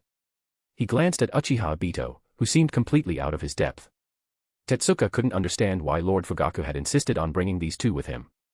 It felt like nothing but trouble. "It's all your fault." Rin blushed and mumbled to herself, too embarrassed to move. Obito, however, was lost in his own world, completely ignoring the scolding. The mention of talking about love had him daydreaming about romance. How can there be such a fool in the Uchiha clan? Tetsuka thought, his frustration evident. He wanted to kick Obito out, but Fugaku's orders kept him from doing so. Tetsuka rubbed his forehead and said sternly, "Since the Cloud Ninja reconnaissance team is here, the main force of the Cloud Ninja must be close. We could be attacked at any moment. Do you understand, Obito?" "I'm sorry, Lord Tetsuka," Obito said, snapping out of his fantasy as he realized the gravity of the situation. Despite his usual unreliability, he was a skilled ninja and knew how dangerous a battlefield could be. If he didn't focus, he could endanger both himself and Rin. "Lord Tetsuka, I promise I won't let my guard down again," Obito said earnestly, slapping his cheeks to wake himself up. Tetsuka nodded, relieved. "Good. Even with your Sharingan, don't get complacent. It could cost you your life out here." After addressing his team, Tetsuka turned his attention back to the battlefield. "Hiroto, Kangen, you two go back immediately and inform Lord Fugaku of the situation. Tell him to hurry, the Cloud Ninja's main force is approaching the border. Yes, Lord Tetsuka, the two Chunin from the Uchiha police force replied. Without hesitation, they set off, quickly retracing their steps. As they leaped into the air, the atmosphere seemed to crackle with tension, and the sharp sound of thunder and lightning suddenly shattered the silence. Uchiha Tetsuka suddenly realized something, his face changing instantly as his pupils shrank. Not good, come back quickly, Hiroto. Kangen. But his warning came too late. Boom. A brilliant blue lightning bolt arced through the air. Then, a figure shot through the air at an almost invisible speed, coming with a terrifying momentum and noise. Lightning straight. The roaring thunder created powerful shockwaves. In an instant, Hiroto and Kangen, unable to dodge in time, were struck hard by the figure. In the horrified gaze of everyone, it was as if they had been hit by a speeding truck. With the sound of bones cracking, they were sent flying backward like kites with broken strings. The two men crashed heavily into a tree trunk. When they were seen again, they were stuck to it like puddles of mud. The lightning arc violently leaped and finally settled on the tall tree trunk. A massive and powerful figure, his body enveloped in lightning, stood with short light golden hair standing up like steel needles, his rugged face and cold eyes staring down. Uchiha, Uchiha. Uchiha. He kept repeating Uchiha, and then a fierce smile appeared on his face. Good, what luck. I've been looking for you for a long time. Uchiha Tetsuka thought, I can't be this unlucky, can I? He had just run into the person he least wanted to meet. They were definitely in trouble now. Hey guys, due to lack of supporters I am planning to stop translating this FIC. If you like this FIC do consider supporting me. Chapter 158, Raikage vs Uchiha. Without pausing to mourn Kurabi's death, the fourth Raikage, AI, charged onto the battlefield. The Raikage's distinctive tattoo of the number 4 and the lightning release chakra mode clearly marked him as the Raikage. This guy is the Cloud Ninja Minato-sensei and we met before. Uchiha Obito recognized him immediately. He had been one of the AB combo they encountered. But now, things were different. The former AI had become the Kage, the highest leader of the Cloud Village, and the AI who officially took on the title of the fourth Raikage. How could this happen? Uchiha Tetsuka's forehead was already sweating. This was nearly the worst possible outcome. They had run into the Raikage head-on. The ninja who had killed the previous Raikage was from their Uchiha clan. Could things get any worse? Probably not. Tetsuka wanted to ask, you're the Kage of a village. Why did you come into the war zone alone instead of joining the main forces? Aren't you afraid of being ambushed? But no one could answer this. Meeting the Uchiha clan members here was both surprising and thrilling. The ninja who had killed his father in Kimogakure was an Uchiha. After that, the killer had disappeared without a trace. Hee, let's start with you, Uchiha. The Raikage clenched his fists, making a crackling sound, and a chilling grin appeared on his face. I'll make you feel the pain of losing your loved ones. Good. Very energetic. If Tetsuka hadn't encountered the Raikage, he would have said that his father's death was just and praised Sogetsu. But now, all he wanted to say was, your father was killed by Sogetsu. What does that have to do with me, Uchiha? Personal actions within the clan shouldn't affect the entire clan. Unfortunately, Raikage AI didn't care. He was here for revenge. Whether or not you were the actual murderer didn't matter, if you were Uchiha, you were his target. Boom boom. In the next moment, Raikage AI's lightning release chakra mode was activated to its fullest. Lightning crackled through the air with intense heat and force, as if a massive object was crashing down, creating a powerful gust of wind and a roaring sound around it. Jonin and Chunin, stay back. In an instant, Uchiha Tetsuka, pulled back to reality, shouted, run, Genin. Get back and inform Lord Fugaku. No one leaves. As soon as he finished speaking, Raikage AI's figure vanished. So fast. Even with the 3 Tomo Sharingan, Uchiha Tetsuka could only catch a glimpse of his afterimage. Lightning released Thunder Axe. Raikage AI leaped high into the air and brought down his right leg like a massive axe. Boom. In an instant, it was as if a meteor had crashed to the ground, creating a tremendous shock wave. The visible shock wave and wind slammed into everyone like a giant hammer, sending several nearby people flying backward. The force of the attack shook the ground, causing cracks to spread like a spider web and sending gravel flying everywhere. Obito and Rin saw what was coming. As soon as the Raikage disappeared, they ducked and ran for cover. But others weren't so fortunate, they were struck by debris and injured, screaming as they tumbled on the ground. Uchiha Tetsuka reacted quickly, putting some distance between himself and the chaos. A watching Uchiha Jonin quickly formed hand seals and prepared to cast a spell. Fire style, great fire. Too slow. Before the Jonin could finish his last hand seal, Raikage AI appeared right in front of him. Lightning and thunder crackled as a powerful punch, charged with chakra, struck the Jonin's face before he could use his jutsu. With a thunderous bang, AI's punch crushed the Jonin's head. Blood and gore splattered as the headless Jonin fell to the ground, still holding his hand seals. Fire style, Phoenix Fire. Shuriken technique, Shadow Windmill. Fire style, Dragon Fire technique. Wind style, Great Breakthrough. Tetsuka and the other veteran ninjas launched a massive area attack with their jutsu. The combined fire and wind techniques created an intense explosion of flames, engulfing Reikage AI in a sea of fire. Got him. Tetsuka thought, pleased. But a moment later, surrounded by crackling lightning, AI emerged unscathed from the flames. The powerful chakra pushed the flames back several meters, and the lightning armor around him burst into uneven shapes. Uchiha, is that all you've got? With a wicked smile, AI gestured for them to come closer. Show me the Uchiha clan's Sharingan. How arrogant. Provoked, Tetsuka became enraged, and 3 Tomo appeared. Immediately, all the Uchiha opened their eyes, and over a dozen pairs of red eyes fixed on the Reikage. Use wind style. Wind style is strong against lightning style. Tetsuka ordered. Wind style ninjas, fall back, we'll hold him off. Hee, wind style. Instead of stopping, AI's competitive spirit was ignited. Boom. In an instant, the air seemed to twist as if controlled by an invisible giant hand, creating a massive vortex. AI broke through the sound barrier, charging toward the Uchiha at incredible speed. The air currents trailing behind him formed wind dragon waves that crashed into the Uchiha. The powerful wave knocked them over. It felt like being in the middle of a tsunami, clinging to a piece of driftwood that might capsize at any moment. Bang bang bang bang. In the next moment, Reikage AI burst into the enemy camp. He moved like a tiger among sheep. Anyone he touched had their bones shattered and flesh broken, as if hit by a train. They flew backward at insane speed. Everyone, including Tetsuka, suddenly realized their efforts were pointless. What could they do now? Even if the Sharingan predicted where AI would appear or how he would attack, there was no time to react. In just a few seconds, Reikage AI overwhelmed the ordinary ninjas. In front of him, even making hand seals was impossible. Though AI's speed in lightning chakra mode wasn't as fast as Minato Namikaze's, to ordinary ninjas, it seemed almost like teleportation. By the time they reacted, AI was already right in front of them. At this moment, Reikage AI took advantage of Tetsuka's mistake. A massive figure, like a Tyrannosaurus Rex, raced through the air, creating explosive air rings. Amid the sonic boom, he tore through the air effortlessly. His heavy steps shattered the ground as he charged forward with a thunderous roar. Thunder level. He slashed Tetsuka's neck with a sharp hand. Reikage AI abruptly stopped, lifted his palm, and swung it lightly. The sharp hand seemed to cut through the air itself. The speed was so intense that Tetsuka didn't realize he was dead until he saw his own back. Tetsuka's head fell to the ground. Uchiha Obito, struck by the sight, stood there stunned. In moments, 13 Uchiha ninjas were all slaughtered by Reikage AI. Kid, it's your turn. Reikage AI turned his intense gaze to Obito and Rin. I remember you were disciples of Minato Namikaze, right? Hey guys, due to lack of supporters I am planning to stop translating this FIC. If you like this FIC, do consider supporting me.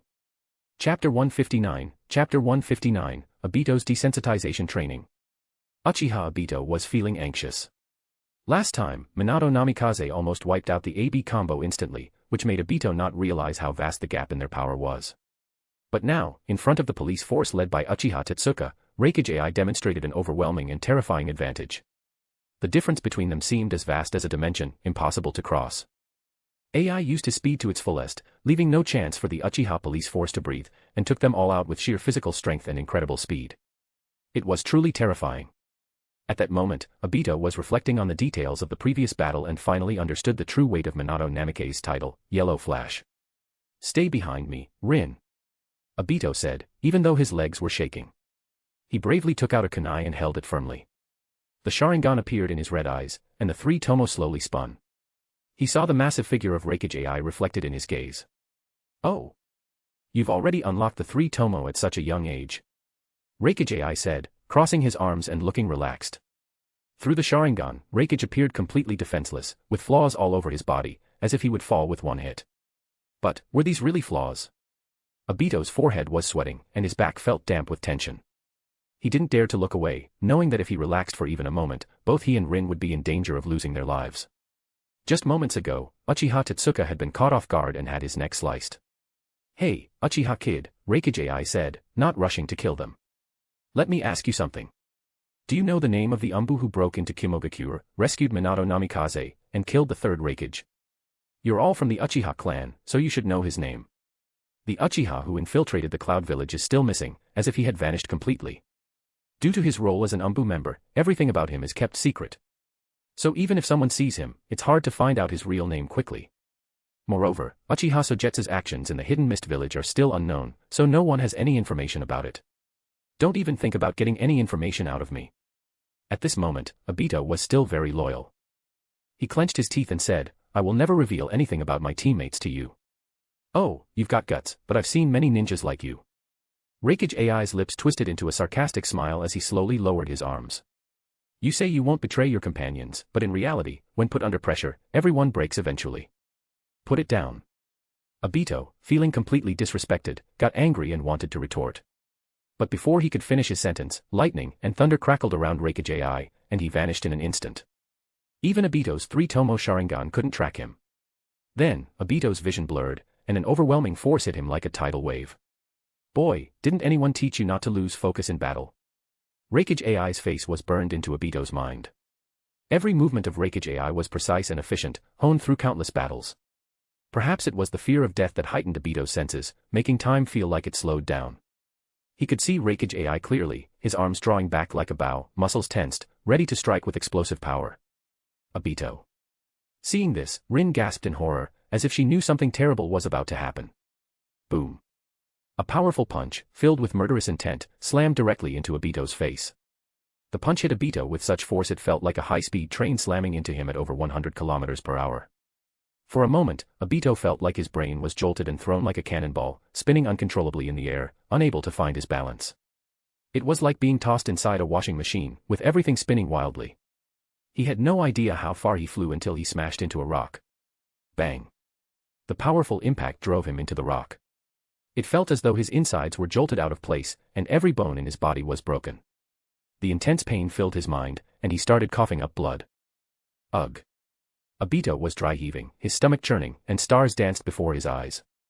His vision was blurred, warm blood trickled down his forehead, and his body ached as if it was being ripped apart. Even moving a finger felt impossible. Who am I? Where am I? What am I going to do? Obito's mind was blank. The punch had nearly knocked out his memory. After a while, he remembered he was Uchiha Obito, in the land of hot springs, and he needed to protect Nohara Rin. Rin. Obito suddenly snapped back to reality, struggling to lift his head and look for Rin. When he finally saw Rin, his eyes widened with fear and anger. Hey, kid, I'll give you one more chance. The Raikage's powerful hand, like an iron clamp, gripped Rin's neck and lifted her off the ground. Compared to the Raikage's imposing figure, Rin looked tiny and helpless, being held up roughly like a small, defenseless bird. Due to a lack of oxygen, Rin was in intense pain. Her face turned red, and blood vessels were visible on her pale skin.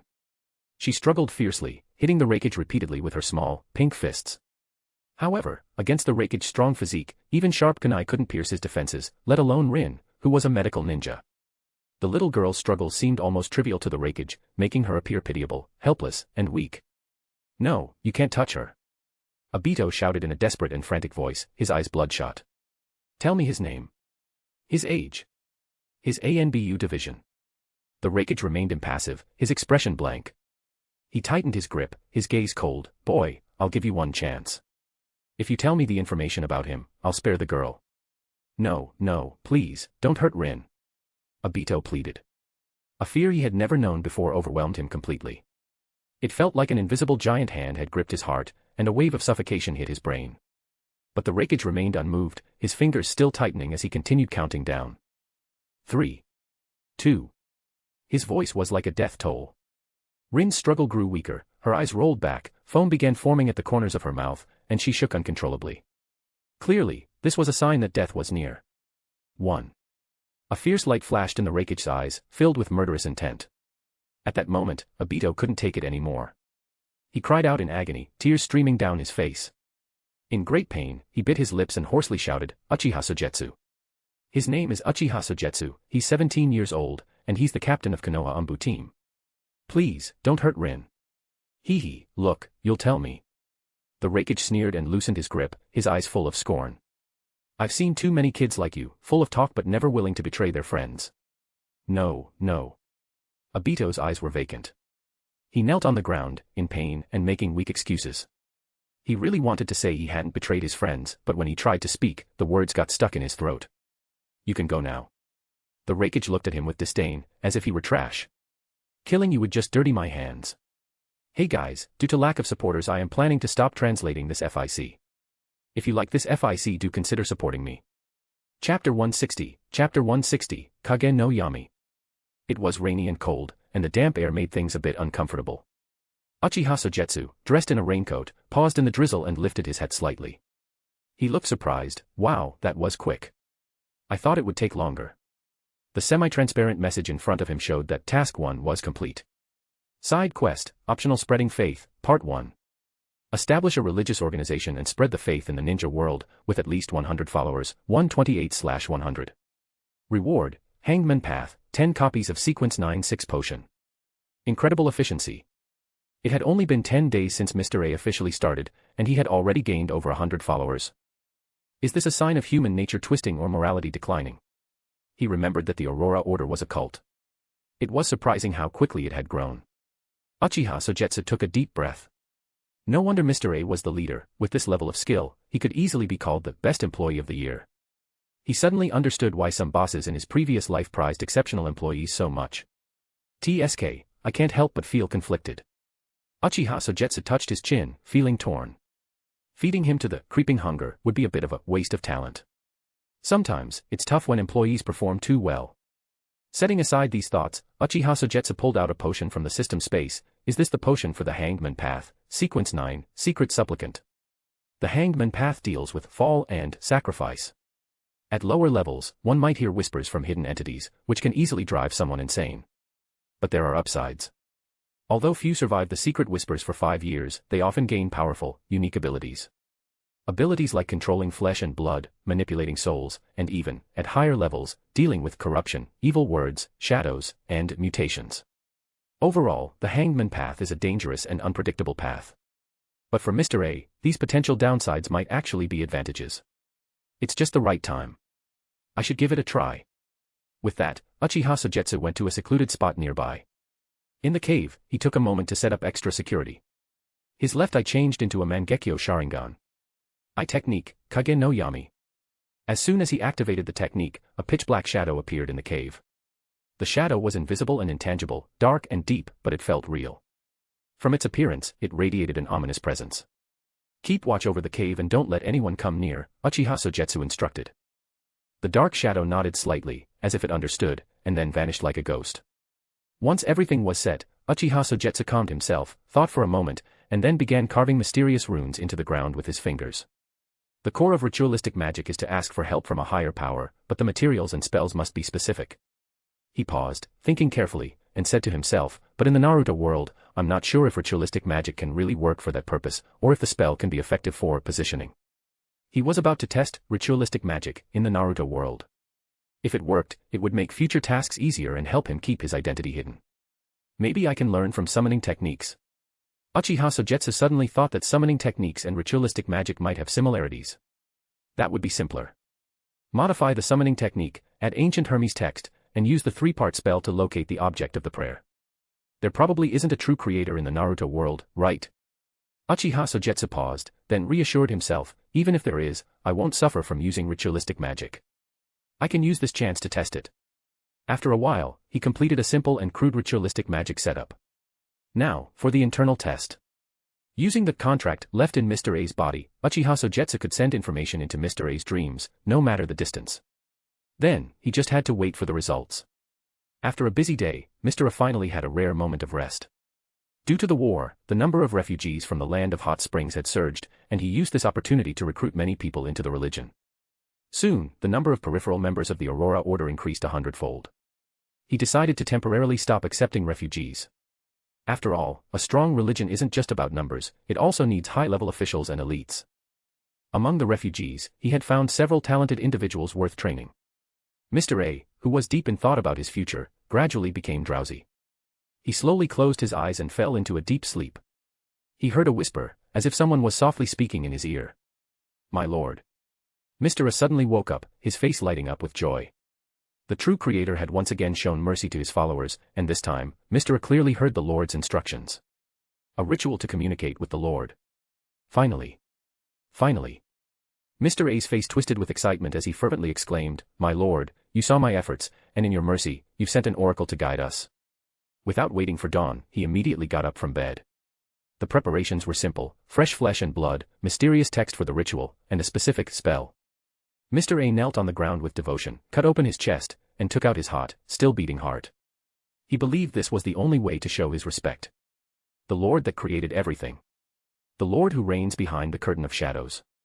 The degenerate nature of all living things. I seek your help. I seek your favor. Grant me your mercy and blessings. Grant me your mercy and blessings. Grant me your mercy and blessing. Buzz. A loud, harsh noise filled the air, like a sharp iron object scraping across a smooth surface. A terrifying roar, like a hurricane, shook everyone, nearly driving them mad. The pain was intense, and the soul felt twisted. A surge of black fog enveloped Mr. A. After some time, the whispers and murmurs faded away. When Mr. A regained consciousness, he found himself in a ruined, collapsed temple. At the back of the temple, a cyclops was hanging upside down on a cross, chained up. Just looking at it was enough to drive someone insane. But Mr. A, already crazed, seemed undisturbed and knelt on the ground, excitedly shouting, "My Lord." The giant, hanging upside down, stared at him with a single red eye. Then the black fog surged back and forced Mr. A out of the temple. "My Lord." When Mr. A woke up again, he was back in the original room. The only change was that, after the ritual, a crystal bottle filled with dark, sticky liquid was now in front of him. Information about the liquid appeared in Mr. A's mind. Potion. Sequence 9, Secret Supplicant. Hey guys, due to lack of supporters I am planning to stop translating this FIC. If you like this FIC, do consider supporting me. Chapter 161, Chapter 161, Kind Reikage. Reikage truly kept his word and released Nohara Rin. Uchiha Obito narrowly escaped with his life, and the irony was palpable. Just as Reikage had said, he wouldn't target those who betrayed their comrades. For the first time, Obito felt the brutal reality of war so vividly.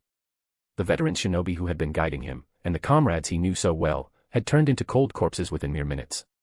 Staring at the unconscious Rin, Obito collapsed weakly to the ground. He held his head in his hands, curling up in despair. Tears, uncontrollable, flowed from his eyes like a wild torrent, carrying endless pain and regret. Obito let out low, hoarse, trembling cries, as if trying to release all the anguish from the depths of his heart. "I'm sorry. I'm so sorry."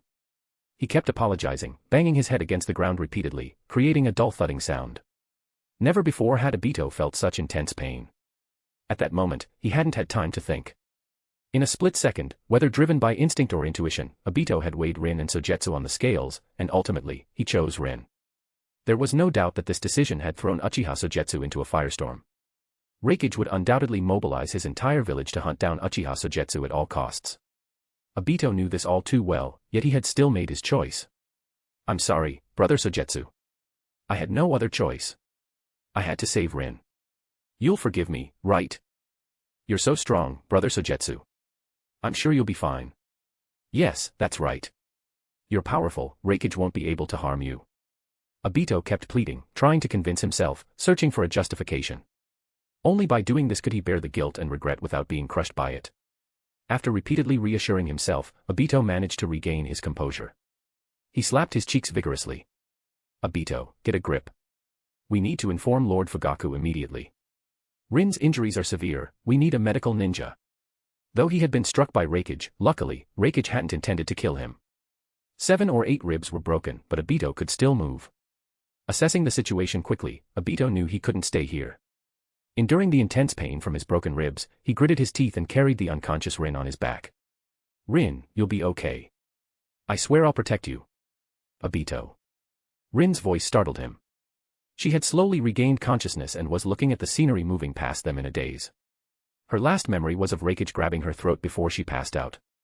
She couldn't recall anything that happened after. "Thank goodness, Rin, you're awake."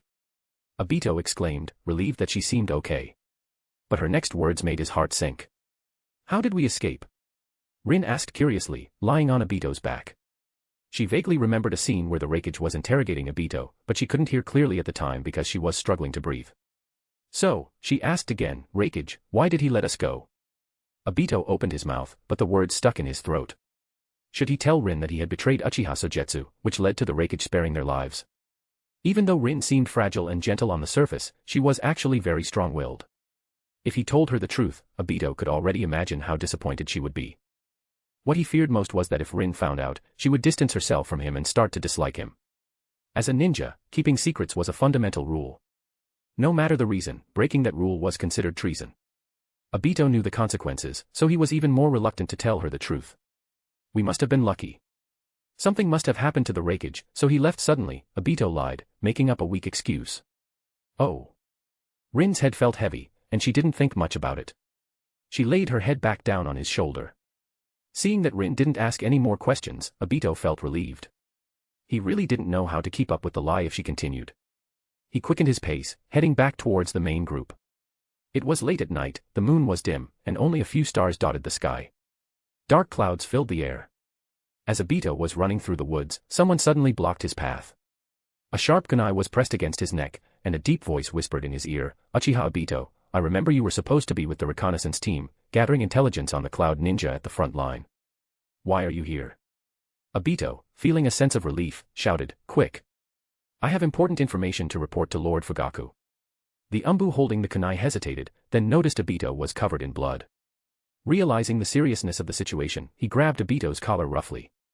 With his other hand, he picked up the unconscious Rin and said, "Hold on. I'll take you to see Lord Fugaku right away."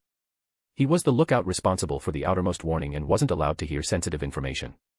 That kind of information had to go directly to the commander, Fugaku. The Umbu moved quickly, and within 5 minutes, they arrived at a large camp. Several tents were brightly lit. The Umbu stopped at the central tent, knelt outside the door, and shouted, "Lord Fugaku, the reconnaissance team has urgent news from the front line. Come in." Fugaku's calm voice responded from inside the tent. With permission granted, the Umbu looked at Obito and signaled him to enter. "Uncle, I'm leaving Rin with you. Make sure a medical ninja checks on her." Obito glanced at Rin with concern, but knowing there were more pressing matters, he entered the tent. Inside, 7 or 8 people stood around a map on a sand table, apparently discussing their next strategy.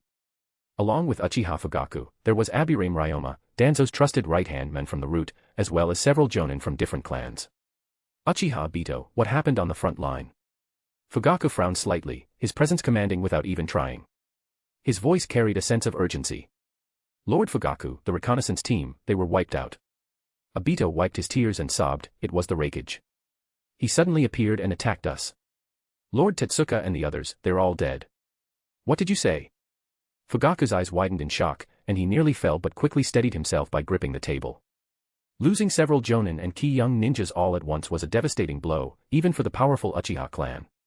Holding back his emotions, he clenched his teeth and demanded, "Why did the Raikage appear on the battlefield? How did you encounter him? Tell me everything." "Yes, Lord Fugaku." Obito, feeling frightened, quickly recounted everything that happened, though he purposely left out the part where he traded information with the Raikage to be spared.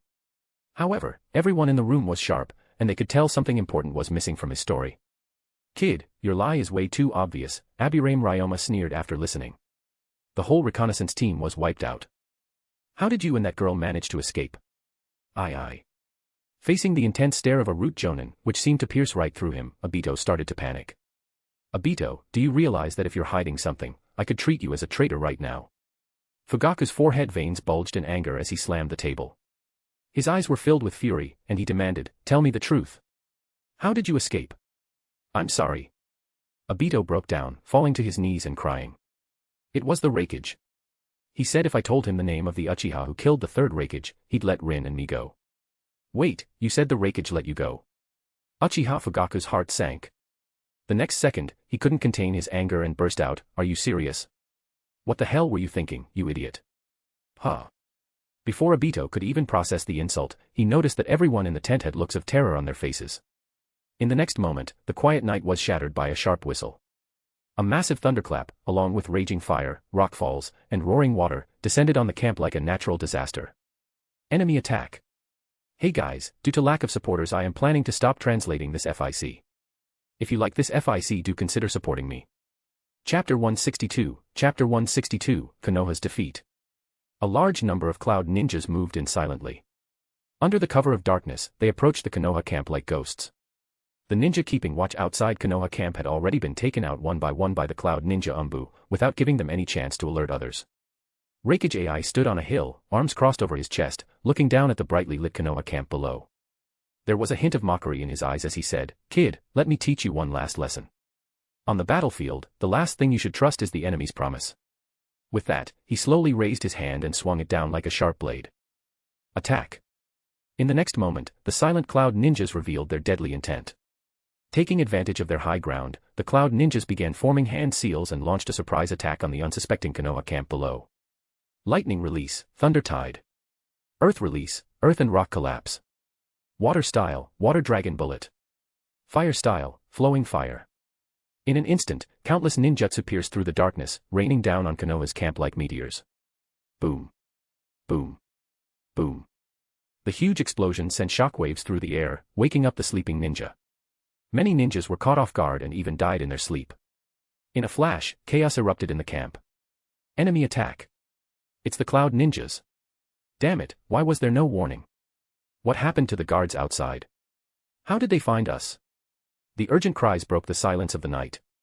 Only now did Uchiha Obito realize that Reikage didn't spare him because of a promise, nor because of pride or any other trivial reason. Instead, he deliberately kept him alive to lead the Cloud Ninjas to the location of Konoha's main camp. Get out of here. Uchiha Fugaku, furious, kicked Obito to the ground and ran out of the tent. What he saw next nearly took his breath away with shock and sorrow. The camp was ablaze, the sky filled with flames. The Cloud Ninjas had used a round of area of effect ninjutsu to bombard the camp, and then a small group of elite ninjas charged in. In the chaos, they carried out a one-sided massacre. Ah. Help. Damn it, how did the Cloud Ninjas find us? Don't panic, form groups of 3 and hold them off. Ah. Wherever the Cloud Ninjas went, there were countless Konoha ninja corpses left behind. The Cloud Ninjas who had broken into the camp seemed to have a clear goal, targeting the medical ninjas and logistics. Uchiha Fugaku watched in horror, his eyes bloodshot with rage. These were his clan members, and now they were being slaughtered mercilessly by the Cloud Ninjas. It was heart-wrenching. Suppressing the anger rising in his throat, Uchiha Fugaku shouted orders, "Don't panic. Jonin, form a defensive line. Umbu, deal with the enemy's long-range forces." At the same time, he joined the battle, rushing towards the Cloud Ninjas' spearhead alone. Fugaku knew they couldn't let the Cloud Ninjas destroy the medical and logistics teams, otherwise, they'd lose all hope before the battle even truly began. "I am Konoha's Jonin and head of the Uchiha clan, Uchiha Fugaku." To draw their attention, Fugaku didn't hesitate to make himself the target, even if it meant risking his own safety. Sure enough, when the Cloud Ninjas heard that he was the Uchiha clan leader, they shifted their focus from their original target and charged directly at him.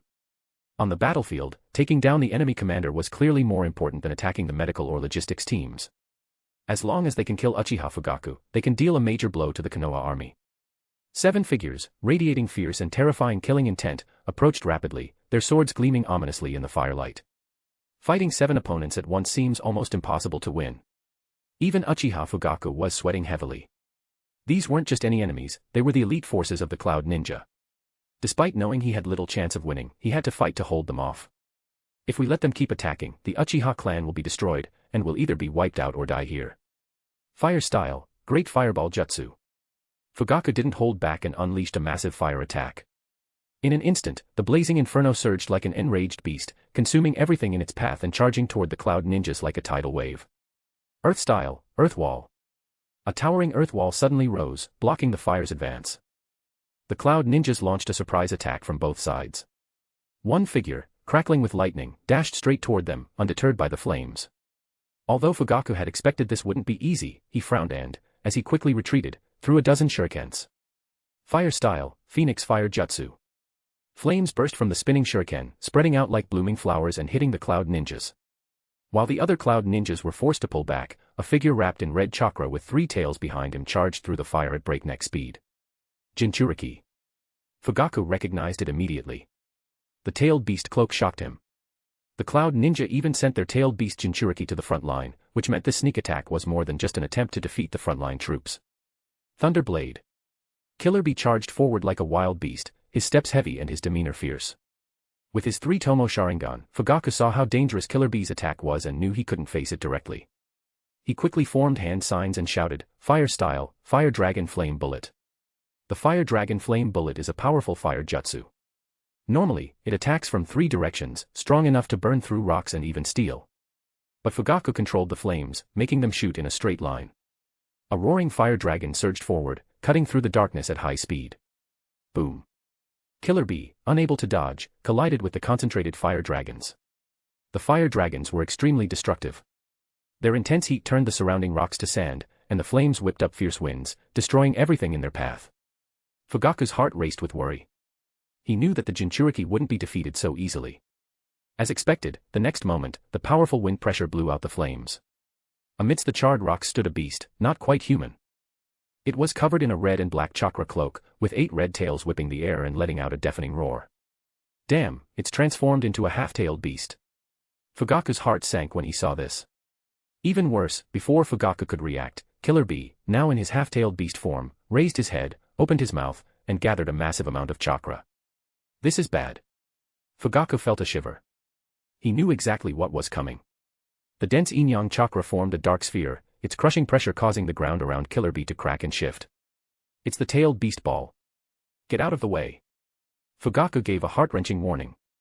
But, sadly, his voice was quickly drowned out by the chaos in the Konoha camp. Killer Bee swallowed a dense amount of chakra and then released it forward. In an instant, a blinding light pierced through the darkness. It felt like it was suddenly daytime, but soon the Konoha ninjas sensed the imminent threat of death. Boom. A powerful chakra cannon shot out with overwhelming force. The intense energy heated the air to a dangerous level.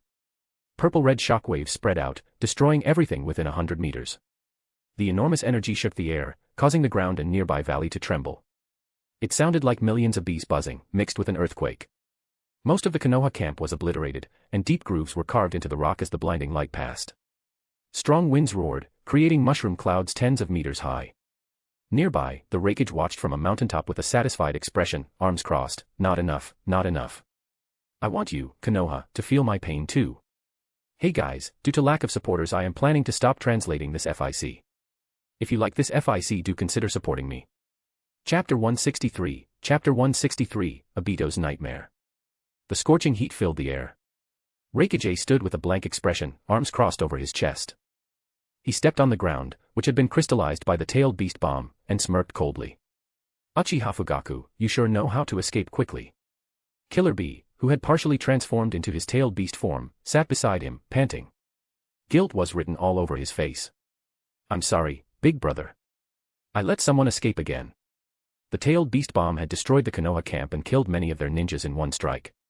But Uchiha Fugaku, the cunning leader of the Uchiha clan, used the chaos to his advantage, leading his people to escape right under the Cloud Ninjas' noses. This wasn't the first time Killer Bee had felt deep regret. It's okay, Bee. They won't get far.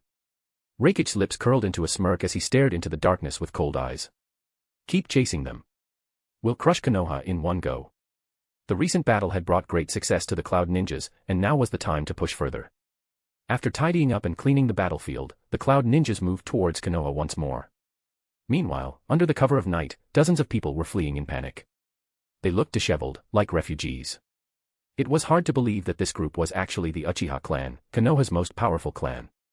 After running for hours, Fugaku finally felt a bit of relief when they reached Kanabi Bridge. The enemy shouldn't be able to catch up from this distance. He glanced back at the exhausted group and waved his hand. Rest for 5 minutes. Replenish your energy and chakra quickly, then we'll move again. The ninjas, grateful for the brief rest, immediately began restoring their strength. Fugaku counted the survivors, only 37 remained. His heart sank with sorrow. Over 100 had followed him, but now, most were gone. Many of those who had fallen were young Uchiha ninjas. It was as if an entire generation had been wiped out. With such heavy losses, even if the Uchiha clan managed to win the war, it would be nearly impossible for them to make any progress in the next 10 years. And all of this, every single bit of it, was because of one complete idiot. Fugaku was furious. His veins bulged, and he gritted his teeth, looking like he wanted to tear someone apart. He glared at the boy with murderous intent. Uchiha Obito. If it weren't for you, yes, you, this fool who exposed our base's location to the Raikage, we wouldn't be in this mess. Obito, hearing his name called, trembled like a leaf. He stepped back in fear, stuttering, I didn't mean to. What? It was you. So, it was this guy who gave away our position. You deserve to die. The survivors, those who had narrowly escaped death, immediately turned their hatred toward him. Under the gaze of so many angry and murderous eyes, Obito felt a chill run through his body. His mind went blank. Why had it come to this? He couldn't understand. You bastard. The next moment, a fist crashed into Obito's face. It was like a switch had been flipped. The crowd, no longer able to hold back their rage, rushed forward, punching and kicking him. Asterisk bang. Bang. Bang, asterisk. Obito was overwhelmed, beaten on all sides. He screamed, curling up and shielding his head. But over 100 lives had been lost because of him. Fugaku just watched, cold and unfeeling, with no intention of stopping the assault. When Obito was beaten to the point of being barely recognizable, hanging onto life by a thread, Fugaku finally spoke. His voice was icy as he addressed the crowd. You betrayed your comrades and led the enemy right to our base. Uchiha Obito, you are not worthy of being a ninja, and even less worthy of being an Uchiha. I will pass judgment on you when we return. I didn't mean to. I really didn't mean to. Obito's head was bruised and swollen, and his eyes were lifeless. He kept repeating the same words over and over. When Rin finally woke up, she understood everything. It was all because of Obito. Her eyes filled with deep disappointment and disgust as she spoke. Obito, you shouldn't have done this. Brother Sogetsu was so kind to you, and yet you betrayed him just to save me. Obito's heart clenched painfully, as if something invisible was squeezing it. He barely managed to open his swollen eyelids and looked at her. The disgust in her eyes pierced him deeply. His voice trembled as he spoke. No, Rin, I just wanted to save you. Fugaku, observing the scene, threw a kunai toward Rin. You know what you have to do, Genin Nohara Rin. Slowly, under the cold, judging eyes of everyone around her, Rin bent down to pick up the kunai. The first rule of being a ninja is that you don't betray the village or your comrades. That's correct, Fugaku nodded slightly. Obito's heart sank, fear filling his eyes. Rin brought the kunai to her neck, her gaze filled with disgust as she looked at Obito. I don't need you to save me. I don't need you to betray the village and your comrades for my sake. No, stop. Please, don't do this, Rin. Obito's eyes widened in horror as he shouted. Obito, you've disappointed me so much, Rin said sadly, closing her eyes. A sorrowful smile spread across her face.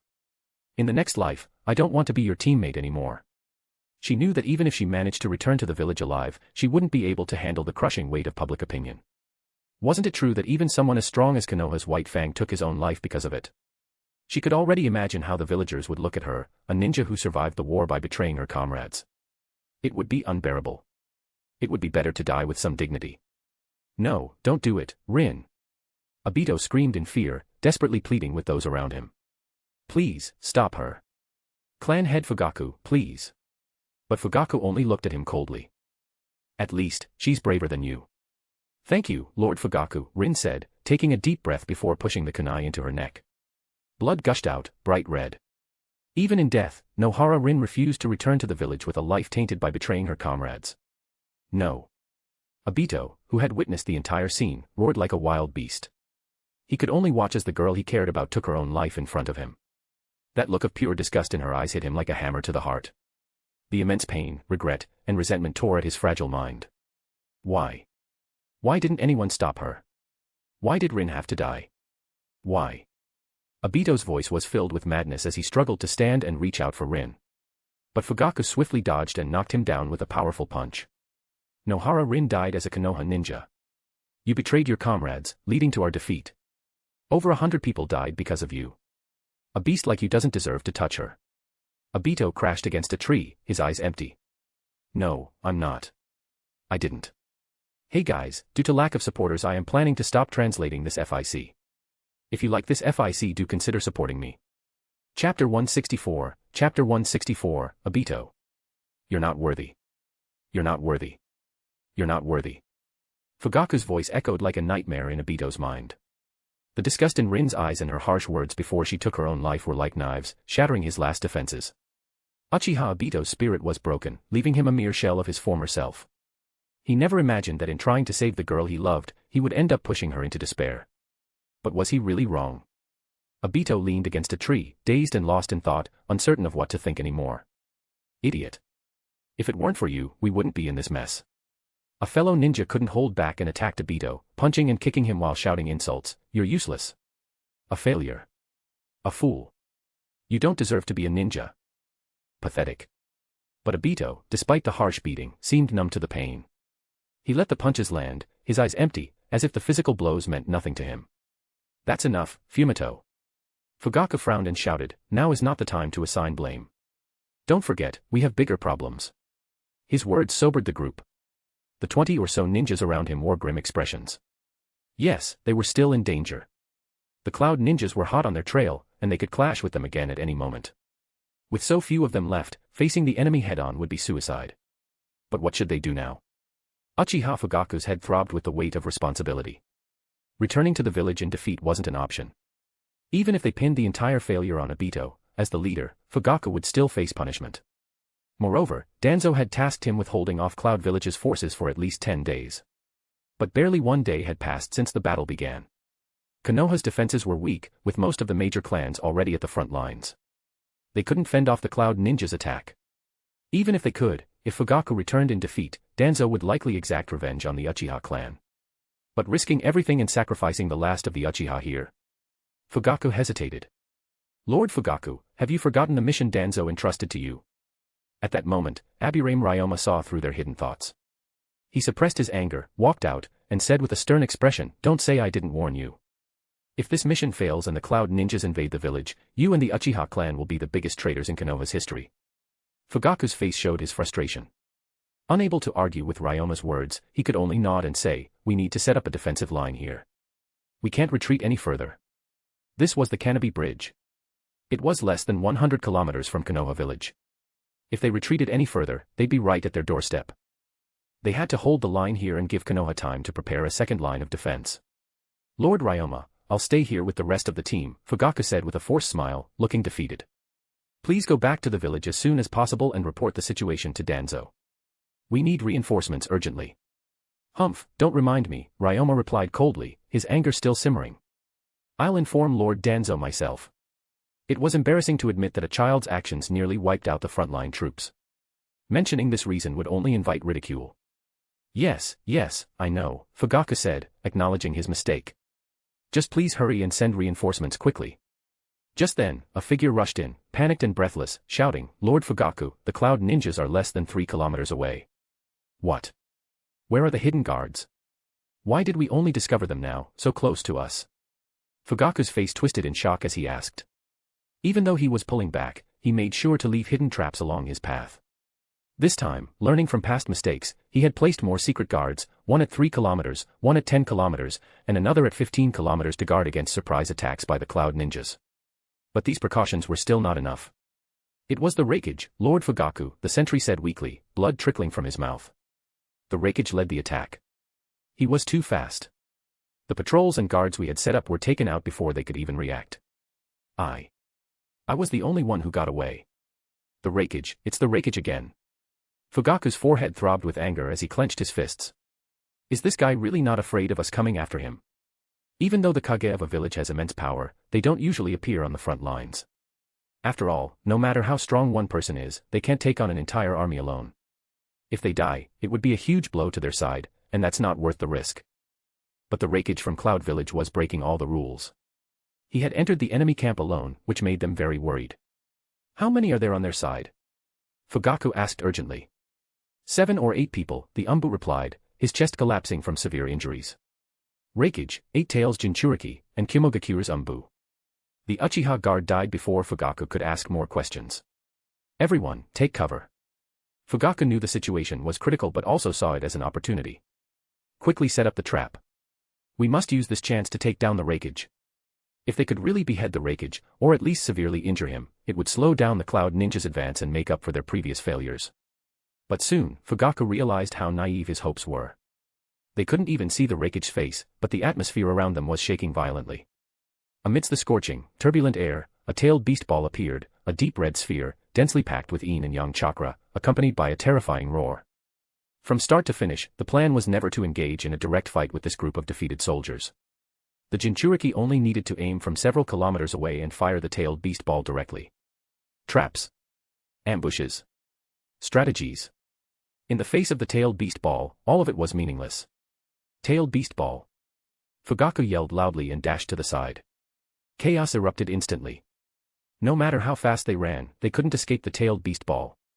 Obito watched the tailed beast ball soar through the air, and his pupils constricted in terror. The threat of death made his entire body shake. No. I don't want to die. Just as he struggled to get up and flee, someone nearby grabbed him. You bastard, you better die here. Someone shouted, pulling Obito down. Everyone else was running, but Obito was left on the ground, horrified as the monstrous-tailed beast ball approached. No. No. I don't want to die. Why me? Thoughts raced through his mind, and his self-reproach felt like needles piercing his heart. No, it's not my fault. In his abyss of guilt and self-blame, Obito suddenly grasped a glimmer of hope. In moments of utter desperation, people often find a way to justify their actions or past mistakes. Facing the accusations of his companions, Obito shifted the blame to what he considered justifiable. It's not my fault that I'm in the ninja world. I want to save Rin. Is that wrong? No. Who harmed Rin? It was the backward system of the ninja world. It was those arrogant leaders who made the rules. I'm not wrong. Uchiha Obito found his reason amid the torrent of angry thoughts. As the immense pressure of the tailed beast ball loomed closer, he slowly raised his head, his face twisted with hatred. His blood-red eyes glowed as the three tomo of his Sharingan transformed. Boom boom. Chapter 165, Chapter 165, Kamui. A massive mushroom cloud rose into the sky, followed by a terrifying shock wave that spread outwards. The wind surged in waves, tearing up trees within a 100-meter radius, scattering sand and rocks, and sending thick smoke into the air. The explosion's aftermath lasted almost 30 seconds before it began to settle. Fugaku, who had barely survived, staggered up from the ground, his face covered in dust. Seeing the destruction around him, his heart sank, and he shouted, "Is anyone alive?" The only response he received was eerie silence. Fugaku called out a few more times, his voice becoming strained, but there was no answer. Are they all dead? The thought made him shiver as if he were plunged into icy water, sweat breaking out on his forehead. These were all the young and strong members of his Uchiha clan. If they had died in such confusion, how could he explain this to his clan upon his return? Clan head Fugaku, cough cough. At that moment, a figure emerged from the thick smoke. Fugaku's heart leapt with a glimmer of hope amidst his despair. He turned eagerly toward the voice. Even if only one person survived, it would be better than none. But to his disappointment, the figure emerging from the smoke was not a Uchiha, but Abirame Ryoma. In an instant, Fugaku felt a crushing blow of disappointment, as if he had fallen from heaven to hell. Clan head Fugaku, pull yourself together. Abirame Ryoma, who had narrowly escaped death, was fuming. Seeing Fugaku's distraught state only fueled his anger. He grabbed Fugaku by the collar and shouted, "This isn't the time for despair. We need to get back and warn the village." There was no longer any hope of stopping the Cloud Ninjas at the Canopy Bridge. They needed to hurry back to Konoha and report what had happened so the village could prepare. But Fugaku, still in shock, struggled to focus. But, maybe there are other survivors. Bang. Before he could finish, Abirame Ryoma punched him in the face. Disappointed, Ryoma thought that as the leader of the Uchiha clan, Fugaku should have a broader perspective. But it seemed he was completely lacking. No wonder even Danzo could manipulate him so easily. Ryoma's eyes grew cold as he said, "If you want to stay here, then stay. I'm heading back now." After speaking, Abirame Ryoma ignored the others and rushed out of the thick smoke. His chakra exploded beneath him, and within seconds, he vanished from sight. Fugaku, who had just been punched in the face, snapped to attention. "If I stay here waiting for the Raikage and the Eight Tails Jinchuriki, I'll be finished for sure. Wait for me." Without hesitation, Fugaku quickly got up and followed Ryoma. Shortly after, in the center of the explosion from the tailed beast ball, the space itself began to ripple violently, like a massive whirlpool. Then, a young man staggered out from the vortex. "I'm still alive." It was Uchiha Obito, his face pale with fear and gasping for breath. When the tailed beast ball exploded, it felt like something inside his mind snapped. Then, power surged uncontrollably, distorting himself and the surrounding space before pulling him into a dark void. When he emerged, the explosion had ended, and he was unharmed. Oh my, is today my lucky day." From the dissipating dust and smoke, a sly voice emerged, "After waiting so long, the fruit is finally ripe." "Who's there?"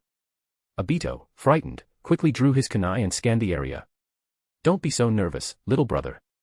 A figure emerged from the smoke, entirely white, resembling the spirit of a giant carrot. The figure had two orange holes that looked like eyes, and it was far from human. "Let me introduce myself. I am White Zetsu." White Zetsu rubbed his chin, staring at Obito with a grin, revealing his white teeth. TSK, I didn't expect to see the legendary Mangekyo Sharingan here." "Mangekyo Sharingan?" Obito looked startled and confused. Oh, I almost forgot. Given your age, you probably don't know about it yet.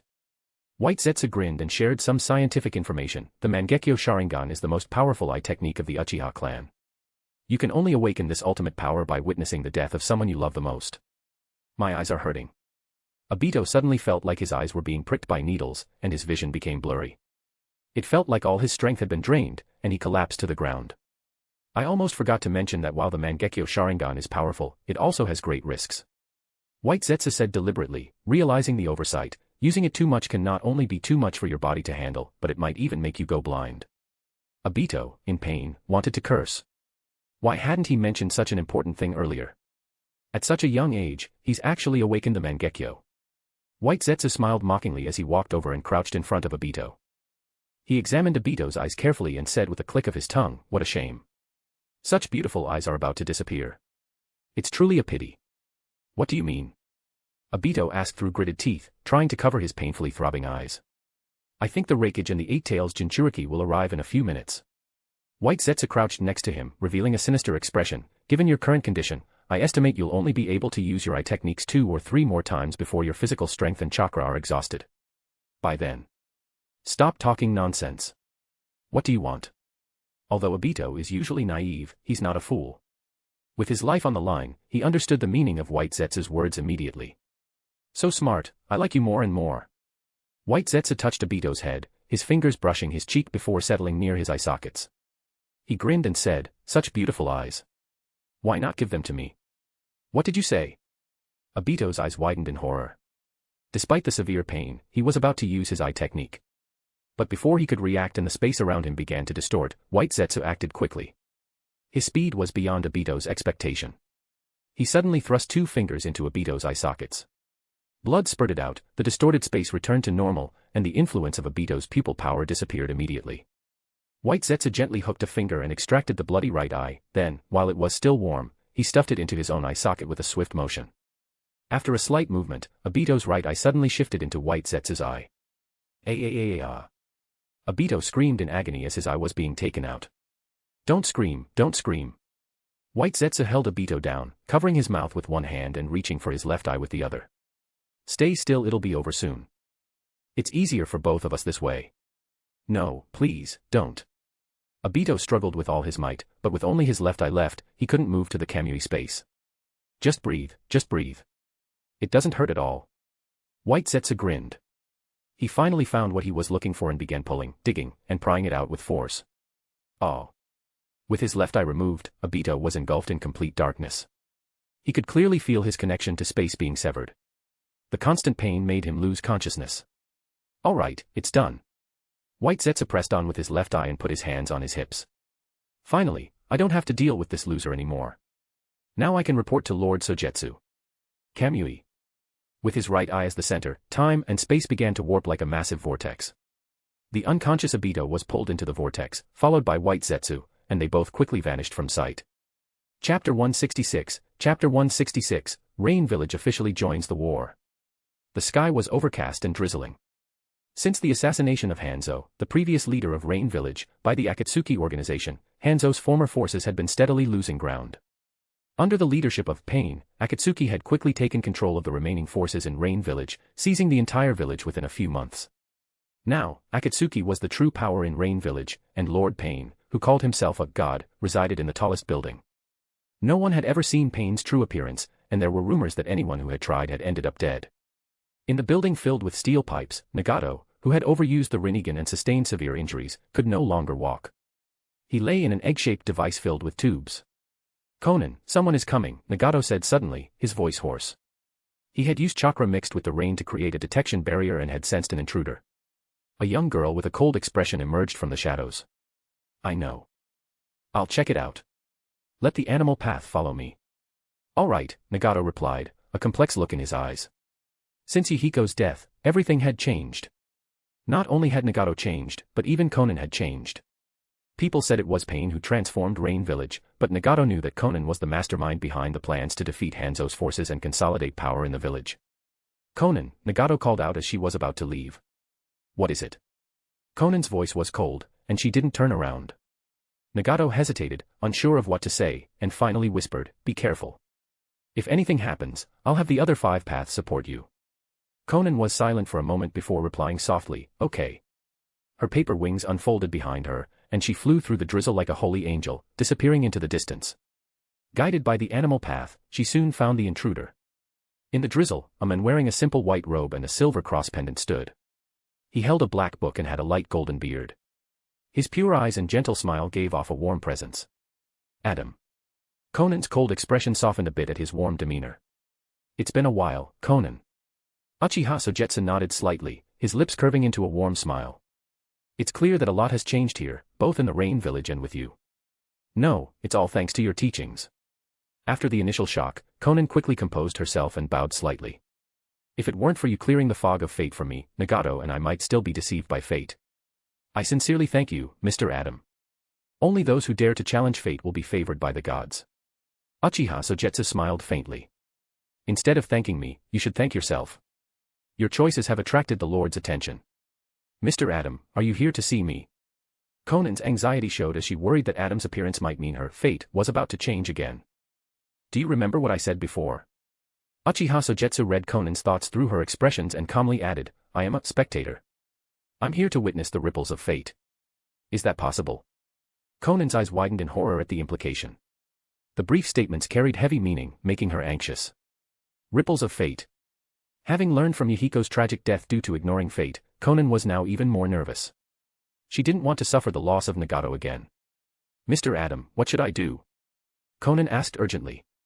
Don't panic, Conan.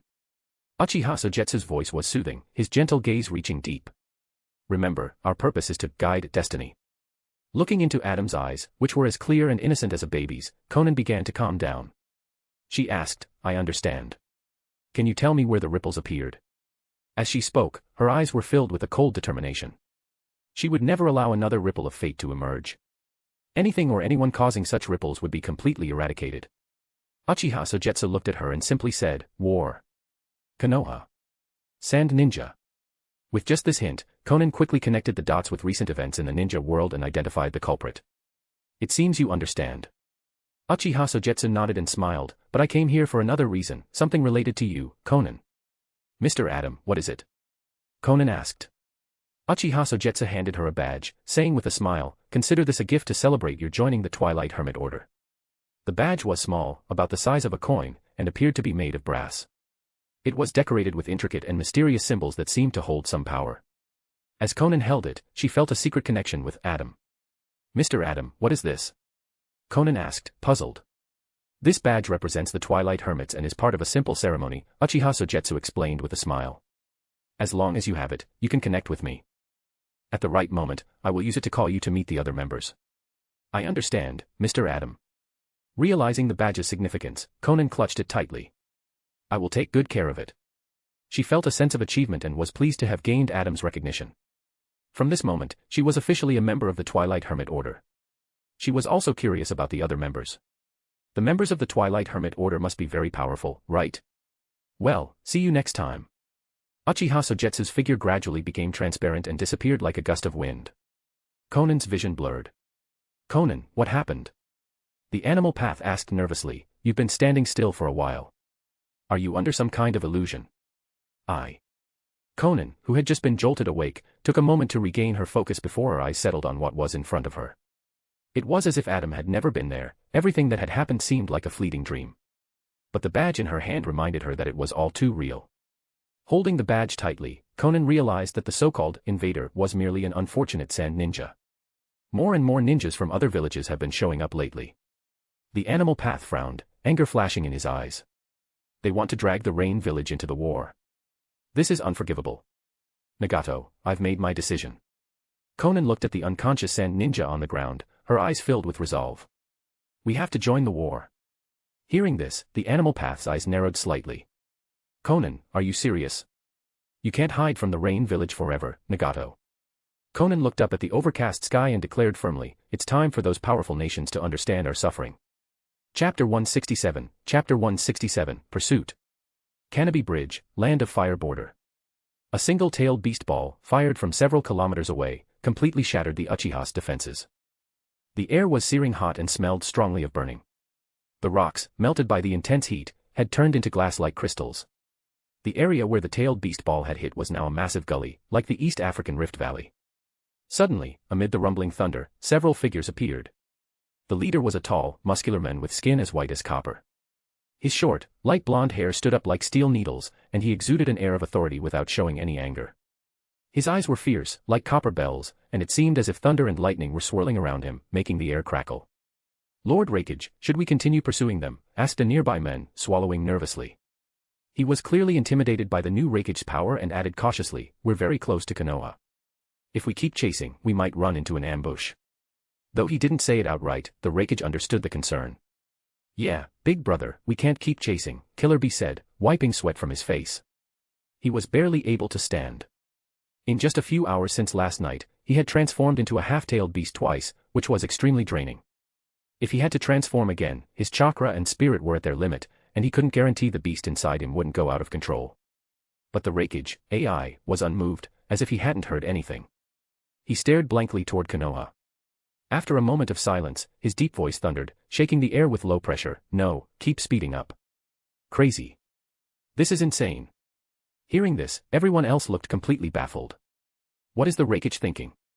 This is Konoha's territory, not their own. If they pushed further and faced an ambush from Konoha, who would save them? Rely on the large cloud ninja force behind them? Forget it. By the time the main force arrives, it will be too late. Keep going. The Rakage's eyes were cold and his presence so overwhelming that everyone was stunned into silence and dared not argue. After a brief pause, with no one daring to object, he continued, "Killer Bee, I order you to return to the rear troops to rest for half a day. Then, lead my direct umbu to rush to the rescue as quickly as possible according to the signal I left. Do you understand? Brother, do you really want to?"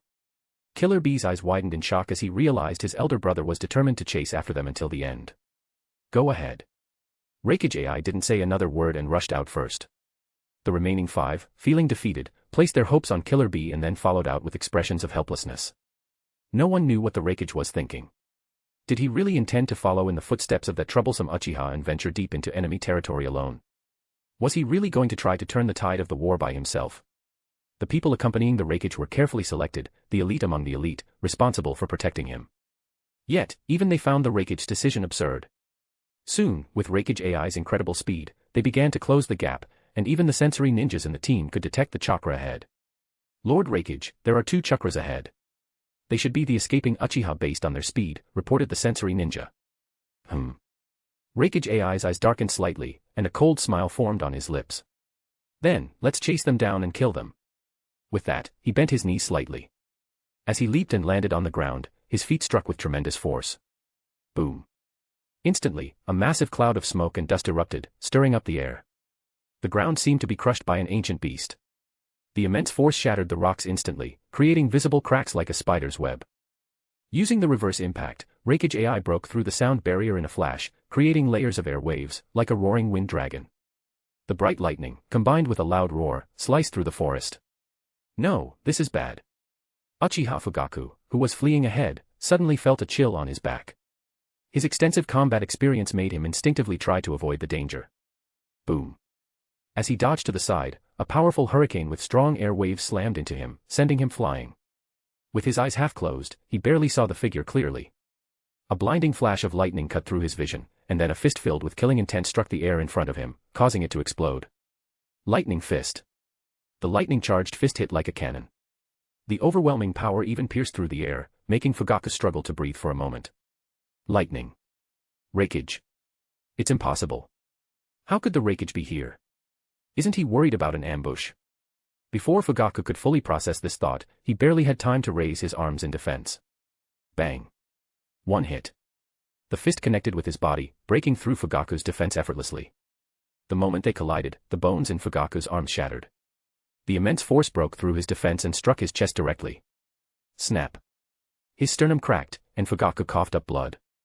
Rakage AI wasn't finished. He took another step forward. Boom. The ground shook violently. With a single stomp, the earth within a 10-meter radius seemed to collapse. Rubble flew everywhere, and deep cracks spread quickly. The dust and smoke clouds amazed the onlookers. It was as if the very earth was being overturned. The intense lightning surged through Rakage AI's body, causing his already muscular form to swell up like a balloon. After a moment of gathering strength, he shifted his punch into an elbow strike. Elbow. The lightning energy concentrated in his elbow exploded with tremendous force in the confined space. Unlike his previous punch, this time Fugaku took a direct, concentrated attack at close range, with no defense. The overwhelming chakra transformed into a fierce, unstoppable force, charging forward with brutal power. Boom. Fugaku was thrown away like a rag doll. In a daze, Fugaku saw swirling lights, but the suffocating, violent lightning felt like a ferocious dragon crashing towards him. Then, everything went dark as he was engulfed completely. Large chunks of flesh and blood scattered everywhere. Uchiha Fugaku was thrown backward and caught by Abirame Ryoma, who didn't even look at him. Ryoma ran away quickly, releasing a swarm of parasitic insects to try and slow down Reikage AI. Run. At that moment, Abirame Ryoma had only one thought in his mind. The Reikage AI was far more terrifying than he had imagined. He had seriously injured Uchiha Fugaku in just one encounter. Was Fugaku too weak, or was the Reikage too strong? Abirame Ryoma didn't have time to think too much. He knew he had to run after deploying his insects, he couldn't hold the Reikage off for long. Chapter 168, Deadly Plan. Abirame Ryoma carried the dying Fugaku on his back and ran as fast as he could, not daring to stop for a moment. The pressure was immense, almost overwhelming him. Behind him, the lightning flashed like a relentless hunter, putting him under constant stress. Abirame Ryoma felt like they were prey being pursued by a merciless beast. Damn it, the Reikage is still after me. Ryoma thought, frustrated that he hadn't learned more escape techniques. His body was nearing exhaustion, and the parasites inside him could only do so much. He was drained physically and mentally, with his chakra and strength almost depleted. Despite his efforts, the Reikage kept getting closer. Almost there, Ryoma muttered through gritted teeth, pushing himself to run even faster. In the distance, the outline of Mount Kikyo began to come into view. Though called a mountain, Mount Kikyo was actually a fortress on the edge of Konoha village. Reikage. Reikage attacks. Ryoma shouted desperately at the fortress. Konoha's frontline troops have been completely defeated. The main force of Cloud Ninja has crossed the border, and the Reikage is deep inside Konoha. Report to Lord Danzo immediately. His urgent call drew the attention of the ninjas stationed at the fortress. Upon hearing that the frontline troops had been wiped out and the Reikage was closing in, the head of the Umbu turned pale and said, "This is serious, we need to act fast." "Quickly, report to Lord Danzo," he ordered, turning to find someone to relay the information. But at that moment, the Reikage AI, who was still some distance from the fortress, had a strange smirk on his lips. Abirame Ryoma felt a jolt of unease and suddenly realized that something was off. Why does it seem like the Reikage did this on purpose? Now. Reikage AI growled. Immediately, a gray-haired woman dashed out from the group of 5 who had been following. A man quickly formed hand seals and pressed his hands to the ground, heavenly transfer technique. In an instant, Reikage AI, enveloped in chakra, vanished. Swish.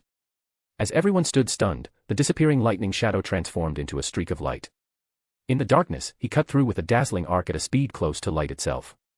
The heavily defended fortress couldn't react in time as he broke through. The fortress's defenses, barriers, and formations seemed to crumble against his assault. Amidst the lightning, Reikage AI's powerful figure came into view for the Konoha Umbu. The extreme speed had caused some damage to Reikage AI. He had brushed harshly against the air, and his skin had been scorched, turning blackened. If AI hadn't inherited the bloodline of the third Reikage, anyone else would have been reduced to ashes. Reikage. Sweat broke out on the face of the Umbu leader beneath the mask.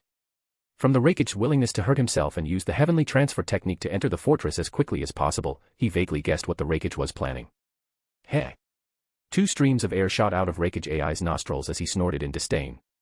Run. The leader of the Umbu, no longer hesitating, formed hand seals and shouted, "We have to get the information back, no matter what." With that, he lifted his head and exhaled a thick cloud of fog. Fire style, ash burn. The high-temperature smoke quickly filled the entire fortress, obscuring everything in sight. "Oh, did you figure it out?" Reikage AI, enveloped in the dense ash, sneered. "But unfortunately, you're too late." Crack. The Umbu leader gritted his teeth as sparks flew. In an instant, the sparks ignited the smoke, causing a violent explosion in the cramped room. Whoosh whoosh. As the air whistled, Reikage AI stepped forward. He moved at full speed, and before the air currents could settle, they were swept away by his powerful presence. An invisible force spread before him, creating gusts of wind wherever it went. The Umbu leader felt as if he was facing the overwhelming might of an entire army with just one person advancing. Wind release. Just as the Umbu leader was about to form a seal, his neck was seized. Reikage AI, breaking through layers of fire, used his lightning release armor for protection. His fingers, like iron clamps, tightened around the leader's neck with such force that he was suffocated within seconds. You're very smart. You figured out my plan. He glanced at the Umbu struggling to breathe in front of him, a sneer playing at the corner of his lips. But it's too late. No one is getting a message out tonight. Yes, that was his plan. Attack. Attack. Attack. At all costs, break through Konoha's defenses and strike quickly. Then, cut off their ability to send information until Konoha is completely caught off guard, and deliver the final blow. The Umbu leader had guessed and understood the plan. There was a deep fear in his eyes. But his fear wasn't just about his own death, he foresaw Konoha being engulfed by the flames of war. The defenseless Konoha, still in slumber, would face the ruthless assault of the Kumo ninjas. Crack! A body with a broken neck fell lifeless to the ground. Reikage AI began the pursuit. Despite his exhaustion, he had to press on. He chased down and killed all the Umbu who had escaped from the fortress, but 2 still eluded him. What? Reikage AI frowned, his face dark with anger. You mean, they vanished into thin air? Before he attacked the fortress, he had assigned the task of capturing the 2 to his most trusted guard team. He never expected such a simple mission would fail. I want a reasonable explanation. The Reikage's voice was low and dangerous, his face stormy, making it clear that he was in a foul mood. Lord Reikage, those 2 really disappeared. The 5 people trembled with fear as they spoke nervously. And they vanished in the same way as Uchiha Sogetsu. Uchiha Sogetsu. Hearing that forbidden name, Reikage AI's expression changed drastically. He clenched his teeth and said, very well. If he's still alive, we'll settle things once and for all. Lord Reikage, should we keep going? The 5 felt their nerves jangle at the thought of advancing further, as it would bring them to Konoha village. No. Although Reikage AI is known for his impulsive nature, he's not foolish. Rushing ahead would mean facing not just 1 or 2 fortresses, but the entire village. The 5 people breathed a sigh of relief, genuinely worried that Reikage AI might go berserk and lead them straight into Konoha village like Uchiha Sogetsu had done. You stay here. Reikage AI stared into the distance and said firmly, send him over here, let him transform him into a tailed beast, and then teleport him directly to Konoha village for me. He's planning to deliver a devastating blow to Konoha village. Chapter 169, Chapter 169, Akatsuki joins. On the southwestern battlefield, the Sand Ninjas advanced quickly, taking advantage of Konoha's lack of preparation. However, when the Ino, Shika, and Cho clans led the Konoha troops to the border, the situation changed dramatically. As the commander, Nara Shikaku, despite it being his first major command, proved the Nara clan's reputation was well-deserved. He employed clever strategies on the battlefield, pushing back the Sand Ninjas step by step. Not only did the Sand Ninjas lose the territories they had taken, but they were also driven back to the desert area of Land of Sand. Inside the Konoha camp, Nara Shikaku was planning the next round of peace talks. The tent flaps were flung open with a loud bang, and 2 figures entered one after another. Before the figures arrived, hearty laughter was heard. Ha ha ha ha. Shikaku, just like you said. A large, burly man with long, fiery red hair walked in, beaming with joy. Inoichi and I followed your advice, successfully ambushed Chiyo, and forced them to retreat. Nara Shikaku responded indifferently, showing no surprise. Shikaku, you've beaten the Sand Ninjas badly. Are you sure the Kazekage will agree to peace talks? His good friend Yamanaka Inoichi, covered in blood and still in his helmet and armor from the battlefield, asked with concern. They will agree, Shikaku said, staring at the sand table with a frown. The sand village isn't too tough to handle. Once they realize they can't gain an advantage and that continuing the fight is pointless, the Kazekage will have to agree to peace talks. Shikaku, we've already pushed back the Sand Ninjas. Why the long face? Akimichi Choza asked, puzzled. It seemed like cause for celebration, yet Shikaku appeared serious. Actually, I'm not worried about the Sand Ninjas, Shikaku said, rubbing his temples. To be honest, I've been feeling uneasy these past few days, but I can't pinpoint why. Shikaku, are you worried about Kimogakure and Iwagakure? Yamanaka Inoichi saw through his friend's concerns and reassured him. Don't worry. Iwagakure has Orochimaru, and Kimogakure has the Uchiha clan. Even if they're defeated on the battlefield, they'll be able to hold their own for a while. I hope so, Shikaku replied. Nara Shikaku rubbed his forehead, and his right eyelid twitched slightly. He had a feeling that things wouldn't be straightforward, but for now, he could only hope that there would be no issues on the battlefields on both sides. Yamanaka Inoichi asked, according to the plan, we've already pushed the Sand Ninja back. If we want to negotiate, now would be the best time, right? No, Inoichi, not yet. Nara Shikaku's eyes were sharp, and his face was serious. He pointed to a spot on the sand table. Right now, the Kazekage and the Sand Ninja won't fully give up on their plans to invade Konoha. You mean a night raid? Yamanaka Inoichi knew Shikaku well, so he quickly guessed his thoughts. Exactly. That's exactly what I mean. Nara Shikaku's eyes were cold and determined, and his voice was firm. Only by hitting them hard will the Sand Ninjas realize that even if they go to war with all 4 countries at once, Konoha is not something they can easily take. But if we push too hard, could it backfire? Yamanaka Inoichi hesitated and asked, what if the Sand Ninja gets completely enraged? Will the Kazekage ignore everything and refuse to negotiate? Your concern is valid. I've thought about that. Nara Shikaku smiled and continued, don't worry, Inoichi. I'll personally lead the night raid this time. Just ensure we cause enough pain to make the Sand Ninja rethink their plans. Okay, I trust your judgment, Shikaku. Yamanaka Inoichi patted his friend's shoulder and smiled, after all, you're our brain. With me and Choza here, we're ready to go for it. Yes, that's right. The bold Choza thumped his chest with a loud sound, leave it to me. I'll make sure the Sand Ninja knows what real pain is. With the trust of his 2 best friends, Nara Shikaku felt more confident. He clenched his fists and gazed into the distance, the sooner we end this war, the sooner we can support other battlefields. Late at night, with the moon dim and stars sparse, more than 100 carefully chosen individuals quietly approached the Sand Ninjas' camp. According to the important information Yamanaka Inoichi obtained from the enemy's mind, the highest-ranking commander of the Sand Ninja this time, the puppeteer Chiyo, is present. Nara Shikaku understood the strategy of capturing the leader first, so the main goal of this mission was to capture the Sand Ninja advisor, Chiyo, alive. After a short rest, over 100 Konoha elites took advantage of the cover of night and advanced towards the Sand Ninja base. In the darkness, the ninjas from the Nara and Yamanaka clans used their skills effectively. Using the shadow imitation technique and the mind transfer technique, they silently eliminated all the patrolling ninjas outside the Sand Ninja base without making a sound. The Nara clan's ninjas manipulated shadows, and as soon as they controlled an enemy, the Yamanaka clan's secret techniques took over their minds, preventing them from making any noise. One by one, the Sand Ninjas fell quietly in the dark. Soon, Nara Shikaku led the elite team into the Sand Ninja base, coming within 100 meters of the central tent. Noticing the barely visible chakra threads on the ground, he realized they couldn't get any closer. With a cold expression, he said, Choza, it's your turn. Let's cause a commotion. Leave it to me. Akimichi Choza put his hands together, and his body suddenly expanded several times as if inflated, super multi-size technique. Boom. In an instant, Choza grew into a giant over 10 meters tall, resembling a small hill. The sudden surge of enormous chakra alerted the Sand Ninjas. Many rushed out of the tents, only to find, in shock, that hundreds of Konoha ninjas had quietly infiltrated their camp and were attacking recklessly. Super push. Dense lines appeared on Akimichi Choza's palms, and he pressed down heavily. After using the super multi-size technique, his weight reached nearly 100 tons. His broad palms, enhanced by a massive amount of chakra, came crashing down like a falling mountain. Boom. In an instant, the ground within dozens of meters around Choza collapsed. The force was overwhelming, spreading out in all directions like a powerful wave. The strong winds and air pressure blew away the Sand Ninjas and tore down the tents. But Akimichi Choza wasn't satisfied with just this. His goal was to become the Sand Ninja advisor. He stretched out his massive hand, crossed dozens of meters, and punched the tent in the center, shouting, Chiyo, come out here. As a giant, Choza's strength was incredible. His punch stirred up a whirlwind of air.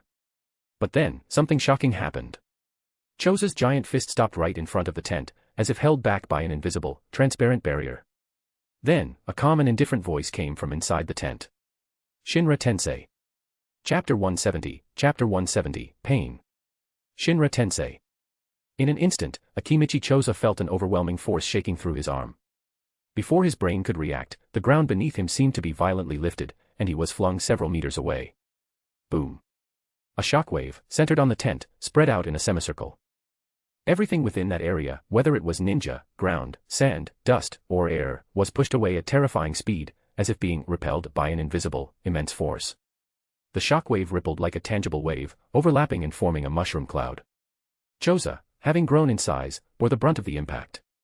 His large and heavy body couldn't maintain balance, rolling away like a giant spinning top, carving a deep trench into the ground.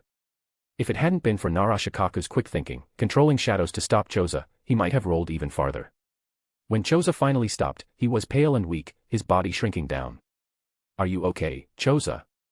Yamanaka Inoichi hurried over, concerned for his friend's injuries. But what he saw made him gasp in shock. Choso's right arm was bent grotesquely in the opposite direction, a bone protruding from his elbow. The muscles and bones of his arm were severely twisted and torn, as if shoved into a blender. What kind of jutsu causes such damage? Yamanaka Inoichi, despite his experience, furrowed his brow. Chosa, what exactly happened? I don't know, Chosa coughed, blood on his lips, obviously suffering internal damage. It felt like there was an invisible wall of air, and then, cough, I was blasted away by a huge force. Narashikaku, who arrived afterward, frowned as he listened to Chosa's description. Chiyo is a puppet master, and sand ninja don't have such jutsu. Who could it be? Chiyo was skilled with puppetry and controlled the 10 puppets of Chikamatsu, which they knew well.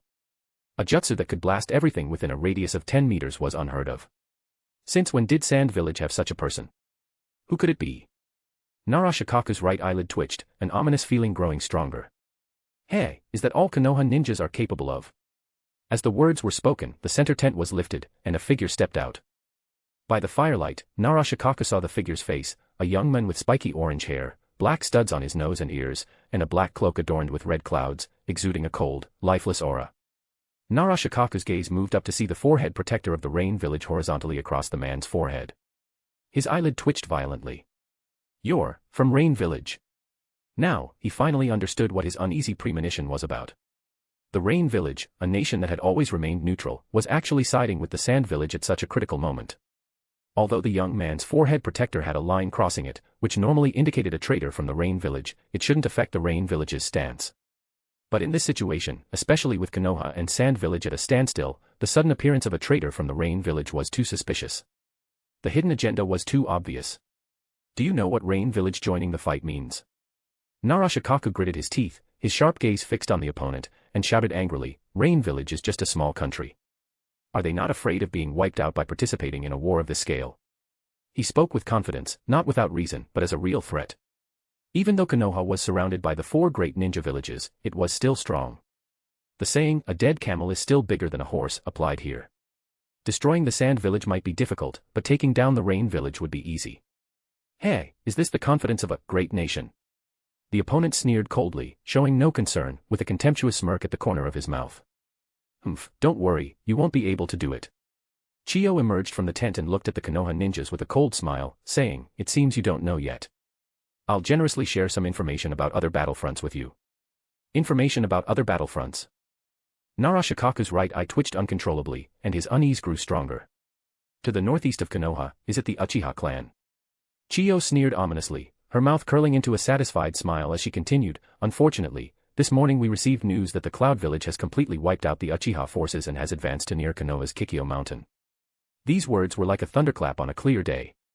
Narashikaku's face turned pale, and he nearly collapsed from the shock. From the opponent's expression, he could tell this wasn't just a lie or deception, there was at least a 70% chance it was true. Hehe, Konoha will soon become a thing of the past. Chiyo had never felt so relieved. The Sand Village had been beaten by Konoha for decades, and now she could finally vent some of that frustration. She turned to the people beside her and said, all right, enough with the nonsense. It's a shame you can't see the destruction of Konoha. Don't panic. Stay calm. Narashikaku understood that he couldn't break down just yet. He forced himself to stay strong and encouraged everyone loudly, think about it. The Uchiha clan is the strongest clan in the entire ninja world. How could a group of cloud ninjas destroy them in less than a day? They must be lying. Hearing his voice, the Konoha ninjas, who were initially losing hope, calmed down a lot. Yes, if you think about it, even though they don't like the Uchiha, they are undeniably the strongest clan. How could a mere group of cloud ninjas defeat Konoha's strongest clan in less than a day? It's a lie. It has to be. Seeing the morale of the crowd improve, Narashikaku took a deep breath, focusing on Chiyo with a fierce look in his eyes. There are only 2 of them. We have the absolute advantage. They should be the ones afraid. He didn't believe that over 100 elite ninjas couldn't handle just 2 people. Fire style, Fireball Jutsu. Water style, Water Dragon Bullet Jutsu. Shadow Summoning Jutsu. Mind Disturbance Jutsu. Over 100 Konoha ninjas unleashed their most skilled techniques. In an instant, the massive array of jutsus covered the central camp, and the swirling chakra in the air created a terrifying display and turbulence. Even Chiyo, who had seen much in her life, couldn't help but blink rapidly and instinctively take a step back, turning her gaze to the side. Pain, aren't you going to do anything? No matter how many ants you gather, they cannot even touch a god. Under the overwhelming jutsus, Pain did not retreat. Instead, he took a step forward. From this moment on, let these mighty nations feel the suffering of the small ones. Almighty push. Boom. An invisible force burst forth, violently crashing in all directions. Centered around Pain, layers of invisible shockwaves intertwined and overlapped. The immense power pushed the ground, spreading out into a visible semicircular vacuum. Everything that came into contact with it, jutsus, people, and even the air, was blasted away. In the explosive air currents like a stormy sea, over 100 elite Konoha ninjas were violently thrown out, scattering in all directions. After a long time, the dust finally settled. Chiyo's pupils suddenly narrowed, and her face showed a look of horror. The once flat ground had mysteriously sunk several meters. The soil and rock layers had been flattened by an immense force, creating a huge, perfectly round pit with a diameter of several dozen meters. Both Konoha ninjas and sand ninjas were thrown away by that force, lying on the ground, their lives uncertain. Although Chiyo was shocked, she immediately noticed that 3 people were missing. This is bad, it's the Inoshikacho trio who escaped. Pain. We need to chase them down and kill them quickly. The contract only covers driving away Konoha, Pain replied indifferently. However, Pain merely glanced at her and said, tracking and killing them is an additional cost. You'll need to pay more. Chapter 171, Nervous Danzo. Late at night, a heavy rainstorm poured over the Hidden Leaf village. Thick black clouds coiled like a massive python above, and lightning, as wide as tree trunks, flashed across the sky like mythical dragons, roaring within the stormy clouds. Strong winds howled as they carried the downpour, hitting the village like a wild demon. The streets were empty, battered by the relentless rain and wind. Wooden houses creaked under the pressure, and windows rattled loudly. Since the war began, Konoha's gates, usually open, were now firmly shut. The guards at the gate sought shelter inside the sentry box, grumbling about the awful weather and longing for a warm meal at home. Amid the storm, the rain lashed like a whip. In the distance, under the faint flashes of lightning, a shadowy figure could be seen on the road. Who's there? One of the guards squinted, trying to make out the figure through the downpour. As the person came closer, the guard, with his sharp ninja vision, recognized them despite the rain and distance. His heart skipped a beat in shock and fear. Is that Lord Ryoma and Lord Fugaku? Being a member of Root, he immediately recognized the 2 figures. But what truly sent chills down his spine was why these 2, who were supposed to be fighting on the front lines against the Cloud Ninja, were suddenly here at the village gates. Abirame Ryoma had been running for hours, carrying someone on his back. His mind and body were both on the verge of collapse, but sheer willpower had kept him going. The gatekeeper hurried to approach them, but what he saw next left him speechless. Uchiha Fugaku's right arm had been severed. Although it had been hastily bandaged to stop the bleeding, his face was deathly pale, his breathing shallow, and his lips were turning blue, as if he could die at any moment. With such severe injuries and the fact that both men, who were supposed to be commanding the battle on the front lines, were now back in Konoha, a terrifying thought flashed through the gatekeeper's mind. Could it be? A chill rushed through him, despite the rain drenching him to the bone. The front lines were wiped out by the Cloud Ninja. Abirame Ryoma, barely able to stand, relayed the critical message: the Raikage has led a small group of elite ninjas and the Jinchuriki, and they've broken through Mount Kikyo. Hurry, report to Lord Danzo immediately. We need to be prepared. After saying this, his eyes darkened, and he fainted. All the frontline troops were wiped out. The Raikage led the elite troops and Jinchuriki to break through the defense line of Mount Kikyo. The gatekeeper ninja's first reaction was to think this must be a joke. Looking at the unconscious Abirame Ryoma on the ground and the seriously injured Uchiha Fugaku, he realized this wasn't an April Fool's joke. Everything was real, and he felt a chill of dread. Boom. A loud thunderclap snapped the gatekeeper ninja out of his shock, and he broke out in a cold sweat. Something major had happened. It would only take a day at most to get from the Kikyo mountain defense line to Konoha. In other words, the Raikage and his elite troops and Jinchuriki could arrive at Konoha's main entrance at any moment. The gatekeeper ninja didn't hesitate. Chakra surged from his feet, and he dashed into the storm. As he ran, he pulled out a scroll and unleashed the ninjutsu inside. Whoosh, pop. A burst of fiery red fireworks sliced through the darkness and lit up the sky over Konoha, which was covered in thick black clouds. The magnificent fireworks blazed, with fiery red meteors streaking across the night sky. The loud roar even drowned out the thunder, waking many people from their sleep. In the Hokage building, Danzo, who had been busy all day, was just updating on the situation at the 3 battlefronts: rock, mist, and sand. Orochimaru had successfully blocked Iwagakuru's attack and reached a stalemate with Inoki. Minato Namikaze had shown strong power against the mist ninjas, defeating them step by step. The war should end soon. Even though the sand ninjas hadn't been defeated by Inoshikacho and their overall strength wasn't severely damaged. But there wasn't much to worry about in the short term. Danzo was feeling uneasy because they hadn't received any updates from Kimogakure. He rubbed his tired eyes with his slender fingers and sighed deeply. It's only been 10 days. Uchiha Fugaku shouldn't have a problem. Once we capture the culprit, we can stabilize Kimogakure. He felt confident as he studied the map on the table. His strategy seemed flawless.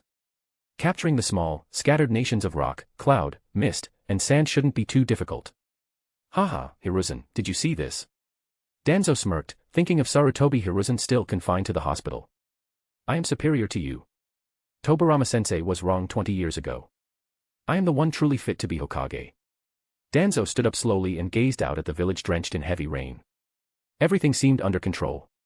This time, everyone in the ninja world will remember my name, Shimura Danzo. Despite the exhaustion, he felt satisfied with his achievements. He believed that even if Sarutobi Hiruzen woke up, he wouldn't be able to stop him from becoming the next Hokage. But then, a loud noise interrupted Danzo's thoughts. He turned to see fiery red fireworks exploding in the sky outside. His eyes widened in shock and anger. This is an emergency signal that the village has been invaded. Impossible. Who could it be? A crow burst through the rain, flew through the broken window, and into the Hokage building. Glass shattered, strong winds and cold rain hit Danzo, but he didn't care. He picked up the crow, removed the scroll from its leg, and tore it open with a nervous expression. The short message made Danzo's blood boil and his eyes well up. You useless fool. Uchiha Fugaku, you deserve to die. Fuming, Danzo ripped the scroll to shreds. His forehead veins bulged as he shouted angrily, 1,000 people. 1,000. Even if I sent 1,000 pigs, it would take him a whole day and night to capture them. In one moment, he was imagining his triumph in the Third Ninja War, forcing Sarutobi Hiruzen to step down, and becoming Hokage. The next moment, he was plunged from his dream into disaster. Now, he was not just facing failure but possibly becoming a war criminal. What is betrayal? Uchiha Fugaku. Ah, Uchiha Fugaku. Danzo was so furious he felt like tearing him apart. It made sense. There was no news from the Kimogakure front. It looked like they were all wiped out by a surprise attack before the war even began, and now they're at Konoha's doorstep. Quick! Spread my orders. Despite his rage, Danzo managed to stay rational. He shouted, immediately recall Minato Namikaze from the mist battlefield. Get Kushina ready. Activate the defensive barrier with the barrier squad. All ninjas in the village, prepare for battle and stand by. Elephant was stunned. Weren't they just in an advantageous position? How did Konoha, which was on top, suddenly end up in such a dire situation? Chapter 172, 8 Tails in Konoha. Danzo felt extremely tired and finally understood the complex emotions Hiruzen must have felt back then. In other words, his current body was much better. If he had been in his previous body, he probably wouldn't have been able to handle the turmoil. Rain and strong wind blew through the broken windows, soaking Danzo completely. He slowly sat down on a chair, feeling his limbs go cold. It wasn't just from the wind but from the anxiety about the dangerous situation he was about to face. He couldn't help but think about Fugaku. There was good news from the rock, mist, and sand villages, but it was the Cloud Ninja who shattered his hopes. Danzo imagined that even if he managed to end the Third Ninja War, he wouldn't get any credit. Since the founding of Konoha Village, no Hokage had ever been beaten on their own doorstep. This was a huge disgrace and humiliation. Moreover, the worst part was that a huge burden was about to fall on him, and he had no way to deal with it. Damn it, I shouldn't have acted so quickly. He was extremely frustrated. If Sarutobi Hiruzen had still been awake, he wouldn't be the one to take the blame. Hiruzen, you're always so lucky. Why am I always so unlucky? And White Fang, if I had known, I wouldn't have acted so quickly. If he were still here, I wouldn't be so helpless. And Tsunade and Jiraiya, damn it, if they were still in the village, I wouldn't have let that loser Uchiha Fugaku go. The most infuriating is Uchiha Sogetsu. If it weren't for him, how could this situation have happened? I must kill that bastard. Damn it. Why is everyone against me? Danzo was full of self-pity and didn't realize that all this was his own fault. At this time, the people who were awakened by the fireworks quickly received orders from the acting Hokage Danzo, conveyed by Elephant. Konoha was on the brink of invasion. The barrier team hurried to switch their barrier from detection to defense around the massive transparent sphere. But then, something strange happened. Suddenly, violent ripples appeared in the upper left corner of the sphere. Oh no, someone is invading, the barrier squad leader shouted in alarm. Before he could say anything more, a massive earthquake struck. The entire building collapsed, burying the entire barrier team. At the same time, Danzo, who had been scolding others in his office, was stunned by the chaos unfolding before him. A piercing whistle filled the air as a massive black shadow, trailing a fiery red tail, streaked through the dark clouds at breakneck speed. The shadow plowed through the thick clouds, creating a deep trench in its wake. The shadow's high-speed movement created circular sonic booms behind it, accompanied by powerful winds that roared and surged like dragons. The intense wind cut through the rain, creating an overwhelming sense of pressure and power. "It's an invader. Evacuate immediately," someone shouted to warn the ninjas in the area. But anyone with a shred of sense already knew to get out of there as fast as possible. The shadow, resembling a burning meteorite, hurtled towards the ground. As it neared, the wind pressure became hurricane-like, forcing ninjas who hadn't yet evacuated to cling to anything they could to avoid being blown away. "Here it comes." With a deafening roar, everything went silent, not true silence, but the aftermath of the explosive impact. Most ninjas were momentarily deafened, their ears ringing as the ground shook violently. Boom. The ground shattered on impact. The southeast corner was split with cracks, and the force of the impact sent surface rock layers flying. The shockwave spread fiercely, collapsing buildings like cut wheat. The gale, like a raging wave, demolished everything in its path with devastating power. The nearby ninjas were thrown off their feet by the explosion. In shock and fear, they watched as a massive mushroom cloud rose from the ruins. The aftermath lasted for several seconds. The shockwave, visible to the eye, spread like a tsunami, flattening everything within hundreds of meters. Smoke and dust poured into the sky, with the mushroom cloud clearly visible above the destruction. For a moment, the disaster stunned the entire village of Konoha into silence, and a heavy, silent fear gripped everyone. "Already here," Danzo said in the Hokage's office, completely defeated. In the thick smoke, a massive black shadow, dozens of meters high, emerged. It exuded an overwhelming sense of pressure. The chakra seemed almost tangible, making the air around it shiver. Everyone was nervously swallowing, eyes fixed on the terrifying shadow in the smoke and dust. It was hard to tell that the liquid on their faces was a sweat of fear. The hair on their bodies stood on end, and their nerves felt stretched to their limit. Finally, someone couldn't handle the pressure and let out a loud scream. In an instant, the silence was shattered. Everyone instinctively used their strongest jutsu to defend themselves. Fire style, water style, wind style. The dark night was lit up by a series of explosive roars, like fireworks converging on one spot. After the barrage of jutsu, the smoke and dust began to clear. But when the smoke finally settled, everyone was met with a sight that left them feeling helpless and overwhelmed. In the deep crater left by the fall, a gigantic creature with a cow-like head and 8 octopus-like tentacles writhing from its back emerged. Each tentacle caused explosions as it hit the rain, creating powerful shock waves. Even from a distance, Danzo could sense the extreme chakra radiating from the enormous creature. Tailed beast. 8 tails. His pupils continued to shrink until he could no longer handle the overwhelming chakra, causing him to burst out in one gulp. Cloud Ninja, they're too much. Everyone understands how crucial the tailed beasts are for maintaining strategic balance. Who would ever throw such an important tailed beast directly into the enemy's village like a projectile? When Danzo received this information, he imagined countless scenarios. Among them was the worst possibility, the Raikage using the 8 tails to unleash a tailed beast ball and destroy the barrier surrounding Konoha village. But he never expected the 8 tails to show up like this. The 4th Raikage, young and ruthless, has no moral integrity. Chapter 173, Chapter 173, Gyuki vs. Kurama. Tailed Beast. In the ninja world's ancient legends, Ushioni represents disaster and misfortune. These creatures are immense sources of chakra. When a tailed beast appears in stories, its destructive power is described as if the sky is collapsing and the earth is splitting apart, causing endless chaos and death. Fortunately, some people got to see if these legends were true. Unfortunately, they paid with their lives. A storm of meteor-like ninjutsu attacks slammed into the tough skin of the 8 tails, turning into tiny flames and vanishing into the night. Despite the attacks, the 8 tails was completely unharmed.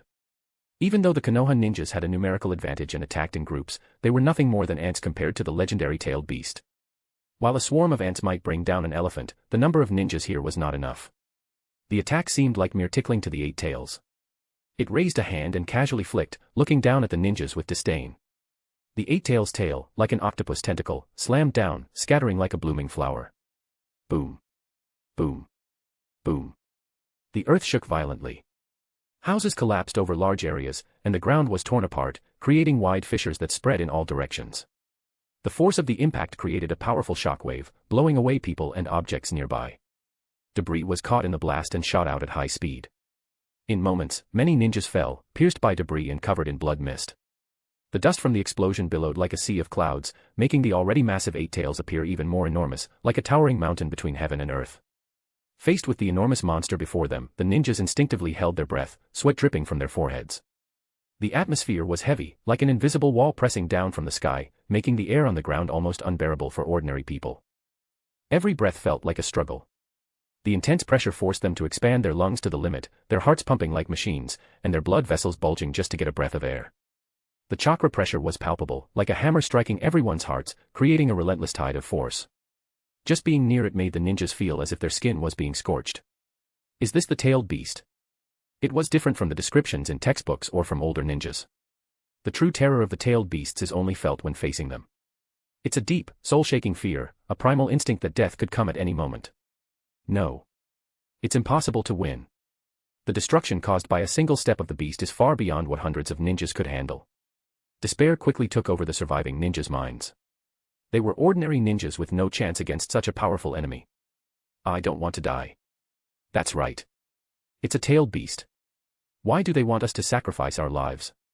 Exactly, why not send a stronger ninja instead? Where's the Hokage? Where's the acting Hokage? Why hasn't he appeared at a time like this? With each question, everyone's resolve crumbled. Eventually, one ninja couldn't handle the pressure any longer. He broke down and fled. Soon, others followed, and the morale of the group collapsed. Everyone was running away, as if driven by fear. Don't run. Stop right there. Seeing this, Danzo's eyes turned red with anger. But, he was in the Hokage building, and his voice couldn't reach the front line, so he could only watch. Damn it, a bunch of cowards. Cowards. Danzo fumed, slamming his hand on the table. His forehead veins throbbed as he gritted his teeth, saying, how foolish. This is Konoha village. Even if you run, where will you go? I shouldn't have relied on these weaklings. But, Lord Danzo, isn't the current situation all because of you? Elephant looked at the frantic Danzo with a deep sense of sadness. The village has no elites left. The remaining ninjas are just ordinary. Asking them to hold off a tailed beast is impossible. Don't you understand human nature at all? Just be quiet. Danzo's face twisted with anger, his black hair flying wildly in the wind. To Elephant, Danzo appeared monstrous. One side of his face was that of a beautiful woman, while the other side resembled a corrupt old man. His long hair seemed alive, morphing into black tentacles with dark, blinking eyes. But the most horrifying part was yet to come. Danzo's perfect body seemed to be disintegrating, with flesh and blood collapsing and falling apart. Ah! Elephant stumbled back in terror, falling to the ground as he stared at Danzo in horror. Get out. Danzo's forehead was covered in veins, his voice strained as he ground out, let Kushina transform into a tailed beast. Yes, yes, Lord Danzo. Elephant quickly got up and scrambled out of the Hokage building on all fours. Strangely, the eight tails didn't seem intent on causing destruction after it landed. Aside from a minor retaliation against the ninjas who had attacked it at first, it remained in a passive state. Eventually, even its eyelids were closed, as if it were pretending to be asleep. No one knew its intentions, and no one dared to provoke it, fearing that waking the monster could bring a disaster that might tear the earth and sky apart. During this period, some ninjas from the Sealing Squad attempted to approach it but were pushed back by its powerful airflow. The closed eyelids hinted at the beast's awareness, making everyone too scared to come closer. They could only observe from a distance. Isn't this guy too arrogant? The Umbu were frustrated, but they had no means to confront the tailed beast. They pinned their hopes on the Jinchuriki. Hey, are you ready? That beast could wake up any moment. Uzumaki Kushina, sitting calmly on the ground, looked at the sleeping beast and replied, don't worry. As long as you don't provoke it, it won't attack. How do you know? Umbu asked in surprise. It told me. Kushina looked troubled, touched her belly, and whispered, the eight tails is waiting for it. In that case, what are you waiting for? Umbu's tone was stern, and his eyes held a hint of threat. Uzumaki Kushina, don't forget your mission. The Jinchuriki exists for this moment. Don't try any tricks. Oh. Kushina smiled, almost mockingly, and slowly raised her head. Don't worry, I won't run away. Just as you wish. Come out, Nine Tails. Boom. In the southwest corner of Konoha, a massive tremor shook the area. The Eight Tails, who had been dozing, finally opened its eyes with a look of joy. I've been waiting for you for a long time. Let's have a fight to our heart's content, Nine Tails. From the enormous mushroom cloud that reached dozens of meters high in the southwest corner, an ominous figure emerged. Its orange-red hair blazed like flames, and its nine tails lashed wildly in the air. The gigantic fox-like beast howled at the sky. With a single swipe of its sharp claws, it created a hurricane so powerful that it shattered nearby buildings and cracked the ground. The air waves spread out in all directions. In the next moment, the eight-tail charged forward at full speed, creating a massive storm with each step, causing the ground to shake violently. The nine-tailed fox used all four of its limbs, generating fierce winds as it moved, demolishing everything in its path. Gyuki and Kurama, the two strongest tailed beasts, collided with overwhelming power and force, like Mars crashing into Earth. Chapter 174, Call Sogetsu. Everyone in Konoha village felt the ground shaking violently. Two giant beasts, moving like massive mountains, were charging at each other at incredible speeds, like natural disasters on a collision course. In that moment, survival instincts kicked in. People felt a rush of fear and anxiety, as if an invisible hand was squeezing their hearts, making them feel suffocated. It was as if they were dreaming of ancient times, watching weak humans cower as giant beasts fought fiercely. The ground, which had been solid and compacted, cracked and split into lines like veins under the crushing weight and stamping of the two beasts. Smoke, dust, and debris were blasted into the air, rising dozens of meters high. The tremors grew more intense, shaking even the mountain behind Konoha. Rocks tumbled down, and a giant rock with the names of past Hokage had a massive crack running across it, as if the Hokage of the past were mourning the devastation. Though it felt like an eternity, only a few seconds had passed. Thousands of eyes watched as the two beasts collided with the force of a meteor hitting Earth. Boom boom. When they hit, an explosive shockwave erupted. A deafening roar filled the sky, and the collision sent a tsunami-like wave of air and destruction, swallowing everything in sight. The impact created a vacuum, expelling air from a wide radius. The shockwave overturned the ground, sending shattered rocks and flames shooting in all directions. After a brief silence, the air rushed back in forcefully, filling the vacuum and creating a noisy whirlwind that surged skyward. From a distance, the swirling air currents rose hundreds of meters, forming a massive column that stirred the dark clouds above. Boom. Lightning flashed and thunder roared as if the gods were furious, and torrents of rain poured down.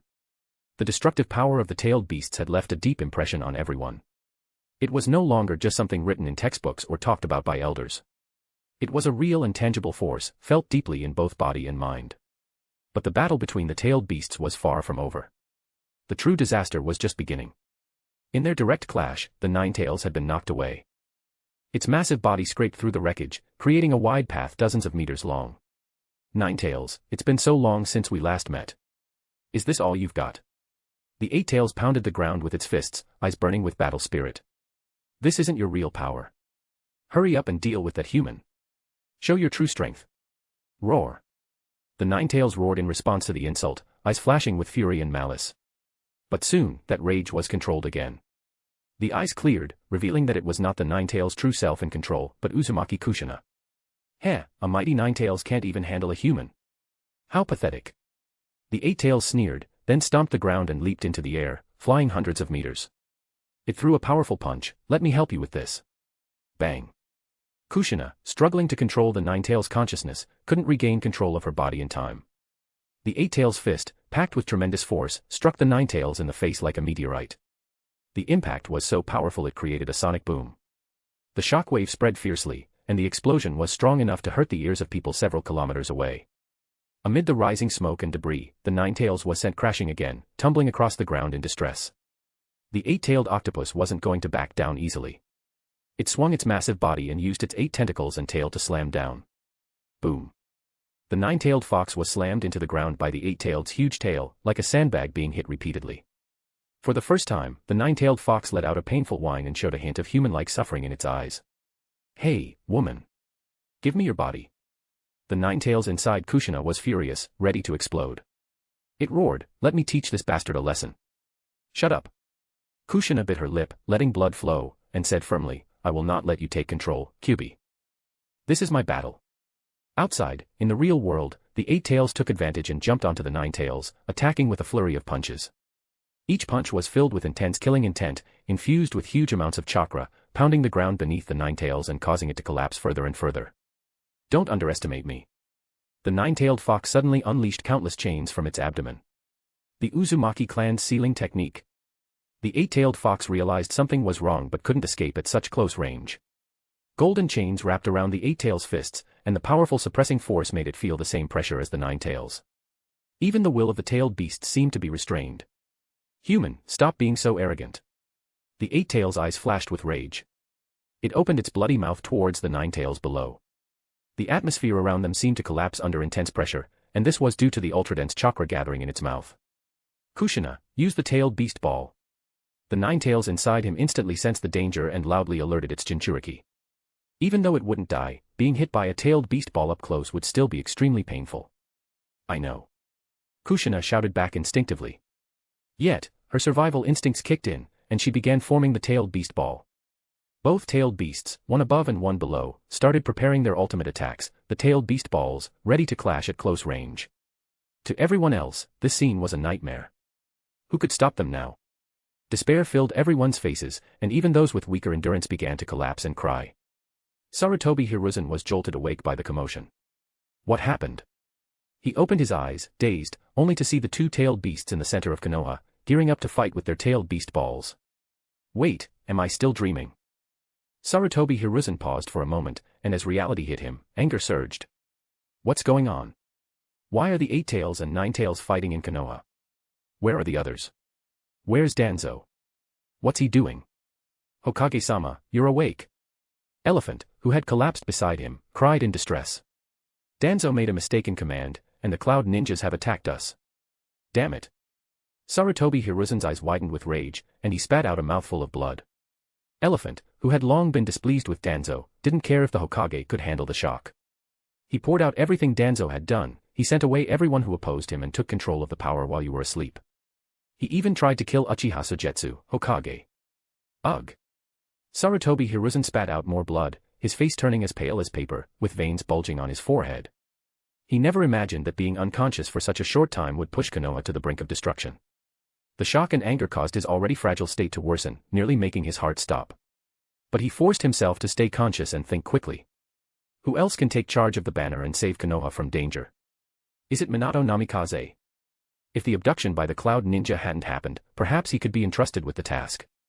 But right now, he couldn't risk it. He wasn't sure if the Cloud Ninja had hidden means when they kidnapped Minato Namikaze, so he ruled him out. Tsunade and Jiraiya don't seem to be in the village, so they're not options. The only remaining candidate is Orochimaru. As a former disciple, he should be a suitable choice, though his motives are more complex. Hurry up. Sarutobi Hiruzen spoke with a trembling voice and with his last ounce of strength said, Go and ask Sogetsu to come back and help calm the situation. Chapter 175, Chapter 175, Heroes always show up at the last moment. Tailed Beast Ball. The Tailed Beast Balls. A massive amount of chakra was released, striking with incredible force from a very close range. Suddenly, a strange phenomenon occurred in the sky. 2 super-dense tailed beast balls collided. When they touched, they seemed to merge and then multiplied rapidly, creating a huge ball of destructive light that radiated intense heat and brightness, like the sun. Surrounding this massive light was a golden flame-like corona. A brilliant, fiery light burst forth, scattering the dark clouds filled with thunder and lightning above Konoha. For a moment, the world fell silent, so quiet you could hear a pin drop. People sensed that all noise had vanished, and the eerie silence brought a deep sense of unease. Then, an earth-shattering roar echoed throughout the air. Boom. The brilliant ring of fire from the explosion filled the sky, resembling a terrifying apocalyptic scene. When the massive light ball that looked like the sun shattered like an eggshell, the terrifying energy released ignited the remaining matter in the atmosphere. A raging fire began to consume everything, pushed by fierce winds and shock waves, spreading destruction like an endless tidal wave that engulfed most of the village. The thick dark clouds were torn apart by the towering flames, illuminating the sky in red. As the first wave of impact subsided, more waves of tailed beast balls collided, creating further devastation. The violent clash of energies made the surrounding air tremble, emitting a wailing sound as if it couldn't bear the pressure. Fine black cracks appeared in the air, resembling a shattered mirror. Even some ninjas who had wisely retreated still felt the impact of the tailed beast ball. Everyone experienced severe heat and mild to moderate concussions, their internal organs unsettled by the shock waves. The extreme heat from the explosion evaporated all the rainwater, creating a large cloud of white smoke. The ground was directly hollowed out, leaving a massive pit nearly 100 meters deep. The land inside was scorched by intense heat, turning into lava and crystals. Looking around, every Konoha ninja saw only ruins. The houses, destroyed by the storm and impact, collapsed like fields of wheat. Ruins were scattered everywhere, and fierce fires raged in the streets. Roar. The deafening roar echoed into the sky. As the water vapor cleared, a terrifying figure resembling an ancient titan emerged. With massive horns and a head like a bull, it was the 8 tails, Gyuki. The Konoha ninjas watching felt a wave of despair as they saw the Nine Tails, whom they had high hopes for, being trampled beneath the Eight Tails' feet. Hey, did you see that? Kyubi. The Eight Tails was elated.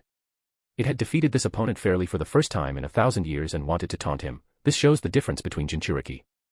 You're not as strong as you used to be. You're too weak. It's unbelievable. Though both were Jinchuriki transformed into tailed beasts, the gap between them was enormous. On one side was a harmonious team of Jinchuriki who understood each other perfectly. On the other side was a team whose power was forcibly drained by the seal, lacking harmony and understanding. Naturally, the better coordinated side triumphed, and the Eight Tails defeated the Nine Tails with ease. The tailed beast balls collided at close range, and the Eight Tails emerged victorious. After taking the full force of the tailed beast ball, Uzumaki Kushina, the Jinchuriki, coughed up blood and fainted. The Nine Tails, losing control of its Jinchuriki, slowly faded away until it disappeared completely. In the end, only Jinchuriki Kushina remained, lying in a deep pit. It's over. We're doomed. Even the nine-tailed fox can't handle that guy. Kushina is useless. She has the strongest tailed beast inside her, but she can't even defeat the Eight Tails. The Konoha ninjas, witnessing their hopes crumble, expressed their frustration at the Jinchuriki. They believed that Kushina's weakness was the reason the Nine Tails, the strongest tailed beast, fell to the Eight Tails from the hidden cloud village. Now, no one could stop the Eight Tails. The morale of the Konoha ninjas, drowning in despair, was on the brink of collapse, with many of them in tears. Danzo stood in front of the Hokage building, his face stiff and his eyes dark, staring at the defeated Nine Tails. He suddenly felt a chill in his bones. It's over. Everything is over. The Nine Tails was Konoha's last hope. He didn't even ask to win, he only wanted to hold off the Eight Tails. Yet, even that small wish was cruelly shattered. Why? Why is this happening? Danzo blamed everyone else for the disaster. He felt like everything and everyone around him was against him. I was so close to becoming Hokage, and everything was going according to my plans. Why did it all go wrong? Why is everyone making mistakes? Why? Am I really unfit to be Hokage? Just as he began to doubt himself, the Eight Tails reached out and picked up the unconscious Kushina. Looking at the destroyed village, he sighed and said, "Oh, even such an important Jinchuriki can't protect it. Konoha isn't what it used to be." If it had been 50 years ago, when the first Hokage was still alive, even with 10 times the courage, he wouldn't have dared to come to Konoha and act so recklessly. In just a few decades, Konoha had become so weak that even the Eight Tails felt sad. The human world had changed too quickly. The target of that guy was the Jinchuriki. It was only now that the ninjas of Konoha realized he had been waiting for the Nine Tails to show up so he could kidnap the Jinchuriki. The importance of a Jinchuriki is clear. If Konoha loses its tailed beast, it will face a situation far more terrifying and difficult than it is now. Oh, right. I almost forgot. The Eight Tails suddenly remembered something and turned to the Konoha ninjas, its eyes bloodshot and forcing a twisted smile. "Before you go, I have one more gift for you." As it spoke, it opened its bloody mouth and gathered a dense chakra. It's the tailed beast ball. The recent fear surged back into the hearts of the Konoha ninjas. Boom. The massive tailed beast ball, tens of meters wide and filled with destructive energy, shot through the darkness, targeting the heart of Konoha. The terrifying wind pressure felt solid. The areas it passed through were crushed by the extreme density. This tailed beast ball could wipe out what was left of Konoha entirely. No one would survive the explosion. Is it really going to be destroyed? Elephant, who was guarding the Hokage, looked deeply despairing. At the Uchiha base, Mikoto held her child tightly, her eyes filled with a last glimmer of hope. "Sogetsu, where are you? Konoha needs you. Itachi and I need you. Please, save us." In this moment of despair, a figure suddenly appeared in front of the tailed beast ball. "Sorry, everyone, I'm late." The man's voice floated clearly on the wind. "Don't worry, leave the rest to me." Chapter 176, Sogetsu vs. Gyuki. A figure suddenly appeared in the sky above Konoha, surrounded by light like a savior. Mikoto held Itachi in her arms, staring at the figure in shock. The familiar feeling made her call out the name without thinking. "Is it Uchiha Sogetsu?" The men seemed to sense her gaze and looked back. Even from afar, Mikoto felt a comforting sense of security that calmed her nerves. "It looks like the timing of my return is perfect," Uchiha Sogetsu said, narrowing his eyes.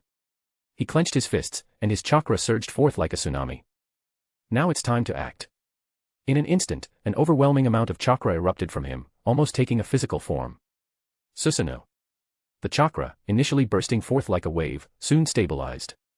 From its skeletal form, it rapidly grew, becoming covered with flesh, blood, and tendons. In less than a second, it transformed into a massive humanoid figure clad in heavy armor. Everyone in Konoha watched in awe. Since Uchiha Madara's death, no one had witnessed Susanoo's form.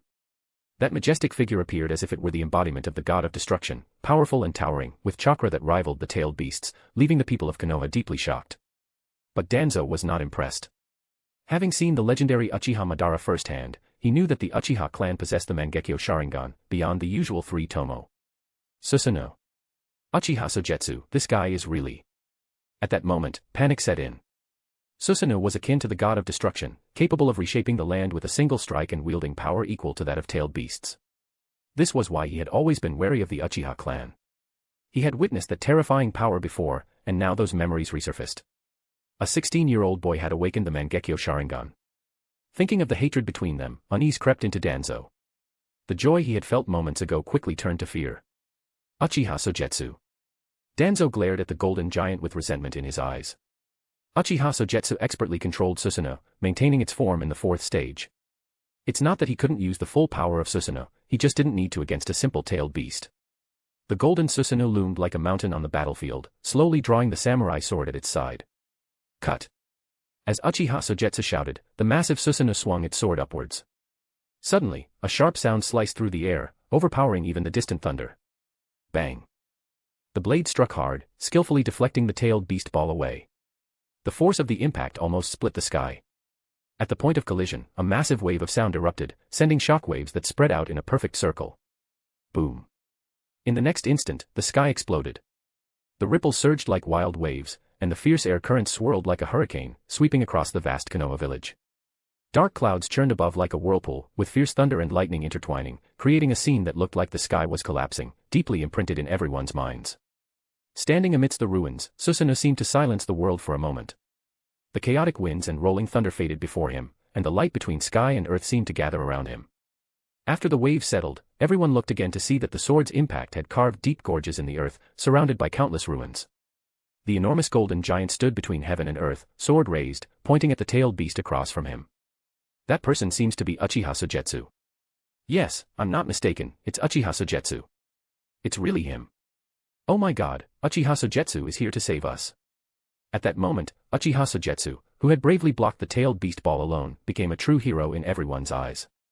He turned the tide when things seemed hopeless, holding up a collapsing building. In Konoha's most critical hour, the one who saved everyone was Uchiha Sogetsu.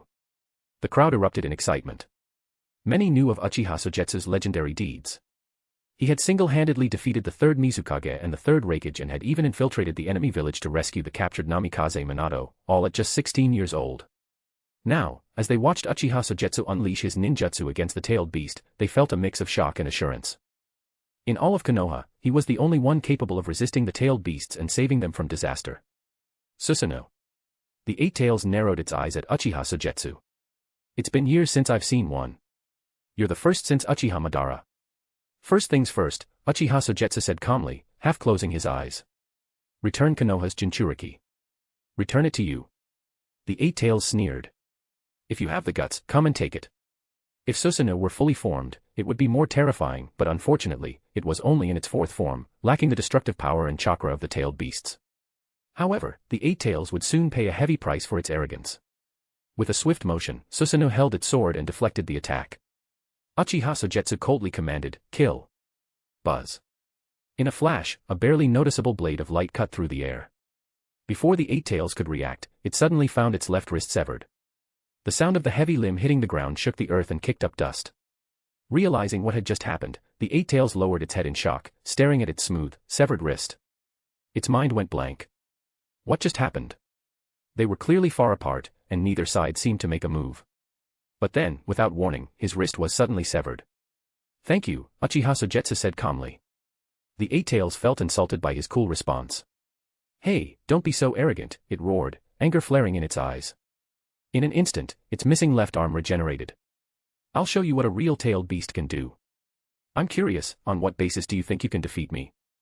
Uchiha Sogetsu's gaze remained indifferent, his Sharingan spinning. He infused his whole body with chakra and said softly, well, if that's the case, I'll let you see for yourself. Is it the same trick again?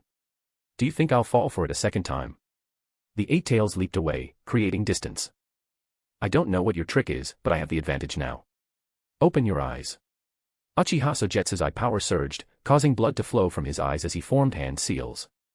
Suddenly, Susanoo, which had only 2 arms, grew 4 more, forming seals with all 6 arms simultaneously. The Eight Tails felt a deep sense of unease rising in its heart. Because my next move will be incredible. With a calm gaze and an indifferent tone, Uchiha Sogetsu sounded like a god looking down on mere insects. Forbidden technique, world-erasing sword. Chapter 177, Chapter 177, Continuous Tailed Beast Bomb. The 6-armed Susanoo formed hand seals, and with Uchiha Sogetsu, it was like having 8 arms. In an instant, the chakra that had been building up within burst forth like countless violent volcanoes, erupting with overwhelming force. The armor covering Susanoo seemed unable to withstand this explosive power and shattered into pieces. As the armor was stripped away layer by layer, what appeared before everyone was a colossal figure standing between sky and earth. It radiated a golden light, had 8 arms forming seals, and wore an angry expression that was both majestic and fearsome, the statue of the god of light. The whole process felt like shedding mortal flesh and ascending to divinity. This chakra. The soul-level pressure was so intense that even the Eight Tails couldn't help but change expression. In a daze, it felt as if the person before it resembled the men who had fought alongside the first Hokage decades ago and was known as the Uchiha of the ninja world. This feeling is bad. We need to stop this guy quickly. Even Killer Bee, who was in a mental space, sensed the unusual pressure from the outside and nervously shouted, "Hurry up, you idiot. Use your ultimate technique to blow him up." "I know that without you telling me." The Eight Tails lowered its center of gravity, ready for the upcoming battle. The world fell silent for a moment. Mountains and earth trembled, and the clouds swirled above like a vortex. The storm transformed into massive wind dragons, seemingly alive, flowing down from the sky, as if guided by an invisible force, creating turbulent winds around them. Can he really manipulate the forces of nature directly? The Eight Tails, having seen much in its time, recognized the core of the technique, which required specific stormy weather. Even so, it was deeply shaken. This kid isn't even a sage yet. What a terrifying talent. Given time, it was almost certain that a new Uchiha would emerge from Konoha, one who could dominate the entire ninja world. But the current situation left no room for such thoughts. You dare use such a slow ninjutsu in front of me? You're asking for death. Realizing how troublesome this was, the Eight Tails didn't intend to wait for the opponent's ninjutsu to finish. It wasn't human and didn't have any strange sense of competition. It opened its mouth and fired a tailed beast bomb. The crimson-tailed beast bomb was half the size of previous ones but still possessed immense destructive power. It shot through the air like a fire-red meteor, creating cracks in the void. In an instant, the tailed beast bomb collided with Susanoo. Boom. The earth shook violently, and the shockwave rolled like a tsunami, expanding in layers. But when the dust settled, the divine-looking Susanoo stood firm, seemingly completely unharmed except for the smoke swirling around it. The hearts of Konoha's people, which had been in their throats, slowly eased. Hey, that was pathetic. Your move didn't even work. Killer Bee was frantically criticizing in the mental space. Shut up, you useless brat. The Eight Tails felt somewhat helpless, as if a fly was buzzing in its head, making it increasingly annoyed. That thing is called Susanoo, the ultimate secret technique of the Mangekyo Sharingan. If it could be so easily broken, it wouldn't be worthy of being called the strongest ninjutsu of the Uchiha clan. Then stop stalling, you idiot. Eight Tails could no longer listen to Killer Bee and completely ignored him. I want to see how many tailed beast bombs your Susanoo can withstand. The Eight Tails was determined. Lowering its stance, it opened its mouth, releasing tailed beast bombs like a rapid-fire cannon. Watch me smash your shell. In an instant, the trajectory of the tailed beast bombs created a brilliant line of destruction in the night sky. Boom. Boom. Boom. Boom. The densely packed explosions shook the air, tearing it apart and creating cracks everywhere. The massive shockwaves, accompanied by deafening roars, generated countless overlapping airwaves. It surged like a catastrophic tsunami, continuously rippling and spreading out, erasing the ruins of villages in its path. Great mushroom clouds rose like abyssal dragons into the sky, the shockwaves shooting up high. Oh no, that Eight Tails is sneak attacking Lord Sogetsu. How despicable. To attack from behind. Don't, you must hold on, Lord Sogetsu. Please, please, you must endure. Lord Sogetsu. Sogetsu. Watching the Eight Tails' furious assault, the relief the Leaf Village had just felt was suddenly replaced by panic. The tailed beast bomb, capable of deciding the outcome of a war, was effortlessly thrown by the Eight Tails like seeds, while Uchiha Sogetsu endured the storm of attacks like a torrential rain. Everyone was worried, could he hold on? The tailed beast bombs lasted a full 30 seconds, erasing a third of the Leaf Village from the map. The intense flames lit up half the night, with raging fire and storms wreaking havoc. The ground was scorched red, and lava flowed slowly on the surface. Huff, huff. Even the nearly limitless chakra of the Eight Tails was exhausted after continuously using the tailed beast bombs. Panting heavily, the Eight Tails stared at the smoke and dust, thinking, "You messed up, you should be dead now." However, as the dust began to settle, the golden giant stood tall, despite being covered in massive cracks and missing chunks. It remained upright like a deity in the hearts of the Leaf Village people, not defeated by the terrifying attack. It's still alive. The Eight Tails sensed something was off. This guy Susanoo isn't even in its complete form, but isn't it a bit too tough? Is it over? Uchiha Sogetsu maintained his hand signs, expressionless, and replied lightly, "Just in time, I'm about to finish up here too." Hachibi's forehead was marked by throbbing veins, seemingly enraged. He roared, "Arrogant little Uchiha. Don't think just because you have Susanoo, you can block the tailed beast bomb. That was just a warm-up, now it's time to get serious. Prepare yourself." As he said this, the tailed beast's immense chakra burst forth like a raging flood. Watch closely. Hachibi controlled the size while teaching his Jinchuriki a lesson. This is the real, tailed beast bomb. As he spoke, a massive tailed beast bomb, with a diameter of dozens of meters, formed, resembling a meteorite and glowing deep red. Its terrifyingly high density and gravity shattered the space around it upon appearing. It was easy to imagine that if it hit, it wouldn't just be Uchiha Sogetsu disappearing, but the entire Konoha village. At this moment, the Konoha villagers in the shelters could no longer sit still. They rushed out, their eyes full of hope, cheering for the giant standing in the village. "Lord Sogetsu. Don't lose. Go for it, big brother." At this moment, the hopes of thousands seemed to converge into one force. Uchiha Sogetsu couldn't help but feel a bit emotional. If only he could completely digest the potion, it would be great, but unfortunately, he was still a little short. Chapter 178, World Erasing Sword. Wow, when did you gather such a huge amount of chakra? Killer Bee, in the mental space, was surprised. Right when I was launching those tailed beast bombs, the Eight Tails replied in his mind. Although the chance was small, just to be safe, I kept a little bit of power stored during each launch. I didn't expect it would actually come in handy. As they were about to witness another massive collision. "Sorry, my jutsu is complete," Uchiha Sogetsu said, a gray light flashing in his eyes as he lightly waved his fingers. Slash. Boom. An invisible slash erupted, instantly tearing apart the ground. A crack several hundred meters long split the earth like a deep canyon, slicing the village right in half. The sharp slash cut through the air, creating a vacuum tunnel in its wake, mercilessly dividing everything in its path. The giant-tailed beast bomb was even cleaved in half by the slash. The Eight Tails' left arm was severed at the root, and it screamed in pain as it staggered back. A flash of rage and ferocity crossed its eyes, and it showed no signs of retreat. Instead, it charged forward. "Kid, I've seen through your trick. This move is powerful, but its drawback is clear: it takes too long to release. I won't give you another chance to use it." The ground trembled as the furious Eight Tails charged at high speed. Uchiha Sogetsu smirked slightly, playfully saying, "Who told you this move can only be used once? I was just testing it. You'll see the real brilliance of this technique very soon." A mere slash. The Eight Tails prepared to collide head-on, roaring and creating massive waves. For a tailed beast, it's nothing. "Indeed, a single slash means nothing to you," Uchiha Sogetsu said, forming hand seals. His light voice echoed through the air. "But what about thousands or millions of slashes?" Within a radius of 150 meters around Uchiha Sogetsu, there were no living beings. Aside from the Eight Tails and himself, this spared him the trouble of worrying about ordinary people getting caught up in the fight. Despite getting closer, the deep-seated unease within the Eight Tails grew stronger. It sensed a strong death aura from its opponent, a chilling feeling that shook its soul and made its heart nearly stop beating, as if its life could end at any moment. Just as it was about to reach Uchiha Sogetsu, everything felt like it was paused. Time stretched infinitely at that moment. In this seemingly frozen space, the world lost its color, leaving only a hollow, monotonous black and white. The storm cascading from the skies, under Uchiha Sogetsu's control, was constantly compressed and forged like a master blacksmith hammering a blade, resulting in a weapon so thin and nearly transparent that it was difficult to see with the naked eye. Sharpness was the only word that could describe it. With just one slash, it could tear apart the earth and sky. Even the tailed beasts and Susanoo seemed fragile as paper in its presence. Finally, all the preparations were complete. Uchiha Sogetsu's deep red eyes resonated with power, and his voice echoed throughout Konoha. "This is my ninjutsu, World Erasing Sword." Countless slashes were unleashed in an instant. Thousands and millions of slashes were so densely packed that it felt like watching a single frame of a movie repeating over and over, creating a stuttering effect.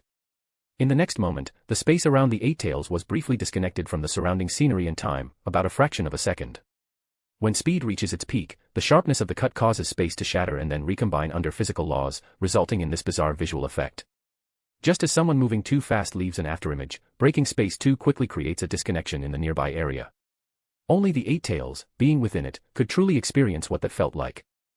Before its nerves could even register the pain, and while its brain was still processing the previous second, it was dismantled by countless slashes at a cellular level. Is this even ninjutsu? This was the last thought that flickered through the eight tails' mind. Bang. After a brief moment of stillness, the massive body of the eight tails exploded into a cloud of blood. There was no warning, and it was impossible to see what happened. To the people of Konoha, the whole process seemed cut off. One moment, the eight tails was roaring and ready to strike Uchiha Sogetsu, and the next, it had transformed into a mist of blood. But the impact of the slash didn't end there. In an instant, everything within a 150-meter radius appeared to be erased from existence. It was as if some power had forcibly removed the ruins, shattered rocks, and even invisible substances from the area. A 150-meter vacuum zone.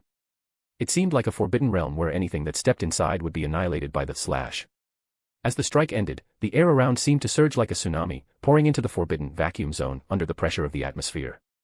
In the void, waves of energy rose and fell, layering upon each other, creating a powerful and intense atmosphere. It was like a divine melody playing, bringing down a devastating disaster upon the world. The air pressure skyrocketed, quickly igniting an endless sea of flames. With the fierce storm amplifying its power, the fire spread across most of the village, creating ripples that even affected those far away. It was unclear how much time had passed before the terrifying storm gradually began to settle. However, when the people of Konoha looked again, they were filled with horror and fear. That area had been completely erased. There was nothing left, literally nothing. Soon, the feelings of shock and horror transformed into joy, excitement, and thunderous cheers. Countless voices echoed one name. Uchiha Sogetsu. Uchiha Sogetsu. Uchiha Sogetsu. The cheers rose higher and higher, a wave of sound getting stronger. In everyone's hearts, Uchiha Sogetsu was the embodiment of glory, the hero who saved Konoha. Of course, not everyone felt this way, especially Danzo. Looking at the hero hailed by the people, he gritted his teeth in hatred, his eyes filled with deep resentment and anger. I will not let you off, Uchiha Sogetsu. His gaze was dark, as if he was plotting something. He sneered, I will make you understand that individual strength doesn't mean anything. Hee, in the end, the one who wins will definitely be me. Chapter 179, Becoming Temporary Hokage. Side Quest, The Third Great Ninja War, Finale. End the Third Great Ninja War with a suitable conclusion. Reward, Spectator Pathway, Sequence 4, Manipulator Potion *1. Such a pity. Uchiha Sogetsu looked at the notification with a hint of regret. If only I had come a bit earlier. Just now, he had intentionally delayed his appearance until the last moment, hoping to meet the ritual requirements. Unfortunately, while everything else was perfect, the timing, the location, and the people, he was missing the most important potion. The system was always like this, slow to realize things. But it didn't matter, he still had a backup plan. Besides, there was still a bit of the Dreamwalker's potion left to digest. Rushing to advance to Sequence 4 might not be a good idea. The massive Susanoo slowly became transparent and then completely vanished. Floating down from the air, Uchiha Sogetsu frowned slightly as he noticed that everything around him seemed shrouded in mist, becoming blurry. His vision had worsened significantly. At this rate, if he continues to exhaust his ocular power like before, he might completely lose his sight next time. If nothing unexpected happens, I should be able to hold on until the end of the war. Uchiha Sogetsu lightly brushed his fingertip across the corner of his eye, the remaining bit of ocular power was enough for him. As he pondered, his gaze shifted slightly, and the previously vanished Susanoo reappeared. Golden skeletal layers materialized, and then a straight-bladed sword was drawn from the sheath on his left arm. He lightly swung it towards the front right position. Invisible chakra sliced through the air, sharp enough to seem like it could tear apart the void. The flat ground ahead was suddenly ripped apart, creating a canyon. In the depths of the fissure that split like a canyon, a pink octopus tentacle writhed, trying to burrow deeper into the ground. I suggest you behave yourself. Uchiha Sogetsu's eyes revealed a Mangekyo Sharingan pattern, and his voice was cold. If you keep moving around, I can't guarantee what you'll become in the next second. With the blade of Susanoo pointed at it, the octopus tentacle indeed froze. Then, a person emerged from the tentacle. It was Killer Bee, the Jinchuriki of the Eight Tails. Cutting off a tail to survive is a clever idea. Standing on the ground, Uchiha Sogetsu looked down at Killer Bee and said blandly, but unfortunately, tricks like this can't escape my eyes. Mangekyo Sharingan. Killer Bee looked up and met those scarlet eyes, his heart inexplicably tightening. Sorry, B, the Eight-Tails said with a bitter expression, looks like this guy has found us. We can't escape today. Don't say that, idiot. Jerk. Killer Bee responded calmly, we're teammates, and if you hadn't reacted quickly earlier, we would have been cut to pieces by now. It turned out that at the moment that World Erasing Sword was released, the Eight-Tails instinctively sensed the danger. So, it had preemptively cut off a tentacle and hidden Killer Bee inside, trying to burrow underground amidst the chaos. But unexpectedly, this tactic was still discovered. Since I can't run away, then let's fight. Killer Bee resolved not to hide anymore. He drew the sword from his back and took a deep breath. My partner, lend me a bit more power. Ah, take it, B. The Eight-Tails seemed to have made a decision as well, giving all its remaining strength to its Jinchuriki. This is my last chakra. From now on, it's up to you, B. Crimson chakra bubbled up from Killer Bee's body like boiling bubbles. In an instant, Killer Bee was enveloped in a red aura. He spread his feet apart and took a deep breath. Ah, leave it to me. Oh, not only do you not plan to escape, but you're coming at me. Uchiha Sogetsu watched Killer Bee, sensing the fighting spirit in his eyes, a smirk forming at the corner of his mouth. Courage is commendable, but foolishness is inescapable. Boom. Killer Bee's feet suddenly pushed off the ground, causing a massive fissure to form. As the air waves surged, it felt like a sonic boom was triggered. A red streak of light shot toward Uchiha Sogetsu like a cornered beast. Lightning slash. The combination of lightning release and tailed beast chakra enhanced Killer Bee's already incredible speed. With the force of his forward momentum and his powerful physique, this attack had tremendous power, enough to cleave a person in half. He was getting closer, just a little more. As the distance between them shrank, Killer Bee felt a surge of excitement. Suddenly, a thought crossed his mind. Perhaps this guy was all bark and no bite, having just exhausted himself, which is why he showed no reaction. Heh, sometimes I really admire your courage. Uchiha Sogetsu, looking at the rapidly approaching Killer Bee, who was charging directly at him, felt a bit speechless and sighed. Did no one ever tell you that when facing a Uchiha ninja one-on-one, you should never charge straight at them? Just as he finished speaking, Killer Bee's gaze suddenly met Sogetsu's crimson eyes. Buzz. His mind felt like it was hit hard, and his body immediately lost control. Then, he lost his balance in midair, crashing to the ground like a falling aircraft and sliding for several meters. He ended up perfectly positioned, not too far or too close, right in front of Uchiha Sogetsu. There you go, or else, it's just like now. Uchiha Sogetsu looked down at Killer Bee with a light smile and said, next time, make sure to be careful of Uchiha's Jinjutsu, Jinchuriki. Damn it. Killer Bee, unable to control his body, fell to the ground, feeling frustrated. He had been so confident, thinking this guy was all talk, but in the end, he was the foolish one for forgetting something so important. Eight-Tails Jinchuriki, captured. Uchiha Sogetsu's eyes flashed, and he forcibly put Killer Bee into a deep sleep. Having captured the Jinchuriki, he was about to proceed when suddenly his thoughts were interrupted. Hero. Hero. Hero. The loud cheers came from all directions, like a tsunami crashing in. The intense cheers soared into the sky, momentarily shocking Uchiha Sogetsu. Following the sound, he looked toward the ruins around him, where countless people were rushing toward him. The first to arrive was Elephant.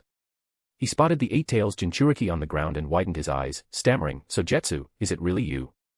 Is this, the Eight-Tails Jinchuriki?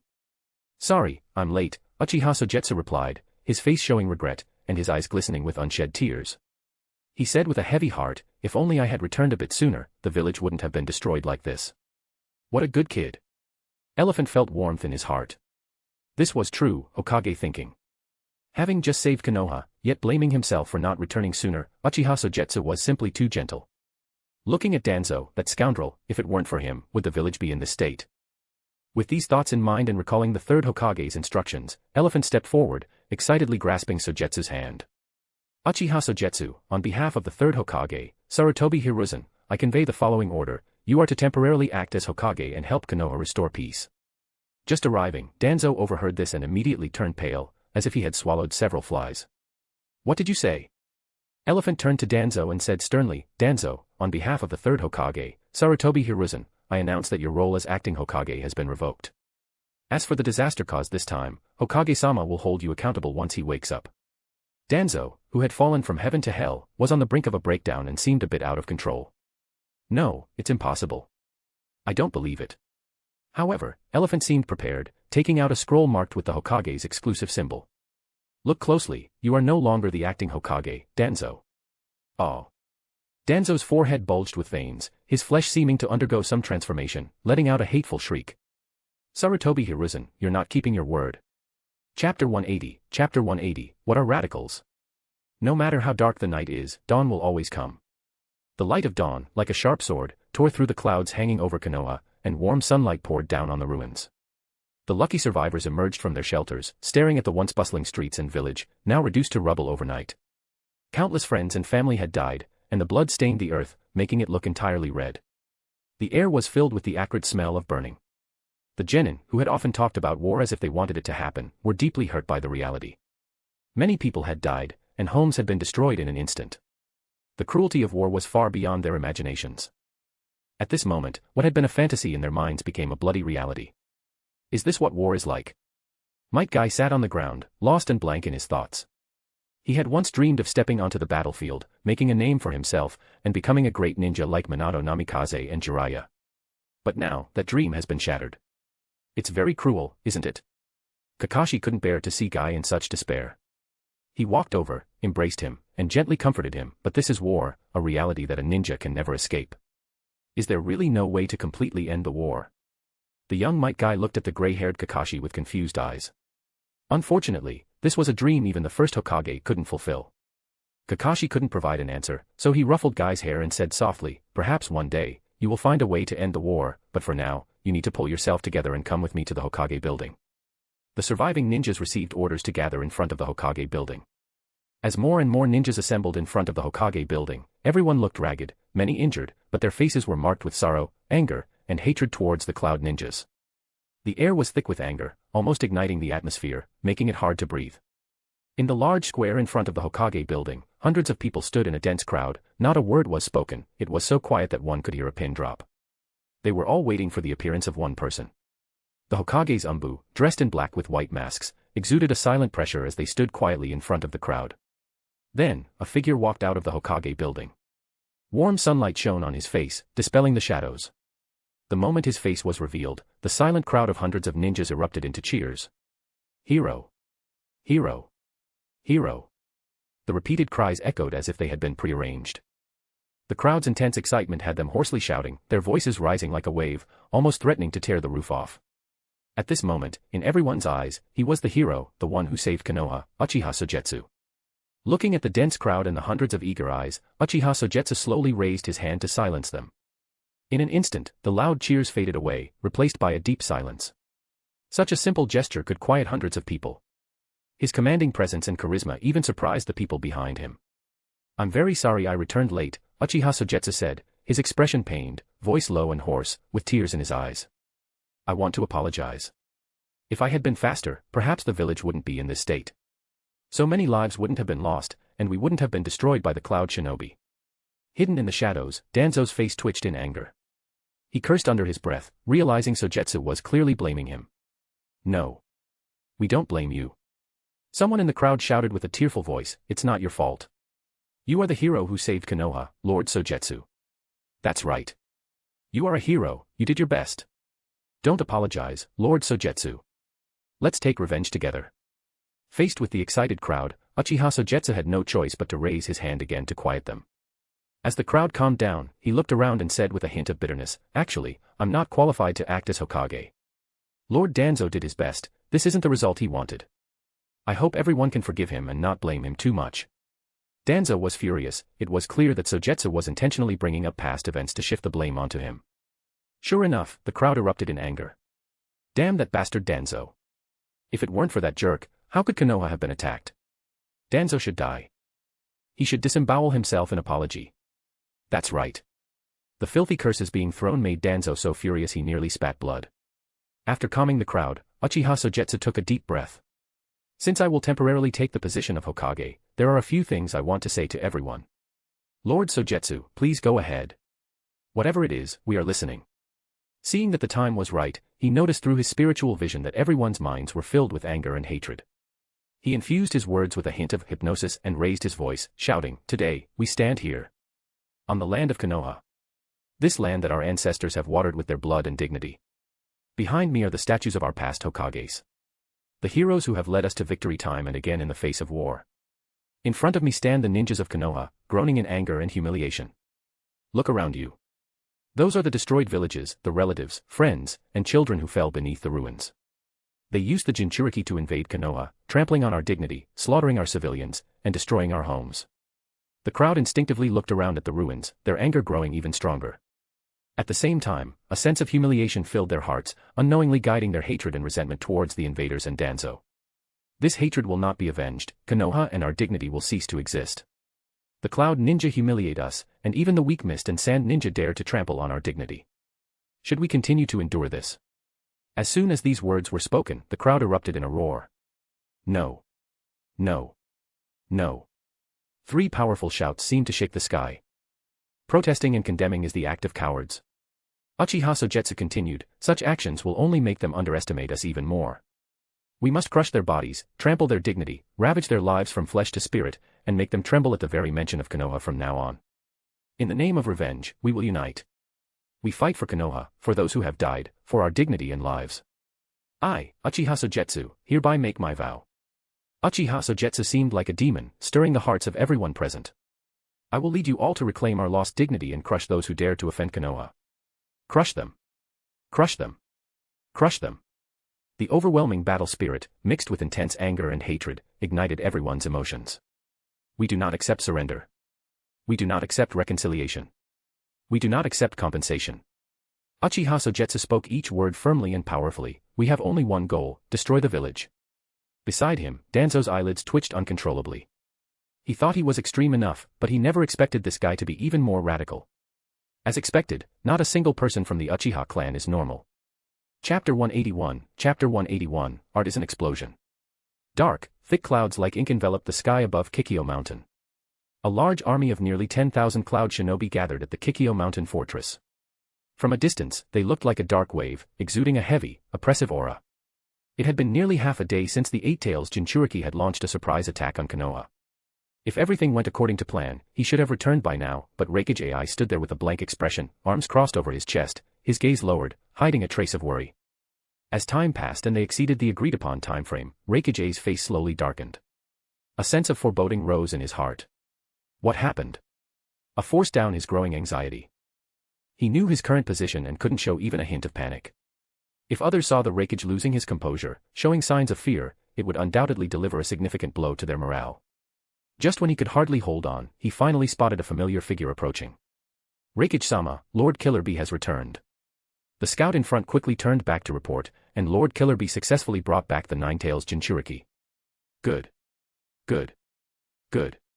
At this news, Reikage finally felt a heavy weight lift from his heart. He exhaled deeply, tightly clenching his fists, his expression one of excitement. Hearing this good news, everyone else began to cheer as well. Long live Reikage-sama. Long live Lord Killerbee. Wow, this is amazing. Lord Killerbee is incredible. He actually brought back the Nine-Tails Jinchuriki. Ha ha ha, now Konoha is done for. Amid the cheers of those around, even the usually composed Reikage A couldn't help but let a smile creep onto his face. The plan to surprise Konoha not only succeeded but exceeded expectations. They had truly captured the Nine-Tails Jinchuriki. Konoha was left without any ability to resist, like fish on a cutting board, at the mercy of the Cloud Shinobi. Big brother, I'm back. Killerbee walked over with Kushina on his shoulder, swaying slightly with each step. Well done, B. As Killerbee approached, Reikage A embraced him without hesitation, patting his back vigorously, barely containing his excitement. You did well, B. Without the Nine-Tails Jinchuriki, Konoha is finished. This is what I should do, big brother. Killerbee lowered his head, his voice weak, as if he had exhausted all his energy and felt somewhat faint. Take a break, B. We'll handle the battles from here, Reikage said, though he found it strange, he didn't dwell on it, thinking Killerbee was just tired. Yeah, okay. Killerbee nodded, his expression blank, appearing utterly exhausted. Then, he staggered slightly while carrying Kushina, moving awkwardly toward the depths of the Cloud Shinobi army. B. Reikage frowned, watching Killerbee's strange demeanor. He hesitated for a moment and then asked, Are you okay? You seem a bit off. I. Killerbee spoke in a stuttering manner, his body twitching and spasming uncontrollably. B. Are you all right? Reikage looked at the increasingly odd behavior of Killerbee, feeling that something wasn't quite right. I'm fine, I'm. Killer Bee knelt on the ground, clutching his head in a wild panic, as if he was in a painful struggle. It's not dangerous, big brother. B. Raikage AI was about to rush forward, but someone beside him stopped him, earning an angry glare. Get out of my way. Raikage, please don't approach Killer Bee. A cloud shinobi from the Umbu warned, drawing a kunai. With all due respect, be careful of the Jinchuriki losing control. At those words, Raikage AI froze. A Jinchuriki losing control was no small matter, especially at this critical moment. It could lead to disastrous consequences for the cloud shinobi. Ugh, get out. Get out. Killer Bee rolled on the ground, holding his head and letting out low cries of pain. His eyes were wide, and his facial muscles twisted in agony, dark veins bulging out, making him look terrifying. Get out of my head. Seeing this, those around him stepped back in fear. The respectful gazes of the cloud shinobi turned to looks of terror and horror in an instant. Ugh, ah.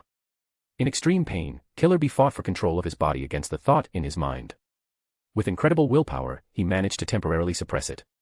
But he knew it was only temporary. With the help of the eight tails, he could barely stay awake for a little while longer. That feeling was truly horrifying. It was as if he was a third party, helplessly watching his own body act against his will. Uchiha Sogetsu. This guy's genjutsu was truly the nemesis of tailed beasts. He had to tell his brother everything. Otherwise, the cloud shinobi were done for. Big brother, hurry up and run. Taking advantage of his brief moment of clarity, Killer Bee shouted at Raikage with all his might, it's a trap. The mission has failed. The eight tails and I, get out of my head. Just as he started to say more, that feeling of being detached from his body and having his consciousness replaced surged again. Without hesitation, Killer Bee stabbed himself with a sword. Thud. The sharp blade pierced through him, blood gushing out. Using the pain, Killer Bee regained control once more. He couldn't afford to hesitate any longer and spoke rapidly, the eight tails and I have been controlled by Uchiha Sogetsu. The nine tails Jinchuriki is a trap. That guy has, In an instant, the pain on Killer Bee's face vanished, replaced by an icy coldness that kept others at bay. B. Raikage AI looked at him in shock, seemingly unable to process the information. The mission has failed. The eight tails Jinchuriki has been controlled. The nine tails Jinchuriki is a trap. Just then, the Raikage A scanned his surroundings and suddenly felt a chill when he realized someone was missing. Who has seen the nine tails Jinchuriki? The people around him looked at each other in confusion and shook their heads. No, we haven't seen her, Lord Raikage. The nine tails Jinchuriki, brought back by Killer Bee, had mysteriously vanished right under their noses. Quick! Find her! A, overwhelmed by a bad feeling, shouted loudly. Long time no see, A. At that moment, Killer Bee looked at him coldly, paused for a moment, and corrected himself. No, I should call you Raikage now. Hearing that familiar tone, Raikage's expression twisted, and fury blazed in his eyes. It's you, Uchiha Sogetsu. Don't show that kind of expression. Killer Bee knew how to provoke him and said playfully, if it weren't for me, you wouldn't even be the Raikage right now. You should thank me for that. Uchiha Sogetsu, you bastard. Fueled by rage, A's forehead bulged with veins, and he couldn't contain his murderous intent. If you have the guts, come out. I'll kill you. Sure, but the condition is. Killer Bee deliberately paused for half a second, eyeing him with interest and tauntingly said, you have to survive first before you can talk about killing me. I know you're stalling for time.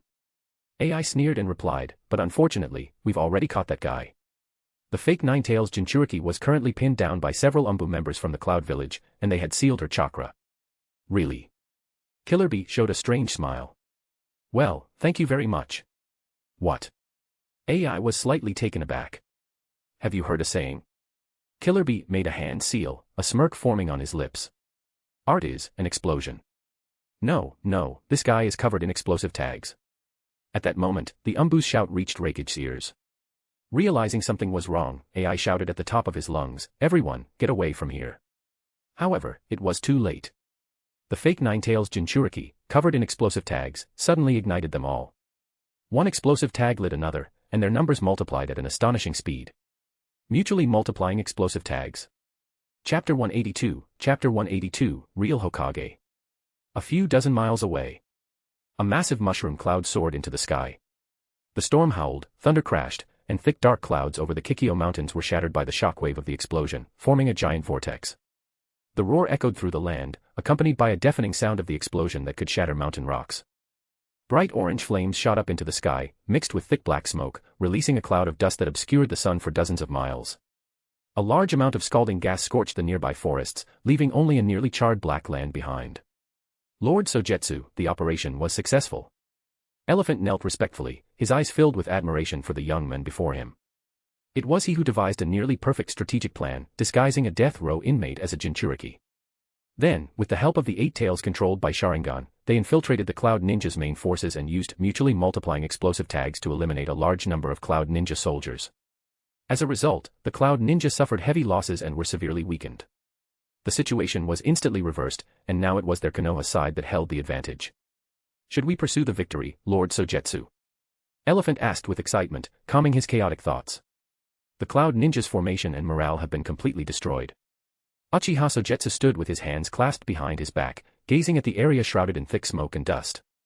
He replied calmly, "Don't be so hasty, Elephant. The most crucial person hasn't been dealt with yet.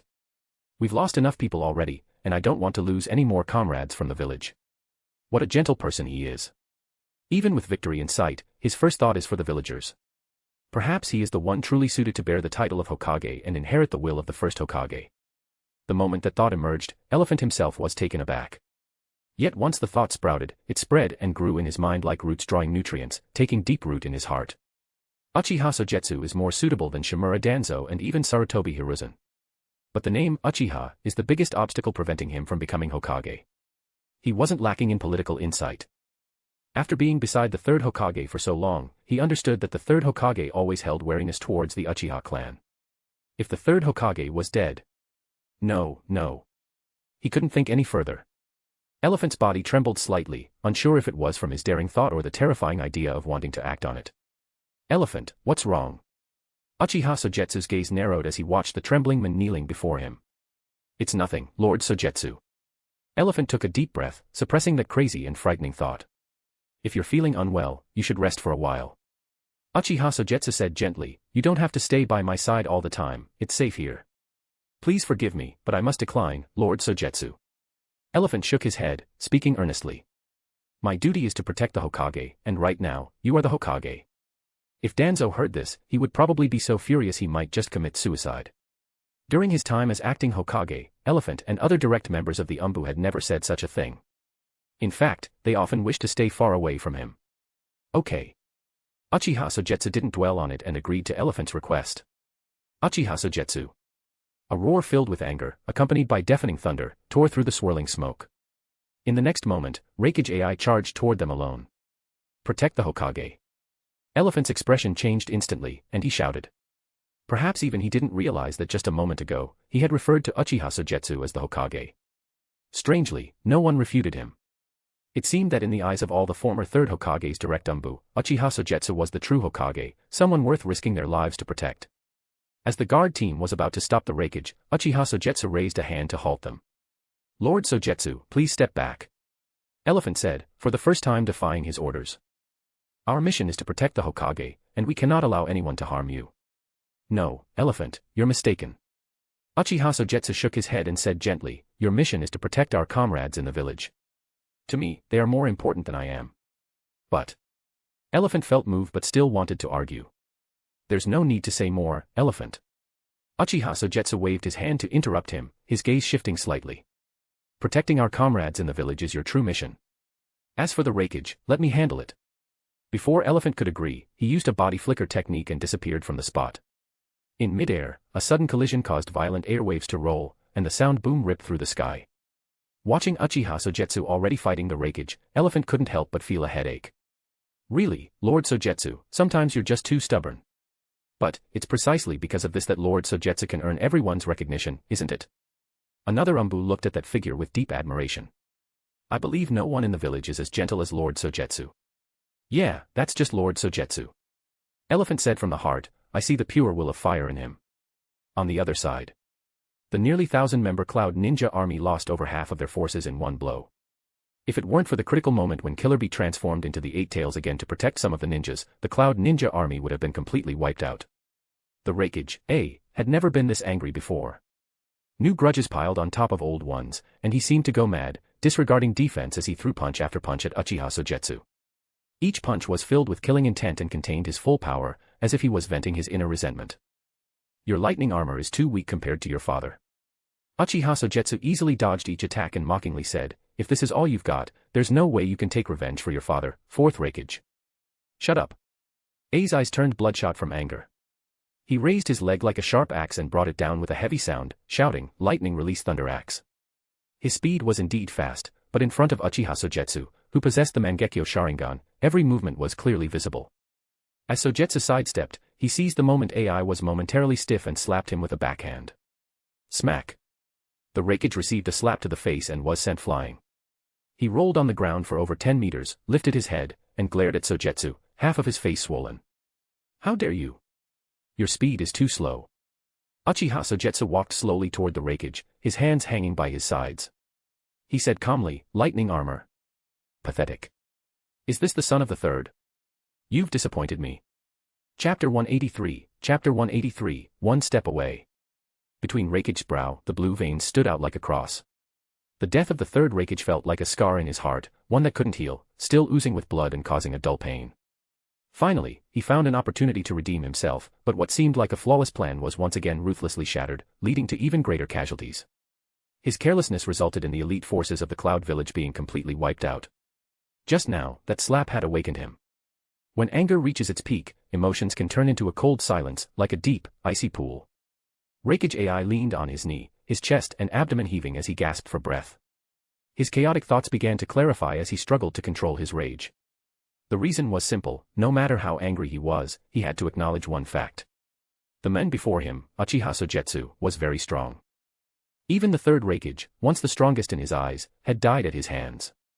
I have to admit, you really are strong, Uchiha Sogetsu. AI wiped the blood from his lip, his eyes hard and determined, standing tall like a drawn sword radiating intense battle spirit. If it were just one person, I could never be your match. But you forget, the Raikage has never fought alone. As he spoke, another figure crashed down, sending shockwaves through the air. Wrapped in the cloak of a tailed beast, Killer Bee's eyes burned with rage, gritting his teeth as if he wanted to tear Sogetsu apart. The Raikage of the Cloud Village has always been a duo. AI stepped forward, standing shoulder to shoulder with Killer Bee, smirking. Don't call us despicable. A wise choice. Uchiha Sogetsu looked at the two with a light laugh. At least, in this regard, you are smarter than your father. Cut the nonsense. Uchiha Sogetsu, I will make you pay. Suddenly, the air surged like a tide, accompanied by the roar of thunder. Brilliant white light rushed forward as AI became enveloped in lightning. With every step he took, the ground shattered beneath him, leaving behind a network of cracks. His lightning release chakra mode was pushed to its limits.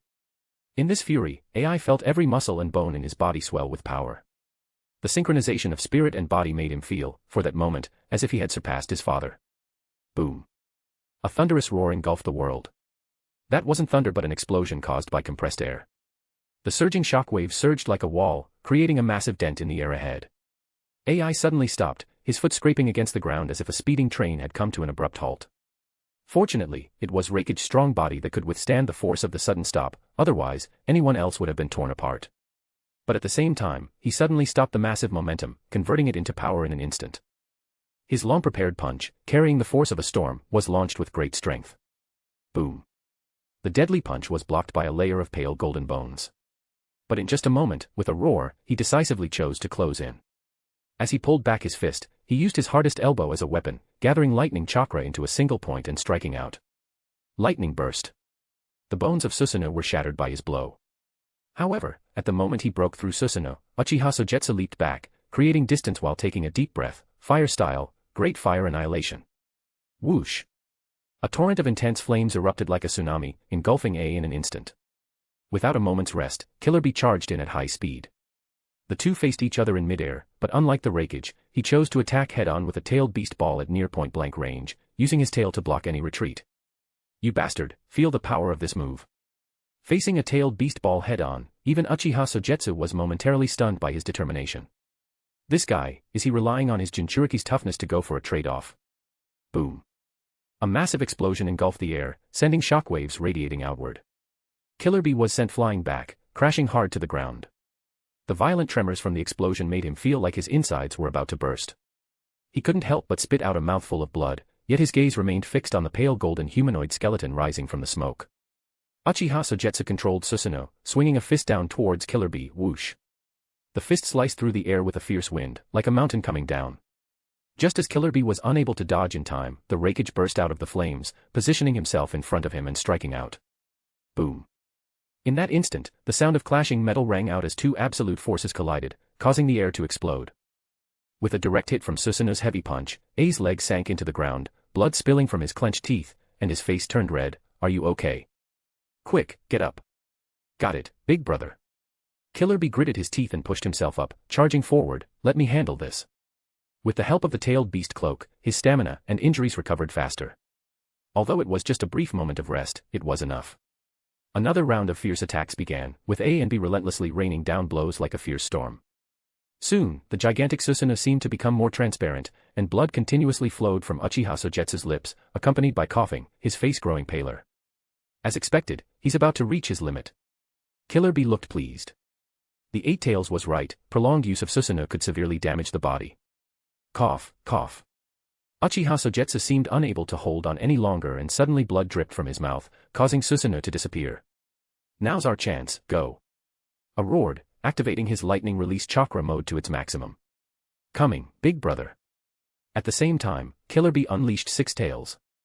The two brothers worked together, attacking from both front and back, cutting off all of Sogetsu's escape routes with overwhelming killing intent and momentum. Lightning release, absolute thunder slash. A swung his arm like a sword towards the oncoming duo. Susanoo. Uchiha Sogetsu covered his bleeding eyes, pushing through the pain to activate Susanoo once more. But it was too late. He could only summon the skeletal form before the brothers' deadly moves struck him from both sides, the tremendous force colliding and shattering his bones. Go to hell, Uchiha Sogetsu. AI shouted, delivering a horizontal slash, lightning execution. Crack. Uchiha Sogetsu's neck was severed by the blow. Success. However, before they could celebrate, A and B saw the figure in front of them turn into a wooden stump. Uchiha Sogetsu clutched his eyes, his body trembling slightly as if enduring immense pain. To Killer B and A, the latter sneered, Uchiha Sogetsu, your body is on the verge of collapse, isn't it? How many more times can you use Susanoo? Your death is imminent, Uchiha Sogetsu. A took a stance, the lightning release chakra surging, ready to end his enemy's life. But he was suddenly pulled back by Killer B. Big brother, look over there. Killer B's expression changed drastically as he pointed in a direction. It's Konoha's Umbu. Following the direction of his finger, AI saw that indeed, a dozen or so Umbu were rushing toward them. Big brother, reinforcements are here. We have to go now. Killer B's eyes were bloodshot as he stared intensely at Uchiha Sogetsu, his voice barely escaping through clenched teeth, filled with rage. If we stay any longer, something bad will happen. After the intense battles, their chakra was nearly depleted. Both AB Combo and Uchiha Sogetsu had reached their limits. If they stayed, they would be trapped by Konoha's Umbu and wouldn't be able to escape. Uchiha Sogetsu, I'll let you live this time. Reason finally took over. I gritted his teeth and said with hatred, next time we meet, I will kill you. Chapter 184, Crazy Idea. When the Umbu of Konoha arrived, all they could do was watch as Raikage and the Jinchuriki ran away. Looking over at Uchiha Sogetsu, he had collapsed, and Elephant felt as if he had fallen into an ice pit upon seeing this scene. Konoha's hope, the hero who had saved everyone, was now lying on the ground. How did it come to this? At this moment, Elephant felt immense regret and hatred for himself. Why hadn't he been more forceful earlier? If only he had been a bit more insistent and had followed through, maybe this wouldn't have happened. But unfortunately, there's no such thing as a pill for regret. Elephant picked up the unconscious Uchiha Sogetsu and ran toward the Konoha headquarters without stopping, repeatedly muttering, hang in there. You must hold on. Konoha can't be without you, Lord Sogetsu. You absolutely cannot have an accident. Soon, carrying Uchiha Sogetsu on his back, Elephant burst into the Konoha camp, shouting for medical ninjas. Several medical ninjas surrounded the unconscious Uchiha Sogetsu, conducting detailed checks. Various instruments were attached to his body, and medical jutsu maintained his vital signs. What on earth happened? Elephant was pacing anxiously, sweat covering his forehead. He couldn't bear to imagine how devastating it would be if Konoha lost another hero. Lord Elephant. After the examination, a medical ninja hesitated, his expression complicated. Speak. Elephant's gaze was fierce. After the examination, Lord Sogetsu's body has a very serious illness. The medical ninja gritted his teeth and said in a low voice, it seems to be a blood-related disease, likely caused by Lord Sogetsu's Sharingan, and he is on the verge of blindness. What did you say? It was like a thunderclap, leaving Elephant's mind blank. No, no way. This must be a lie. He couldn't believe that such a powerful person could suddenly fall ill and be on the brink of blindness. It must be your mistake. Elephant could no longer hold back. He rushed up and grabbed the medical ninja, his face twisted in rage as he shouted, "Check again. Check it thoroughly. Otherwise, I'll take your life. Let him go, Elephant." At that moment, the unconscious Uchiha Sogetsu woke up and weakly spoke. "Lord Sogetsu, you're awake." Elephant dropped the medical ninja and rushed to the bedside, looking at Uchiha Sogetsu's pale face, his heart heavy with bitterness. "I'm sorry, Lord Sogetsu. If we could have just held on a little longer back then, maybe you wouldn't be this exhausted." He blamed all the faults on himself. "No, you did very well, Elephant." Uchiha Sogetsu's face was pale as he weakly raised his hand to pat Elephant's shoulder, offering comfort. "Don't blame anyone else. I understand the side effects of these eyes, but I have no regrets. At least this power can protect everyone, and that's worth it." Elephant's eyes were slightly red and sore as he held back his sorrow, tightly gripping Sogetsu's hands. "No, you did well, Lord Sogetsu. Don't speak of my matters to anyone else." Uchiha Sogetsu said softly, "Konoha is in great danger right now. We must not let them find out, understand?" "Yes, Lord Sogetsu." Elephant fought back tears and nodded in response. The Cloud Shinobi have been temporarily repelled. Uchiha Sogetsu took a deep breath and continued, "There are still the Sand Shinobi, Mist Shinobi, and Rock Shinobi to worry about. Lord Sogetsu, please rest for a while." Elephant couldn't bear to see him dragging his weakened body back to the brutal front lines of war. "No, it's not time to rest yet." It was clear that Uchiha Sogetsu wouldn't agree, stubbornly insisting, "Elephant, I know my own body. My eyes are going blind quickly. I want to make one last contribution to Konoha while I can still see. I don't want to lie in bed, and I absolutely can't lie in bed." As he spoke, he pushed himself up from the sickbed again. "I still have things I must do." Uchiha Sogetsu's actions made Elephant unable to hold back any longer, tears streaming down his face. "But if you use those eyes again, your body won't be able to handle it." At that moment, Elephant wished desperately that this young man could take a break, even for just a day. He didn't want him to be so exhausted or to drag his sick body into the cruel front lines of war. Just a little more, one last effort. Uchiha Sogetsu managed a faint smile, trying to reassure Elephant. "Trust me, the war will be over soon." Orochimaru returned to Konoha from the front lines and headed straight for the Hokage building. He pushed open the familiar wooden door and, after several months, walked back into the office, only to find everything had changed. "I didn't expect that after all the fighting, this position would end up being yours," Orochimaru said, hands tucked in his sleeves, wearing a white kimono. His narrow eyes squinted as he examined the young man before him. "Speak up. You called me back for something." Sitting in the Hokage's seat, Uchiha Sogetsu cleared his throat twice, a weak flush on his face. "Orochimaru, if you're willing, I can let you sit in this position." "No." Orochimaru's expression was unchanged, he seemed unfazed. "Right now, I have no interest in the Hokage position." In the past, hearing this might have excited him or left him at a loss, even a bit pleased. But after experiencing so much, Orochimaru suddenly felt that spending his limited life on the boring pursuit of power was a waste. "Cut the nonsense. Let's get to the point. Why did you call me back?" Orochimaru fiddled with his nails, lacking enthusiasm. "The situation at the front lines with the Rock Shinobi is complicated.